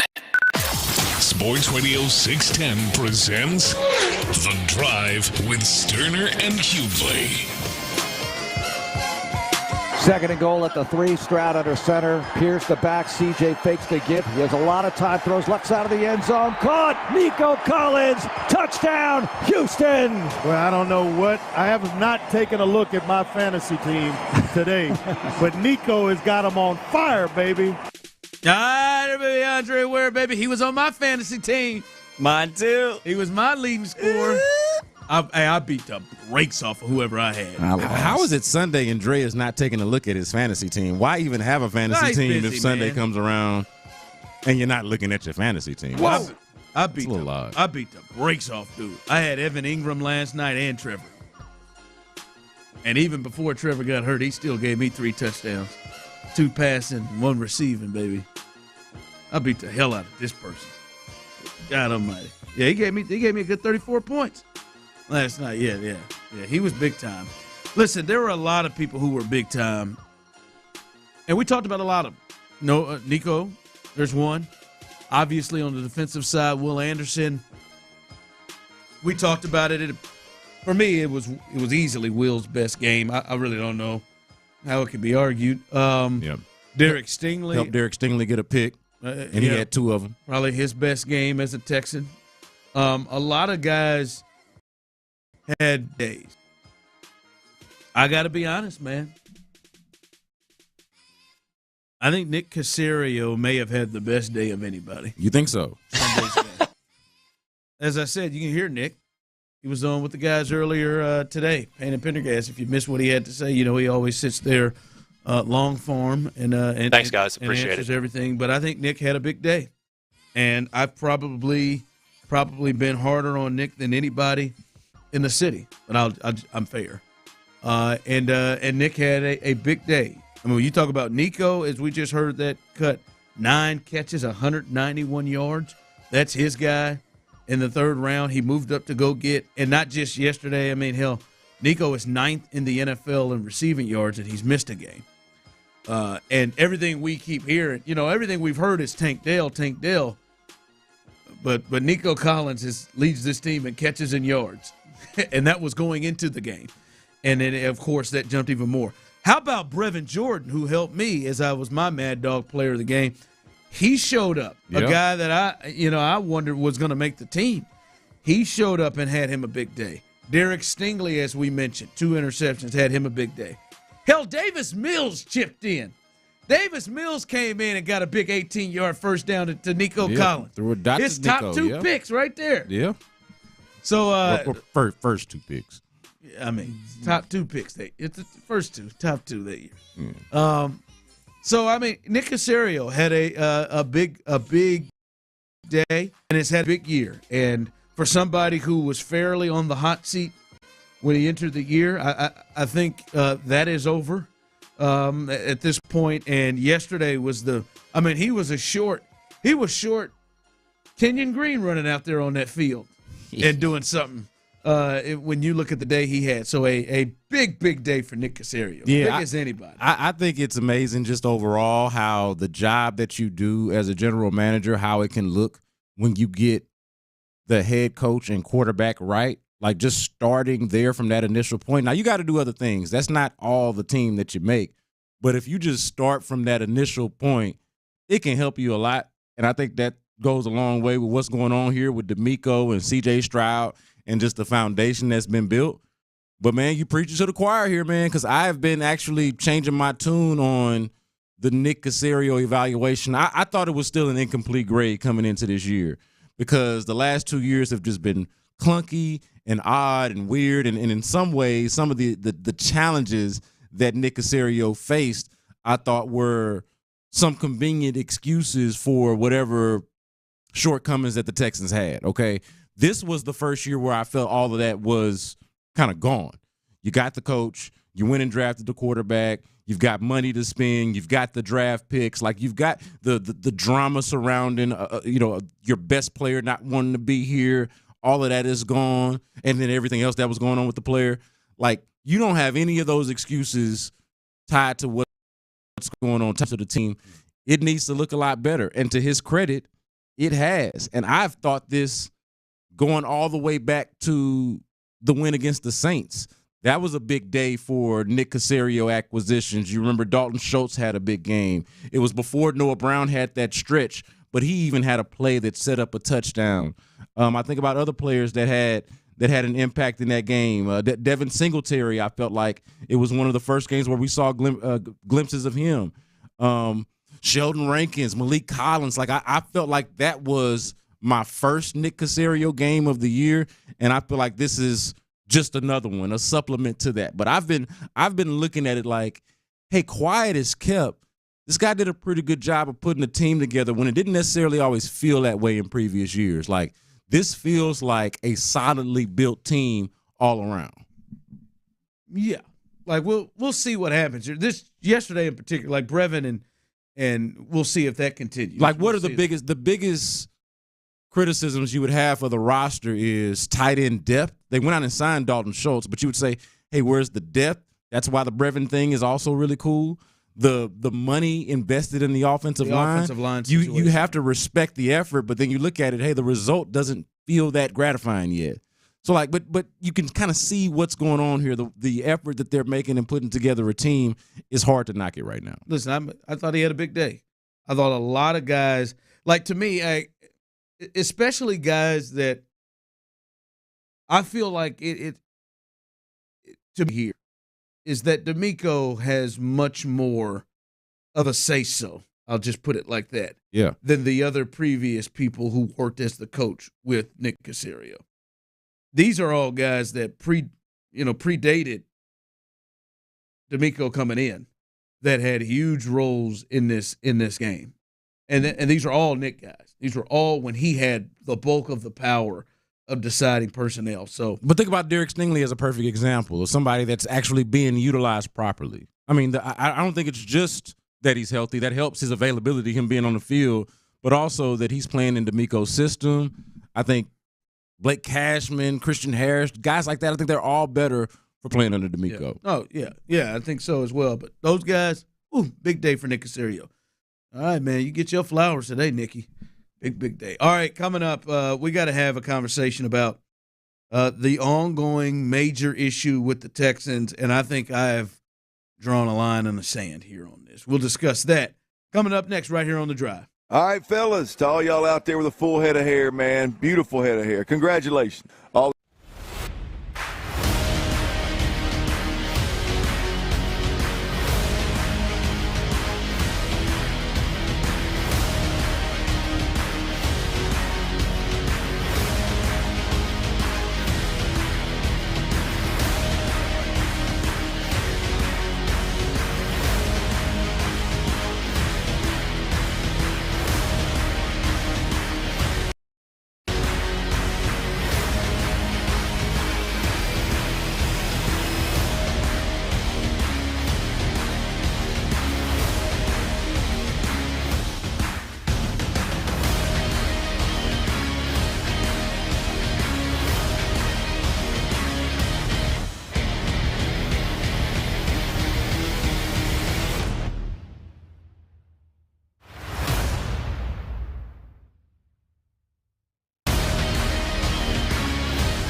To get the best gifts for everyone on your list. Select styles, toys, coupons do not apply. Some exclusions apply. Offers end December 6th. 20% off valid through December 10th. See store or Kohl's.com for details.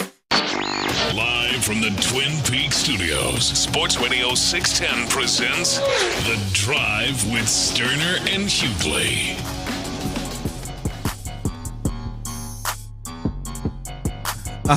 I'm cracking up. You just see stuff online.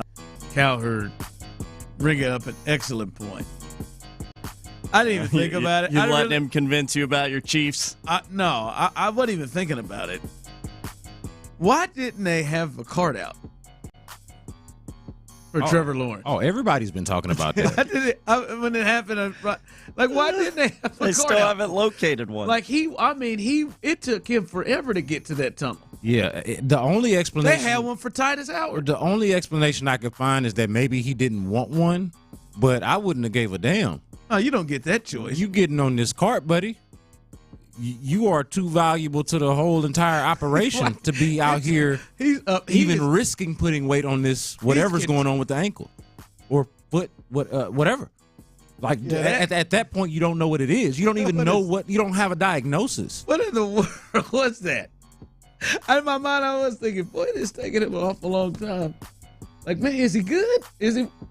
They right here at NRG, they ride dudes around the facility from one side of the stadium to the practice field.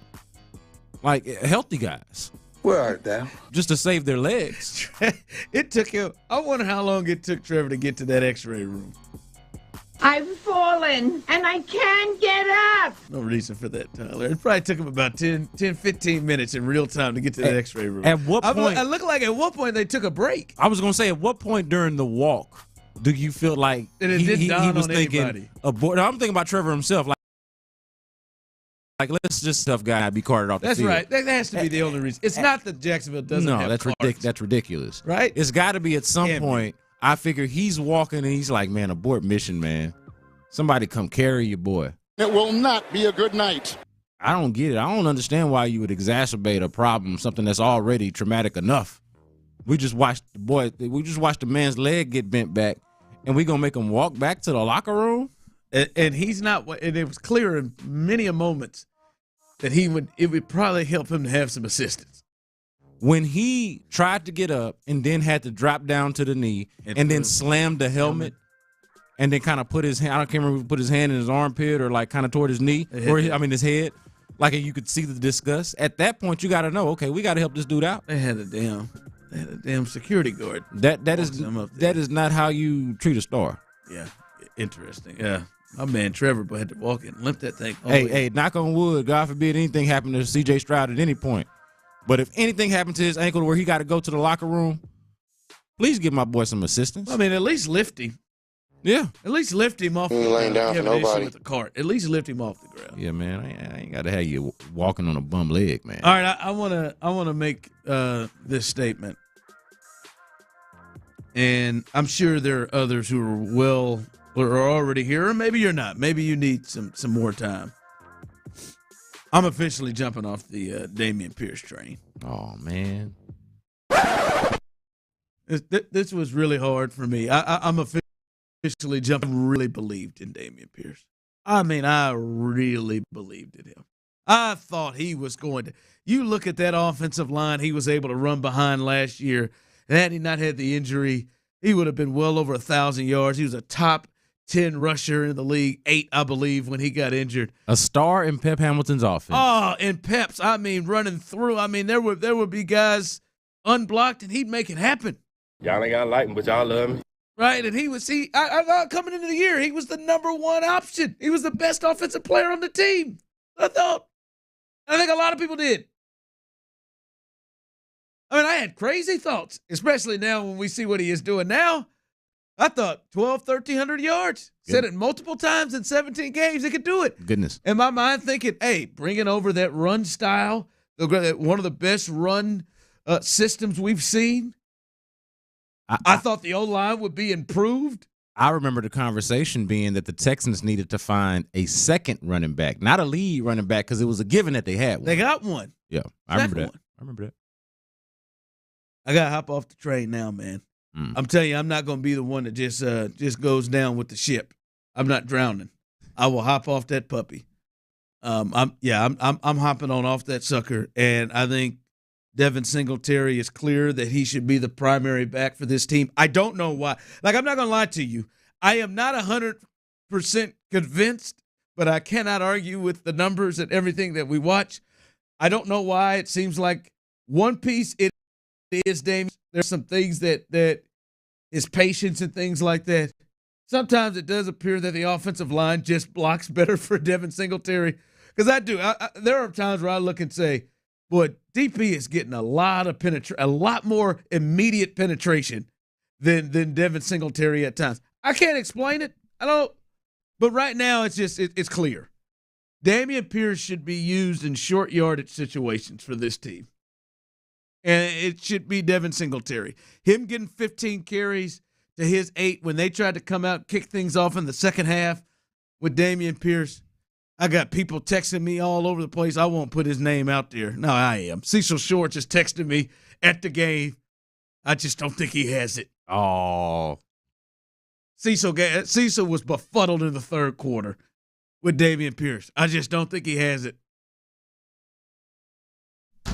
I got to give it out. I'm sorry, man. So you're off. I'm off the train, man. I wanted to believe, and I'm off. I've been saying for a while, man, that Dameon Pierce is fine or can be fine as long as he is recast. He's not fine. He's not even fine. No. As long as he is recast. He's not fine because he hasn't been recast.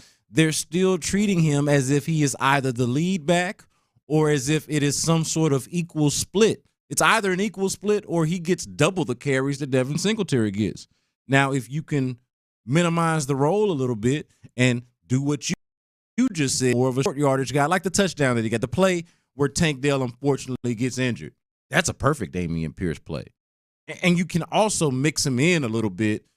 You know, you don't have to, I don't think you should just live on just having one guy run the ball 20 to 30 times. But this has been a curious case ever since the beginning of the year. I've been talking about it. What happened? He needed to be recast. It's a different scheme. It is just, it goes to show. A different scheme gets you to this? Like this bad? I feel like it's a scheme that does require better vision and anticipation. But this ain't just a step. And patience. This isn't just a step back. This is 2 backflips back that he has taken. I mean, it is. Recast, man. And to the point of damn it, the number of carries. Can somebody please? This hurts. It does. Well, but can somebody explain to me, based off of the evidence and based off of the production that we have gotten from Devin Singletary, and even in this particular game where he gets half the carries, and I know that's a smaller sample size, but he's got 4.5 yards per clip. You know, and Dameon Pierce, all he really gave you was that 22-yard run. And, of course, there's that touchdown at the end, which is a more appropriate way to use him. But I'm still trying to figure out what it is that they're evaluating here. What am I missing as the non-coach, as the non-expert? What am I missing about how they are allocating these carries? Yeah, I've thrown in the towel. Hard to run the ball when the offensive line can't run block. No doubt about it. No doubt. But it's clear something happens when Devin Singletary is in. And I think clearly some of that is Devin Singletary has better vision, or at least understands the blocking scheme better than he does. I don't know what it is. I don't care what it is. I don't know what it is. But Dameon Pierce is taking a major, major step back. And I've seen some adjustments that Bobby Slowick has tried to make in the run game while he was in there. And just whatever it is, they've got to stop. And Dang it, Bobby. You know where I'm to a point, fellas. I'm going to put it all on the table. Pull that carpet back, baby. Hey, man, I'm going to put it all on the table here. I've just got to get. Boy, the man is emptying his pockets. I got to get everything off Just here. don't start throwing your shoes at me again. I got to pull. No, all right, I'm going to leave my shirt. That was entertaining. It is kind of warm in here. You should take that off. I'm going to have to admit this. I think I have a running back curse. Holy hell. The text line and is on. The text line is on to this. This is hard. You're going to admit a curse? I'm telling you, man. Holy this is hard. crap. This is hard, but I have no choice. It was David. It was David Johnson.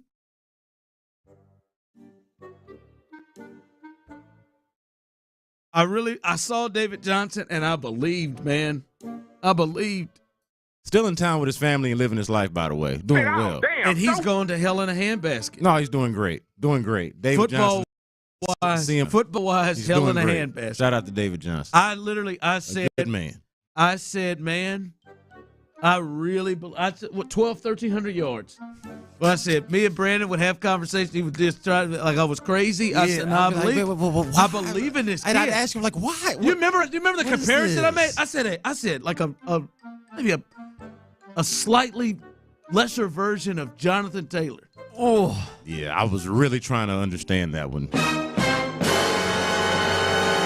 It's clear. There's a curse. One curse dies and another is born. Lie to you. Good Lord. Let me throw this I'm at not you. going to lie to you. I've had previous moments with running backs as well. Oh, no. I said something about Jamal Charles. He tore his ACL. I was going to guess Jamal Charles. I did, man. He tore his ACL like with me really jumping on the bandwagon. I'm serious. I think I picked him as a player of the week. He tore his ACL. Let me throw one at you. This is real. I'm not. It is. When I watch the Chiefs, is it weird that when I watch Isaiah Pacheco, I think That's who Ron thinks Dameon Pierce is. I don't know. I've thought that before.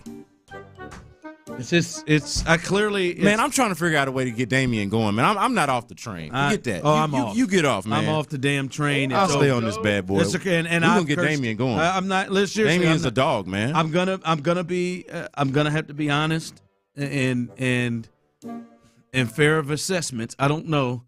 I'm gonna go ahead and not say anything about Devin Singletary the rest of the year. Please. Or anybody else. You're running back commentary to a minimum. I don't. It is clear. There's a curse. For the sake of the team. And it's me. I'm sorry, Damien. I should have said you were going to suck. Maybe you'd have done the opposite. All right, coming up, Nick Caserio had some things to say about guys that he has drafted that I think a lot of you have some disappointments on. We'll let you hear what Nick Caserio had to say about some of the young players on this team that the Texans need to continue this rise moving forward. We'll discuss that coming up next. I'm sorry again, Damien.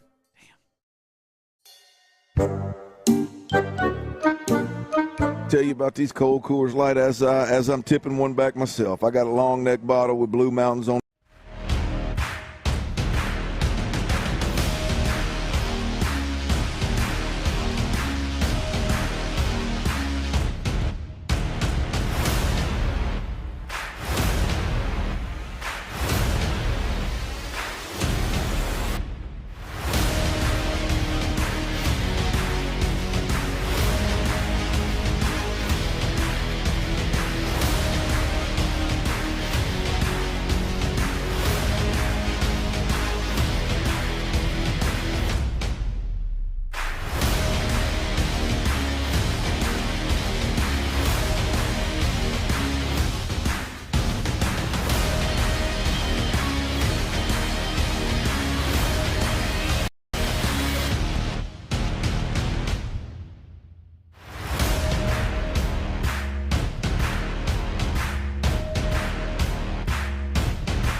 and car rental options at no additional cost. Call us for your free quick quote today. 800-335-1274. That's 800-335-1274. What do you have to lose? Call 800-335-1274. Again, 800-335-1274. KILT FM HD2 Houston. Insider access. Exclusive content. The Texans play here. Is live on the free Odyssey app. Sports Radio 610 presents The Drive with Stoerner and Hughley. Clint Stoerner's Football at 4. All right, as we roll through here, Clint is out today. We'll hold things down. However, Brandon Scott is in the building, and we're gonna do the thing with him. Shout out to Clint and Lauren as they are day 2 or 3 of their new baby girl. So hopefully they're doing well with a great birthday. With that, yes, she shares the same birthday as Tyler. Oh, blessings. Well, Clint will never live that one down. One thing, a lot going on with the show, of course. You know, this is the Houston's sports leader, and we'll get the big guns here. And Seth and Sean got the big guns here earlier today, right here on Sports Radio 610. You can go to the Odyssey app and check that out. The interview in its entirety. They talked to General Manager Nick Caserio, and there were a lot of things. As I said, go back and listen to it in its whole. But a couple of players he touched on. Sean asked him a question about Jalen Petrie and how he thought about his performance, and it's kind of been up and down. If you listen to In the Loop, they've kind of expressed their feelings of him not taking that step forward and maybe even a step back from what we potentially thought. This was Nick Caserio's thoughts on Jalen Petrie. Yeah, Jalen's a good football player. He's made a lot of good plays. You know, there's plays that we can improve and get better, but his energy, I'd say his playmaking ability, you know, the tackling has been a little bit up and down at times, but I would say he cares a lot about football. He's a very instinctive player. He's very aware. I think he and Jimmy have complemented each other well. So, you know, I think there's some growing pains that every player goes through, and, you know, I think sometimes everybody's kind of, you know, wants to nitpick and look for things. There's always things that players can do better. There's always things that we can improve. They can improve them on. I certainly can. But love having Jalen Jalen on a team, love his personality, love his mindset, the way he prepares, his focus. We'll take Jalen Petrie in this building. We'll take 1,000 Jalen Petries on this football team any day of the week. There's no question about it. 1,000 Jalen Petries. They love Jalen. Yeah. Comes from good stock. Stafford, Texas' own. Yeah. Yeah, man. All right, what'd you take from his comments there? Yeah, I heard a lot of yeah buts. We love him, but I heard a lot of that in between. Like, Was he just being completely honest about what you thought it was? Yes, I think he was being I think he was being mostly honest and also deferential to a player that is well respected and well liked in that locker room for good reason. Jalen Petrie has made a lot of plays.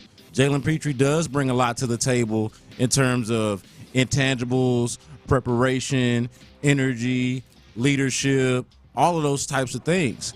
But if we're being honest about the performance, we would like it to be a notch better, a tick better, okay? And I think the expectation based off of some of the things that he did positively his rookie year and even some of the things he does now positively. One of the ways I look at Jalen Petrie right now, and I hate to say it like this because death, but he does feel like a boom or bust type of player right now. It feels like he's either making a play or he's getting a play made on him. You know, like it feels like not a whole lot of in-between with Jalen Petrie these days, but that would be a player who I wouldn't get off of the Jalen Petrie train either. I think that he's going to be a good player, a better player with time and with some more coaching, and maybe this is just a little bit of a rough stretch, an up and down stretch. But when I hear Nick Caserio talk about him, were you surprised by his comment? No, I hear some, hey, we're going to be deferential to a guy that we like, but I will acknowledge that there's been some up and down here on the tackling, or that the performance hasn't necessarily been as consistent as we'd like for it to be. You don't think he would have the same type of comments if he was posed that same question about Will Anderson? No. You don't think we'd have yeah buts? No, I don't think we did. I mean, I'm sure they did ask him about Will Anderson, and it was probably different coming off the kind of game that Will just had, so it's probably more in the context of that. But no, but you don't think we're all like guys like that. I'm just saying, to me, you think this was more than – because I think Nick will just be completely, at times, be frank about things. And say, yeah, I mean, he's been good, but yeah, he's had some issues here and there. He gave you 3 of those in that one soundbite. He gave you 3 of those, and then at the very end, up the it was about at least 2, and I think 3 yeah buts, and then at the end he says we'd like to have however many Jalen Petrie. He even tossed himself in it. Yeah, and said I could do. Yeah, I could do better too. As I contend for executive of the year. Yeah, at least people say. I do think Jimmy Ward, in his absence and the absence of every safety they've had, probably has hurt him in his development from year 1 to year 2. But he's another one. Like, I'm surprised. I thought he would take a jump. You know, him and Pierce. But I don't think his is as rough as Pierce. But I thought he would take a jump more this year. I think I feel like Jalen Petrie has still been very good in the run game. He has been. He has left. He's missed some tackles. He has left some things to be desired. Left a lot to be desired, I would say, in coverage. I would say he could be a lot better there. And yeah, he's missed tackles, but for the most part, I mean, he swarms to the line of scrimmage, almost unlike as good as anybody on the team. I want to see more. Hopefully, Jimmy Ward can play more. I want to see what it looks like and how they use him now that Jimmy Ward's back. Yeah. Because it didn't really seem like he was blitzing as much as he was before. Didn't seem like he was around the line of scrimmage as much as he was before. And I think, personally, that is the best space for him is down near the line of scrimmage. And you said he's been a lot in coverage, or the safety over the top at times, which he's gotten hurt on more than ever. And I think it's probably having to do that because of the safety situation that they had, and they wanted him back there. I want to see if we see a better Jalen Petrie, more impactful Jalen Petrie moving forward as long as Jimmy's back. And keep in mind, if I'm not mistaken, this Broncos game was the first game where they had their full staple of starting defensive backs, including Desmond King. Like, I'll throw him in there, the guy that they cut. They had all 4 of their starting base set DBs, and then if you include the nickel packages, Desmond King in there. So Steven Nelson and Derek Stingley as your outside corners. Your safeties is Jalen Petrie and Jimmy Ward, and your nickel corner in Desmond King. This was the first game of the season where they had all of those guys together at once. And it looked a lot better. It did. So you got to hope it's up. And he looked better in particular. And I think they're going to have a better opportunity to perform better against a Jets team that don't know his head from his backside offensively. Yeah. Except Garrett Wilson. Outside of that. Yeah. But he can't throw it to himself. No, he can't. Caserio also spoke about Kenyon Green and seeing where his process is right now. As we know, he's on IR and going to miss the whole year. This was him talking about Kenyon Green. He's, I would say he's kind of still in the rehab process here. He's getting to the point where he's able to kind of pick up some of his training. So he'll be ready to participate in the offseason program here in March, April. But he's doing the things necessary to get himself in a position to compete physically here. So he's been around the building. I mean, we've seen him here, not on a daily basis, but he's here on a fairly regular basis. He's still engaged. He's still involved. So I would say he has a lot of work ahead of him. He knows that, when you go into your third year. So at some point, the clock is ticking here, so you got to make sure you're doing everything possible to put yourself in the position. Offensive line, it's a pretty competitive group. We played a lot of players this year. We have a number of players that are under contract next year, so our suspicion is that's going to be a pretty competitive group here, next year. But we'll see how it all shakes out. Yeah, I'm looking at Juice Scruggs, who we'll see what he does the rest of the way at left guard. Yeah.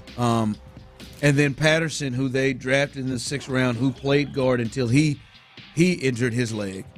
Started the first 6 games for you and was fine. And I think he would obviously Michael Dieter is still starting, so I think he would clearly still be the starter, even if Juice Scruggs was back. I think Juice Scruggs would be playing left guard.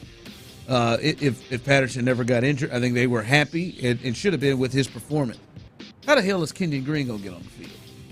It's very interesting. It's very interesting. Like, how the hell is that? How the hell is he going to get? I haven't seen anything that says that's going to happen. But I mean, there are like this. This is a group.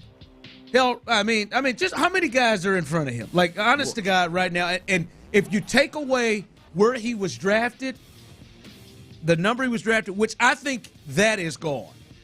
Right? I think the first couple of years you get a lot of chances. They'll give you chances to start because you were drafted at 15, and I took a guard at 15. I think that's gone when he returns.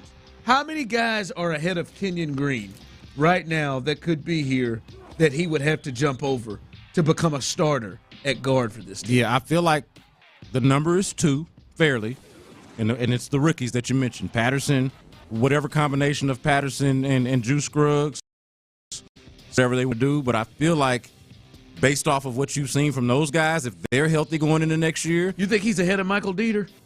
I think he's in the same ballpark. I think he's sitting in the same room with Michael Dieter, Kendrick Green, and then whoever else joins the team that's not on the team yet. I think they're all in kind of a group of backups, prove it to me, be available if we need you, depth piece type of thing. I think that's where we are with him. Like, how well does he have to play, and what can an offensive lineman really do in an offseason program, in a training camp, to really unseat a guy that has proven to you in real games what he can do versus being a guy that has not proven to you in real games what he can do. Like, he's behind the 8 ball, and then you talk about the timeline, the clock.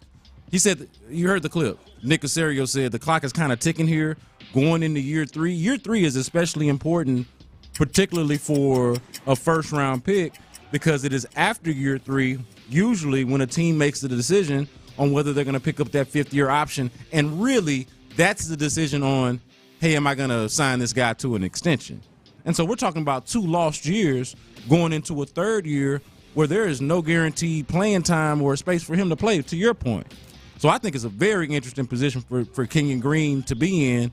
And my follow-up question to how does he get on the field, like, how does he even prove that he belongs on the field? No, that's got to be the first step. Well, because I get the logjam of guys that are in front of him, but what can he actually do as a lineman? It's one thing for a skill position player or somebody like that stuff in training camp, but I don't know how much dog type of hand fighting you're really doing in training camp that's going to be enough to say, hey, we're going to put this dude in ahead of the dudes that's been playing in real games. I don't think he was drafted 15th overall thing is going to be the push for him, the edge for him that it potentially was the first 2 years. No, if anything, I think it works against him. Yes. It works against him because the timeline, there's more of an urgency with it.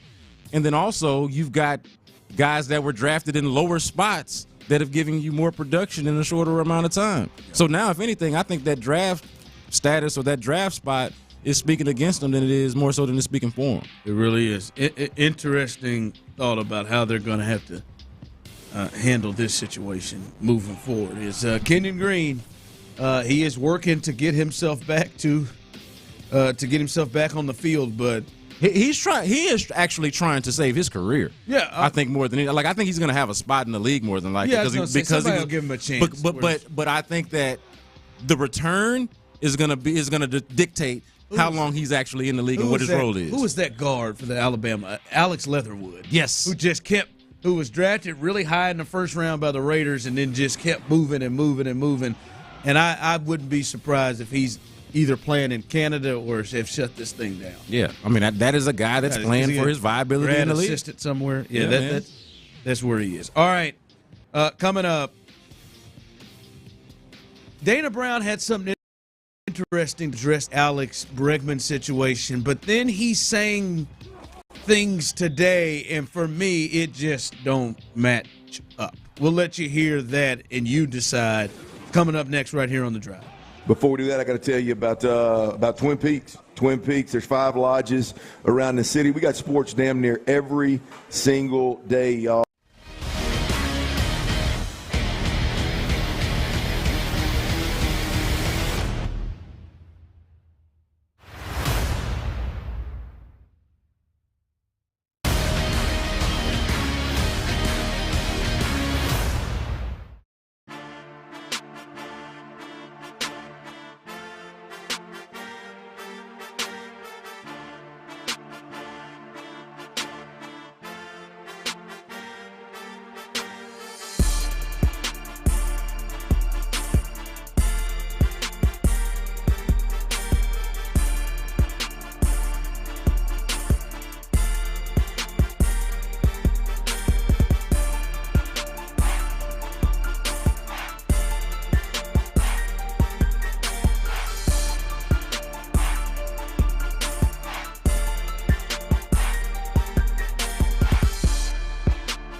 New episodes every Monday and Wednesday. Just follow Heat Check on the Odyssey app or wherever you get your podcasts. Sports Radio 610 presents The Drive with Stoerner and Hughley.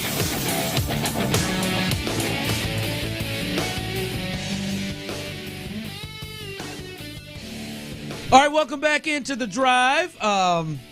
We love that you all take the time to hang out with us, however you are. Even people telling me to go sit in the kiddie pool with extra virgin olive oil here on the YouTube feed.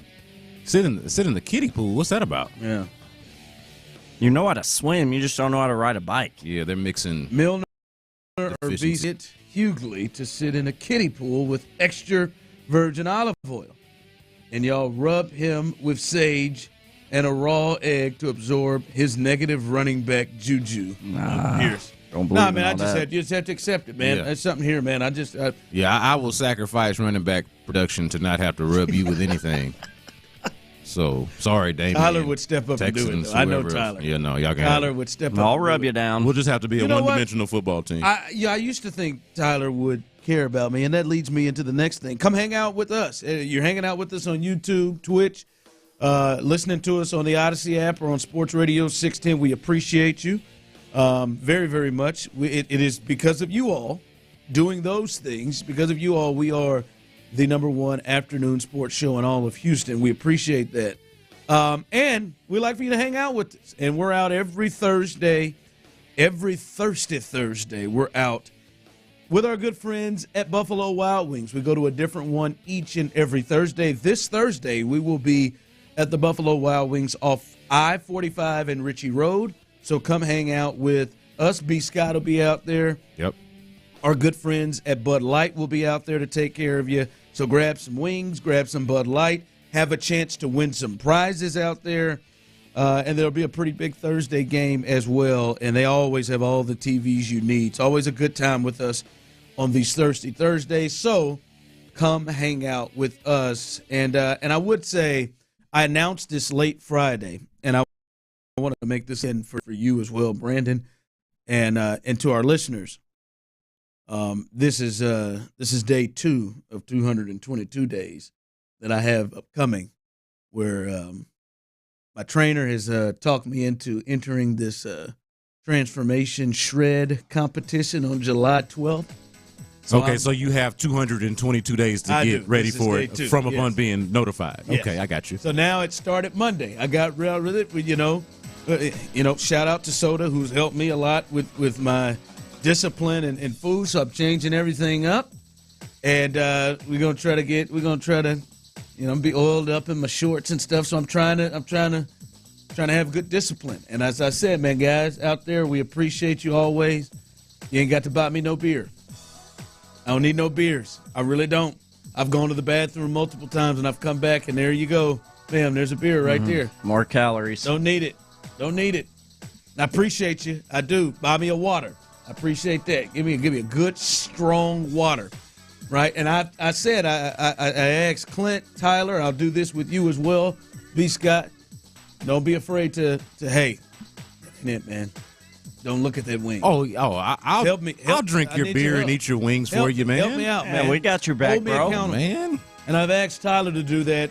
And before the show, Tyler had a bunch of coupons, some free joints, I believe, to Whataburger. Oh yeah, those things are in the lobby up front. He literally looked right at me and said, "Hey, throwing them up in the air right now." Wait a minute, how many did you grab, T. Mill? Did you save any for the rest of us? I didn't grab any. In here, there's 3. Oh, I didn't take any. He had about me 5 some, or man. 6. He said, "Man, I ain't gonna use these. Here, you want them?" I hope people are watching on YouTube. And he is supposed to be the one helping me out. And I'm like, Doug, no, I don't want it. I can't have it. Didn't even think about it. I wasn't thinking about it, though. It's not like I was purposefully trying to tempt you with some delicious Whataburger. I was just thinking last time I took a lot of these coupons, I didn't use them. They went to waste, so I was trying to give them to someone who would use them. Just got to be on top of it. That's my bad. I'll stay on top of it. I learned that earlier today with you. I'm early because some of them sandwich in there can get got. Yeah, these coupons got breakfast, lunch, and dinner from the old Whataburger. Hey, as good of a friend as Tyler is, I could totally see him being an enabler. Oh, come on, man! Good friend to a fault. One drink, one. Oh yeah. Totally. I wouldn't do that to you. And then he's all like, you're like, all right, man, yeah, I'm going to have a drink with T. Mill, man. Why not? It ain't going to take me long. Before you know it, you're drunk. Yeah. Having a great time. Or you just wasted all those. And we're partying, having fun. And I'm on the front row, hammered drunk. I'm not opposed to it.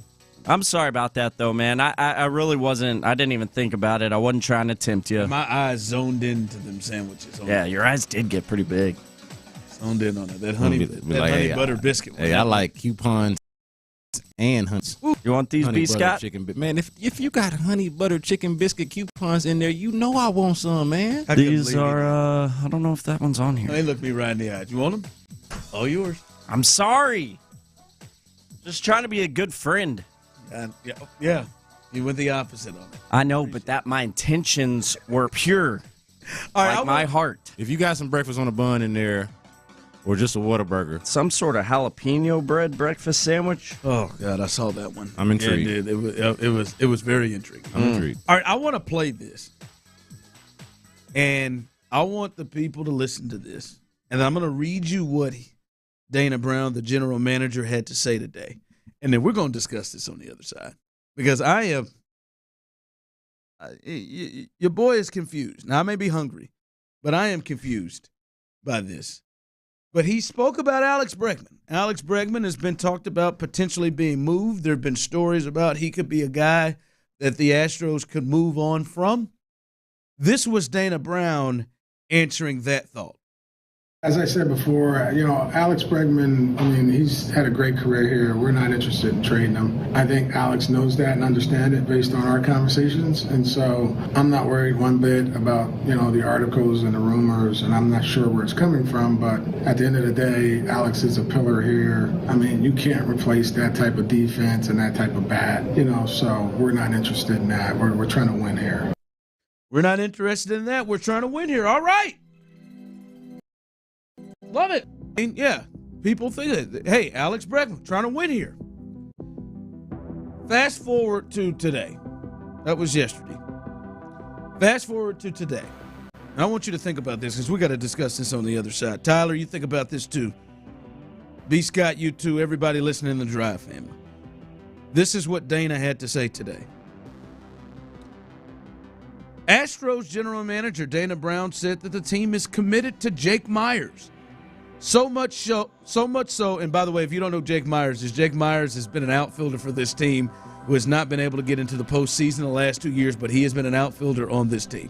One more time. Dana Brown said the team is committed to Jake Myers. So much so that he'll get the bulk of the time in center field to start the season. Say that again. He'll get the bulk of the time in center field to start the season. They love his elite defense and want to see where his offense is. Chas McCormick, however, will play every day, splitting time in left and center field, but mostly in left. Also, from Chandler Roma of The Athletic, says that teams have called on Myers, but Brown said he won't be traded. Trying to win. Does that mean that they're not in the market for a center fielder? We'll talk about this on the other side. So Jake Myers, the center fielder, will get the bulk of the time at center field to start the season. We'll get into that conversation. I can't wait to hear people's thoughts on that because I share a couple thoughts on that. That's coming up next on The Drive. Guys out there, ladies out there, you had those moments where you just know your weight is a problem. It's just a problem.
Partner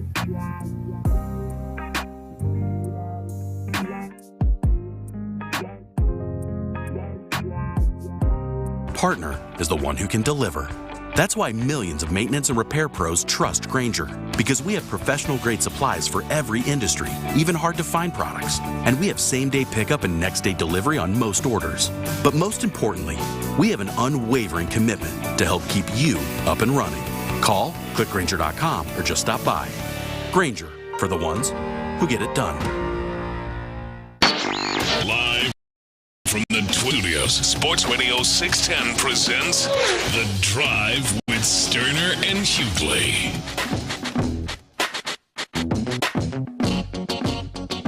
All right, welcome back into The Drive. As I said it on the other side, I read to you, Tyler played it, as he talked about, hey, Alex Bregman's not going anywhere. Why would it? It almost felt like to me that Dana Brown was like, why would y'all even ask it? We're trying to win up in here. All right, we're out here trying to win. We were at Game 7 in the World Series. Like, how is this a question on your notepad? We're trying to come back. This is a winning organization. That's what we do here with the Astros. You crazy? You ain't trade no Alex Bregman? Yeah, I get it. We want to win. That's what we're trying to do is win. I found this interesting. We said on the other side, if the team is committed to Jake Myers so much so that he will get the bulk of the time in center field to start the season. They love his elite defense. Okay. And that's their words, not ours, by the way. They love his elite defense. And so much so that his elite defense, that they did not have him on the roster, and they had a utility player playing as the defensive guy in the playoffs. But anyhow, they love his elite defense. Can he throw now? He can't play dead in a horror movie. And want to see, God, you're right. They set him down because he couldn't throw. I'm just curious about if throwing is included. It's a part of the elite defense. They just running down the ball. He seems to judge them really well all the time. Questions that need elite defense and want to see where his offense is. Chas McCormick will play, however, every day, splitting between left and center, but more left because he's going to get the bulk of playing time in center field, Jake Myers. I guess my first thought is, why? Like we came in here talking about this, and to the point of, hey, can they run it back? They need to make a move. If Jake Myers is going to be the guy that's going to be starting in center field with Chaz over and left, like they better make some real major moves with the rotation. It should be they need to a top of the rotation starter and a huge bullpen piece. If that's where they're going to run to. You said and? To justify Jake Myers being the starter in center field. You don't see me over here holding my breath, do you? I don't know. I'm just saying. No, I hear where you're coming from. I'm just saying. Like, if you go, Jake, has he played in the last two postseasons? Well, he got hurt in 2021. Where he came back and played. He came back and played the next year, didn't he? Last year? They just didn't carry him. Yeah, he came back and played last year. Did play last year. But I mean, the best piece of evidence and example is this year. 2 years ago was when he struck out to that White Sox second baseman, and I felt like he found the bench after that. It wasn't in the. I don't understand that. Why I don't get how we go to Jake Myers. They got high hopes for Jake Myers, man. They believe in dude. Can I explain it to you exactly? I felt like I could better 2 years ago. Today, as we sit here in this studio and talk about it, I ain't got it, man. I don't have the answers. I'm Sway. I don't have the answers. I don't. I hope it's not that someone texted and said that's smoke. I don't know, man. They seem pretty hell bent on it. I do feel like we're not gonna trade him. And I know he said that more so about Alex Bregman, but also talking about Jake Myers. Yeah.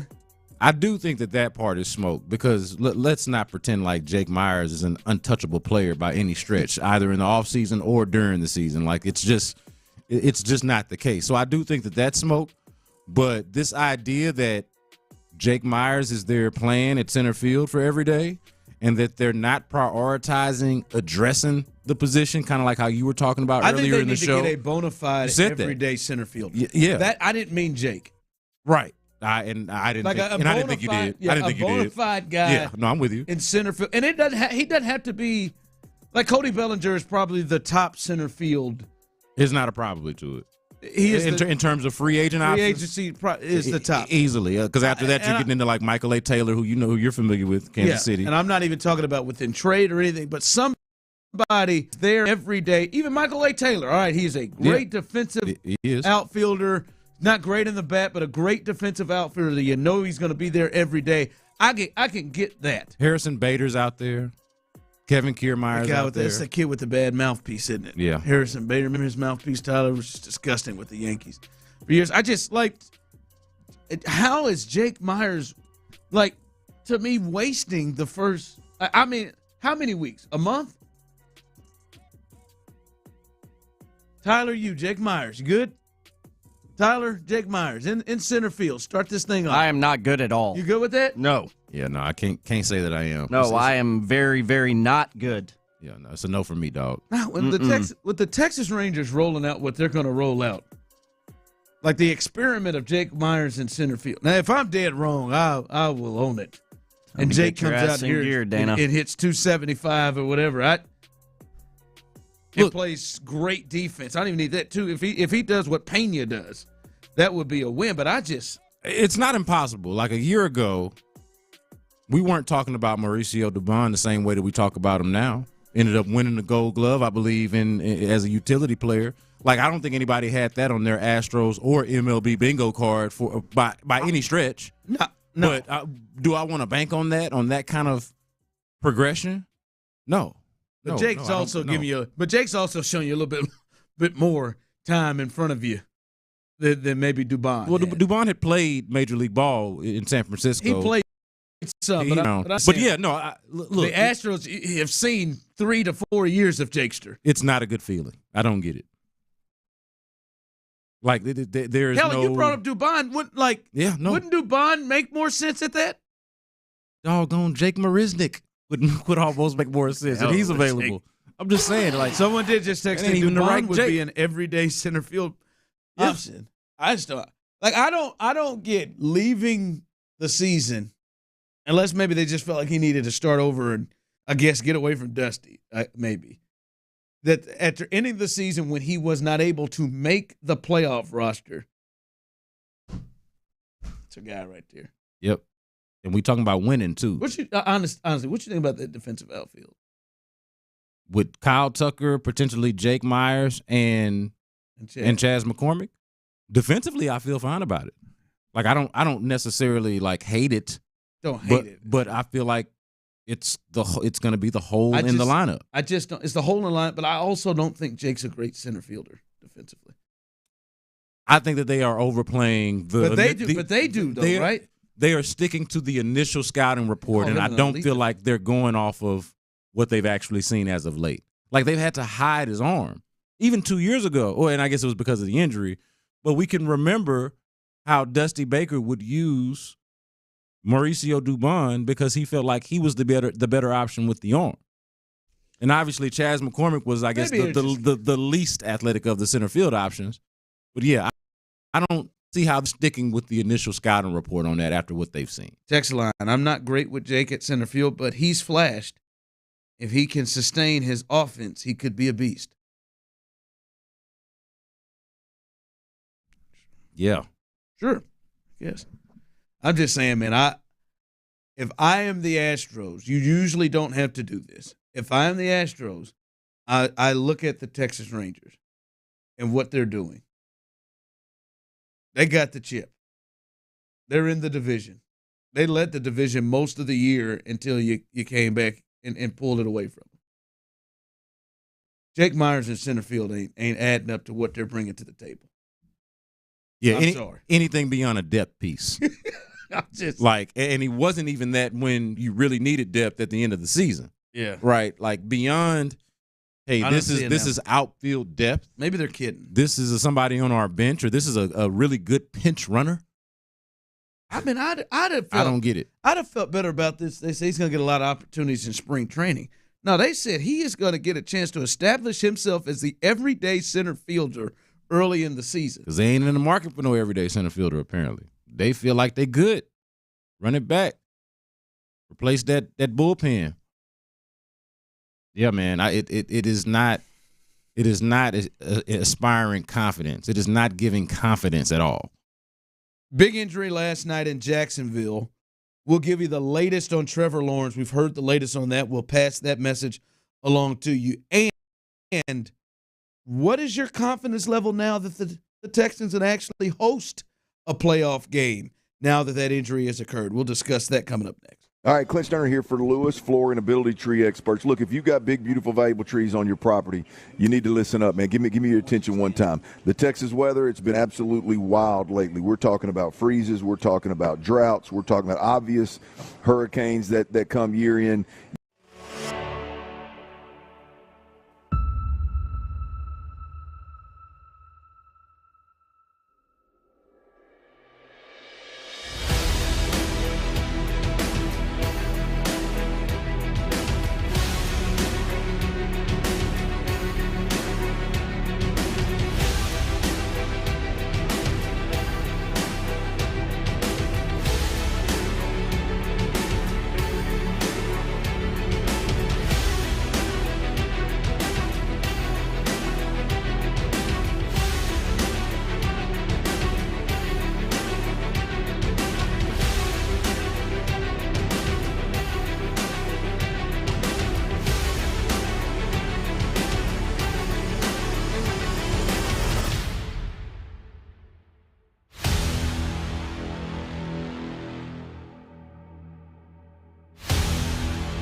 KILT FM HD2 Houston. Insider access. Exclusive content. The Texans play here. Always live on the free Odyssey app. Sports Radio 610 presents The Drive with Stoerner and Hughley. It's the 5 o'clock fire. Brought to you by Regions Bank. It is 5 o'clock. Congratulations. Hopefully you're off work, and luckily for you, old B. Skeezy, the DILF. The big DILF.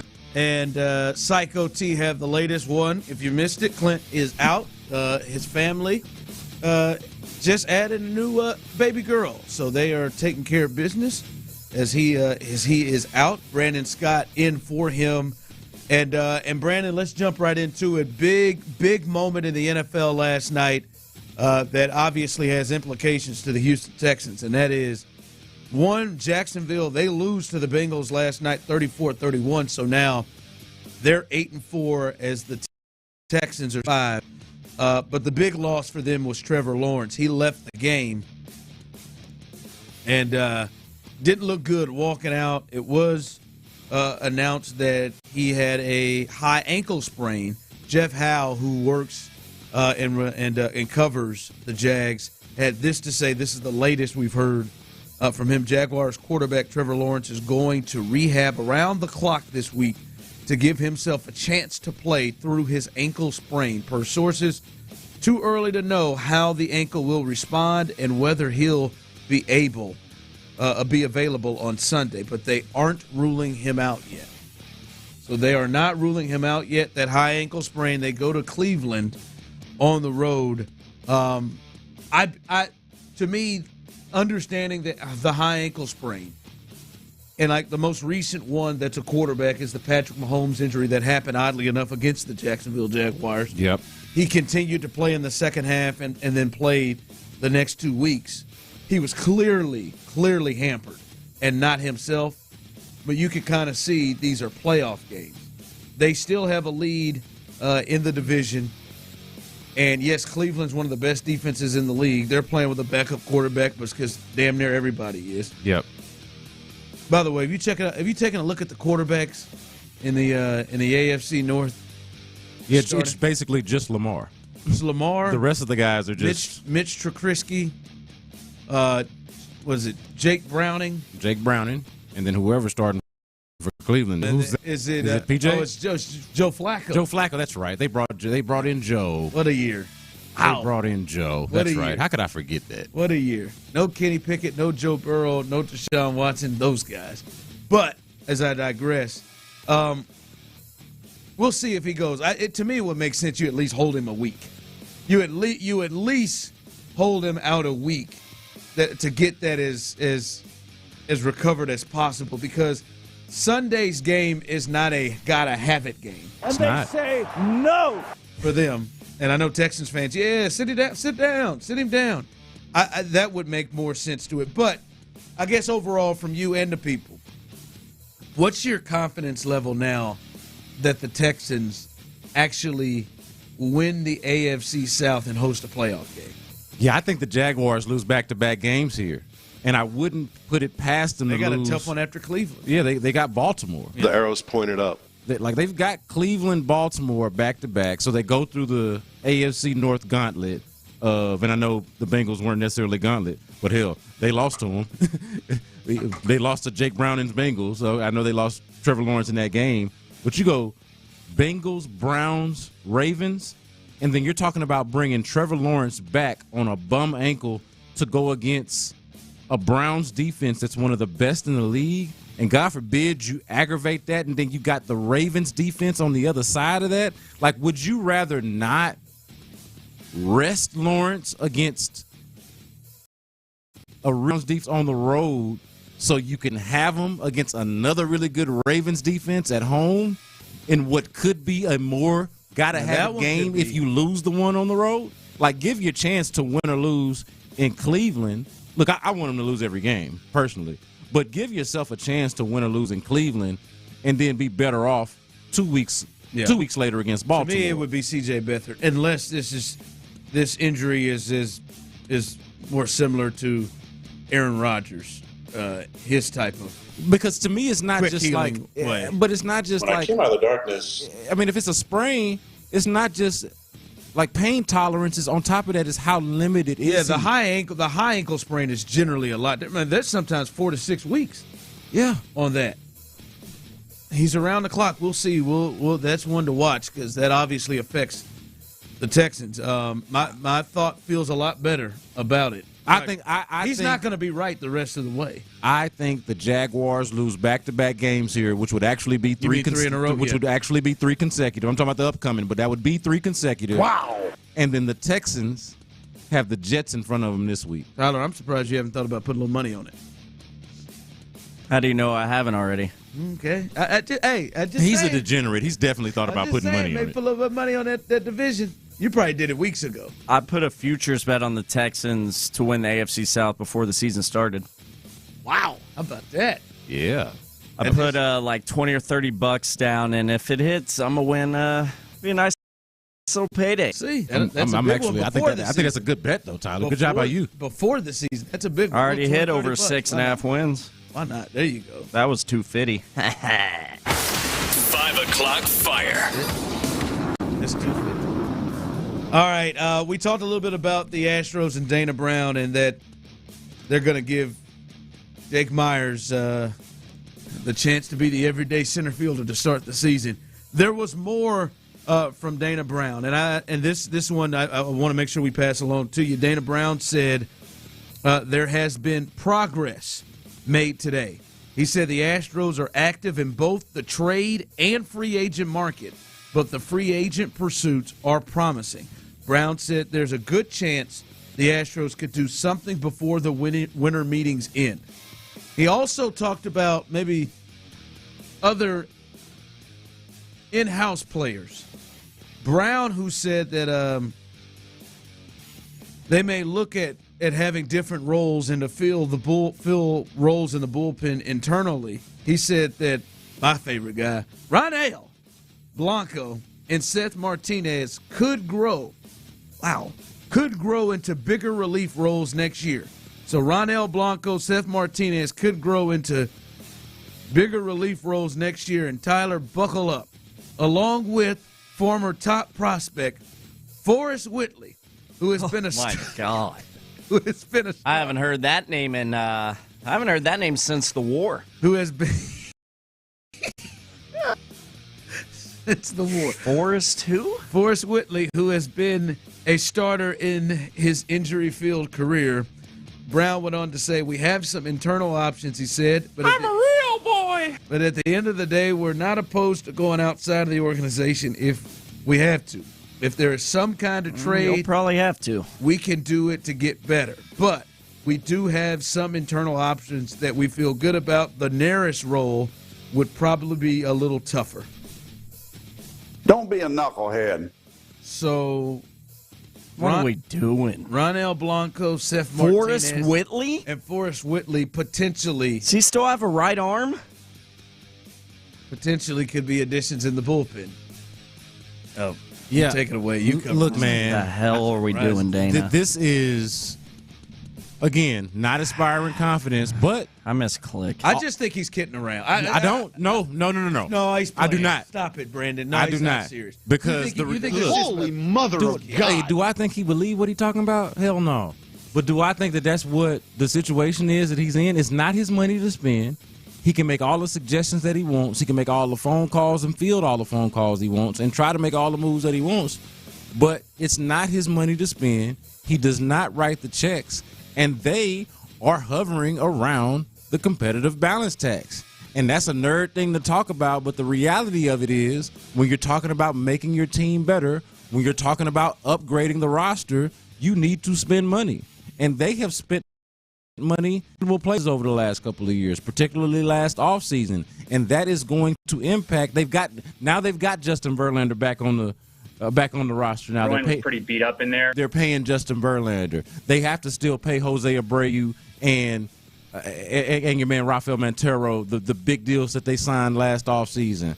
And that is going to impact the money that they have on this competitive balance tax to where now you're going to have to nickel and dime your way to fielding the team and replacing the dudes that's not going to be there no more. I don't feel like they're going to be in the market for high-quality players. If this is real, right, and as we've just learned, because I'm telling you right now, I think they're all professional liars, and I don't mean that in a negative route. They just have to. They don't need to disclose everything that they're thinking or what they're doing, right? Remember Dana said, "Nah, man, we ain't Justin Verlander. We ain't gonna do that," and then he trades for it.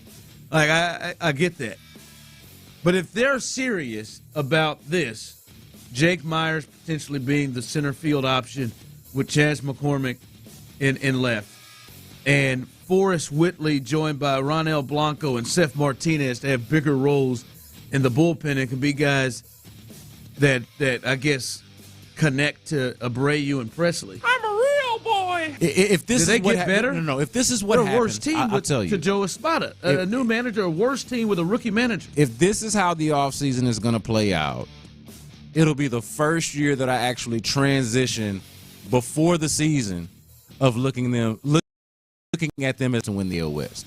Like, credit to the Rangers for coming along and doing their thing, and I know the Astros actually won it. They got to do something. But I'm going into this, and it's probably the case anyway, but I'm going into this season for the first time during this run not feeling like the Astros are the favorite to win the AL West. And maybe that's just a product of the Rangers winning the World Series. But if this is your patchwork or how you're going to try to upgrade the roster, yeah, no, I'm not feeling great about it. Text line, it's great to have a GM who is transparent, doesn't give you word salad answers for each question. Yeah, he's pretty straightforward. That's straight. I don't think it's great for the GM. I don't personally love the thought process where they're rolling in here. Forrest Whitley. Say goodnight to the Astros. Stop. No, Tyler, that was unnecessary for you to play that. Forrest Whitley. It's like if you don't have. All right, listen. You know what?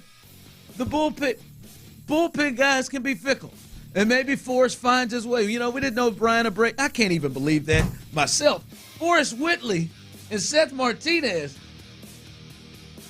You ever not have enough money to like get a real meal, and so you just eat that ramen that's in the house? It feels like the Astros are just gonna boil the water and cook the ramen. Hamburger helper their way through this. Whatever canned goods are in the pantry, they're not going to go grocery shopping. They're just going to, hey, it's food. Remember when Mama used to say it's food at the house? Mama, can you stop it so-and-so? Can we get some food? It's food. Make a sandwich. It's that type of living for the Astros right now. It's food at the house. Wow. The national pastime. Wow. All right. Well, there you go. We'll see what happens. They said a deal will potentially get done for the Astros, and you're not expecting it's a big one. So we'll see what happens. Food at the house, man. Eat these old ass canned green beans that's been in here for 6 months. Get your ass some toast. Yeah. All right, coming up, the Texans. They have obviously the huge injury that happened to them Sunday that could really change this offense in Tank Dell. Who is the guy that should be expected to step up and provide the production or close to the production to fill the void for Tank Dell? I think we all know who that guy is, but is it fair to put the expectations on him to be ready? We'll discuss that next. The Texans' win over the Broncos didn't come without a cost. Tank Dell will reportedly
like never before on YouTube and Twitch.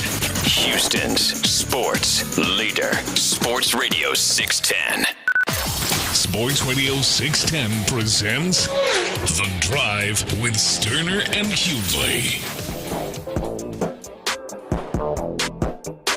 People on the text line really enjoying your food analogy. Take your ass, that's where the Astros are, take your ass to the house. Like the Astros, well, you talking, they're not even at, let's go to McDonald's.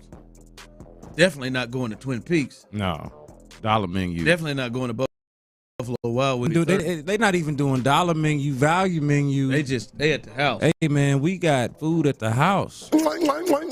And then it turned out it's the drinking Dr. Thunder. It's food that was made 2 or 3 days ago and doesn't taste as good as it did when it was made. Oh my goodness! It's cold pizza.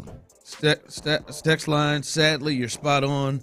P. Scott, I was 40.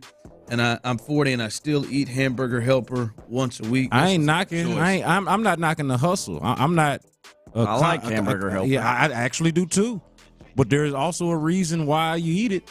I step past it. There's a reason why. Because for one, for cheese, your budget allows it, and for two, maybe you cook a little bit better than that. Yeah. But if you don't have it in your bag, either in your wallet or just in your cooking bag, Hamburger Helper gonna have to do. Oh my God! Sugar. The 832 say sugar water and mayonnaise sandwiches. I had syrup sandwiches for me. I had syrup sandwiches. Man, times was hard, man. Times used to be hard. That was way before the Hummer. This is my thing though. Like I just the complete range of this. Also today, the Dodgers. They had a 2+ hour meeting with Shohei Ohtani. And I'm going to tell you, Dodger fans are the worst. And Dave Roberts, who still is holding that job, said clearly Shohei is our top priority. Not the Astros should be involved in Shohei Ohtani. It's just, if I'm you or Tyler or deep down Astros fans I know are listening to this, like they are at one end at Shohei Ohtani. Tall Asian guy. That one. And we are at Forrest Whitley as an answer in the bullpen. And Jake Myers is your everyday center fielder. I'm a real boy. I'm not saying you got to go and get Shohei. But that's the level. I mean, when you compare it to that, you damn sure are eating cheese sandwiches. Government cheese sandwiches. Rotisserie chickens from Walmart for the whole week. I'm speaking to somebody's heart right now. I know it. That's just a huge, and it's not like it's the Dodgers compared to the Rays or the A's.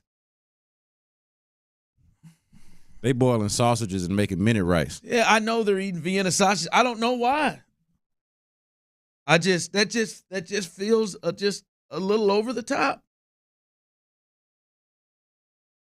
Somebody said we're being too dramatic on the Astros thing. Man, we having fun, man. You don't like having fun, 832? No, don't kill the buzz, man. I'm not gonna lie. This is ramen. I am a tad dramatic. I'm a tad dramatic that they've got to a space where it's Jake Myers in center field and Forrest Whitley and Ronel Blanco in his answer. It'll be good enough to get them to the ALCS like they always do. 7 times. Will it? Cool story. 8 times, huh? But they don't do what the Dodgers do. You talk about what the Dodgers are looking at with Shohei Ohtani. You can go even before that. That's why I said I'm not saying. Yeah, I know they've got Freddie Freeman over there. They've got Mookie Freddie Betts Freeman. Let's look at it. Mookie Betts. That is the extreme version, like Ohtani.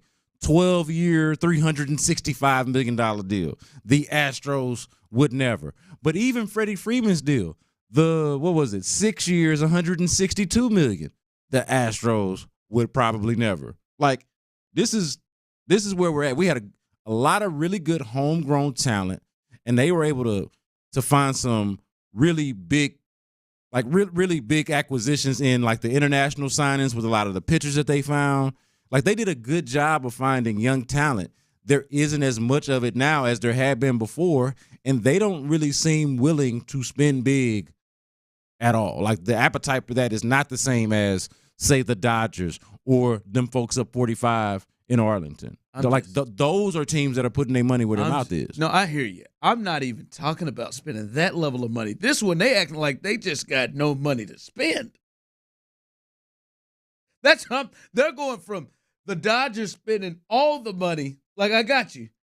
I'm just saying, if the Dodgers is going to spend this much, I don't expect, like, the Astros are when I hear it, this sounds like the years I would cover the Kansas City Royals.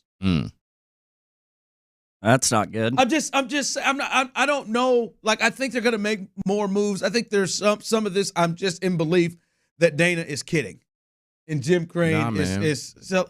But this right here sounds like moves. Like, I mean, we're going to go internal. A guy that's been with our organization longer than Yuli Gurriel was with our organization, and we're going to try to throw him in the bullpen, and he's not been able. Man. They shopping with the EBT card, man. Can we get that? Are you going to stop? Can we get that on the? That's not covered. That's not covered. No, can't get it. Can't have it. Can't get toilet paper with that. Just got to get food. Astros, got that money. Act like they own Wick or something, man. You the Houston Astros. Somebody texting, we frying bologna. Yeah. Why is we frying bologna, man? That's all I'm saying. Is like, I get it. They eating lobster and caviar. We're eating Hot Pockets. But I'm like, they eat lobster and caviar, cool. Like, let's do that. But we could have a ribeye. Do you have any Grey Poupon? Like, I mean, we can get a good pasta, a good bolognese. That's what I'm saying. We can't even get a good pasta, man. Like a good bolognese, that's like $20, $26, $30 at a good spot. Yeah, they spending $100. Y'all ain't even in a restaurant. No. Sitting there with a ham and cheese Hot Pocket. Over there at a gas station, piecing together stuff. Gas station burrito. Over there chewing on ice. It just don't seem like it should be that way. I'm not hungry. Just eat a cup of ice. So the person on the text line ended in 7743. That's a good way to get yourself blocked. Tell you that right now, Jack. Do you? Good way to get yourself blocked.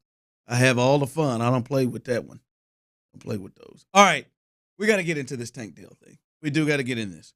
As I saw some people saying who they believe should replace him, and should at least try to replace the production and be the guy that steps in that role. I know who it is. You know who it is. There's only one thing that should be holding him back. We'll discuss that next. All right, fellas, to all y'all out there with a full head of hair, man, beautiful head of hair, congratulations. All the studies out there show that the most physical of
order something from your own wish list this year. Limited time only. Participating U.S. Wendy's with app offer and registration. Applies to menu items only. Taxes and fees excluded. Live from the Twin Peaks studios, Sports Radio 610 presents The Drive with Stoerner and Hughley.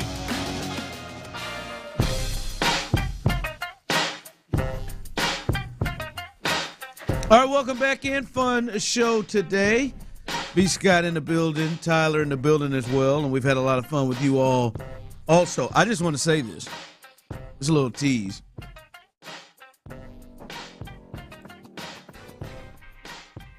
Got a little surprise for the people at 4:00 tomorrow.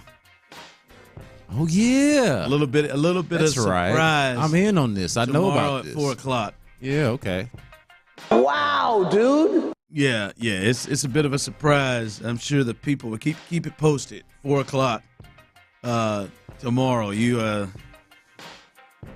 gonna feel a certain way. You gonna feel something about the surprise at 4:00. You're gonna feel a little something.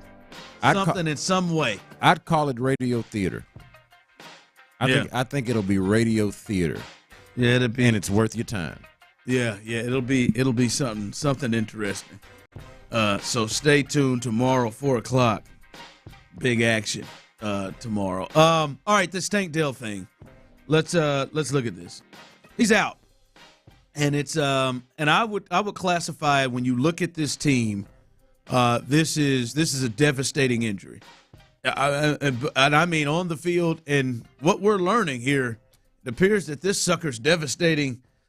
Just off the field, as well. Not even just what he does on the field.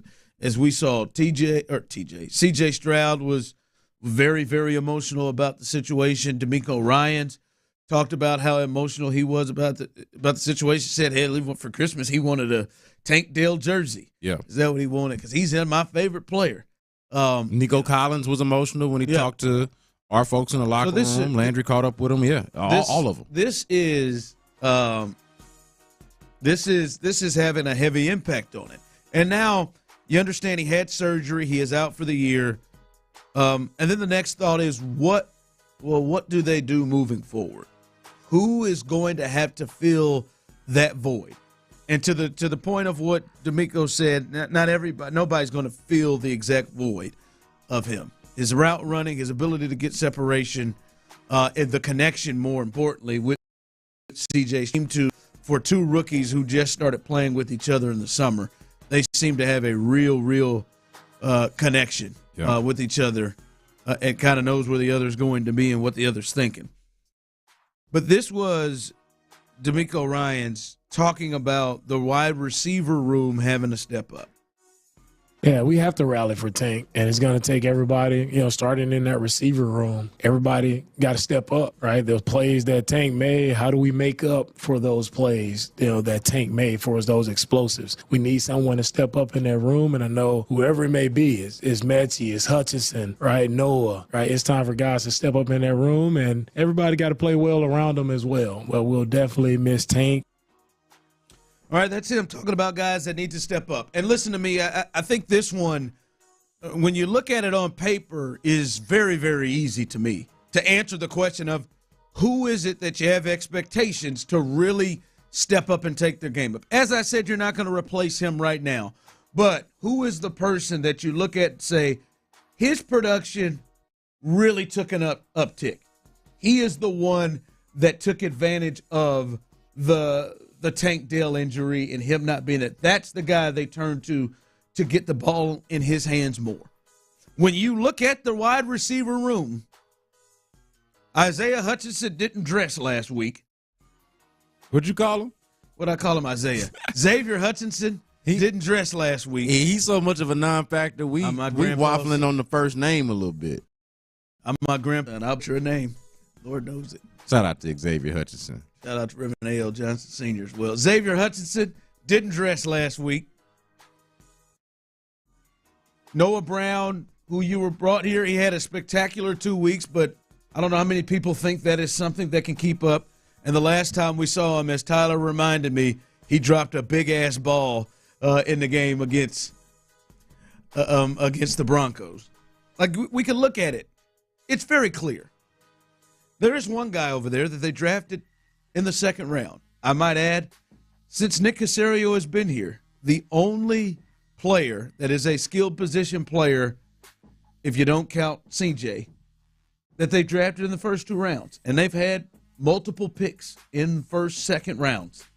4 in the first alone. Yes. And they had 2 in the second round in which they took Jalen Petrie and this person we're talking about, John Mechie. It would make sense. Talent, everything there, it would make sense that he would be the guy that's production would uptick. He would be the guy that they turn to and say, all right, this is the guy that we think gives us a chance to start to give us big action. Because I think of all the guys, he may be somebody that you don't necessarily, that has the talent where you don't got to scheme up stuff to get him open like I think they do with Noah Brown. He is the guy to me that you drafted and you believed in, that you thought maybe would be a Tank Dell type when you drafted him. The only thing to me that would potentially give you a thought to pause here is, all right, how do we feel about him now? It is just year 1 of him getting over the ACL, which he had 2 years ago, and now obviously the cancer situation that he survived, now he's been playing in. That, to me, was the only thing that would get you to a point to say, all right, maybe he's not ready. And I would point out, you're saying the only thing. And I don't mean it's not a big thing. They're not small things. I'm not saying it's not a small. I'm just saying, but that would be the thing. He's been playing all year. Yep. And that would be the thing, is to say, all right, we want to continue to bring him along slowly. And it is hard for me to look at John Mechie 1 year removed to say, I don't want to put him the expectations of the second round pick. I'm going to tell you, Brandon, I'm there. To me, when I look at it, it's got to be him. It has to be him, and maybe I'm being unfair. If you think I am, 713-572-4610, you can give us your thoughts on it. My thought is I am ready to take the medical fear off. I am ready to make the move to look at him and say, hey, you were a second-round pick. You have this talent. We need you right now. He is the guy to me over anybody else there. I'm ready. I can understand if people aren't, but that's where I am. Are you ready? Now, he was drafted in the second round before all of that. Like, he had the knee injury, but he didn't have the extra context of the leukemia diagnosis. So the situation that existed when he was drafted is the situation that exists now. And without knowing how the medical side affects things, like, I have no idea how limited or not limited he may or may not be by his diagnosis or by what he's been through, both injury-wise and medically, health-wise. So it's just hard for me to say one way or the other, hey, take it away, or hey, evaluate it on this curve. I've got no idea. All I can base it off of is how he's been used so far this year, and whether that's a byproduct of the injury, a byproduct of the leukemia diagnosis, a byproduct of just not playing football for a year, which would really just be a combination of all of those things, right? Like, I don't know exactly what the reason is for him not having more than 2 targets until this last game, until this Broncos game, the first time he had more than 2 targets in a game, and that was 3 targets. Like, he has not had more than 3 targets in a game yet. Why exactly is that? I don't have the answer, but it is hard for me to go from 2 to 3 targets a game, less than that sometimes, to he's going to be the second guy. He's going to be the guy that makes teams pay for doubling up on Nico Collins. Can I see it, man? Could I see it? And they say no. Oh, I could see it. I think it's definitely possible, but expectation. He got to find his inner Brevin Jordan. All right, Brevin Jordan wasn't doing nothing. He wasn't doing nothing. Then last week he had the call with the injury. He stepped in. And bam, we saw him step into that role. He's got to, man. Someone texted in a few things going with you. No, I think it should be 3 tight ends. Take the training wheels off. I agree with you, Ron. The day he suited up again should have been a full goal. I don't know about that. Yeah, I can see why they took it slow with him. Yeah. But we're week 13 now, and now it's kind of a need. And that's what I'm saying. Like, and maybe this, and listen, if this isn't fair either, when I watch him, like, it looks like he's getting more and more into the feel of things. Yeah. He looks like like when I watch him, it doesn't look like he looks fine out there. Yes, he does look fine. And dude, I'm not gonna lie, I've done it every once in a while. I'll go back and check out them Alabama highlights. Well, he's a monster. And remember what it is that they wanted from him, and that's what they need. Because you said it, you got it. They are going. Someone texted in, feature Nico more. They're going to, but I'm telling you, teams like the Jets, who have guys there like a Sauce Gardner and guys in the secondary, teams like the Browns, who you play coming up, good defensive teams. Mike Vrabel. With the Titans, who you have twice, good defensive teams are going to find a way to make you beat them in another way than Nico Collins. Yeah. And, yes, you can scheme things, and Bobby Slowick has done a hell of a job doing that at times. But you also just sometimes need guys that can go and make plays. And I think John Mechie, to me, has the best chance of doing that. And I'm ready to take the kind of the very deserved and understandable kind of medical training wheels off. Yeah, for me, it is opportunity versus expectation. Like, he's got an incredible opportunity. I don't know what the fair expectation is for him based off of what the production has been. But, hey, coincidence or not, D'Amico Ryans did mention his name first. He went Mechie. Gotta be, man. Makes the most sense. Noah. Yeah, I mean, look, Hutch. Like, he went Mechie first. So I don't think that's necessarily a coincidence. Maybe it is. Yeah. But, no, Mechie has looked fine out there. It does make me question, why is it?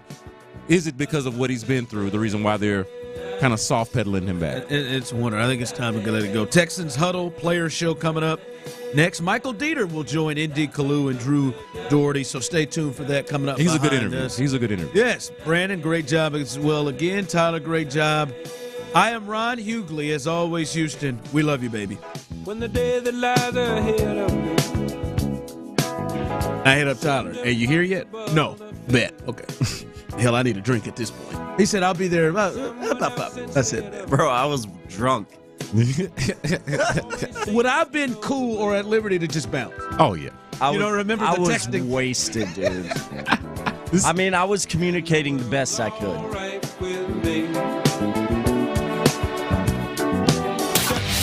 The Texans' 22-17 win went down to the wire again. How's this squad resilient?